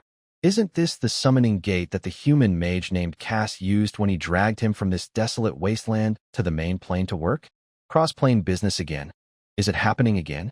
Almost simultaneously, a voice filled with temptation and sadness suddenly echoed deep within his soul, closely linked to the aura of the summoning gate. Lost soul, forget the pain and joy of your past life. In this world, only cold echoes remain, accompanied by my endless loneliness. Come, silent warriors, we are all orphans of this land. This refined, bitter tone is also very familiar. Don't they even change their lines? Do all summoning practitioners share the same template? Baigu clearly sensed that this summoning was not forced, but carried a sense of equal contract. It required his own soul's consent to establish a connection and pass through that gate. If it had been before, Baigu might have hesitated or, like the first time, been overwhelmed by the words orphan and similar, feeling like vomiting and then being subtly influenced. But times are different now. He has experienced the Saint Realm War, seen the arrival of kings, and served as a security guard in the main plane. No, he's been a veteran skeleton on important alert missions. His horizons have broadened. More importantly, he keenly sensed the true nature of the equality in this summoning contract. Almost instinctively, his powerful silver-ranked soul consciousness, without hesitation, like a precise arrow, pierced through the barrier of the summoning gate and directly struck the core of the being on the other side, who was chanting a spell. Reward, simple, direct, and full of the straightforward demands of a seasoned skeleton worker. The voice on the other side suddenly stopped. The swirling black mist seemed to freeze for a moment, as if a grand symphony reaching its was forcibly paused. Clearly, the lonely orphan on the other side had probably never encountered such realistic, unconventional, lost soul. No talk of ideals or home first, just money? After several seconds, just as Baigua thought the other side was stunned by his blunt capitalist spirit or was about to withdraw because the deal couldn't be made, a hurried, even somewhat frantic voice responded from inside, accompanied by a clear imprint of spell knowledge. Undead spell. Withering entanglement. This is a spell model and technique for controlling death energy, forming dark tendrils that bind and corrode, entangling, slowing, and continuously weakening the target. It's a control spell that makes living beings or anything else move as if in slow motion, as if caught in a swamp. Disgusting and oppressive. Baigua's soul fire suddenly flared brightly, at least 30% brighter.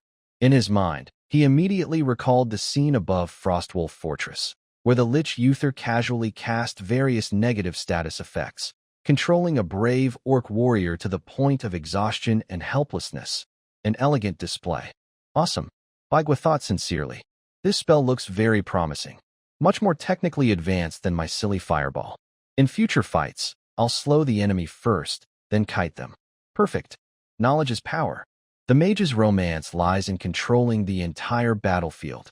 This reward hit right at his heart, far better than any fire attribute magic crystal. The other person was so eager that they didn't even haggle. They simply handed over a very useful spell. It didn't seem like a scammer. The undead world doesn't seem to have such trades, but rather someone in big trouble urgently needing a powerful helper. Done, Baigu silently thought. Then without hesitation, moved his jade-like bones and stepped into the swirling, cold, misty gateway. Let's see which rich fool recognizes quality. A familiar tearing sensation came, but compared to the violent large teleportation array, this space transfer felt much gentler, just a brief dizziness and lightness. The next moment, he felt his feet land firmly on a hard surface. A strange smell hit him, mixing sulfur, beastly stench, and damp earth, completely different from the silent death of the undead realm and the lively main plane he knew. He immediately activated his cool entrance plan, drawing on his soul power. A cold, concentrated soul pressure belonging to a silver-ranked undead spread out from him. His jade bone staff suddenly stopped, and 3 sharp-edged, white bone shields appeared out of thin air, circling his body, which was cloaked in a black robe with golden threads. They spun rapidly, making a deep, rhythmic sound as they cut through the air. The jade-like bones reflected a gentle, yet deathly glow under any nearby light sources. It was time for the clumsy beings from another world to see what a tasteful, elegant death messenger from the undead realm looked like. He slowly lifted the skull wearing a slightly crooked death crown, prepared to look around with hollow eye sockets and a proud gaze at the environment and the knowledgeable summoner. Then, he saw the scene clearly. It seemed to be a dark, damp underground cave, with murky air and dim light. Beneath him was a simple, small summoning circle drawn with some dull glowing powder, much more shabby than he expected. Standing in front of the circle, holding a tattered, almost falling apart beast-hide spellbook, was a creature with wide, surprised, frightened, and slightly dull yellow eyes. It looked up at him and was a goblin, about waist-high, covered in rough brown short fur, with a large dog head, wearing a tattered leather skirt. Baigua, goblinoid. A gust of wind carrying a foul smell blew from deep inside the cave, stirring up some stray hairs on the ground. Baigua's rapidly spinning bone shield seemed to slow down slightly because of this sudden, intense scene, producing an awkward scraping sound. His jade-like jawbone moved slightly as if he wanted to speak, but in the end, all his complaints and prepared displays of pride turned into a silent, soul-piercing shout. What? What the heck? Where's the epic adventure opening? Why is it a goblin? This poor, simple cave. This weak, fragile summoner. My cool entrance pose was all for nothing. Hey boss, this is way too crazy.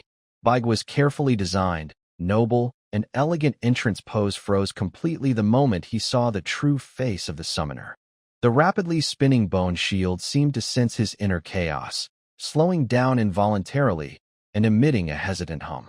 He lowered his head, using his hollow eye sockets to stare fixedly at the small figure in front of the magic circle. Yes, it was a goblin. A creature often playing the roles of miner, cannon fodder, or low-level thief in countless fantasy stories. Rough brown short fur, a large dog-like head, mouth agape showing some not-so-sharp teeth, yellow eyes filled with lingering shock, a sense of relief after completing the summoning, and an instinctive fear when facing a silver-ranked undead. But more importantly, Baigua clearly sensed that the energy fluctuations radiating from this goblin, dressed in a tattered skirt and holding a broken spellbook, also reached the silver level. A silver-ranked goblin? Baigua's mind felt like 1,000 skeletons and llamas galloping through it. Are goblins even competing at this level now? Wait, hold on. His soul perception spread out like molten mercury, keenly detecting the faint, pungent smell of sulfur lingering in the air. He was no stranger to this scent. It was common in the undead realm and all abyssal planes. This smell was a signature of the abyss. Adding to the scene is the silver dog-headed creature in front of him, along with the resource-rich but barren cave. A shocking and absurd fact suddenly hit Baigua's mind. Is this the abyss? You brought me to the abyss. Not the main plane, Arios. His inner roar almost turned into a tangible soul shockwave, and his overwhelming, chaotic thoughts burst uncontrollably toward the dog-headed creature. Why does the summoning circle look so shabby? The place is so simple. Turns out it's in the poor and remote abyss. The reward is just a magic model.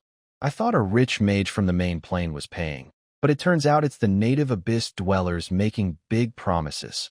Will my cross-plane service record now include perform tasks in the abyss? That sounds so unimpressive. Like rural teaching or something.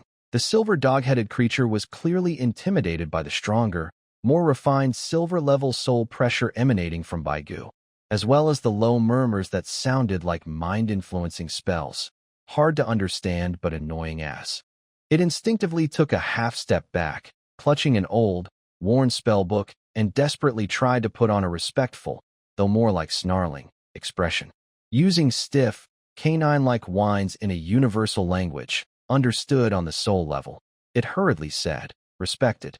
Forgotten mage, please. Please follow our contract and help us. Help us fend off the enemies." Its voice trembled noticeably, showing fear both of Baigua and of the enemies it mentioned.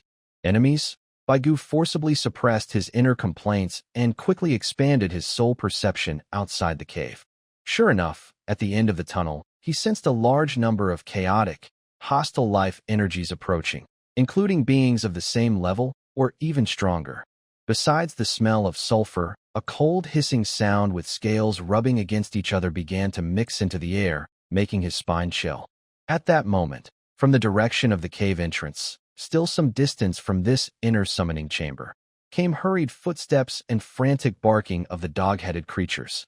Several ordinary miners, only at the iron or bronze level, scrambled over, barking anxiously at the silver dog-headed creature, pointing desperately back in the direction they came from. The silver dog-headed shaman's face, if it could be seen clearly, suddenly changed color. It no longer cared about its fear of Baigua and shouted, almost crying, "They're coming! Snake people! Many snake people! The patrol can't hold them off." As if to confirm its words, sharp screeches like metal scraping rocks echoed from deep within the cave tunnel, along with a chilling, dense sound of scales sliding across the ground, coming closer and faster. Snake people? Abyss snake people? Baigua immediately searched his memory for related information.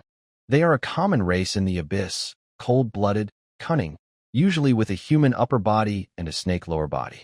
They are skilled with poisons and curved blades, often preyed upon and hated by weaker races like dog-headed people. Clearly, they came for this sulfur mine. Snake people? Or mini snake people? Baigu looked at the terrified silver dog-headed shaman, he guessed, then sensed the clearly numerous and fierce enemies outside. His heart turned icy. I knew it. I knew the reward wouldn't be easy to get. He lamented inwardly. A newly promoted silver dog-headed shaman, plus me, a wandering skeleton worker, facing a pack of fierce abyss snake people? This contract is a bad deal. A huge loss. Paying for knowledge isn't supposed to be like this. His annoying thoughts flooded his mind again like a tide. Brother, is your enemy force a bit too big? You're not calling for reinforcements. You're dragging me to take the blame. Is it still possible to break the contract now? Can I return the magic models? The dog-headed shaman grew more panicked under the chaos of thoughts. Though it couldn't understand the specifics, it could feel Baigu's strong sense of unreliability and desire to escape. It jumped in panic, no longer bothering with universal language, barking out a series of distressed dog-like sounds mixed with a few words understood by spirits. Woof, howl, sulfur, mine, guard, or die, all die. Looks like this sulfur mine is their lifeline. Baigu finally understood. This is a typical resource dispute, and unfortunately, he was caught on the weaker side. Well, I came here. He took a deep, non-existent breath and looked around the relatively narrow summoning chamber. The terrain here is suitable for defense, but once blocked, it becomes a trap. How many of them are there? What's the strength level?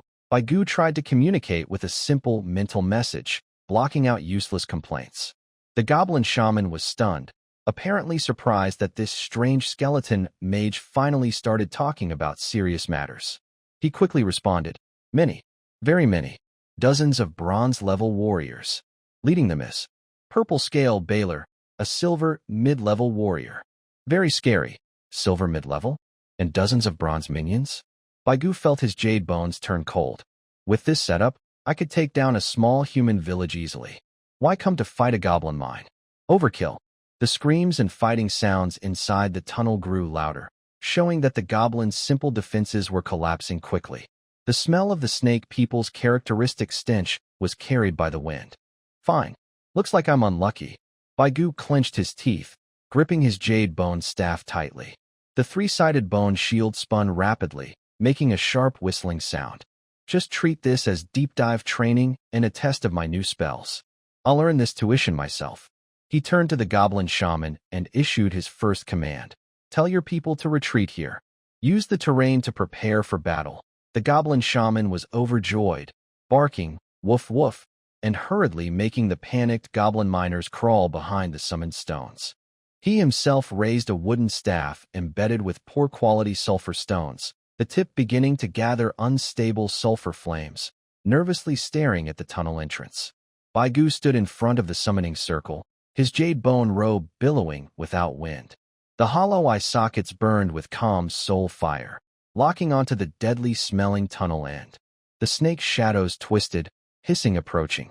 The first battle of the abyss was unavoidable. The cold snake eyes flickered with cruel light in the dim cave.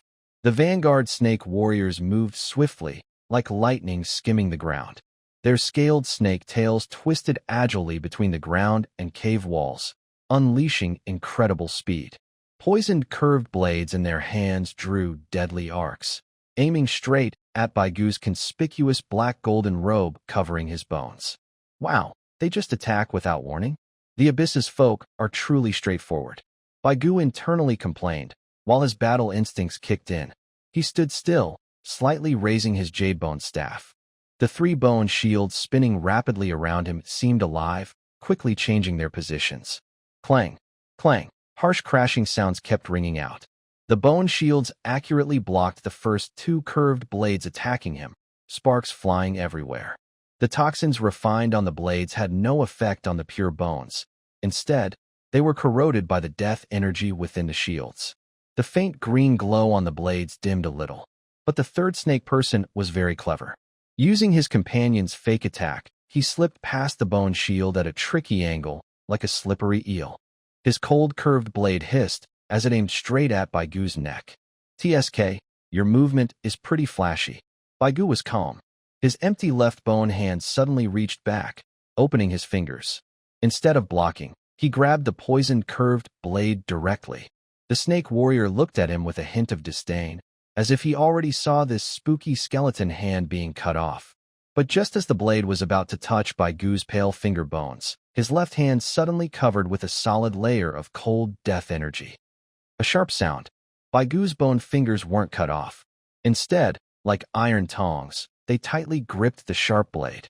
The death energy clashed violently with the cold fighting spirit on the blade, making a grating sound that made one's teeth ache.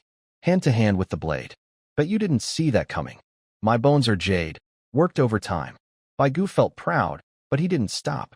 He grabbed the curved blade and suddenly pulled it toward himself. The snake warrior clearly didn't expect such strength. He was unprepared, and his upper body was pulled off balance, opening him wide. Now was the time. Baigu's jade bone staff in his right hand was already ready. But instead of forming his usual milky white fireball, he poured his soul power into a new spell model he had just learned.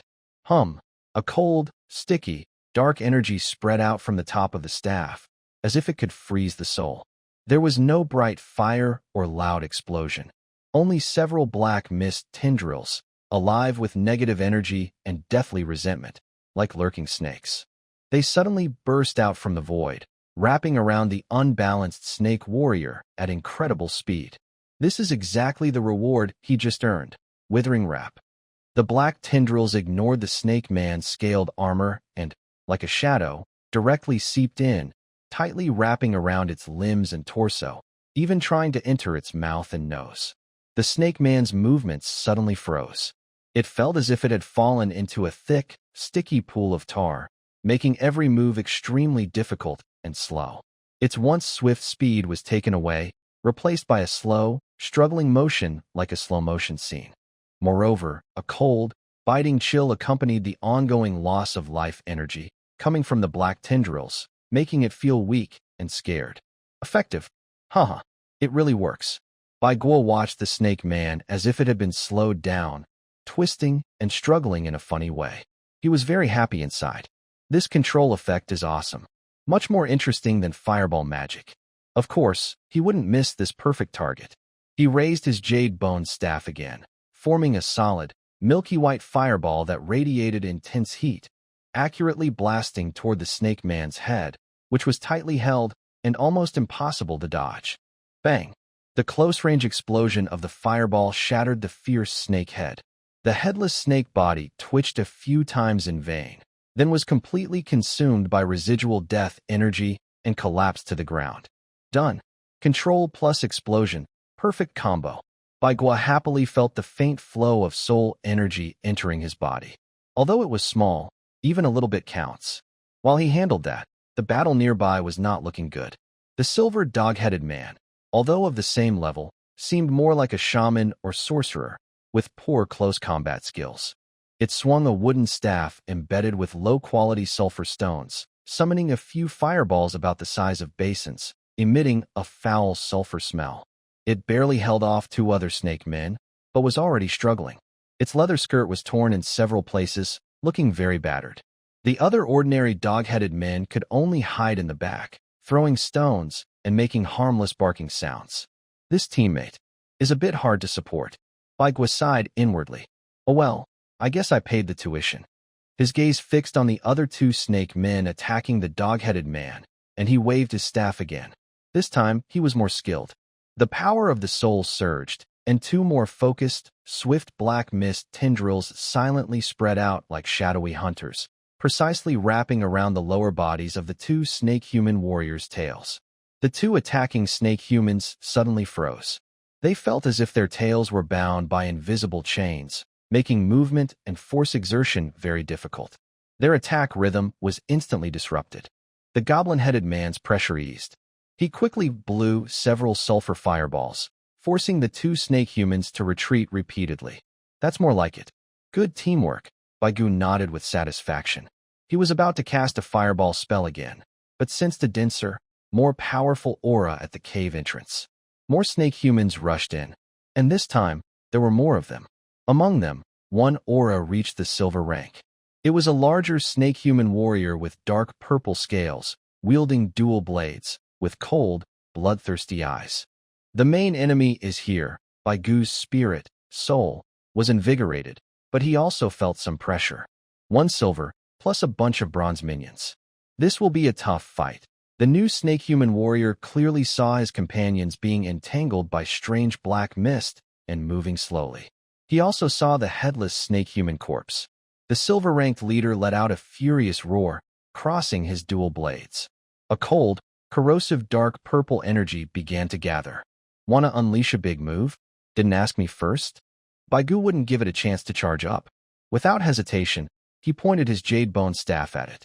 The withering entanglement was cast again, but this time, the effect was greatly reduced. The dark purple energy around the silver snake human seemed like a tough barrier. The black mist tendrils wrapped around it, causing obvious slowing effects and making its movements stiff. However, it couldn't as easily as it did against the bronze snake humans, and the life-draining effect was much weaker. TSK, resistance at this level is high. Baigu wasn't surprised. He had expected this. The control effect was still there, and that was enough. He maintained his entangling suppression on the silver snake human while controlling his bone shield to block the poison-tipped darts and short spears shot by other bronze snake humans. Meanwhile, he kept casting, firing white fireballs like a barrage at the slowed bronze snake humans. Bang! Bang! Bang! The explosion echoed inside the narrow cave, with flames and deadly energy intertwining. The slowed-down bronze snake person struggled to dodge effectively, being hit by fireballs repeatedly, causing their scales to fly and letting out screams as they fell to the ground. The silver snake warrior roared angrily, trying to break free from the withering tendrils. They swung their dark purple twin blades, cutting at the invisible deathly tendrils, gradually moving closer to Baigu. Although much slower, the pressure from the silver rank was still intense. Not bad, quite resilient. Baigu retreated while keeping his distance, continuing to clear out the small enemies with fireballs, all the while muttering inside. Brother, you're so slow now. What are you rushing for? Your aura's color is quite unique. Are you poisoned? You should see a doctor. Watch out on the left. No, just kidding. I'm attacking the right. His annoying thoughts kept interfering with the silver snake person during the fight. Though he couldn't fully understand, the buzzing whispers of the soul, like flies, made the already irritated snake warrior even angrier, causing their attacks to become more frantic. The goblin on the other side felt less pressure and, under Baigu's protection, began to organize a counterattack. The sulfur fireballs and crude javelins finally started hitting their targets. With Baigu, a highly skilled controller, joining the fight, the battle inside the mine quickly turned one-sided. The silver snake warrior, tightly bound by withering tendrils, had great strength and sharp twin blades, but was like a moth caught in a spider's web. They could only watch helplessly as Baigu, moving as if strolling in a park, used precise fireballs to pick off their bronze allies one by one. The one on the left, yeah, don't look at him, just you. You're too obvious. Here's a little warmth for you. The one throwing darts on the right, nice technique, but your aim needs work. Practice more. Hey, silver brother in the middle, stop glaring. Your eyes are about to pop out. Glaring in slow motion isn't intimidating at all. Baigu efficiently cleared the small enemies while constantly muttering inside. His annoying thoughts, like background noise, kept disturbing the remaining snake warrior's morale. The silver snake warrior, in particular, was the focus of his attention. The black tendrils wrapped around him almost solidified, making his movements slow as an old man. Even swinging his blade to block the goblin's sulfur fireballs seemed to struggle. Finally, after the dog-headed man's particularly fierce and foul-smelling sulfur fireball hit the face, the frustrated silver snake warrior collapsed with blackened skin and an aura of death clinging to him, losing his life. Inside the mine, silence returned for the moment. Only the crackling of burning sulfur and the heavy breathing of the dog-headed man who had survived. Gubai leaned on his staff, with his 3-bone shield still spinning slowly. The jade-like bones shimmered faintly in the dim light of the cave. He looked at the scattered snake corpses on the ground, then at the dog-headed man, who was huddled together with a mix of awe and fear in his eyes. Mission accomplished. This temporary bodyguard job was pretty efficient, he thought to himself, giving himself a small praise. Then he began to consider his next move. The task is done, and the reward is in hand. Should I head back now? I still haven't finished collecting bones from that abandoned plane. He tried to sense the mark in his soul connected to the teleportation array in the underworld, and found it still clear. It seemed the abyssal plane hadn't completely cut off that connection. At this moment, the silver dog-headed man cautiously stepped forward. It put away an old spellbook and bowed deeply to Gu Bai, showing a respectful, almost humble attitude. Great Forgotten Mage, thank you for your help. The enemies inside the cave have been cleared, it said in a rough, universal language on a spiritual level, its voice trembling slightly, mostly from relief after completing the task. Please follow me. Shall we go out and take a look? Gu Bai nodded indifferently. He also wanted to see what this abyss environment was really like. So, leaning on his staff, he walked slowly toward the cave's exit. The silver dog-headed man followed closely behind, maintaining a respectful distance, not even daring to breathe loudly. Such a quick change in attitude, Gu Bai muttered inwardly. Just now, it was barking anxiously, and now it's so polite? Has it been impressed by my cool fighting stance? Of course, he didn't know that the dog-headed man behind him was feeling anxious and scared. The power Gu Bai displayed as a necromancer far exceeded its expectations. The strange black mist that slowed movements more than a snail, along with the precise and deadly fireballs, had deeply shocked it. The contract only mentioned defending against strong enemies, but it didn't say whether the summoned helper would also conveniently deal with the employers after completing the task. Such things are very common in the abyss. With a nervous heart, the goblin followed Baigu to the cave exit. Outside, the light was just as dim, and the sky was an unchanging dark red, like frozen blood. The smell of sulfur was stronger, mixed with a burnt and rotten odor. Looking around, there was a barren land full of jagged rocks and some twisted, strange plants. However, Baigu and the goblin had no mood to enjoy this abyss scenery, because not far from the cave entrance, on an open space, 3 figures radiating a strong silver-level aura silently surrounded the entrance like ghosts. They were 3 snake people. Unlike the ones inside the cave, these 3 snake people were taller and more agile. Their scales had a dull metallic shine. They held different weapons, one with a narrow, poison-coated sword, another with a heavy, spiked bone hammer, and the third with empty hands. But their fingertips shimmered with ominous shadow energy, clearly a spellcaster. 3 silver snake people.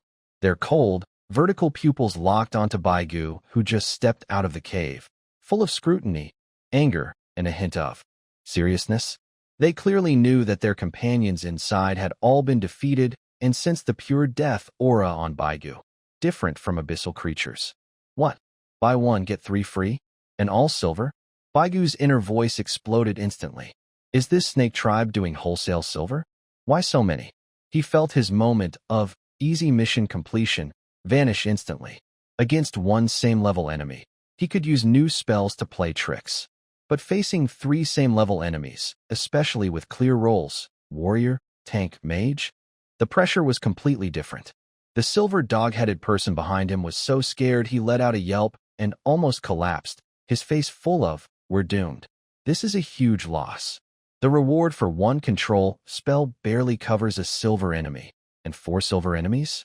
That's just charity. Baigu's inner cry of despair, but his hands moved quickly. Holding the bone staff tightly, the 3-sided bone shield instantly sped up, making a sharp breaking sound as it protected him from all sides. Inside his hollow eye sockets, the fire of his soul burned fiercely, and he stared intently at the 3 new powerful enemies. Is it a fight or an escape? Fighting means facing a 3-on-1 situation, which is very risky. Escaping, where to go? Returning to the mine is a dead end, and teleporting back to the spirit realm takes time to guide. The enemies definitely won't give him that chance. While Baigu's mind raced quickly to think of a plan, the 3 silver snake people slowly spread out in a fan shape, approaching. Just as the battle was about to begin, the frightened silver dog-headed person seemed to make a firm decision. It suddenly rushed in front of Baigu, though still not daring to get too close. And with all its strength, let out a sharp bark with an ancient rhythm, directed at the three snake people. At the same time, it raised its paw, pointed at Baigu, then at the ground beneath, and finally at the three snake people, making gestures to scare and threaten them. Baigu, the three silver snake people. What is this dog doing? Performing some kind of ritual? Or communicating in a mysterious way? Baigu looked confused, but he quickly noticed that the footsteps of the three approaching snake people actually paused. They exchanged glances, and in their eyes, besides anger and seriousness, there was now a hint of suspicion and doubt. Seeing that it worked, the dog-headed person barked even more loudly, even standing upright and pounding its chest with its paw, though it had no real chest, pretending to be a big shot protecting Baigu. Baigu seemed to understand a little. This dog-headed person was using his influence, pretending he was some important figure to scare the three snake people. Wow, making up a story on the spot?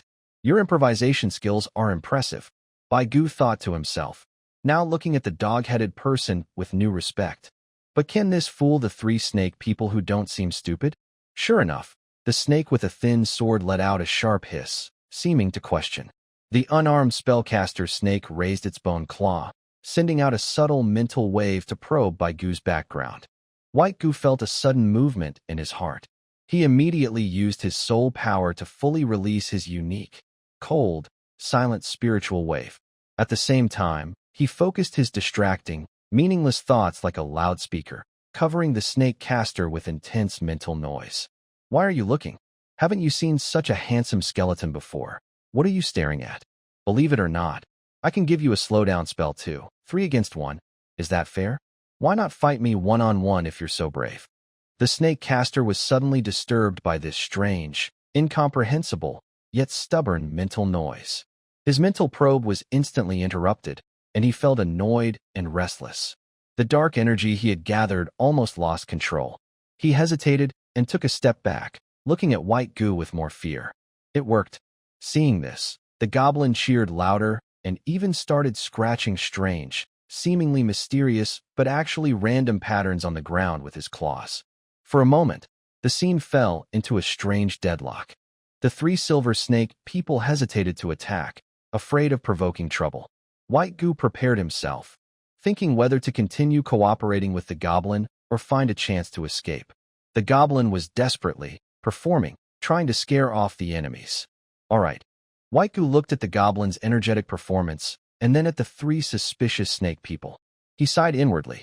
It seems this temporary security guard position might accidentally turn into a permanent advisor. The atmosphere outside the mine was extremely tense. The three silver snake people spread out in a fan shape, their cold eyes like poisoned daggers, locking onto White Goo. The snake with a thin sword lowered his body slightly, coiled his tail, ready to strike.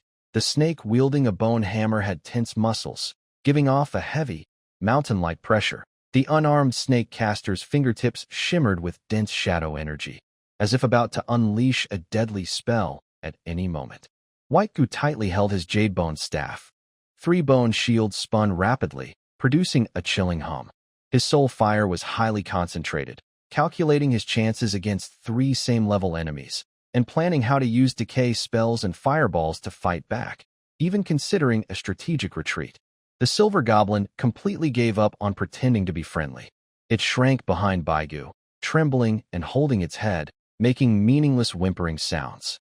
It clearly didn't think the undead mage could save it in a 1-on-3 fight. This is a disaster.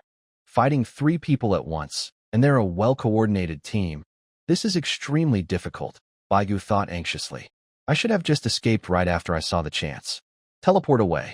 Now it's hard to even run. Just then, the snake man with a thin sword leaned forward slightly, the tip of the sword almost piercing the still air, ready to attack. At that moment, an indescribable, vast force like a collapsing starry sea and as mighty as an ancient mountain suddenly swept through the area. It came without warning, like an invisible tidal wave, instantly filling every soul of those present at silver rank or higher. This force was not a sound, but it shook the soul more powerfully than thunder.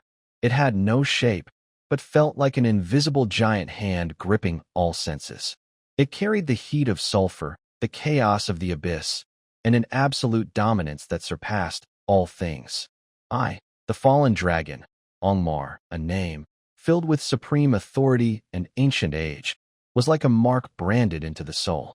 Just hearing this name made Baigu feel his soul's fire tremble, an instinctive fear from the absolute difference in life levels.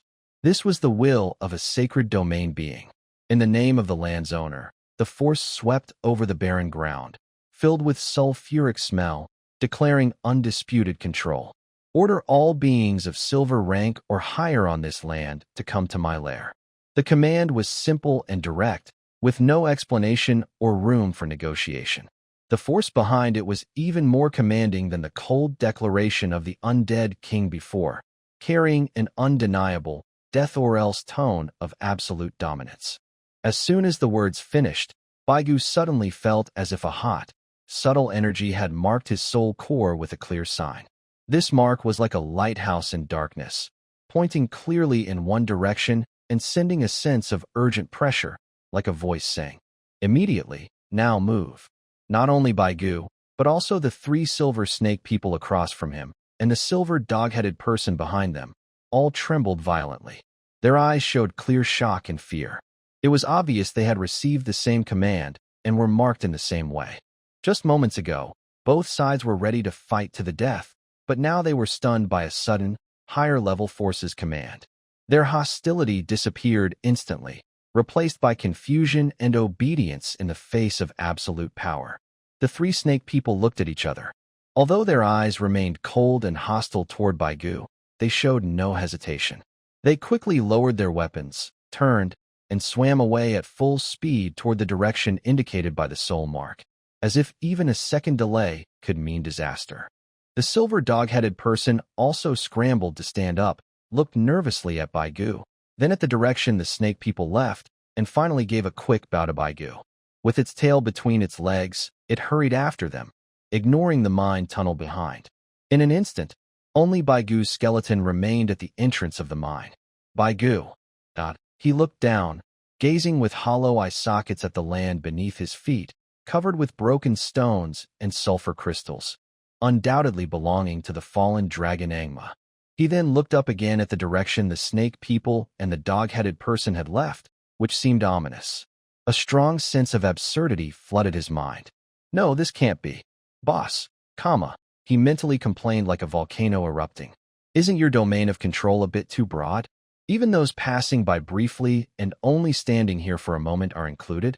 I'm just a temporary worker from another dimension. I signed a simple service contract. I was about to finish my work and go home. Did you send the wrong person for this mandatory summons? And I'm an undead. An undead? Aren't you a deep abyss dragon? This doesn't seem like living beings. Isn't there a problem with the biological classification, boss?" He tried to sense the teleportation mark connecting to the spirit world and found it still there. However, when he attempted to activate it for teleportation, he felt a strong resistance from the new mark deep within his soul, as if warning him, unless he completed the "go to the nest" command, he could not leave this land. Still bound to the teleport point? What kind of rogue software behavior is this? Baigu felt like he was about to break apart. I just played with a teleportation portal out of boredom, first tricked into working for the goblin, now drafted by a dragon? Why is my life so hard? He looked at the jade staff in his hand, which he had recently learned to use with the decay wrap spell, feeling that the reward was a bit too hot to handle now. Lost. Totally lost. Selling my body twice for a control spell? The cost-performance ratio is outrageously low. But despite his complaints, the burning mark deep in his soul and the undeniable sense of urgency clearly told him that disobeying a saint's domain, especially when the other party had declared sovereignty, would lead to a terrible outcome. Just look at the 3 snake people running faster than anyone else. All right. Baigu finally sighed in resignation. Leaning on his staff, he moved forward with heavy steps, heading toward the unknown dragon's lair guided by the soul mark. A working skeleton, life is beyond my control. As he walked, he inwardly lamented, this abyssal assignment, no benefits discussed yet, and I've already got caught in this team-building activity. Hope this dragon boss is more reasonable than the undead realm. Maybe? His figure merged into the dark, sulfur-smelling abyss landscape, embarking on the uncertain journey to the Saint's domain dragon's lair, summoned and led by the invisible thread of the soul mark. Baigu, leaning on his jade staff, followed the guiding thread of the soul mark through the barren, jagged abyss terrain, not knowing how long he had traveled. The sulfur smell grew stronger, and the chaotic energy in the air became more intense. Finally, he crossed a ridge made of black rocks, and what he saw made him instantly gape in shock. Below was a huge, ring-shaped valley, as if split open by a giant axe. The steep walls of the valley were dark red, as if burned by long-term fierce fire. At the bottom of this massive valley, thousands of figures gathered densely. This is almost like a live exhibition of abyssal races. P.S. Please, kind readers who enjoy this book, leave a review. I would be grateful. Right now, at the bottom of this huge valley, thousands of figures are gathered closely together. It's like a lively, or semi-lively, showcase of abyssal races. Dark-skinned, agile, wearing tight leather armor, with sharp and cunning eyes. These are dark elves. They gather in small groups, whispering in deep, magnetic voices. There are also gnarly, foul-smelling gnolls covered in rough hair, their eyes glowing with greed and cruelty. They impatiently scratch the ground with their claws and growl softly. Many goblins, wearing tattered leather skirts and holding simple pickaxes or staves, look nervous but also a little excited. I even saw the silver goblin who once hired me hiding in a corner, secretly glancing my way.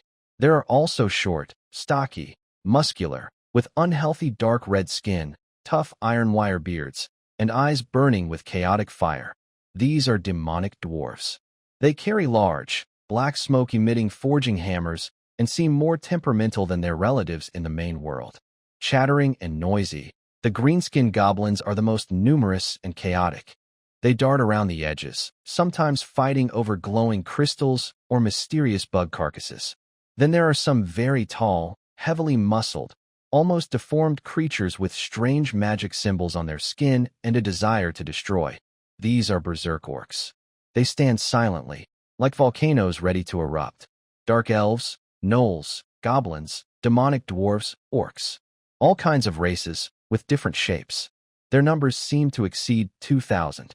And all of them, without exception, emit silver-level energy waves. There are even dozens of powerful auras at the gold level. The whole valley looks like a boiling pot, filled with chaos, evil, and anger. Whispering, growling, arguing, fighting, sounds are endless. If not for the strong mental restraint from the dragon mark deep inside my soul, and the invisible threat from the large, cleared area in the center of the valley, where no one dares to approach, these chaotic abyssal races might have already started fighting among themselves. White Goose stood on the mountain ridge, looking at the spectacular scene of chaos below.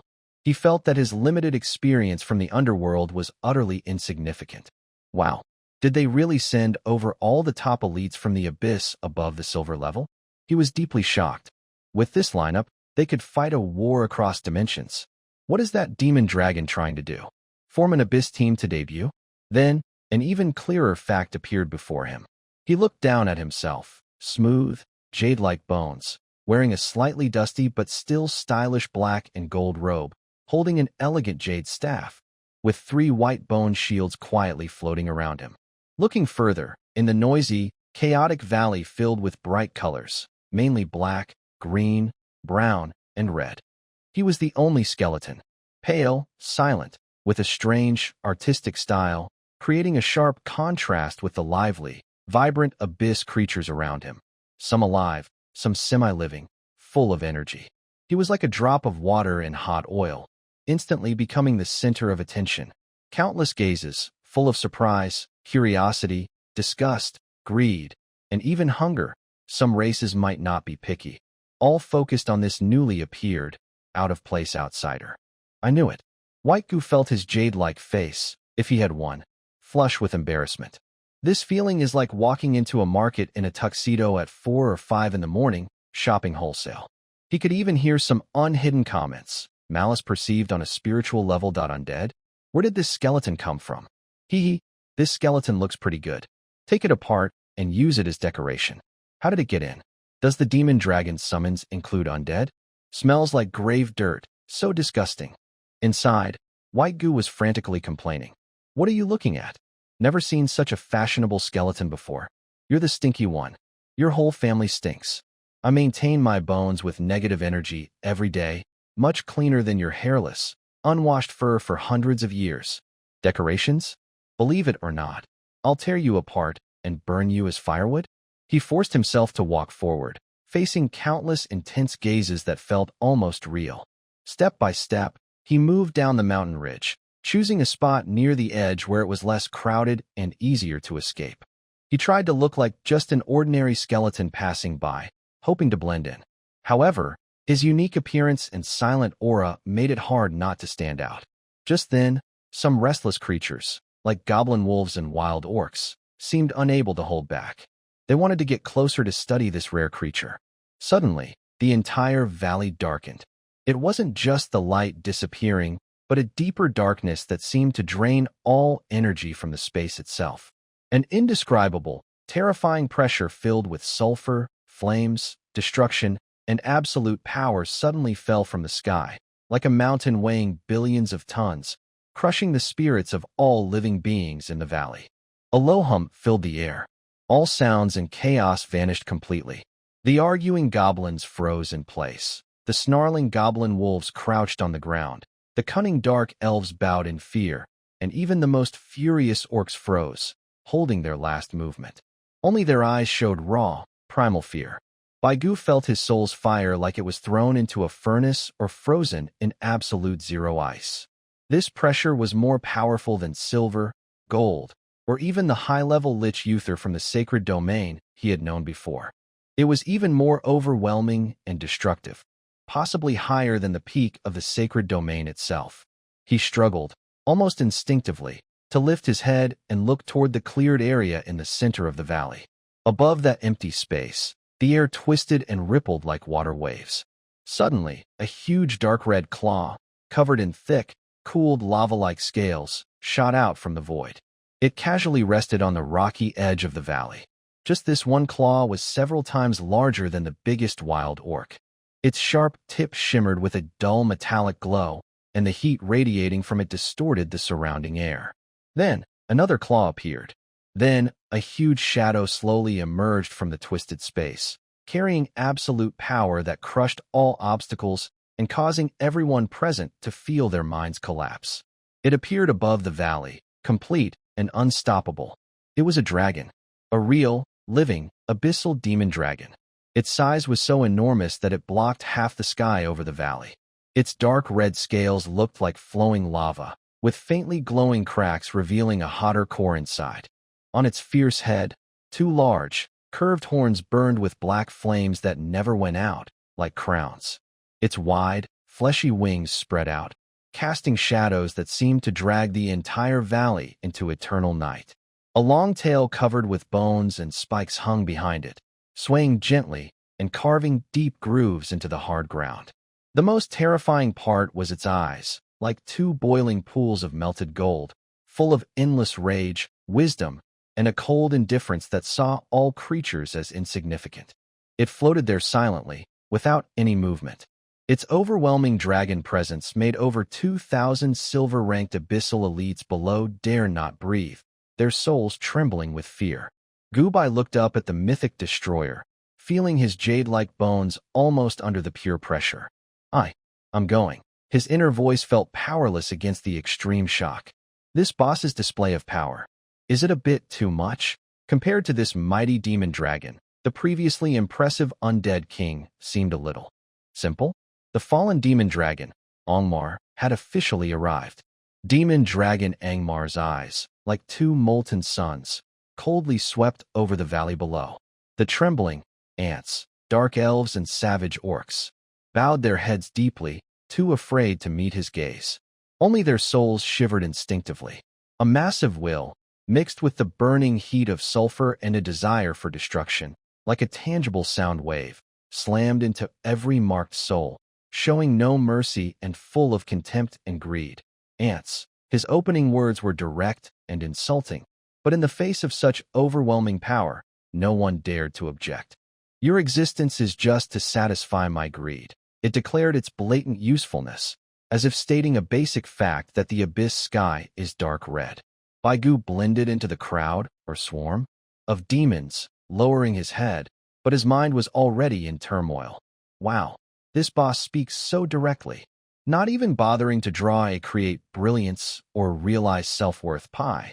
He felt that his job as a worker skeleton had bosses who were more and more straightforward. But on the other hand, being so direct might be good. At least no need to guess what the boss is thinking. At that moment, the floating demon dragon Angma suddenly opened its huge mouth filled with fangs.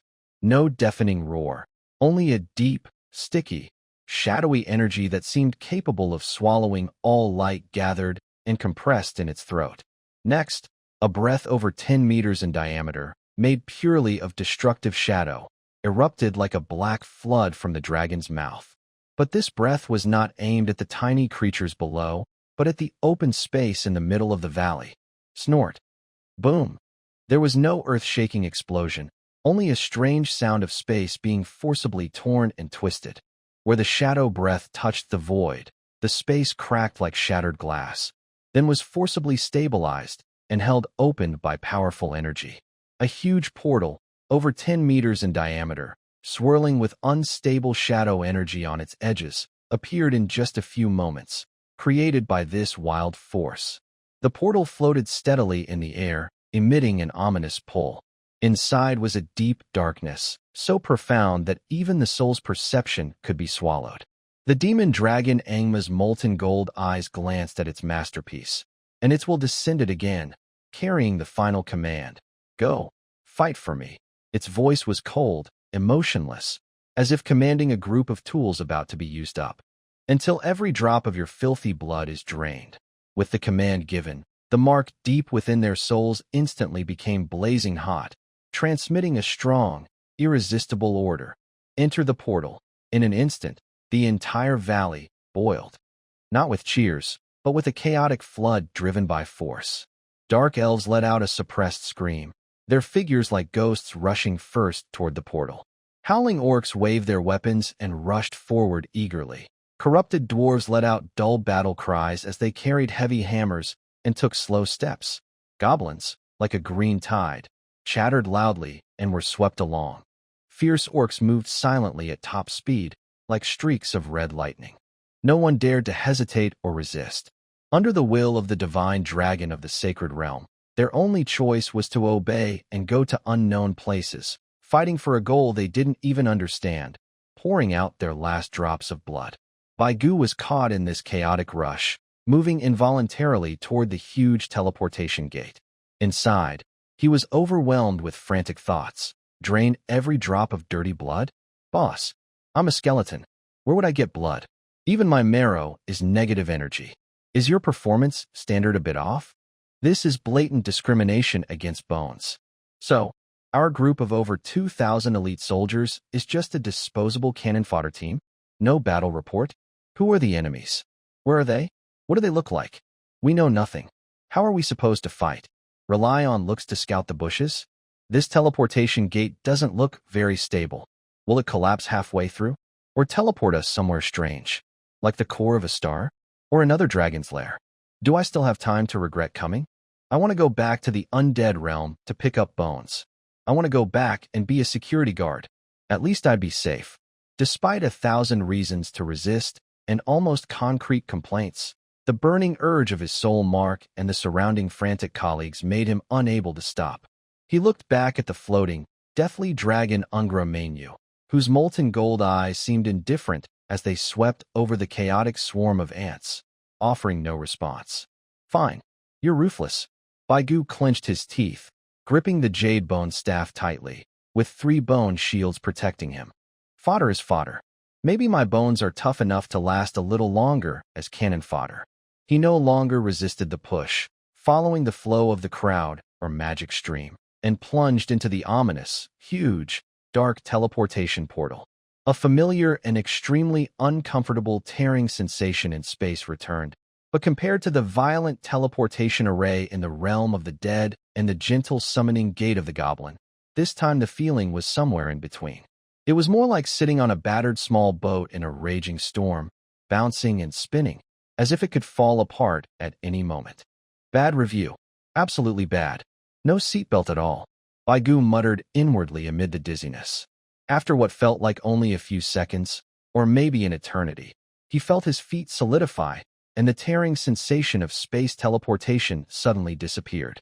He staggered forward, quickly steadied himself, and the jade bone staff struck the ground. His bone shield spun rapidly as he cautiously looked around. A strong, familiar smell of sulfur hit his nose, confirming that he was still in the abyss. But the environment was completely different. He was standing at the edge of a strange forest. It was called a forest because countless tall, twisted trees stood before him. But these trees were all a dull, lifeless gray-black, with no leaves. Their branches twisted and coiled in unnatural, spasming ways, with sharp tips pointing toward the dark red sky, resembling countless struggling, screaming skeletons. The ground was soft, black soil with a rotten smell, occasionally revealing stark, white rocks that looked like broken bones. The light was dim, with only the eternal dark red sky providing faint illumination, making this withered forest seem even more eerie and sinister. Besides the sulfur smell, there was a stale, foul odor and an indescribable sense of malice in the air.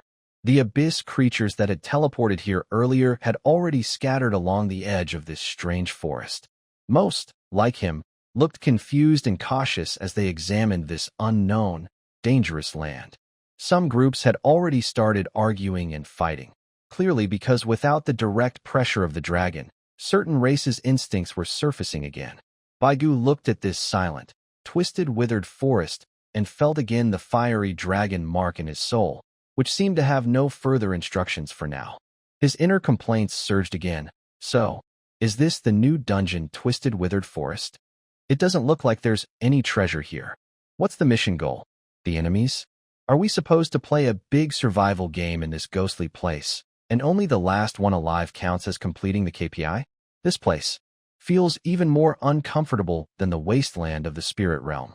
At least the wasteland is silent and dead. Here, it seems like living malice.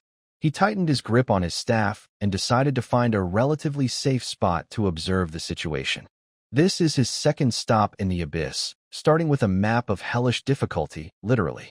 It seems his career as a cannon fodder is destined to be full of surprises. At the edge of the twisted, withered forest, thousands of abyss cannon fodder soldiers forcibly summoned by the demon dragon Angrima are still confused, cautious, and in chaos from small internal conflicts.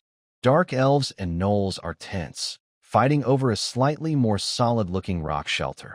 Corrupted dwarves curse at the strange dead trees, complaining there are no ores to hit. Goblins continue their usual full attack shows at the edge, and savage orcs gather silently, their blood-red eyes scanning for targets to destroy. Baigu found a quiet spot behind a particularly twisted, ghost claw-like dead tree, leaning his jade bone staff into the ground, with 3 bone shields lazily spinning around him. Inside, he was silently complaining about this unfriendly forest and that irresponsible dragon boss who only sends people to die. This place doesn't even have a sign. Bad review. Why are we here? Wilderness survival training? The demon dragon boss didn't give any task instructions either. Do we have to figure it out ourselves? If we're not smart enough, do we just get eliminated? Those dark elves nearby are looking at me strangely. Are they eyeing my gear? Just as he was lost in his thoughts, wondering whether to stay away from these colleagues, who clearly didn't seem friendly, something suddenly changed. Deep in the forest, within the silent gray-black shadows, countless points of crimson light suddenly lit up, like bloodthirsty eyes opening in the dark. Immediately after, a huge cloud of bats, forming a dark, swirling mass, emitted a piercing screech, rushing out of the dead forest like boiling tidewaters. The bat cloud quickly coalesced and transformed in the air into figures dressed in ornate, vintage clothing, with pale faces and sharp fangs showing. They are vampires. The number was so large it was enough to make one's scalp tingle.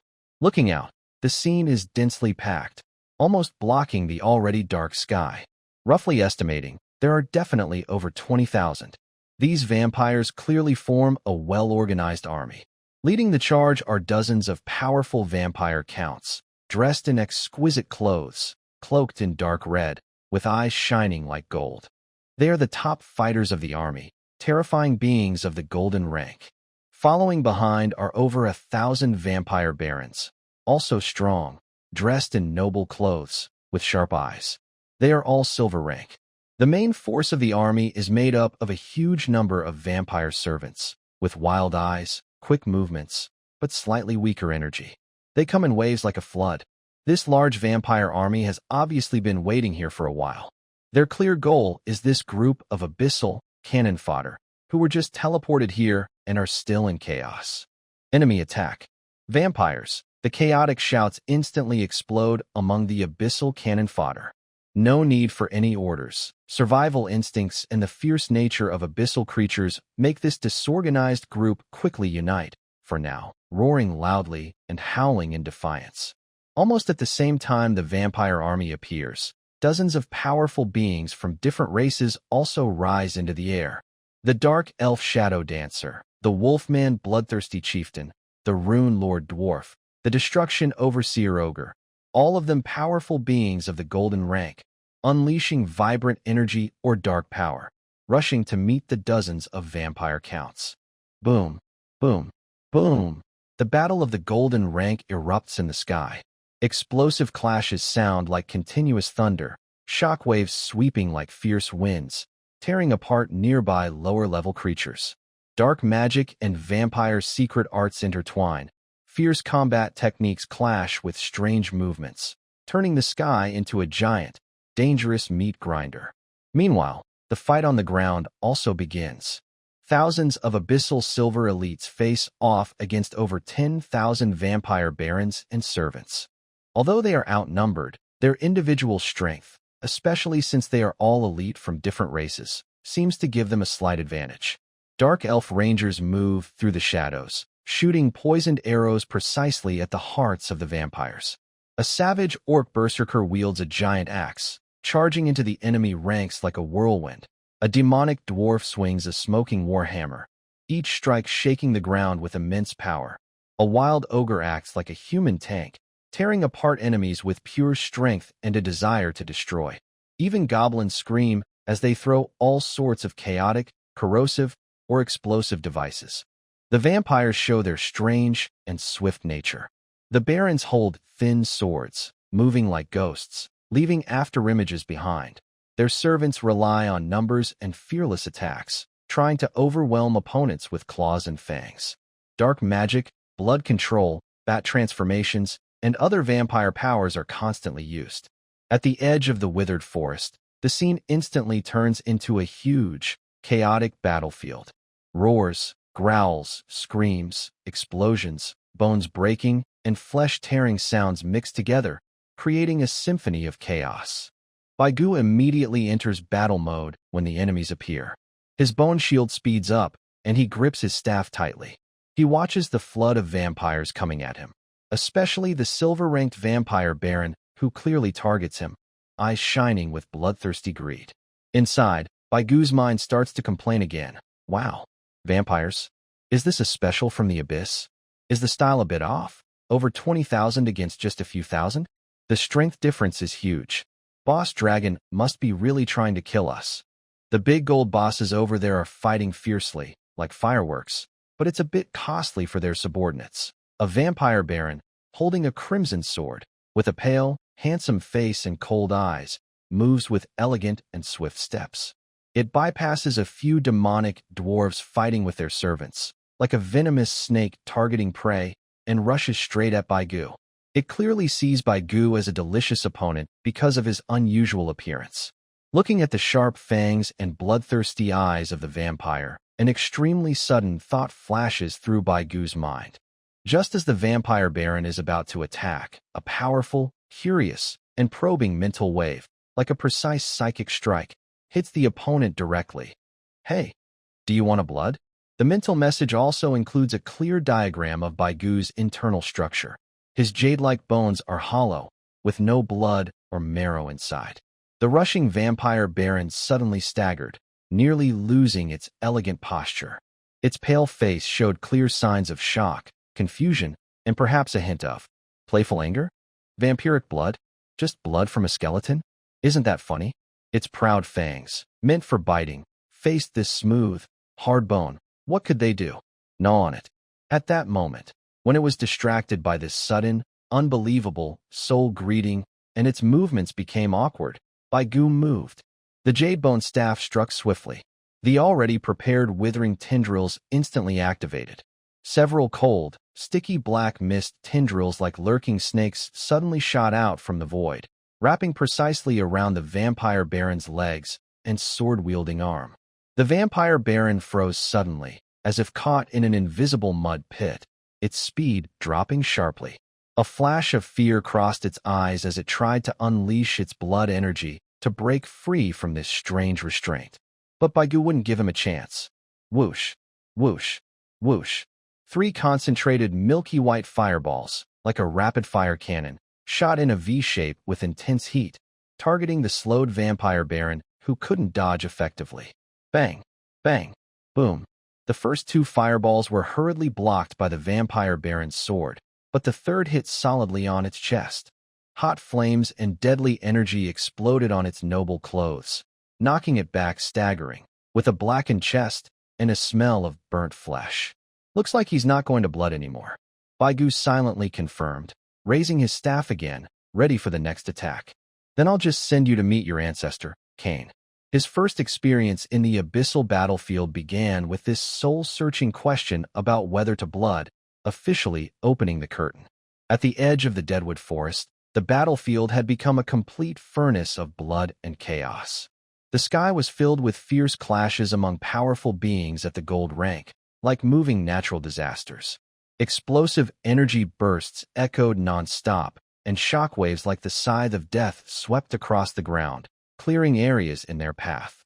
On the ground, thousands of abyssal silver soldiers fought alongside tens of thousands of vampire troops, roaring, growling, clashing weapons, and tearing flesh, creating a maddening background noise.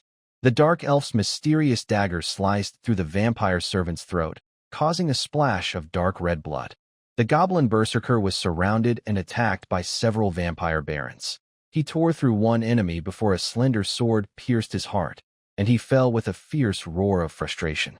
The enchanted dwarf roared angrily, smashing his smoking war hammer into the ground, knocking back a group of enemies, only to be ambushed from behind by a quick-moving vampire. The beastman raged like an unstoppable killing machine, limbs flying everywhere as he fought, but he was gradually overwhelmed by the increasing number of vampire servants. Every second, lives, or spirits, were lost. Chaos and death were the only themes here. However, in a corner of this extremely chaotic and bloody battlefield, a very different scene was unfolding. Baigu, our main character, was currently engaged in a rather unusual duel with a vampire lady. This vampire lady was clearly a silver-ranked baroness. Compared to others of her kind, she seemed more focused on her appearance. Her pale cheeks had a sickly beauty, and her long dark red hair remained neat even in battle. She wore a well-fitted black dress that outlined her graceful figure. Unless you noticed her sharp fangs, the gleaming dagger in her hand, and the cold, killing intent in her eyes, she could easily be mistaken for a noble lady attending a fancy dinner. She was clearly targeting Baigu, this unique skeletal figure, trying to quickly finish him off with her swift movements and sharp sword skills. But who was Baigu? He was a seasoned veteran who had survived the attack and defense of Frostwolf Fortress, and had narrowly escaped death under the pressure of the sacred domain. When faced with the lady's fierce attacks, he didn't try to block directly. Instead, he moved nimbly, compared to skeletons, with flexible steps. His 3 bone shields acted like loyal guards, always appearing just in time to block or deflect her attacks with a crisp clang. At the same time, his annoying and persistent mental voice kept pestering the vampire lady. "Hey, miss, your swordsmanship is pretty good. Who did you learn from? Did you take lessons? How much does it cost? Oh, that dress looks nice, but it's not really suitable for fighting. Can't move around easily, huh? Maybe you should consider changing into some sportswear? Look at you, always bouncing around. Aren't you tired? Want to take a break and chat?" Your face is too pale. Are you suffering from iron deficiency? I suggest you eat more red dates and pig liver. Oh, right, it seems you only blood? Never mind what I said. Vampire girl, she almost runs out of breath. If vampires had lungs. That bony frame. Not only is it slippery like a loach, making her movements stiff, but also the constant, confusing, and stubborn whispers that invade her mind, hard to understand but impossible to ignore, are incredibly annoying. This seriously distracts her. It causes her smooth sword moves to sometimes become sluggish and frustrating. Shut up. Dirty ghost, she can't help but sharply scold on a spiritual level. Her tiny sword like a venomous snake strikes directly at Baigu's hollow eye socket, trying to end this annoying noise. Baigu tilts his head, and his bone shield blocks precisely, while his staff strikes. Withering wraps around. Familiar black mist tendrils silently spread out again, trying to coil around the girl's delicate leather boots. Having learned from a previous mistake, she is clearly prepared. She floats backward as if weightless, narrowly avoiding the tendrils, but her speed is slightly affected. Wow, you dodge pretty fast. Looks like you've learned, Baigu thinks to himself, but he doesn't slow down, shooting a milky white fireball toward her landing spot. The girl has no choice but to dodge again with quick footwork. Her pale face flushes with anger and frustration, even turning a little red, blushing. TSK, getting angry? Anger can cause wrinkles. Though, it seems vampires aren't afraid of aging. I'll tear you apart. You rotten bones. She completely loses her composure, abandoning her elegant sword techniques, and lets out a sharp, shrill roar that doesn't match her appearance. Blood energy erupts around her, boosting her speed suddenly. Her sword swings, leaving streaks of blood-colored afterimages, and her attack becomes even more fierce. However, the more impatient she gets, the more openings she makes. Baigu remains steady like an old dog, or a skeleton dog, maintaining a safe distance with his bone shield's absolute defense and his newly learned slowing magic. He continues to harass her with fireballs while also engaging in his one-sided soul communication. Don't get excited, don't get excited. Girls should be gentle. Look at that howling werewolf over there, fighting so wildly, completely ungraceful. You can't learn from him. Do you vampires fear sunlight? It seems the abyss doesn't have proper sunlight either. Are you living quite comfortably here? His large, chaotic thoughts, like a constant loud noise, keep breaking the vampire girl's mood. She feels like she's not fighting an enemy, but dealing with a noisy, annoying fly that she can't catch. This frustration is stronger than any battle she has faced before. She suddenly lunged in anger, but because her mind was stirred, her attack angle was slightly off.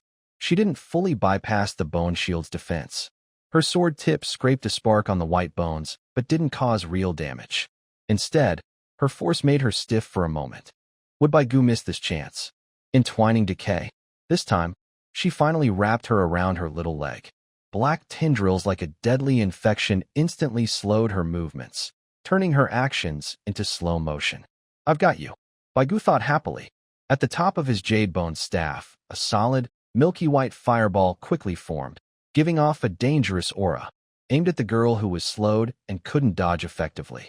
Seeing the hot fireball rapidly grow in her pupils, the vampire girl finally showed a hint of despair and reluctance. Just as she was about to be hit, a loud roar suddenly sounded nearby. An enraged beast man, wielding a large axe like a door, charged wildly at their group, attacking indiscriminately. Clearly, he was driven by a desire to kill, attacking anyone in his way. Baigu and the vampire girl's faces, or bones, changed at the same time. Baigu had to stop guiding the fireball and quickly used his bone shield to defend against the sudden area attack. Clang! A loud crash. The bone shield trembled violently, and Baigu was pushed back several steps by the powerful force. The slowed vampire girl, unable to move well, managed to dodge the axe's strike, but was knocked flying by the beastman's raging charge. She broke some twisted, dry branches and fell hard to the ground, her small sword flying out of her hand.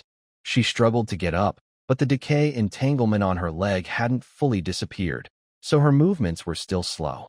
Baigu steadied himself, glanced over at the wild beast man who was once again entangled with other vampires, and then looked at the vampire girl lying on the ground, unable to get up, her eyes filled with anger humiliation, and a hint of fear. He leaned on his staff and slowly walked over, not rushing to finish her off. He stopped a few meters away, tilting his skull-like head, and used his hollow eye sockets to examine her. A curious and probing thought wave was sent out. See? I told you, fighting too fiercely can cause trouble. Now, can we have a calm talk? For example, why did you set an ambush for us? While Baigu was thinking about whether to extract some information from the temporarily helpless vampire girl, like why these vampires ambushed them, or what treasures in this twisted forest were worth such a grand display by the magic dragon, the entire battlefield suddenly fell silent.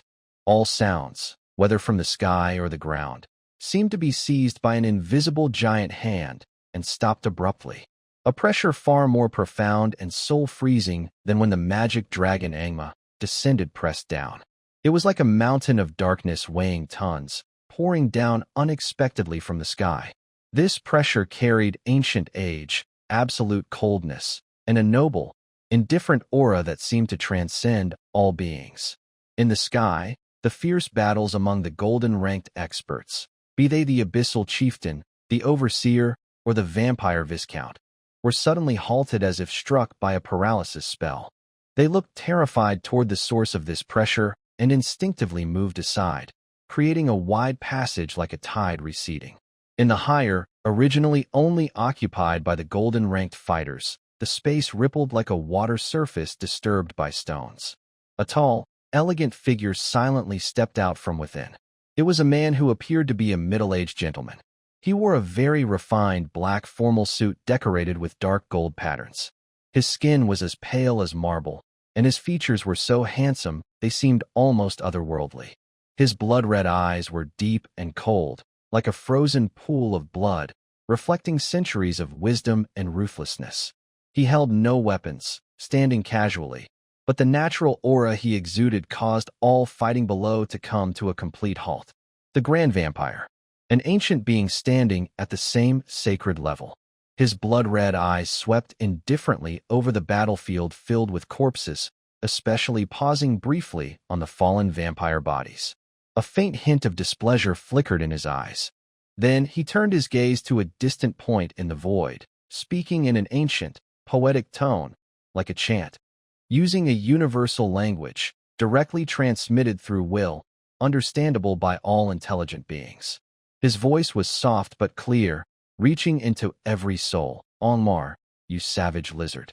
You have crossed the line and slaughtered my descendants. You owe me an explanation. His tone was calm, but carried an undeniable question, as if scolding a neighbor who didn't follow the rules. Oh, the main character is here, and he's a refined vampire boss. Baigu's mind instantly became lively. He immediately abandoned his plan to question the young lady, quietly and smoothly pulling her away from the influence of withered vines, hiding behind a large twisted tree root partly buried in black soil at the battlefield's edge. He perfectly demonstrated what it means to observe from the sidelines. Almost as soon as the vampire duke finished speaking, another fierce, hot, destructive will, like a volcanic eruption, suddenly burst into this space. Boom! The space was forcibly torn apart. Dark red scales and giant claws tore through the cracks. The magic dragon Angmar, with its enormous, suffocating dark red body, returned with a domineering aura capable of crushing everything. Its molten gold eyes burned fiercely, directly locking onto the Duke Vampire's blood-red eyes. The pressure from these two powerful beings clashed violently in the sky, creating a twisted sound as if space itself was crying out in pain. The dark red dragon's might and the dark blood noble's aura fought for dominance, turning the sky into a strange two-tone color. Explain? Ha ha ha. The magic dragon Angmar let out a deafening, mocking laugh, like rolling thunder across the sky. Frederick, put away your hypocritical tone. It directly named the vampire duke. It's like a red-hot branding iron, ruthless and straightforward. I want this rotten pool. Its huge dragon head turned toward the twisted, withered forest deep below, its molten gold eyes revealing unhidden greed. Hand over your filthy, blood-source crystal core. Otherwise, I wouldn't mind tearing apart you pretentious descendants, along with your old bones, to use as firewood. A bold declaration of robbery. No disguise, no hesitation, straight to the point. The target is the treasured, blood-source crystal core of the Vampire Duke. The white ancient below was stunned. Wow, so direct? He thought wildly. No preamble like, this mountain is mine. Just going straight for the family heirloom? The boss of the magic dragon style is really intense. But, blood-source crystal core? Sounds like a good thing. No wonder they're sending so many cannon fodders to attack. So they're watchdogs. No, scavengers. Vampire Duke Frederick's handsome face suddenly turned cold. His blood-red eyes flashed with anger, and his aura grew colder and sharper. Arrogant. Anurma, do you think this is your molten lava wasteland? Frederick's voice remained elegant, but anyone could hear the suppressed fury. The blood source crystal core is a sacred treasure of my race. It's not something a foolish dragon like you can covet. Covet? I'm stealing it openly. Anurma impatiently swung his huge dragon tail, creating a tornado that tore through space. Give you 3 breaths to think it over, hand it over, or die. The atmosphere between the two powerful beings instantly tightened to the extreme. Devastating energy gathered around them, as if a collision that could destroy the world was about to happen. The white ancient behind the roots shrank even more, even calming his soul fire a bit, afraid of being caught in the aftermath of their fight. Fight! Fight! He felt a little excited inside, but mostly worried about his own situation. Gods fighting, mortals suffering. If these two really start fighting, we tiny guys on the ground might get wiped out by the area attack. He looked at the vampire girl next to him, still restrained by the withering effect, and looking up at the sky in horror. He couldn't help but send another thought. See? Your boss doesn't seem willing to lose money and cause trouble. If they start fighting, the first unlucky ones will probably be us below. The girl glared at him fiercely, trying to struggle, but it was useless. Above the sky, 3 breaths passed in an instant. In Anuma, the dragon's fiery eyes flashed with fierce light. It looks like you've chosen to die. It suddenly opened its huge mouth, and destructive shadow energy began to gather wildly again. Vampire Grand Duke Frederick was not backing down. Behind his elegant figure, he spread a pair of large bat wings made of pure shadow and blood energy. In his hand, he held a beautiful long sword carved from blood-red crystal, pointing straight at Anuma. A fierce battle was about to begin. Baigu held his breath, though he didn't need to breathe, focused intently, and pressed his back against the roots of a tree. He decided that as soon as the two above started fighting, he would activate the teleportation mark of the undead realm immediately, even if it was difficult. Staying here meant certain death. I came from the abyss for work, but I haven't seen any benefits. The danger level is through the roof. Next time I get a cross-dimensional job, I swear I won't take it, he thought angrily. Just at this critical moment, something strange happened. Just as Anguma's shadow breath and Frederick's blood sword were about to clash, and destructive energy was about to sweep the entire battlefield, Baigu was ready to abandon everything and teleport away. Suddenly, a strange, sharp sound echoed across the battlefield, like countless limbs striking rocks, mixed with a woman's charming and mischievous laughter. This sound was not loud but chilled the soul and made everyone feel uneasy, breaking the tense standoff between the two powerful saints.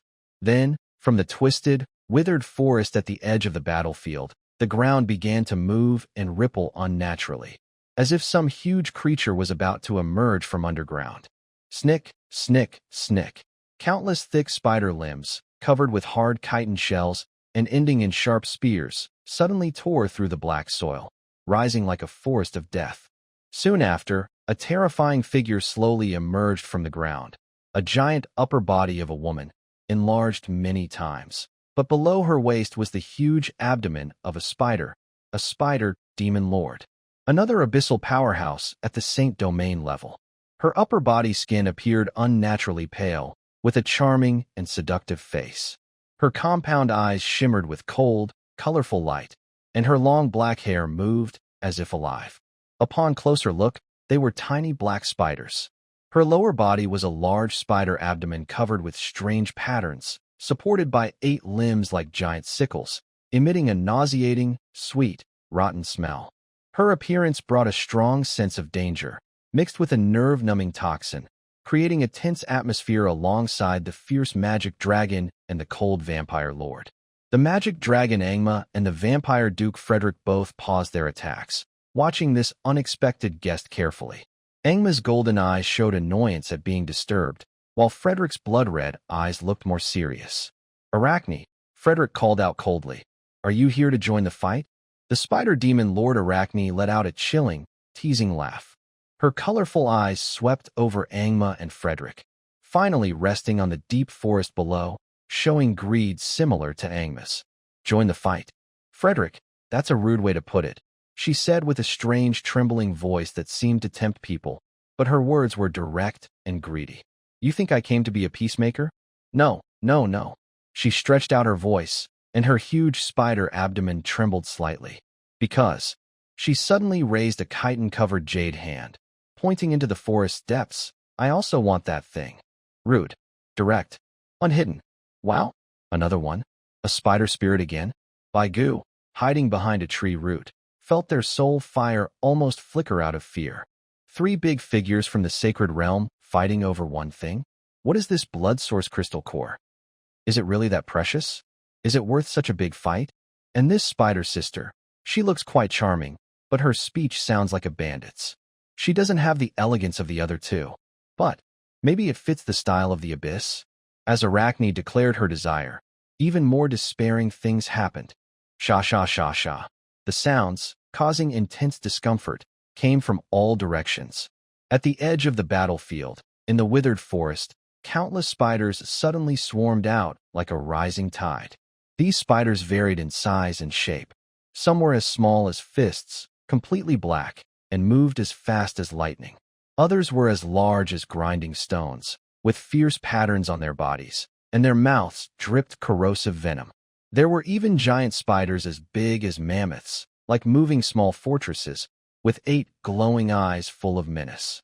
The number of these spiders was endless. They looked like a black carpet covering all the land, surrounding the battlefield, the fallen from the abyss cannon, and the vampire army. In the sky, many flying spiders about the size of kites appeared, weaving sticky webs to block the airspace. 3 forces faced each other, the demon dragon Angma and its abyss cannon troops, vampire Grand Duke Frederick and his vampire army, spider demon Lord Arachne and her endless sea of spiders. They all fought over the mysterious, blood source crystal core, hidden somewhere nearby, creating the most dangerous and chaotic standoff at the edge of the twisted, withered forest. The abyss cannon troops and vampires, who had just been fighting fiercely, were now stunned. They faced wolves, vampires, in front, tigers, spiders, behind, and a fierce dragon in the sky. How could they fight like this? The strongest of the golden rank floated in the air, afraid to move, worried about becoming the target. Ha ha ha. Looks like we need to clear the area first. Arachne, the spider demon lord, chuckled, but her 7-colored eyes were cold with killing intent. She waved her hand casually. As if given an order, the endless sea of spiders let out deafening screams, like a wave of black death, launching a chaotic attack on the surrounded abyss cannon and vampire forces in the center. Roar. Angma, let's team up to deal with this 8-legged baddie first. Vampire Grand Duke Frederick reacted quickly and suggested a temporary alliance with the demon dragon. Clearly, Arachne's vast spider army was the biggest threat. Yes, crush these bugs first. Angma, the demon dragon, was hot-tempered but smart enough to agree. The 2 previously fighting sides quickly formed a fragile alliance, and their golden-ranked subordinates turned their weapons against the surging sea of spiders. The spider demon Lord Arachne let out a sharp hiss and led her strongest golden-ranked spider guards to attack the demon dragon and the vampire duke. The battle in the sacred realm broke out completely. In the sky, the demon dragon's shadow breathed dark flames. The vampire cast blood magic. The spider demon shot deadly venom rays and sticky webs. On the ground, abyss creatures, vampires, and spiders fought fiercely, like a meat grinder, with many lives lost every moment. Baigu held his jade-bone staff, trembling behind a tree root, watching the apocalyptic scene outside. His heart felt cold. It's over. We're doomed now, he thought desperately. A 3-way fight, and the sacred realm is leading. We tiny guys are just background noise. He looked at the tide of spiders rushing past, ignoring him as just a small pebble, and then at the three powerful beings fighting in the sky, feeling like a leaf in a storm that could be crushed at any moment. No, I have to find a way to escape. If I don't, I'll be stuck here for good. He tried again to activate the teleportation mark from the undead realm, but the dragon's mark in his soul resisted strongly. The chaos of the sacred realm made it even more unstable. Why is this mark so tough? Just then, a faint moan came from nearby. The vampire girl, apparently freed from the withering curse, was trying to sneak away. Baigu, quick as lightning, though he had no eyes, grabbed her cold ankle with his bony hand. Don't rush to leave, miss, he sent a thought, pretending to be kind. It's so chaotic outside now. It's dangerous for one person. Why don't we team up? Just for now, the vampire girl. She looked at this strange skeleton, holding her ankle and trying to form a team, her pale face full of disbelief and suspicion. Are you crazy?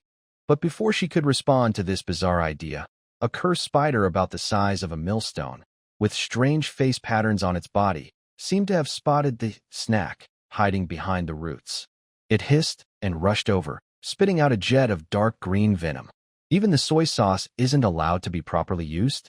Baigu cursed inwardly, having to release the young lady, instantly raising his bone shield. Venom ray hit the bone shield, making a corrosive sound, and the shield's glow visibly dimmed a little. The fight had to go on, but this time, the opponent was a more strange and tricky abyss spider. Baigu's path of survival in the abyss, forced, became even more difficult and exciting amid the chaos of three powerful sanctuaries fighting. The clash of three sanctuaries turned the edge of the withered forest into a deadly whirlpool. In the sky, destructive energy collided fiercely. On the ground, the three armies fought with blood and flesh flying everywhere. Every inch of air was filled with the smell of blood, sulfur, and spider venom. The rage of the magic dragon Angma and the strange actions of vampire Grand Duke Frederick formed a delicate cooperation in a short time. Shadow breath corroded large groups of spiders, and blood magic precisely killed powerful spider guards, temporarily stopping the endless spider attack. But Arachnid Lord Arachne, the strongest control-type sanctuary, showed a terrifying resilience. She didn't fight head-on with her two opponents. Her huge spider body moved swiftly across the battlefield, her 8 sickle-like limbs tearing through space with each swing, forcing the magic dragon and vampire duke to dodge. Her most troublesome ability was her seemingly endless control techniques. Sticky, tough spider webs filled with strong, paralyzing venom formed a vast net from all directions. Once caught, even sanctuary experts would slow down and become passive. Invisible mental shrieks pierced the soul like drills, disturbing spellcasting and combat rhythm. She could also summon small explosive spiders that charged at enemies like suicide attacks. She could even temporarily control some dead bodies, including abyss creatures and vampires, turning them against their allies. Under her restraint, the magic dragon and vampire duke, despite their strong attacks, seemed like giants stuck in mud, powerful but unable to act freely, fighting in frustration. The battle quickly reached a stalemate, while the chaos among the three armies below grew even more brutal. At this moment, Baigu was on the edge of the whirlpool, trying desperately. Using his bone shield and relatively agile movement, he barely managed to weave through the chaos, mainly focusing on avoiding indiscriminate attacks, magic residuals, and crazed madmen who fought without regard for enemies or allies. He had just used a withering tendril to slightly restrain a zombie hyena controlled by spider demons that was rushing at him, then shattered it with a fireball. Before he could catch his breath, a cold, scrutinizing gaze locked onto him.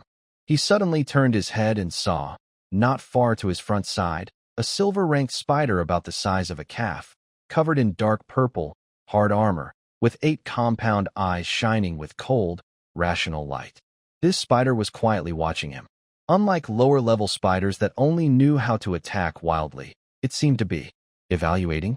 Whitegoo could clearly sense a wave of doubt and disdain coming from that spider's mind. Although he couldn't fully understand what it meant, the general idea seemed to be, this skeleton has no meat. Is it worth taking back?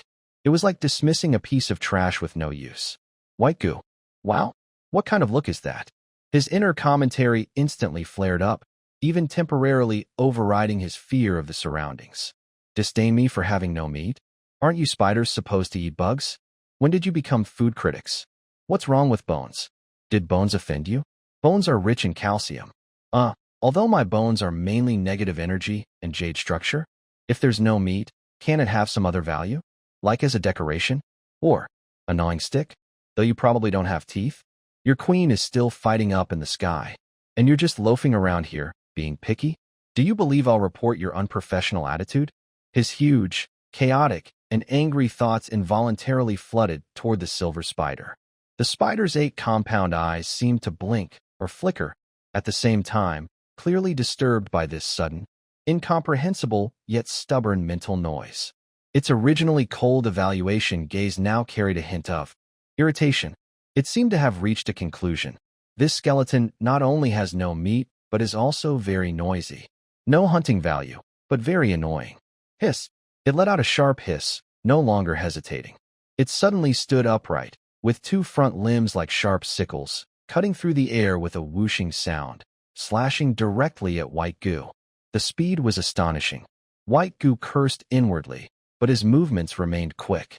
His bone shield instantly moved forward to block. Clang, clang. 2 sharp sounds. The spider's sharp sickle-like front limbs struck the bone shield fiercely, sparks flying everywhere. The powerful impact made the shield hum loudly, and its glow dimmed again. This spider's strength far exceeded that of other vampires of the same level. White Goo was knocked back 2 steps. He quickly pointed his staff, and the familiar black mist tendrils, decay entanglement, activated again, trying to restrict this powerful spider. However, this silver spider was clearly more agile than a vampire. Its 8 legs moved swiftly, avoiding most of the tendrils with a strange arc. Only one hind leg was slightly brushed, and its speed was only a little reduced. TSK, can't control it, White Goo thought nervously. This spider's design seemed to counter his control-type magic. The spider missed its attack and let out a shrill cry as it charged again. Its mouth parts opened and closed, and a greenish, foul-smelling venom shot out like an arrow toward White Goo. White Goo dared not take it head-on. He quickly sidestepped to dodge. The venom brushed past his robe and landed on the black dirt behind him, immediately sizzling with a hiss as it corroded, releasing white smoke. Wow, it's still a ranged attacker. Fierce in close combat. And it can spit venom too? Its attributes are way too balanced, White Goo thought bitterly. He could only struggle to block the sickle attacks with his bone shield while retaliating with fireballs, all the while dodging the venom spray through careful movement. His fireballs hit the spider's tough shell, leaving only some blackened marks and unable to cause serious damage. But the spider's attacks kept coming, powerful and relentless, each collision draining more of his soul energy. Not good. I need to find a way to break through. Or pull back and kite it. White Goo's mind raced. He tried to focus his decay entanglement on the spider's leg joints, aiming to make it lose balance. This time, he saw some effect. The black tendrils successfully wrapped around 2 of the spider's middle leg joints. Though they didn't fully immobilize it, they clearly affected its movement and strength, causing it to stumble and act awkwardly. Effective, White Goo's spirit lifted. He immediately seized the opportunity, launching several fireballs at the spider's exposed, relatively fragile eyes and mouth parts where its movement was limited. The spider let out a furious, painful scream, lifting its front limbs to protect its vital parts, causing its attack to slow down. Just as Goo thought he had found a way to handle the situation and was preparing to slowly wear down this stubborn spider, a quick glance, a sense of his soul, caught sight of another smaller, but faster silver-ranked assassin spider. It silently slipped from the shadows behind him, like a ghost, aiming its sharp tail needle at the back of his neck. Wow, it brought a buddy too? 2 against 1. Are you spiders not playing fair? Goo's mind instantly sounded the alarm. In front, there was a heavily armored warrior. Behind, a swift assassin. His small body was about to be caught in a trap. I have to fight. Goo clenched his teeth, ready to ignore the exhaustion and fight both enemies at once. But just at this critical moment, the sky suddenly roared. The magic dragon Angma, seemingly angered by the endless control tricks of the spider demon lord, let out a furious roar that shattered the clouds. A terrifying breath, a mix of dark shadows and blazing flames, like a destructive flood, suddenly struck the huge spider web woven by the spider demon Lord Arachne. The explosion created a powerful shockwave that spread like a tsunami. The ground trembled violently, stones and limbs were swept into the air. Baigu was hit first, along with the heavily armored spider and the sneaking assassin spider, all thrown back by this unstoppable force. Bang! Bang! Bang! He felt as if a siege hammer had struck him, his jade-like bones creaking painfully. His soul fire flickered wildly. In the spinning chaos, he must have broken many things. And finally, he fell heavily onto a soft, blood-stained pillow, which seemed to be a pile of corpses or monsters. He struggled to lift his head and saw that the area where he was had been blasted into a huge blackened crater. The heavily armored spider and the assassin spider were also gone, their fates unknown. "Thanks for saving me, boss," the magic dragon. Baigu's mind was a mix of feelings, unsure whether to be grateful or scared. He looked around and found himself pushed to the corner of the battlefield by the explosion. There were many bodies from the three factions piled here, and no living creatures seemed to notice him. He was about to breathe a sigh of relief and check his injuries, when suddenly he felt that something inside the pile of bodies beneath him was moving. A cold, slimy sensation wrapped around his ankle. The icy, slippery feeling on his ankle nearly made Baigu's soul fire jump out of his eyes. He quickly looked down and saw a broken, still twitching spider leg tightly wrapped around his ankle. It was probably knocked over during the explosion, and its remaining nerves were still reacting. "Wow, what kind of thing is this?" he thought in shock. He kicked it away with his other foot several times, then patted his chest, which wasn't really there, nervously. "Scared myself.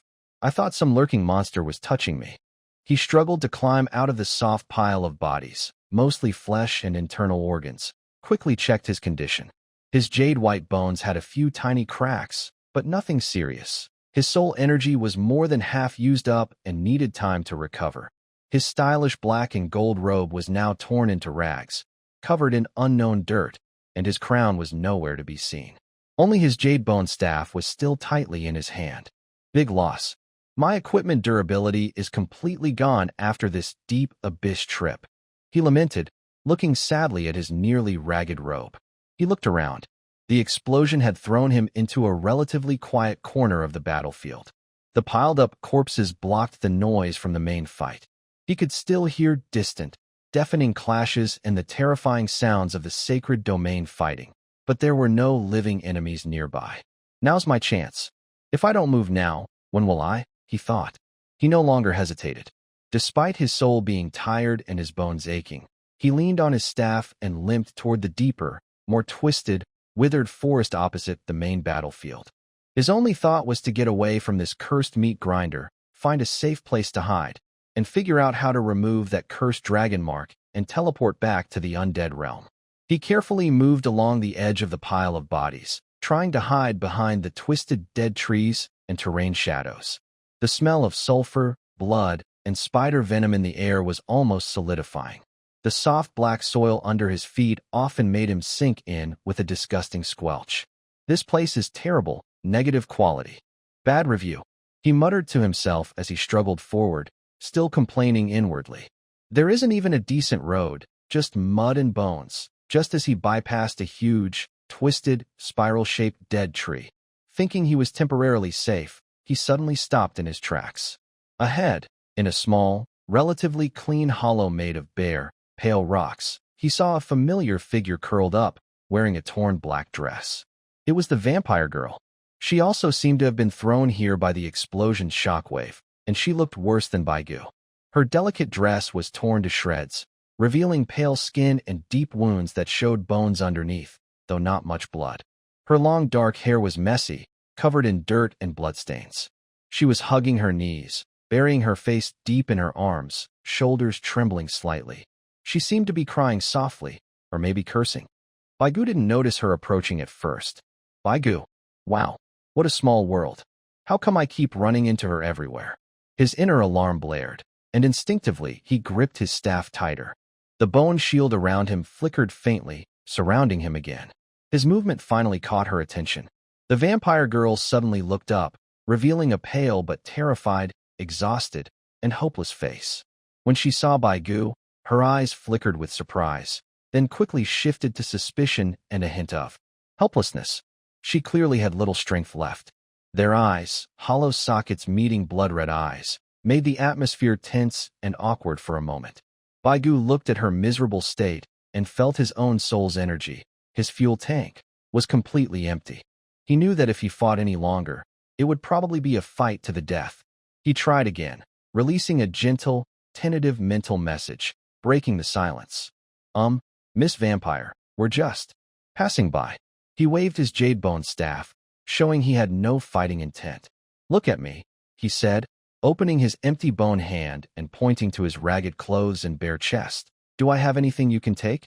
He also mentally sent a diagram of his hollow interior, emphasizing he had no nutritional value. Maybe we should each go our own way. He proposed what seemed like a very reasonable idea. The main road goes straight ahead. Each person takes their own side, and they don't interfere with each other. How good would that be? The vampire girl looked at Bai Gu with a, "I'm very poor, don't steal from me," expression. She also sensed the annoying but harmless thoughts in her mind. Her pale lips moved as if she wanted to say something, but in the end, she just glared at him with a very complicated look mixed with humiliation, anger, helplessness, and a hint of absurdity that made her want to laugh. Then she silently and carefully shifted her body, making way for Bai Gu to pass through a narrow path leading deeper into the rocky hollow. Her message was clear: you go your way, don't bother me. All right. Communication successful, Bai Gu thought to himself, feeling relieved. It seemed this girl was also scared and didn't want any trouble. He said nothing more, kept his guard up, leaning on his staff, and carefully, as far away as possible, moved through the narrow passage. He didn't even dare to look back. Only after walking dozens of meters away, confirming she didn't suddenly attack, did he finally relax. He leaned against a withered tree, carefully choosing the side without spiderwebs, and took a long, mental breath. Finally, we're temporarily safe, he thought, glancing back toward the battlefield still echoing with roars and howls. He felt a lingering fear. The three powerful beings from the Holy Realm were still fighting fiercely. Countless lives were dying over a treasure he had never even seen a shadow of. And he, an outsider skeleton who accidentally got caught up, had finally escaped that deadly whirlpool. He looked at the jade bone staff still tightly grasped in his hand. He also sensed the deep, still burning dragon mark on his soul, which seemed slightly weaker because of the distance, and the constant teleportation coordinates connecting to the spirit realm. What should I do next? He pondered, staring into the twisted, withered forest ahead, which was even more strange and unknown. Force a teleport? The resistance of the mark was still there, and the risk was too high. Stay here? Who knew what other strange things might be hiding in the forest? Look for that blood source crystal core. Don't be ridiculous. That's something the Holy Realm experts are fighting over. Getting involved would be pure death. Looks like I have to wander in this abyss for a while, Bai Gu concluded helplessly. Find a way to restore my strength and figure out how to remove the dragon mark or safely teleport away. He adjusted his tattered robes, straightened his non-existent tie, a psychological trick, leaned on his staff, and stepped forward into the deeper forest, heading toward the unknown darkness. His figure gradually disappeared into the thickening darkness and the shadows of twisted branches, beginning his uncertain wandering, lazing around in the abyssal plain. Bai Gu, leaning on his jade-bone staff, had been struggling through the seemingly endless darkness of the twisted deadwood forest for an unknown time. Time here had no meaning. Only the sticky black mud beneath his feet, the lingering sulfur and rotten smell at his nose, if he had one, and the gnarly, clawing branches around him reminded him he was still in the abyss. He carefully avoided areas that looked especially strange, tangled with glowing fungi or lurking small poisonous insects. His soul perception was at maximum, trying to find any safer spot, or at least a place where he could breathe a little and figure out how to remove that cursed dragon mark. But the abyss never lacked surprises. As he crossed a relatively sparse clearing filled with white broken bones, a violent, chaotic magical wave suddenly burst from ahead. Immediately after, a shadow arrow about the size of a human head, entwined with darkness and destructive energy, howled sharply and shot straight at him without warning. Again? Is this never-ending? Baigu cursed inwardly, but his reaction was lightning fast compared to a skeleton. The three-sided bone shield he had been maintaining instantly appeared in front of him. Bang! The shadow arrow slammed into the bone shield, exploding into spreading dark energy that eroded several nearby dead trees into pits. The shield shook violently, its glow dimming a little more. Baigu was knocked back a few steps by the impact, his expression serious as he looked toward the source of the attack. On the other side of the clearing, a huge figure stood. It was a towering ogre, nearly 3 meters tall, with dark blue skin and muscles as rugged as piled rocks.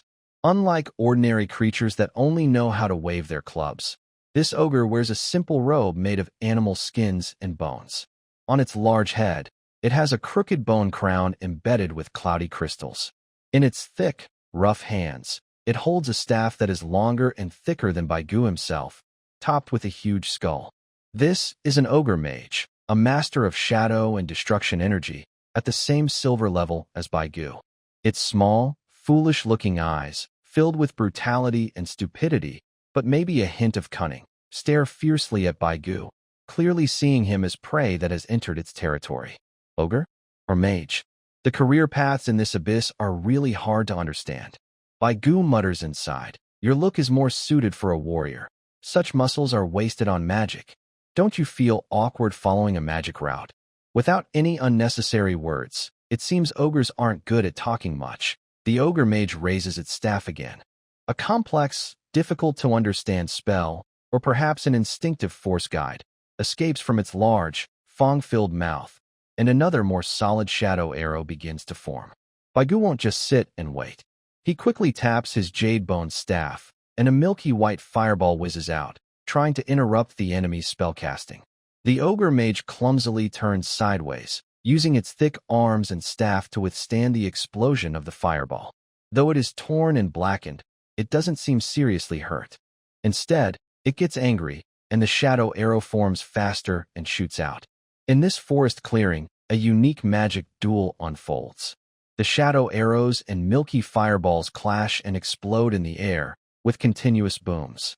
Black tendrils of decay try to trap the ogre's large body, but its strong physique and chaotic magic resist negative effects well, reducing their impact. The bone shield repeatedly blocks the deadly shadow corruption. Both sides exchange blows fiercely, but neither can gain the upper hand. Baigu relies on agility and control. His fireballs are precise, and the decaying tendrils are annoying. The ogre mage, tough and with thick magic, uses its brute strength and chaotic magic, with powerful shadow arrows. This battle lasts for over an hour. Baigu feels his soul power almost drained, and cracks seem to appear more on his bones. He looked at the orc opposite him, who was also panting heavily, with many scorch marks and corrosion wounds on his body, but still lively and roaring fiercely. He felt a deep sense of helplessness. "Big brother, can we take a break?" He mentally cried out. "Is your blue mana bar infinite? I'm almost out of mana." Finally, he couldn't hold back and tried to communicate again through Soul Link. A tired and helpless thought crossed the distance to the orc. "Hey, buddy," he waved his staff to signal a pause. "We've been fighting for over an hour. It's hard to tell who's winning." He pointed at himself, then at the other. "You do your thing, I do mine, okay? Can we just pretend we didn't see each other?" The orc seemed stunned by this sudden proposal. Its small eyes blinked, trying to understand this complicated, message. It looked at Baigu's tired expression, then sensed its own exhaustion. A rumbling sound came from its throat, as if it was considering it. After all, casting spells all the time was very tiring for a magic user. But just as the ceasefire agreement was about to, possibly, be reached, thud, thud, thud, heavy footsteps, like a giant hammer pounding the ground, approached from afar, clearly heard by both sides' ears, soul perception. These footsteps radiated pure strength, each step causing the ground to tremble slightly. Unlike the chaotic magic waves of the orc, They carried an absolute physical dominance. Gu and the orc's expressions changed at the same time, and they turned their heads sharply toward the direction of the sound. On the other side of the clearing, in the shadows of the forest, a taller, more majestic figure was stepping forward step by step. It was another orc. This orc was over 4 meters tall, with darker indigo skin, covered in rough but heavy metal armor. It held a massive spiked club, about the size of a door panel. It wore no crown or staff, only those small, pure destructive and hungry eyes, and a body of exaggerated muscles like a moving fortress. Orc warrior. Another silver-ranked orc. Looking at how easily it wields its wolf-tooth club, its strength is probably just as good as that sorcerer's. This ogre warrior was clearly attracted by the noise of the fight nearby. Its greedy eyes first scanned the panting ogre sorcerer, as if assessing its condition. Then, its even hotter, more hungry gaze locked onto Gu, its jade-like bones. In its eyes, perhaps those bones looked like some crunchy, never-seen-before snack. Gu watched this new, terrifying ogre warrior, which radiated a strong physical pressure. He also looked at the other ogre sorcerer across from him, who was still somewhat capable of fighting despite being tired. He felt like his soul's fire was about to go out. This is hopeless, he thought desperately. Buy one, get one free? Or a brother combo? One tank, one berserker? How am I supposed to fight this? I just wanted to be a bystander, find a place to rest, and now I get this luxury package? The Abyss's hospitality is way too enthusiastic. First, there's the wolf, the sorcerer, then the tiger, the warrior. His little skeleton is caught in the middle. The ogre warrior roared loudly, dragging its huge wolf-tooth club on the ground, carving a deep groove, and charging forward. When the ogre sorcerer saw its companion, it raised its staff again, and shadow energy started gathering once more. Two sides attacking. No way out. Baigu's mind was racing faster than ever. Fight head-on. Dead end. Run? Where to run? Both paths were blocked. His eyes quickly scanned the surroundings, finally settling on the open space in the middle, where a few thick, twisted, almost tangled dead trees stood. An extremely risky, even wild idea suddenly formed in his mind. I'm all in. Might as well try to save the dying horse. He no longer hesitated. He poured all his remaining soul power into the jade bone staff, not to attack either ogre, but to target the roots of those tangled dead trees. At the same time, he sent a final urgent mental message to the ogre sorcerer. Bro, watch your back. Your buddy's about to steal your head. Gu felt as if his soul's fire was thrown into a fast-spinning washing machine, spinning wildly. The world was a blur, and the cracking sounds of bones colliding never stopped. His last, clumsy attempt to cause confusion and mislead the enemy was powerless against the overwhelming strength he faced. The fireball he shot at the root of the withered tree did cause some small chaos and smoke, but the ogre warrior didn't care. Like a raging bull, it charged forward through the aftershock of shadow arrows, some even hitting its heavy armor, which only made it sway slightly. The ogre mage, though hesitating a moment after Baigu's warning, quickly realized that the main target was to catch this slippery skeleton when he saw his warrior brother's furious charge. So, with the cooperation of the two silver-ranked ogres, one charging head-on to attract and withstand the firepower, the other using shadow arrows to block his escape, Baigu's limited space to dodge was quickly squeezed. In the end, the ogre warrior swung its heavy wolf-tooth club with a fierce wind, not smashing but cleverly flicking him away like a fly, hitting him and his staff hard. He broke several dry branches and finally fell heavily to the ground. His soul's fire flickered violently, almost going out. Before he could struggle to get up, a heavily armored foot emitting a strong stench of body odor and sulfur pressed down on his chest. Fortunately, it was Jade, tough enough. Then, a rough hand grabbed him and his jade-bone staff as if picking up a stick of firewood. He tried to resist, to gather his last bit of soul power to cast either decay or fireball, but the terrifying strength of the ogre warrior held him tightly. The ogre mage beside him watched closely, the shadow energy at the tip of his staff flickering uncertainly, as if warning, if you move again, I'll hit you hard. Well, I'm done for. Baigu sighed inwardly, giving up his futile resistance. I never thought Baigu, who has traveled across the undead realm, the main plane, and the abyss would end up as a meal for ogres. This death is just too embarrassing. He was escorted back to their camp, as if carrying important loot, by two ogre-like creatures. The camp was a simple settlement surrounded by huge, foul-smelling trash heaps, mainly bones of various creatures, broken weapons, and unknown discarded items. In the center of the camp, several bonfires burned. Some ordinary ogres, only at black iron or bronze level, sat around the fires, gnawing on some unidentifiable meat chunks, making slurping sounds. Then, he was taken to the most central part of the camp, standing in front of a large, black pot over a huge bonfire, more than 2 meters in diameter. The pot was boiling with murky, bubbling, suspicious-colored liquid, giving off a strange smell that mixed rotten things, herbs, and sulfur. Floating inside were oddly shaped mushrooms, some bones with strips of meat, of unknown origin, and colorful roots that looked poisonous. Next, with despairing and crazily sarcastic eyes, he was thrown, like trash, by the ogre warrior into the boiling pot with a loud splash. The hot, for him, just warm, liquid instantly covered his bones. He instinctively flailed a few times and surprisingly found himself floating. Thanks to his hollow bones and jade-like light material, he floated like a big, ragged-robed skeleton bobbing on the murky surface. Am I soaking in a hot spring? Or some special abyssal bone soup bath? This strange situation sparked his inner sarcastic voice to burn brightly again. He watched the two chefs by the pot, ogre warriors grunting as they threw large, hairy meat chunks of unknown creatures into the boiling liquid, while the ogre mage carefully sprinkled some pungent powder and dried herbs from a small, relative to its size, cloth bag into the pot. Unable to hold back, Baigu adjusted his position on the surface of the soup to sit more steadily, then raised his jade-bone staff, still tightly clenched, and sent a mental message full of professional advice to the ogre warrior. Hey, big guy, you should add some salt. This soup looks pretty bland. The ogre warrior paused for a moment before tossing a piece of meat, looking confused. It lifted its large head and peered with small eyes at the skeleton in the pot that was talking. It seemed not to understand and continued throwing meat. Baigu was not discouraged.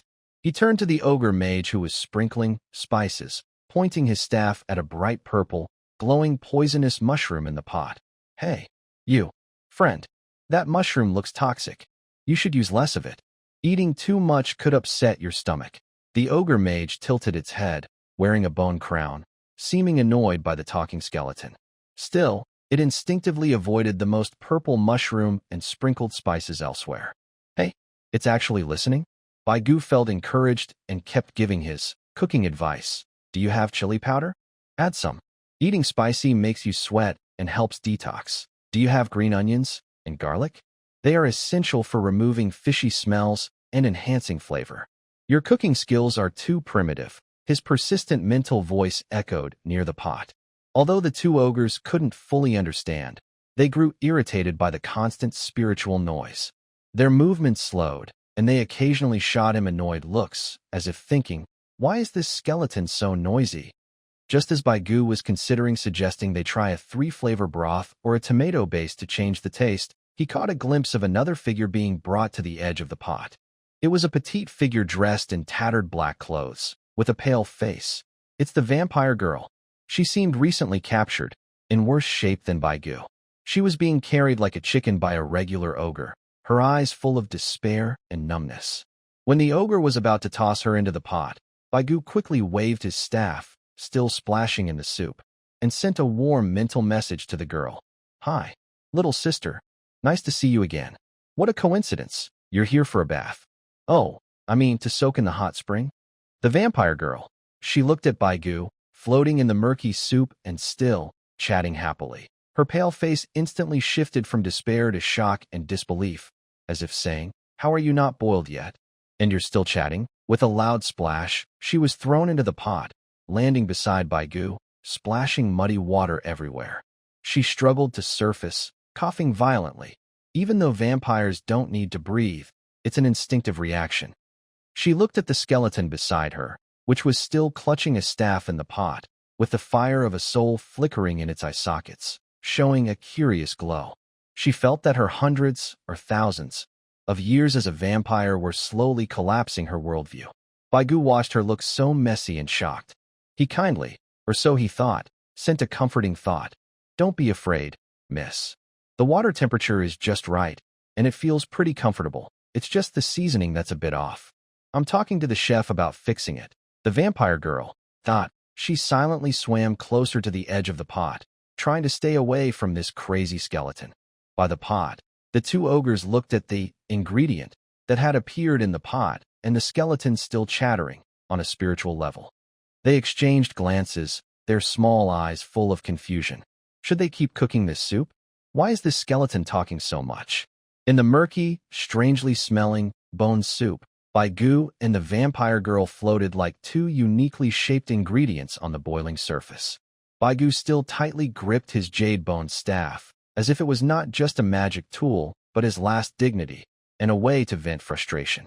The girl kept as far away as possible, her pale face showing clear signs of, "Don't come near me," and despair.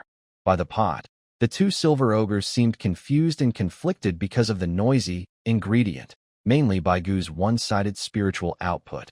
The ogre warrior thought the skeleton was too loud and wanted to fish it out and smash it now. The ogre mage thought it was strange that the skeleton was talking and believed that cooking it longer might improve the flavor. They argued in ogre language, too busy to notice what was happening in the pot. Baigu watched this scene, feeling annoyed but also desperate to survive. He quietly moved a little closer to the girl, making sure his spiritual thoughts could be sent accurately without disturbing the chef at the pot.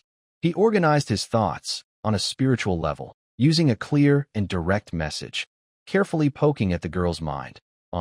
Miss, can we discuss something? You see our current situation. Bathing is nice, but we can't stay in here forever, right? Do you have any way to escape? Her thoughts conveyed a sincere, self-assumed, and urgent desire, even temporarily quieting the annoying background noise. The vampire girl was immersed in her anger about to become a vampire nourishing soup when she suddenly received this relatively clean mental inquiry. She was stunned for a moment, then a faint flicker appeared in her blood-red eyes. It took her a long time to understand the core meaning behind the complex and jumpy soul expression of Baigu. This skeleton was asking about a way to escape. She suddenly looked up, incredulous, at Baigu. This skeleton still hadn't given up? And in this situation? She looked at the burning, steady soul fire in Baigu's hollow eye sockets, which even carried a hint of questioning, and a very absurd feeling surged again. She hesitated briefly, then cautiously looked at the ogre still arguing by the pot. Finally, she responded in a very faint, almost inaudible voice, mixed with a whisper from the soul level, making sure only Baigu could hear, that I know a soul control spell. Her voice was weak and uncertain, but I am in a bad state now, and I need time to prepare. Baigu's soul fire suddenly flickered. There's a way. He immediately asked, mentally, what do I need to do? The girl took a deep, unnecessary breath and continued whispering. You need to create chaos. Draw their attention, cooperate with me. She secretly signaled with her eyes toward the relatively smaller ogre warrior, also over 3 meters tall, who was shouting about smashing the bones. I'll take the opportunity to control that smaller ogre warrior. If successful, we can create more chaos, and then escape. Her plan was simple and risky. She would temporarily control a silver-ranked ogre warrior using soul control, make it attack another ogre mage or other ogres in the camp, cause internal chaos, and then slip away during the confusion. Controlling that big warrior? Girl, you've got quite the appetite. Baigu thought in amazement, then quickly analyzed the feasibility. That sounds like a good idea. Better than being cooked in a soup here. He immediately responded mentally with fake enthusiasm. No problem. I'm good at creating chaos. Leave it to me. How long do you need to prepare? That at least a few dozen breaths, the young lady estimated, sounding weaker. Must not be interrupted. A few dozen breaths? Baigu silently calculated, feeling the time was tight, but worth a try. Okay, give me a signal when you're ready. I'll create an opportunity for you. In this bubbling pot, amid the arguing ogres, they quietly made their plan. Baigu started thinking actively about how to create chaos. Should he attack directly? His remaining soul power was probably not enough even to tickle the ogres, and he might reveal himself immediately. Continue using soul noise to interfere? The effect seemed limited, and it might affect the young lady preparing her spell. His eyes scanned inside and outside the pot, finally settling on the floating ingredients: suspicious colored mushrooms, bones with shredded meat, and large chunks of meat with hair thrown in by the ogres later. A bold and gross plan formed in his mind. He quietly adjusted his position, using his empty bone hand to feel through the murky soup, grabbing a sharp-edged, hard-looking bone fragment. Then, he aimed at the brightest, most toxic-looking purple mushroom in the pot, carefully cutting a small piece with the bone shard. Time to add some ingredients. He grinned mischievously, taking advantage of the ogre warrior's back turned to the pot and shouting at the spellcaster. With all his strength, though it wasn't much, he precisely shot that small piece of poisonous mushroom. The target was not the ogre, but the large piece of meat with thick hair that the ogre warrior had just thrown into the pot. The mushroom fragment, like a guided missile, popped onto the hairy meat piece, quickly soaking into the hot broth. After completing this step, Baigu immediately raised his staff, aiming at the ogre warrior, and emitted an unprecedented, extremely panicked mental scream. "Oh my gosh! Big guy, look at that piece of meat you just threw in. It's growing mushrooms on top. It's still colorful. It looks very poisonous. This soup can't be eaten. Drinking it will cause trouble. Quickly remove it." His thoughts are full of concern and fear, as if he's really worried about his goblin brother's food safety. The fighting goblin warrior and the wizard both freeze at the same time, instinctively looking into the pot. Sure enough, the goblin warrior sees a strange purple stain on the piece of meat he just threw in, which he loves. His small eyes suddenly widen. For a goblin with low intelligence, the idea of poison is understandable. Roar, he growls in surprise and anger, forgetting the argument. He hurriedly tries to fish out the meat, his huge body turning around the edge of the pot, making the ground shake loudly. The goblin wizard is also confused by this sudden change. He looks at the meat and then at the noisy skeleton in the pot, as if wondering where the poisonous mushroom came from. Chaos, initial success. Baigu continues to shout with his soul, "Poisoned. Handle it quickly," while nervously watching the vampire girl out of the corner of his eye. The girl keeps her eyes closed, her pale hands forming a complex, strange hand sign under the soup's surface. A faint but undeniable wave of spiritual energy begins to spread around her. She is fully preparing to cast the soul control spell. The chaos by the pot continues. The goblin warrior finally finds a long stick, trying to fish out the meat, but because of his clumsy size, his movements look very funny, several times almost falling into the pot. The goblin wizard frowns, seemingly testing the poison with his limited magical knowledge. Now is the moment. Baigu notices the girl's eyelashes twitch slightly, as if reaching a critical point. He makes a bold decision and adds more fuel. He suddenly raises the jade bone staff, aiming at the burning fire by the pot, gathering the last bit of his soul power. Instead of casting a fireball, he forcibly draws a flicker of flame energy. The flames in the fire suddenly leap higher, sparks flying everywhere. Some sparks even land on the goblin warrior's rear. He's sticking his out to fish for meat, igniting his simple leather skirt.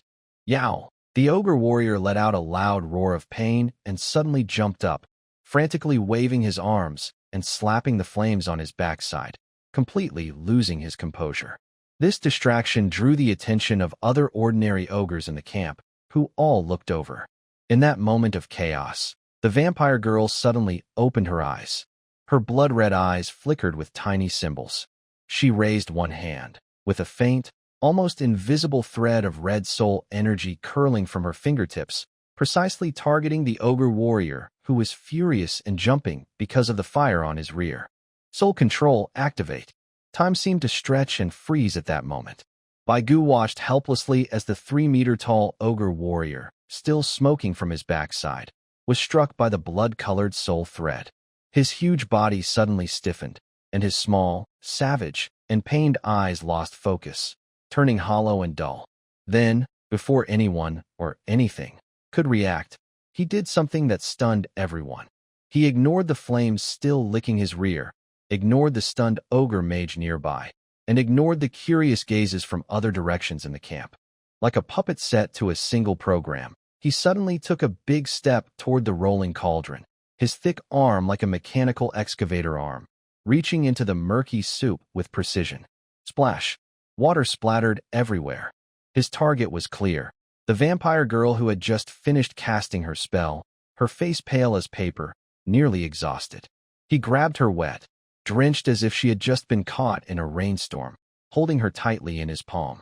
Then, he turned around, took 2 sturdy elephant-like steps, and burst out with incredible speed, completely at odds with his clumsy size.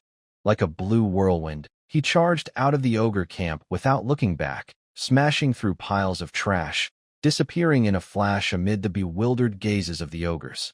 The whole action was smooth and swift, as if rehearsed countless times, just to complete the single command. Pick up the vampire and run, from the moment the girl activated her control to the ogre grabbing her and fleeing. The entire process took less than 3 seconds, lightning fast. In the center of the camp, everything was dead silent. Only the crackling of the campfire and the bubbling of the soup in the pot reminded everyone of the passing time. Baigu still held his staff, ready to cause more chaos, floating above the soup. His hollow eye sockets looked in the direction where the ogre warrior and the young lady disappeared. His soul fire seemed frozen. He thought, feeling confused and unable to believe what just happened. They just ran away, he wondered. With the young lady. They left, he questioned. And what about me? A cold feeling of being abandoned and played with quickly overwhelmed his non-existent nerves. Wow. After a brief pause, he exploded with inner frustration. Abandoned after using me? Left me behind. No, wait. Is it leaving the skeleton behind? We agreed to cause chaos together and escape. Did I go through all this trouble, attract attention, even risk setting fire to their behinds, just to create an opportunity for you to sneak away alone? Is your soul control a one-way ticket? Just send me out and not pick me up? Not even a goodbye or a thank you. Is a vampire's promise so worthless? No, she didn't really promise anything.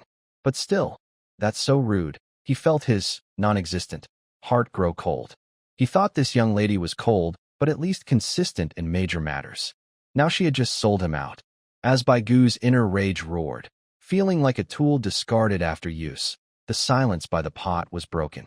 The first to react was the ogre magician. It watched its brother run off with a food ingredient and was stunned for a moment.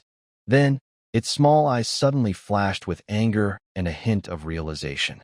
It roared in ogre language, waving its staff toward the fleeing figure, shouting, roughly, "Idiot. He wants to eat alone." This roar was like igniting a barrel of explosives. Eat alone, steal the meat, chase. Other ogres in the camp, whether black iron or bronze level, immediately exploded with anger after understanding the word selfish eating, which seriously infringed on the group's interests. They roared loudly and grabbed their weapons, like a swarm of angry bees, rushing toward the direction where the ogre warrior was fleeing. Even the ogre warrior whose backside had been burned temporarily forgot the pain and joined the chase. In an instant, the once lively ogre camp became empty. Only a few campfires, a large boiling pot, and the white bones floating inside remained. Also, there was the ogre sorcerer, exhausted from overcasting spells and unable to keep up with the main group, leaning on his staff with angry and frustrated eyes glaring at the bones.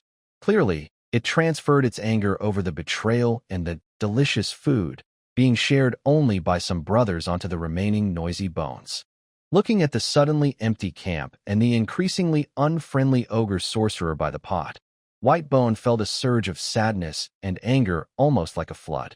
Selfish eating? You've got to be kidding. That's control. That's kidnapping. That's running away. He shouted inwardly at the brainless ogre's backs. Can you focus on what's important? And you? He said to the only cook left behind. Why are you glaring at me? I'm also a victim. However, the ogre sorcerer clearly didn't think so. It believed that the chaos was caused by this bone's earlier shouting and fire starting, which gave the traitor a chance. The bones were the main culprit. Plus, since the brothers took the meat and ran, it felt it should get some reward to calm its anger and hunger. It leaned on its staff and slowly approached the pot, lowering its head with its small, cruel, and curious eyes fixed on White Bone floating in the soup. White Bone felt uneasy under its gaze and instinctively swam backward in the soup. What are you trying to do? I warn you, I am a proud skeleton. Respect is necessary, he mentally shouted, trying to sound brave. The ogre sorcerer ignored his warning. It reached out its dirty, scarred hand into the pot slowly. Whitebone thought it was going to pull him out and smash him, so he quickly raised his staff, ready to resist one last time. However, the ogre's hand did not grab him.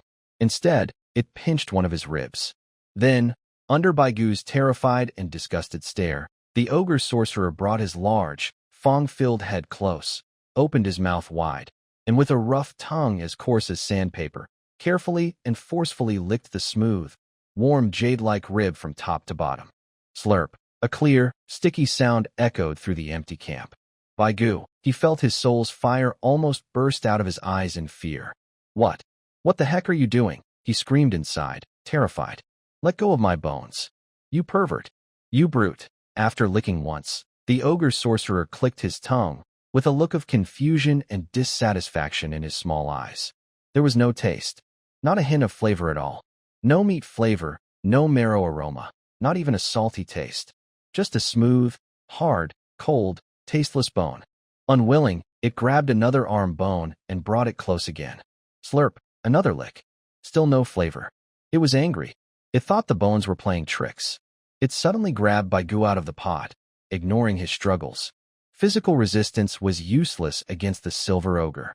It pressed him to the ground and, as if inspecting a poor-quality item, carefully examined every bone from his skull to his toes. Slurp, slurp, slurp. The rhythmic sound of continued throughout the camp. Baigu, like a fish that had lost its dreams, lay on the ground, his hollow eye sockets gazing at the dark red sky, feeling numb and hopeless inside. Destroy me quickly. I'm tired. He felt his skeleton had lost all color and dignity. If this gets out, how can I survive in the underworld? The ogre sorcerer finished licking the last toe bone and finally confirmed one thing. It lifted its head and let out a disappointed and angry roar at the sky. How? Meaning, hit. What kind of broken bones are these? There was no taste at all. It was a wasted effort. He angrily threw the white skeleton back into the pot like trash, splashing water everywhere. Then, leaning on his staff, he muttered angrily and walked off to sulk. The white skeleton floated in the now warm soup, feeling the damp, sticky saliva remaining on all his bones. The fire in his soul flickered weakly. No flavor. He numbingly confirmed this. So, am I lucky to still have my bones because the food was so bad? Is this the luck and misfortune? He couldn't feel happy at all. P.S. Please, kind readers who enjoy this book, leave a review. Pity the little author here. In the center of the ogre camp, the large pot still bubbling with murky bubbles seemed to leave an indelible mark of shame on White Skeleton's life. He looked like a broken piece of wood, completely lost his dreams, floating in the warm, to him, and pungent-smelling soup. His jade-like bones seemed duller from the mental, and the flickering fire of his soul looked weak, as if he might take his last breath, if skeletons needed to breathe. Who am I? Where am I? What did I just go through? His hollow eye sockets stared at the dark red, unchanging abyssal sky, his mind blank. Even the urge to complain had temporarily left him. They've chewed me up. Every single one. Not even a toe bone was spared. What is this? An abyss-style bone care spa? Or a ogre taste testing site? While he was lost in this numb despair, the ground trembled with a familiar, small earthquake-like shake. Thud, thud, thud. Howl. The chaotic, heavy footsteps mixed with angry and disappointed roars approached from afar. The ogre troops, who had previously howled to chase the traitor of the feast, retreated like the tide. They looked dejected, covered in dry branches and leaves, some with minor cuts, clearly empty-handed. No vampire hair, or bone fragments, was caught. Leading them was the ogre warrior whose backside had been burned and who had been briefly controlled. At this moment, it looked especially irritable. It walked while randomly hitting everything along the way with its huge wolf-tooth club, rocks, dead trees, and even unfortunate peers who got too close. It let out loud, angry roars that made no sense. Hey, you're back? Baigu lazily glanced at the pot. Inside, it finally felt a bit more lively and started to complain as usual. Looks like you didn't catch up. TSK TSK. You guys are all big and strong, but you can't outrun a clumsy, controlled giant? Your skills need improvement. But to be fair, that vampire girl was pretty quick. She really knows how to escape. Where's the team spirit? Where's the deep friendship? All just bubbles. The ogres argued loudly as they returned to the side of the pot, their air filled with disappointment and restless energy. Soon, their eyes naturally focused again on the only thing in the pot, the remains that seemed indirectly related to the failure. The remaining ogre sorcerer immediately moved closer, babbling in ogre language, apparently reporting what had just happened to the main group. It pointed at Baigu in the pot, its small eyes full of accusations, as if saying, "This bone has a problem." Complaining? And snitching too? Baigu looked at the sorcerer, disdainful. "Blame me if you can't taste the flavor? My bones are made of jade. High-quality stuff. Do you think they're the same as those bloody, chewed-up bones you usually gnaw on?" No class. His thoughts of criticism spread unconsciously. Although the ogres couldn't understand the exact words, the annoying, buzzing whispers in their minds, like flies, made them even more irritated, already in a bad mood. A few curious, or perhaps very hungry, ogres couldn't help but gather near the pot. They stared with wide eyes at the darkened jade skeleton in the water, making gurgling sounds in their throats. One bolder ogre, with a fresh claw mark on its face, reached out its rough finger and poked the floating arm bone of Baigu. "Hey, what are you doing? Hands off. Show some manners," Baigu protested inwardly, but its body honestly wobbled with the water ripples. The ogre withdrew its finger, sniffed under its nose, then stuck out its tongue to lick it. Its face showed a look of confusion identical to that of the wizard earlier. Again? Is this never going to end? Baigu felt his soul's fire trembling. "Are you dogs?" "No, even dogs don't lick like you." Maybe they thought a single poke wasn't convincing enough, or maybe they were just following the crowd. The other ogres also gathered around. They looked at each other, then seemed to reach some agreement. Clumsily and roughly, they pulled Baigu out of the hot spring pool. Splash! He was roughly thrown onto the cold, greasy, muddy ground by the edge of the pot, making his bones creak loudly. Be gentle. Be gentle. I am jade. Fragile. If you break me, can you afford to pay?" He screamed inside. He struggled to get up, but several large feet blocked his way. Then, the scene of despair played out again. First, a wizard's magic inspection, now a group of ogres appraising him. The scarred-faced ogre crouched down first, grabbed Baigu's small leg bone, examined it carefully, then opened its big mouth and, with a slurp, from head to toe. Let go of my leg." Baigu's mind was collapsing. Another ogre, not willing to be outdone, grabbed his rib and, just like the first, took a big bite, then licked its lips as if savoring the taste. "Shut up. That's my rib, not a lollipop." The third ogre seemed especially interested in his skull. It held his head with both big hands, licking back and forth over his smooth, hollow forehead and eye sockets, saliva covering his face, if he had one. I'm dirty. I'm unclean." Baigu felt his soul almost disgusted enough to elevate. Is this what you call a deep abyss-level social death scene? One ogre even tried to his jade bone staff to lick it, but Baigu held it tightly, though it was useless. The ogre, dissatisfied, looked at the staff, thinking it was not as smooth as bones, and gave up. The entire inspection process lasted nearly 10 minutes. Baigu, like a product waiting to be sold or a delicacy being tasted by many gourmets, was repeatedly tasting a dish that received no approval. The cannibals turned it over and over, from top to bottom, front to back.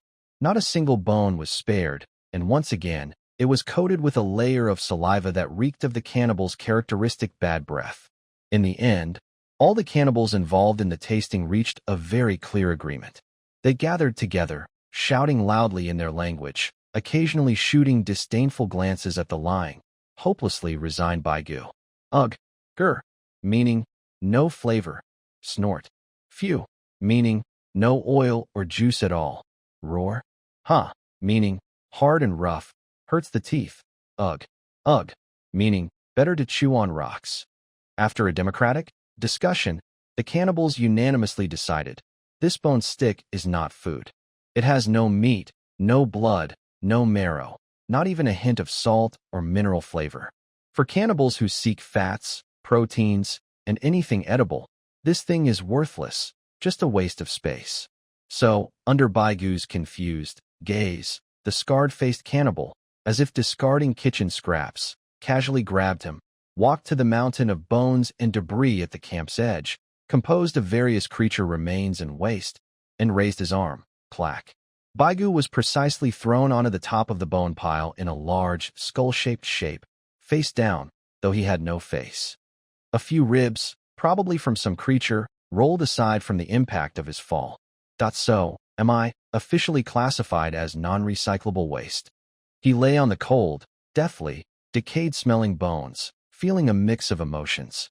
I, Baigu, a silver-ranked jade bone skeleton, wielding a staff, with skills I believe are top-notch, have fought as reinforcements in the main world, led teams in the undead realm, and fought siege battles in Frostwolf Fortress. And now, in this abyss, I'm rated lower than a piece of hairy meat? He tried to move his fingers, only to find that no cannibal came to bother him. After confirming he was not tasty, they lost interest and turned to gather around the campfire, arguing over how to split the other creatures and leftovers that looked barely edible. White Goose silently and painfully sat up from the pile of bones, shook off the suspicious mucus, mainly saliva, on his bony hand, and looked down at his damp, dusty, dull-colored jade-like skeleton. A strange feeling of anger and a faint sense of alternative freedom welled up in his heart. All right, he supported himself with his jade bone staff and shakily stood up. At least, for now, I am safe, because they think I am not tasty. He tentatively took a step forward, stepping on the creaking bones. No ogre looked at him. He took another step, walking down from the bone pile onto the open space in the center of the camp. Two ogres, arguing over a piece of half-raw beast meat, glanced at him, then went back to fighting, completely ignoring his presence. He looked like a pale, moving background, aimlessly wandering through this chaotic and dirty ogre camp. He passed by a burning campfire, watching the ogres throw large chunks of semi-raw meat into the fire, then pull out the charred half and eat it. He passed by the big pot that once held his shame, still boiling with murky liquid, feeling nothing inside, perhaps even wanting to laugh if he could. He avoided a few ogres banging their heads against trees, maybe to digest or strengthen their skulls. He even stepped over the belly of an ogre snoring loudly, drooling like a small river. No ogre stopped him, scolded him, or showed even the slightest interest. Their eyes, if they could be called eyes, swept over him like passing over a stone, a withered branch, or a leaf blown by the wind. This bone stick has no meat, no taste, not tasty. This shared understanding, like an invisible talisman, gave White Goo an extremely absurd and unprecedented sense of safety in this primitive, violent ogre camp. After acting as a bone-shaped background for more than 10 days in the ogre camp, White Goo felt he was about to merge with the pile of stinky bone trash. I can't go on. If I stay any longer, I suspect my soul's fire will be turned into snoring by these guys' snores. He leaned on a jade bone staff, standing at the edge of the camp, gazing at the eternal dark and twisted forest outside. Inside, he longed for poetry and distant places, mainly for a clean environment and neighbors who wouldn't casually lick bones. During these past 10 days, his life was strangely strict. In the daytime, he wandered aimlessly around the camp, watching the ogres repeat the dull cycle of eating, sleeping, fighting, and occasionally hunting. At night, he found a relatively clean corner, disguised himself as a pile of unremarkable bones, and silently used his soul power to repair tiny cracks in his bones. He also tried to break through the cursed dragon mark deep in his soul, unfortunately, with little success. The mark was as stubborn as a dog's plaster. These ogres' diets are way too simple: meat and more meat. They don't care about fiber at all. No wonder their minds aren't very sharp. He watched one ogre struggle to stuff a leg of a scaled beast, bigger than its head, into its mouth, and couldn't help but comment inwardly. And the hygiene. TSK, worse than the wasteland I knew in the undead realm. At least the wasteland was just dusty, not filled with all these indescribable residues. He looked down at his jade bones. After more than 10 days of natural drying and occasionally rubbing against dead wood, most of the sticky ogre saliva had disappeared. Though some stains remained, his bones had regained some of their usual smooth glow. His black robe with golden threads was completely ruined, hanging in tatters, worse than a rag. But he still didn't want to throw it away, as it was one of the few souvenirs he brought from the main world. It's time to leave. He made up his mind. I can't really stay here and retire. It's safe, yes, but life. No, bones don't have any value if I just stay. I need to find a way to remove the mark, or maybe see if I can find a way back to the undead realm. Has that dragon gone after his fight? He probably doesn't care about a small fry like me anymore. While most of the ogres in the camp were busy arguing or fighting after their meal, or whatever meal it was, Bagua tightened his grip on his staff. 3 bone shields silently appeared around him. Carefully, he took a step forward, trying not to make any noise, and quietly slipped out of the safe zone he had stayed in for over 10 days. He headed into the darker, more eerie forest of dead trees outside. The light in the forest is dimmer than at the camp. Twisted branches like monster arms weave into a dense, impenetrable net overhead. The sulfur smell in the air has faded a bit, replaced by a stale, earthy scent and a faint, cold, sweet aroma. Bagua stays alert, sensing with his soul at full capacity, walking carefully with each step. He doesn't want to leave the safety of the wolf's den only to fall into a tiger's trap. This place has no paths, the navigation is broken, and I get no signal. Bad review. He mutters, stumbling through the soft black mud and tangled roots. Should have just followed the map from the ogres, though they probably don't have one either. He wanders aimlessly for about half a day. Aside from a few tiny, oddly shaped bugs trying to bite his toes but being knocked away by his bone shield, he doesn't encounter any real danger. Just as he begins to wonder if he's walking in circles and considers climbing a tall, dead tree to look around, he hears a very faint but clear rustling sound. It's accompanied by the noise of leather rubbing and faint metal clinks coming from the fog ahead. Bagua immediately stops, quickly ducks behind a thick, sturdy dead tree with a large hole in its trunk, and narrows his soul's perception, keeping only a small trace of awareness. Something's here. He thinks sharply. Hope it's not another group of ogres or something worse. Soon, 5 figures emerge from the dim forest ahead. They are 5 people dressed in uniform black leather armor with dark red patterns. Their faces are pale, lips thin and lacking color, eyes sharp but lazy, and they carry slender swords at their waists. They move silently, gliding through the woods like shadows. They are vampires. Judging by their energy and gear, they seem to be just ordinary soldiers at the bronze level, part of a patrol team. Wow, vampire patrol? Bagua hides behind a tree, watching them with hollow eye sockets. Look at their gear, their aura, way more impressive than those dirty ogres. But their faces, they're so pale, like they've been dusted with 10 layers of flour. Do they even go out at night without scaring children? The 5 vampire patrol members clearly haven't noticed Bagua. They maintained a standard patrol formation, 2 in front and 3 behind, cautiously scanning their surroundings. However, it mostly seemed like routine boredom. After all, this withered forest near the edge of the ogre territory, apart from those brainless green brutes, didn't seem to pose any real threat. Looks like they're heading deeper into the forest. Bagua watched the patrol's path, feeling more alert. Maybe if I follow them, I could find something? Like their hideout, their main camp. Perhaps there are records about the abyss or portal teleportation inside. At worst, I might find a place cleaner than the ogre camp to rest. Once this idea took hold, he couldn't stop it. Let's do it. Think of it as a free tour. He decided to follow the patrol quietly. He kept a careful distance, using fallen trees and shadows for cover. With his stronger soul perception at the silver rank and his lighter skeleton compared to a skeleton, he trailed far behind. His annoying thoughts drifted toward the patrol, even if they couldn't be clearly understood. The constant, whispering soul disturbance made a few vampire guards frown slightly, feeling that today's wind in the woods was unusually unsettling.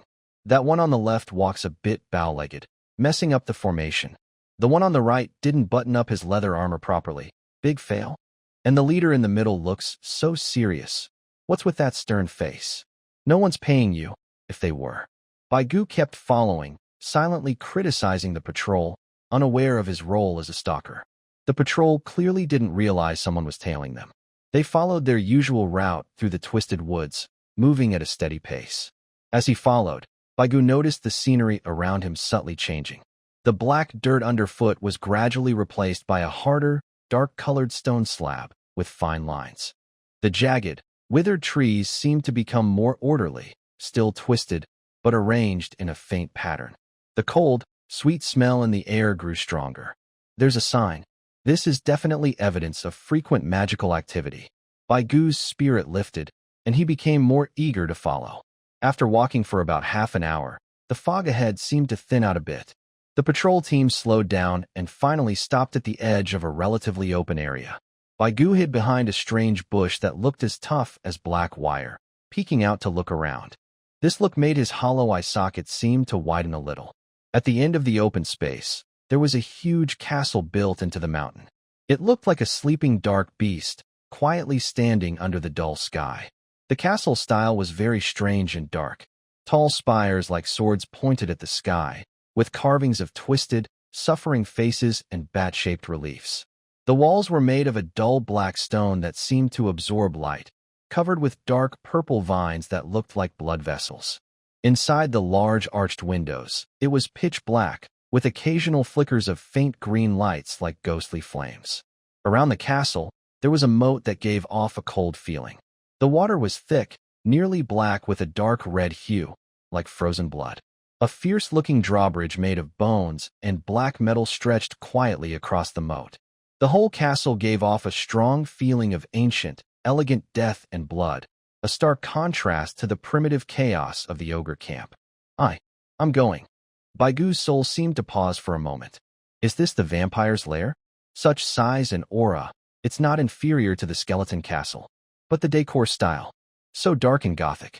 Would I get lost going to the bathroom at night? The vampire patrol team reached the drawbridge, exchanged a few words with two other vampire soldiers standing at the guard post inside the gatehouse. Baigu couldn't hear clearly, then stepped onto the creaking bone-white drawbridge, disappearing into the dark, mouth-like entrance of the castle. Baigu hid far behind the bushes, watching the ominous castle, feeling a fierce internal struggle. Should I go in? It's definitely full of vampires inside. If I go in as a skeleton, I'll be like sheep entering a tiger's den. No, a skeleton entering a blood bank. Not going in? We're already at the door. It's a good idea to check inside. Maybe there's a clue to lift the mark? And that girl who ran away, could she be inside too? He touched his smooth jawbone and looked at the warm jade staff in his hand. Since I'm here, a strong thought took over. He decided to first scout around the castle's outside area, to see if there were any less obvious entrances or to observe the guards' shift patterns. Just like a one-day tour of the abyss's special sights, he comforted himself, carefully moving along the dark, plant-covered area outside the castle, trying to find a good spot to observe. Baigua, like a pale, legged stone that could move, silently lurked in the shadowy area outside the vampire castle, where dark ferns and twisted bushes grew thickly. He chose a perfect spot, a small hill slightly higher than the surroundings, with black, hole-filled rocks forming a natural cover. From there, he could clearly see the main gate, part of the wall, and the white bone suspension bridge, without being easily spotted by patrols. Perfect. VIP viewing spot. He adjusted his position, making himself more comfortable in the crevice between the stones, giving himself a little praise. Now it's time to show real skill.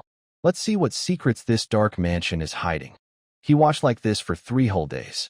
During these days, Baigua showed incredible patience and a lot of sarcastic comments. He hardly moved, only sensing the castle's movements with an invisible feeler, while his inner voice kept commenting like background music, making the boring surveillance more fun. On the first day, he mainly recorded the patterns of personnel entering, leaving, and patrolling. Whoa, shift change, he thought as he saw a team of 5 vampire soldiers walking out of the castle with a graceful, wheel-like step, handing over duties to their outside counterparts. Baigua immediately started narrating in his mind. Third from the left? Yeah, you, with darker circles under your eyes. Did you stay up late binge-watching shows last night? Oh no, that's not right. Vampires are naturally nocturnal creatures. He carefully noted, there are 4 patrol teams, each with 5 members, all of whom are at the bronze level. They patrol along fixed routes around the castle and nearby forest areas, rotating every 6 hours. Their handover process is very careful, making them excellent examples of disciplined workers. Not bad discipline, much better than those eating and sleeping monsters, he silently nodded, then added, but their walking posture is way too stiff. They all look like their necks are resting on pillows. Aren't they tired? Besides the patrol teams, sometimes there are other vampires dressed like servants, with pale faces, pushing carts or carrying tools. They enter and leave through a small side door of the castle, probably responsible for supplies or maintenance. Support staff too? Looks like this castle runs quite professionally. I wonder if they eat properly? Oh, right. They probably only drink red drinks. The next day, his main focus was estimating the castle's size and population. By observing the number of windows, balcony placements, chimneys, which don't seem used for cooking, and how often people move around, Baigu began to do mental calculations. The tall tower on the east side has about 20 windows from top to bottom. Since vampires prefer solitude and darkness, maybe half of those are rooms. The west wing looks like a dormitory.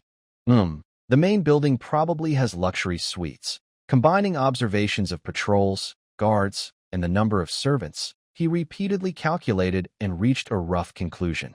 The number of resident vampires in this castle, including all patrol members, is about 70. For a vampire stronghold, this isn't large, but it looks quite elite and organized. 70 or so, roughly the size of a reinforced squad in our undead army, he compared. But I don't know how strong they are. Just walking around doesn't tell me that.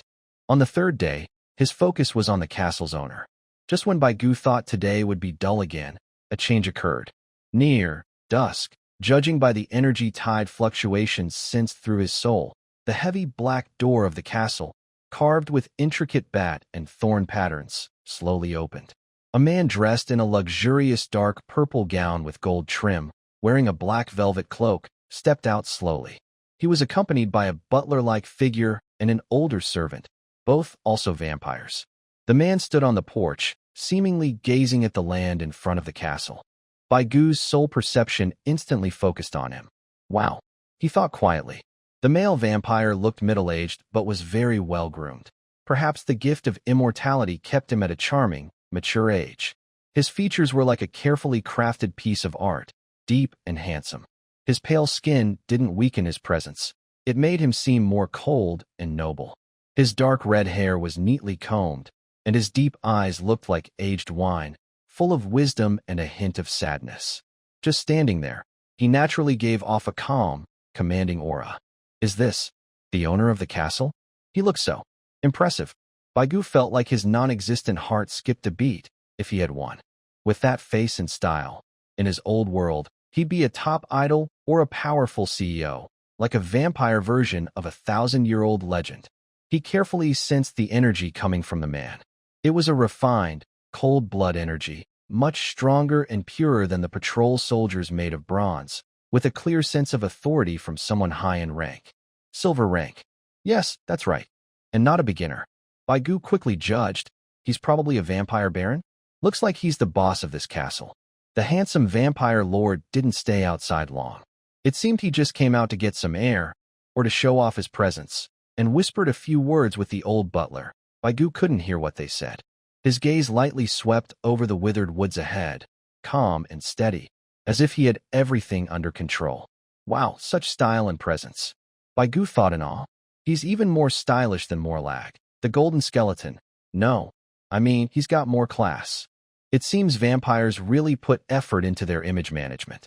While Baigu was fully focused on admiring the Lord's demeanor, his usual chaotic thoughts and comments also involuntarily drifted more intensely toward the castle entrance.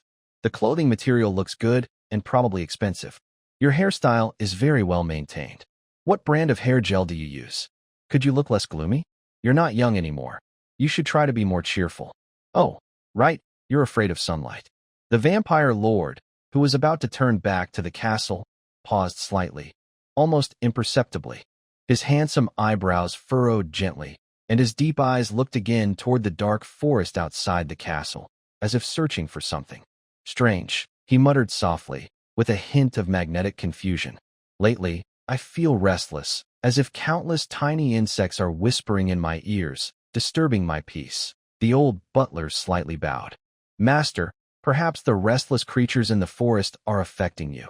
The Lord shook his head dismissively. He didn't find anything unusual and, with a faint trace of irritation, turned and disappeared into the shadows at the castle gate. Hey, why did he leave? I haven't had enough of watching. Baigu still looked longingly, and in his little notebook, he added a note. Castle owner may have mild obsessive-compulsive disorder or cleanliness obsession due to frowning, and might be a bit neurotic because he thinks he hears mosquitoes. 3 days of observation gave Baigu a basic, but fairly clear understanding of this vampire castle. There are 4 patrol teams, 20 people, bronze level. The total population is about 70. The leader is a handsome middle-aged man, a silver-level baron. The guards are strict, with a regular schedule, like a highly managed military community, he summarized. Then he wondered, so, should I try to sneak in? Or just stay outside as a ghostly neighbor? Sneaking in is too risky, my bones are too noticeable. If I don't go in, what am I doing here? Just sightseeing. He looked at the castle, which appeared even more eerie and mysterious under the dim sky, and fell into new thoughts. His deep abyss observation journal seemed ready to decide his next step. After 3 days of dedicated, self-proclaimed observation outside the castle, Baigu concluded, infiltration? Impossible. He considered his own strength, a silver-level skeleton mage, with 3 main skills, Fireball, Bone Shield, and Black Tentacle, Withering Entanglement. Let's look at their setup again. Over 70 vampires, starting from bronze level, with silver lords as the foundation. The castle is built like a fortress, complete with a moat and a drawbridge. Even though we are both at the silver level, I am a poor wandering skeleton, while they are landowning capitalists with a manor. The gap is even wider than between the undead realm and the abyss. He leans on his staff, standing at the edge of a hidden rocky area, feeling clear-headed after analyzing the class difference. Sneaking in quietly might result in being caught as a snack or decoration. That would be so embarrassing. Besides, I, Gu Xing, always act honestly and openly. He straightens his chest. It's just asking for directions. What's there to hide? As a noble lord, could he really be so petty as to fight a little skeleton like me? If he does, that's bullying the weak, which doesn't match the noble appearance of his expensive-looking outfit. Thinking of this, he suddenly feels more confident, mainly because waiting outside isn't a good plan either. So he tidies up his tattered robe, which is even worse than a beggar's, adjusts his non-existent tie, tightens his smooth jade staff, and silently summons a 3-layer white bone shield around him. He begins to walk slowly and calmly toward the castle's main gate, with a friendly visitor attitude. His appearance immediately makes the vampire soldiers at the bridgehead wary. 2 bronze-level vampires quickly grip their daggers, their pale faces showing alertness, and their crimson eyes fix on the jade skeleton emerging from the shadows, a stark contrast to the abyssal style. Relax, relax, I'm one of you. One of our bones. Gu Xing internally reassures them, trying to send out a calm, friendly signal. Though mixed with his large stream of sarcastic thoughts, the effect might not be very clear. He doesn't force his way through but stops about 10 meters from the drawbridge, standing quietly. His hollow eye sockets seem to look toward the castle gate, as if waiting for someone to receive him. The castle's reaction is faster than he expected. Soon, the heavy black door slowly opens again. The first to come out is a vampire who looks like an old butler.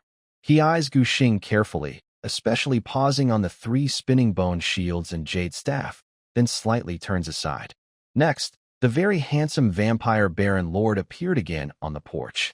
He still wore a luxurious dark purple suit with gold trim, a velvet cloak, and his handsome face showed just the right amount of curiosity and scrutiny.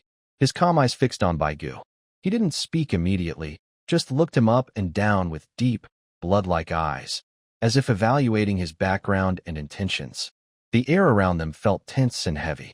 Baigu felt a bit nervous under his gaze and wondered if he should greet him with some gestures first. But the vampire lord spoke first. His voice was deep and charming, with an old noble tone, speaking in a language common in the abyss. Baigu could understand its meaning on a spiritual level. Forgotten one, he said slowly, With no emotion in his tone, "You come to my castle. What is your purpose?" Wow. Look at his words. His tone. Baigu was instantly impressed by this polite opening. Forgotten one. Such a refined way to address someone. Much nicer than bones or broken skeletons. What is your purpose? So courteous. So polite. Truly a cultured person. Ignoring the vampire's identity, my impression of this vampire lord immediately improved. Since he was so polite, Baigu also felt he shouldn't be rude. He tried to organize his words to explain his request, but could only open his jaw without making a sound. "Oh no, I can't speak." He suddenly remembered. He quickly raised his empty left bone hand and started gesturing. First, he pointed to himself, then to the abyssal land beneath his feet, then drew a big circle in the air to mimic a portal, and finally pointed into the distance, making a universal gesture for one to leave. At the same time, his large, eager spiritual thoughts flooded toward the vampire lord like a tide. "I want to go home. Back to the undead realm. How do I get there? Do you know where the teleportation array to the undead realm is? Or is there any way to remove the dimensional mark?" The vampire lord looked at Baigu's series of abstract gestures, his handsome brow slightly furrowing, barely noticeable. He could clearly feel a huge, chaotic wave of soul energy surrounding him, filled with fragmented, stubborn thoughts that he couldn't fully understand. It was like countless mosquitoes buzzing in his mind, disturbing his thoughts. "Quiet." He couldn't help but shout softly, his voice tinged with annoyance at being disturbed. Baigu was startled by his sudden shout and stopped his gestures. "What's wrong? Did I say something wrong?" he wondered confusedly. "I'm being sincere, right?" The vampire lord took a deep breath, trying to suppress the strange irritation in his heart. He realized that this undead creature seemed unable to communicate normally, but there was no obvious hostility. More like it was lost. He tried to understand Baigu's intentions. Looking at the circle Baigu had just drawn and the hand gesture pointing into the distance, he pondered for a moment and asked slowly and clearly, "Are you from another world? Are you looking for a way back?" Baigu's soul fire suddenly brightened. He understood the key words. He quickly nodded vigorously. His neck made a slight cracking sound, and the soul fire in his eyes conveyed a strong affirmation. "Yes. That's right. Yes, yes, you understand me, boss," he thought happily. The vampire lord watched Baigu nod, confirming his guess. He continued to ask, "Did you come through summoning? Did you leave a portal anchor behind?" Baigu kept nodding wildly, his thoughts full of urgency. "Yes, yes. Tell me what to do." Then, a very difficult, mismatched, and confusing crossword chat began. Every time the vampire lord asked a question, he carefully tried to interpret the fragments of information from Baigu's abstract gestures and complex soul thoughts. Baigu did his best, pointing, gesturing, and sending frantic thoughts, trying to make the other understand his situation, summoned by goblins, marked by a magic dragon, wanting to return to the undead realm. "Big brother, do you understand? I'm just a worker bone who got lost here. Do you know about the magic dragon mark? That's Anwar. Super powerful, undead realm. Bone wasteland. I want to go back to Nibble. I mean, to rebuild my hometown." The vampire lord was made to feel a dull pain in his temples, if vampires had temples, by Gwena's continuous and unshielded whispers of souls. His strong self-control and noble manners kept him calm on the surface. He spent a lot of effort to piece together the general situation from the tangled noise of souls and body language. "I see," he said, rubbing his forehead, feeling more tired than handling a whole day of castle affairs. "You are a spirit accidentally summoned here, marked forcibly, trying to return to your original world." Gwena nodded as hard as he could, his soul fire in his eyes full of relief and hope, as if saying, "You finally understand."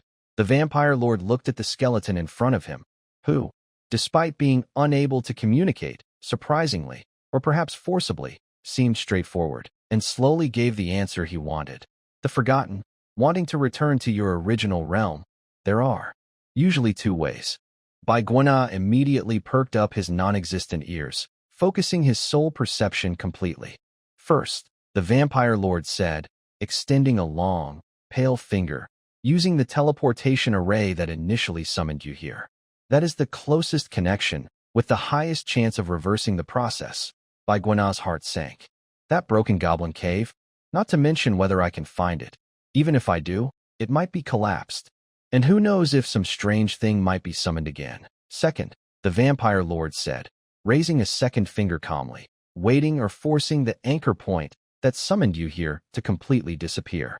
He paused, then added, when the source of your connection to this place dissipates, the rules of the realm usually reject or send back such foreign objects. By Guanaf froze. The anchor point that summoned me. Death. The goblin shaman. Dead. This. He touched his smooth jawbone, the soul fire flickering slightly. Maybe. It's not impossible. After receiving these two crucial reference answers, Bai Guanaf fell into brief thought. He leaned on his jade-boned staff, standing still, hollow eye sockets facing the ground, the soul fire burning steadily, as if engaged in a fierce mental struggle. Option A, find that broken mountain cave where the goblin shaman is, and try to activate the simple summoning circle that looks like an illegal construction. He counts on his fingers in his mind. Advantages, the most direct in theory. Disadvantages, hard to find the location, the circle is a timed bomb, easy to be sold again, high risk. Option B, find the goblin shaman, then, disable it permanently by force. He touches his smooth jawbone. Advantages, done once and for all, solves the problem at the root, sounds very thorough. Disadvantages, need to find it first and have the strength to deal with it. Although I think it's not a big problem, I feel it's a bit. Not very in line with my civilized skeleton style, but compared to gambling on whether that broken teleportation array will send me to some even stranger corner, option B seems more reliable. He quickly makes a decision. Just find a little green dwarf, right? Better than wandering around the abyss like a headless fly. And maybe the battlefield where that dragon lord fought isn't far from the goblin's lair? Thinking of this, he lifts his head and looks again at the vampire lord who is patiently waiting, or rather, passively enduring the torment of soul whispers. He extends his bony hand, first points to himself, then points into the distance, roughly toward the direction of the previous dragon, vampire, and spider demon battle, then makes a searching gesture, finally slices his neck with his hand, and tries to send a clear mental message. I choose B. Find that goblin. Do you know how to get to that withered forest where the battle took place? Or, is there a goblin settlement nearby? The vampire lord looks at Baigu's determined neck/gesture, and the increasingly focused and stubborn soul fluctuations asking about the direction and goblin information. A hint of understanding flashes across his handsome face, but he is soon distracted by the omnipresent whispering, which furrows his brow slightly. He understands this undead's choice. Although he thinks this decision is a bit blunt and direct, the survival rules of the abyss are just like that. He doesn't care about the life or death of a goblin shaman, only wants to end this mentally exhausting exchange as soon as possible. You want to go to the edge of the rotting pool to find your summoner? He confirms. Baigu nods forcefully. The vampire lord ponders for a moment. He could have easily pointed in any direction to send away the noisy spirit, but since the spirit was a silver-ranked one and its strange, almost impossible to block whispers made him subconsciously hesitant to offend it, he even had a faint urge to quickly satisfy its demands and make it leave. This feeling was strange, as if an invisible force was influencing his judgment, making him more agreeable than usual. Why isn't this guy giving a clear direction? Does he want to charge me? I don't have abyssal currency, Baigujian thought as he observed the other's silence, beginning to mutter internally. Looking at his clothes, he doesn't seem broke. Is he trying to make me pay with bones? That worry of a poor ghost mixed with his chaotic thoughts and struck again at the vampire lord. The vampire lord took a deep breath, suppressing the strange irritation and the urgent desire to end everything quickly. He turned to his old butler and whispered a few words in vampire language. The butler slightly bowed and quickly returned to the castle. Soon after, he came out holding an old-looking scroll made from dark, tanned beast leather, respectfully handing it to the lord. The vampire lord took the scroll, but instead of giving it directly to Baigujian, he looked at him again. His tone remained calm and aristocratic, but his speech was a bit faster. This is a map of the nearby area, showing some main territory boundaries and danger zones. The region you want to go to, as well as some known goblin tribes, are marked on it. As he spoke, He lightly flicked his wrist, and the beast leather map floated smoothly toward Baigujian. Baigujian instinctively reached out with his bony hand to catch it. The surface felt cool and tough. A map? The flame of his soul in his eyes suddenly brightened several degrees, full of surprise. They're actually giving me a map? Such good service. No wonder they're such elegant vampires, so attentive. He hurriedly carefully tucked the map into a small pocket inside his ragged robe, which looked like it might fall out at any moment. Then he awkwardly clasped his hands in a human-like gesture, bowing clumsily in gratitude, his mind full of sincere thanks. Thank you, sir.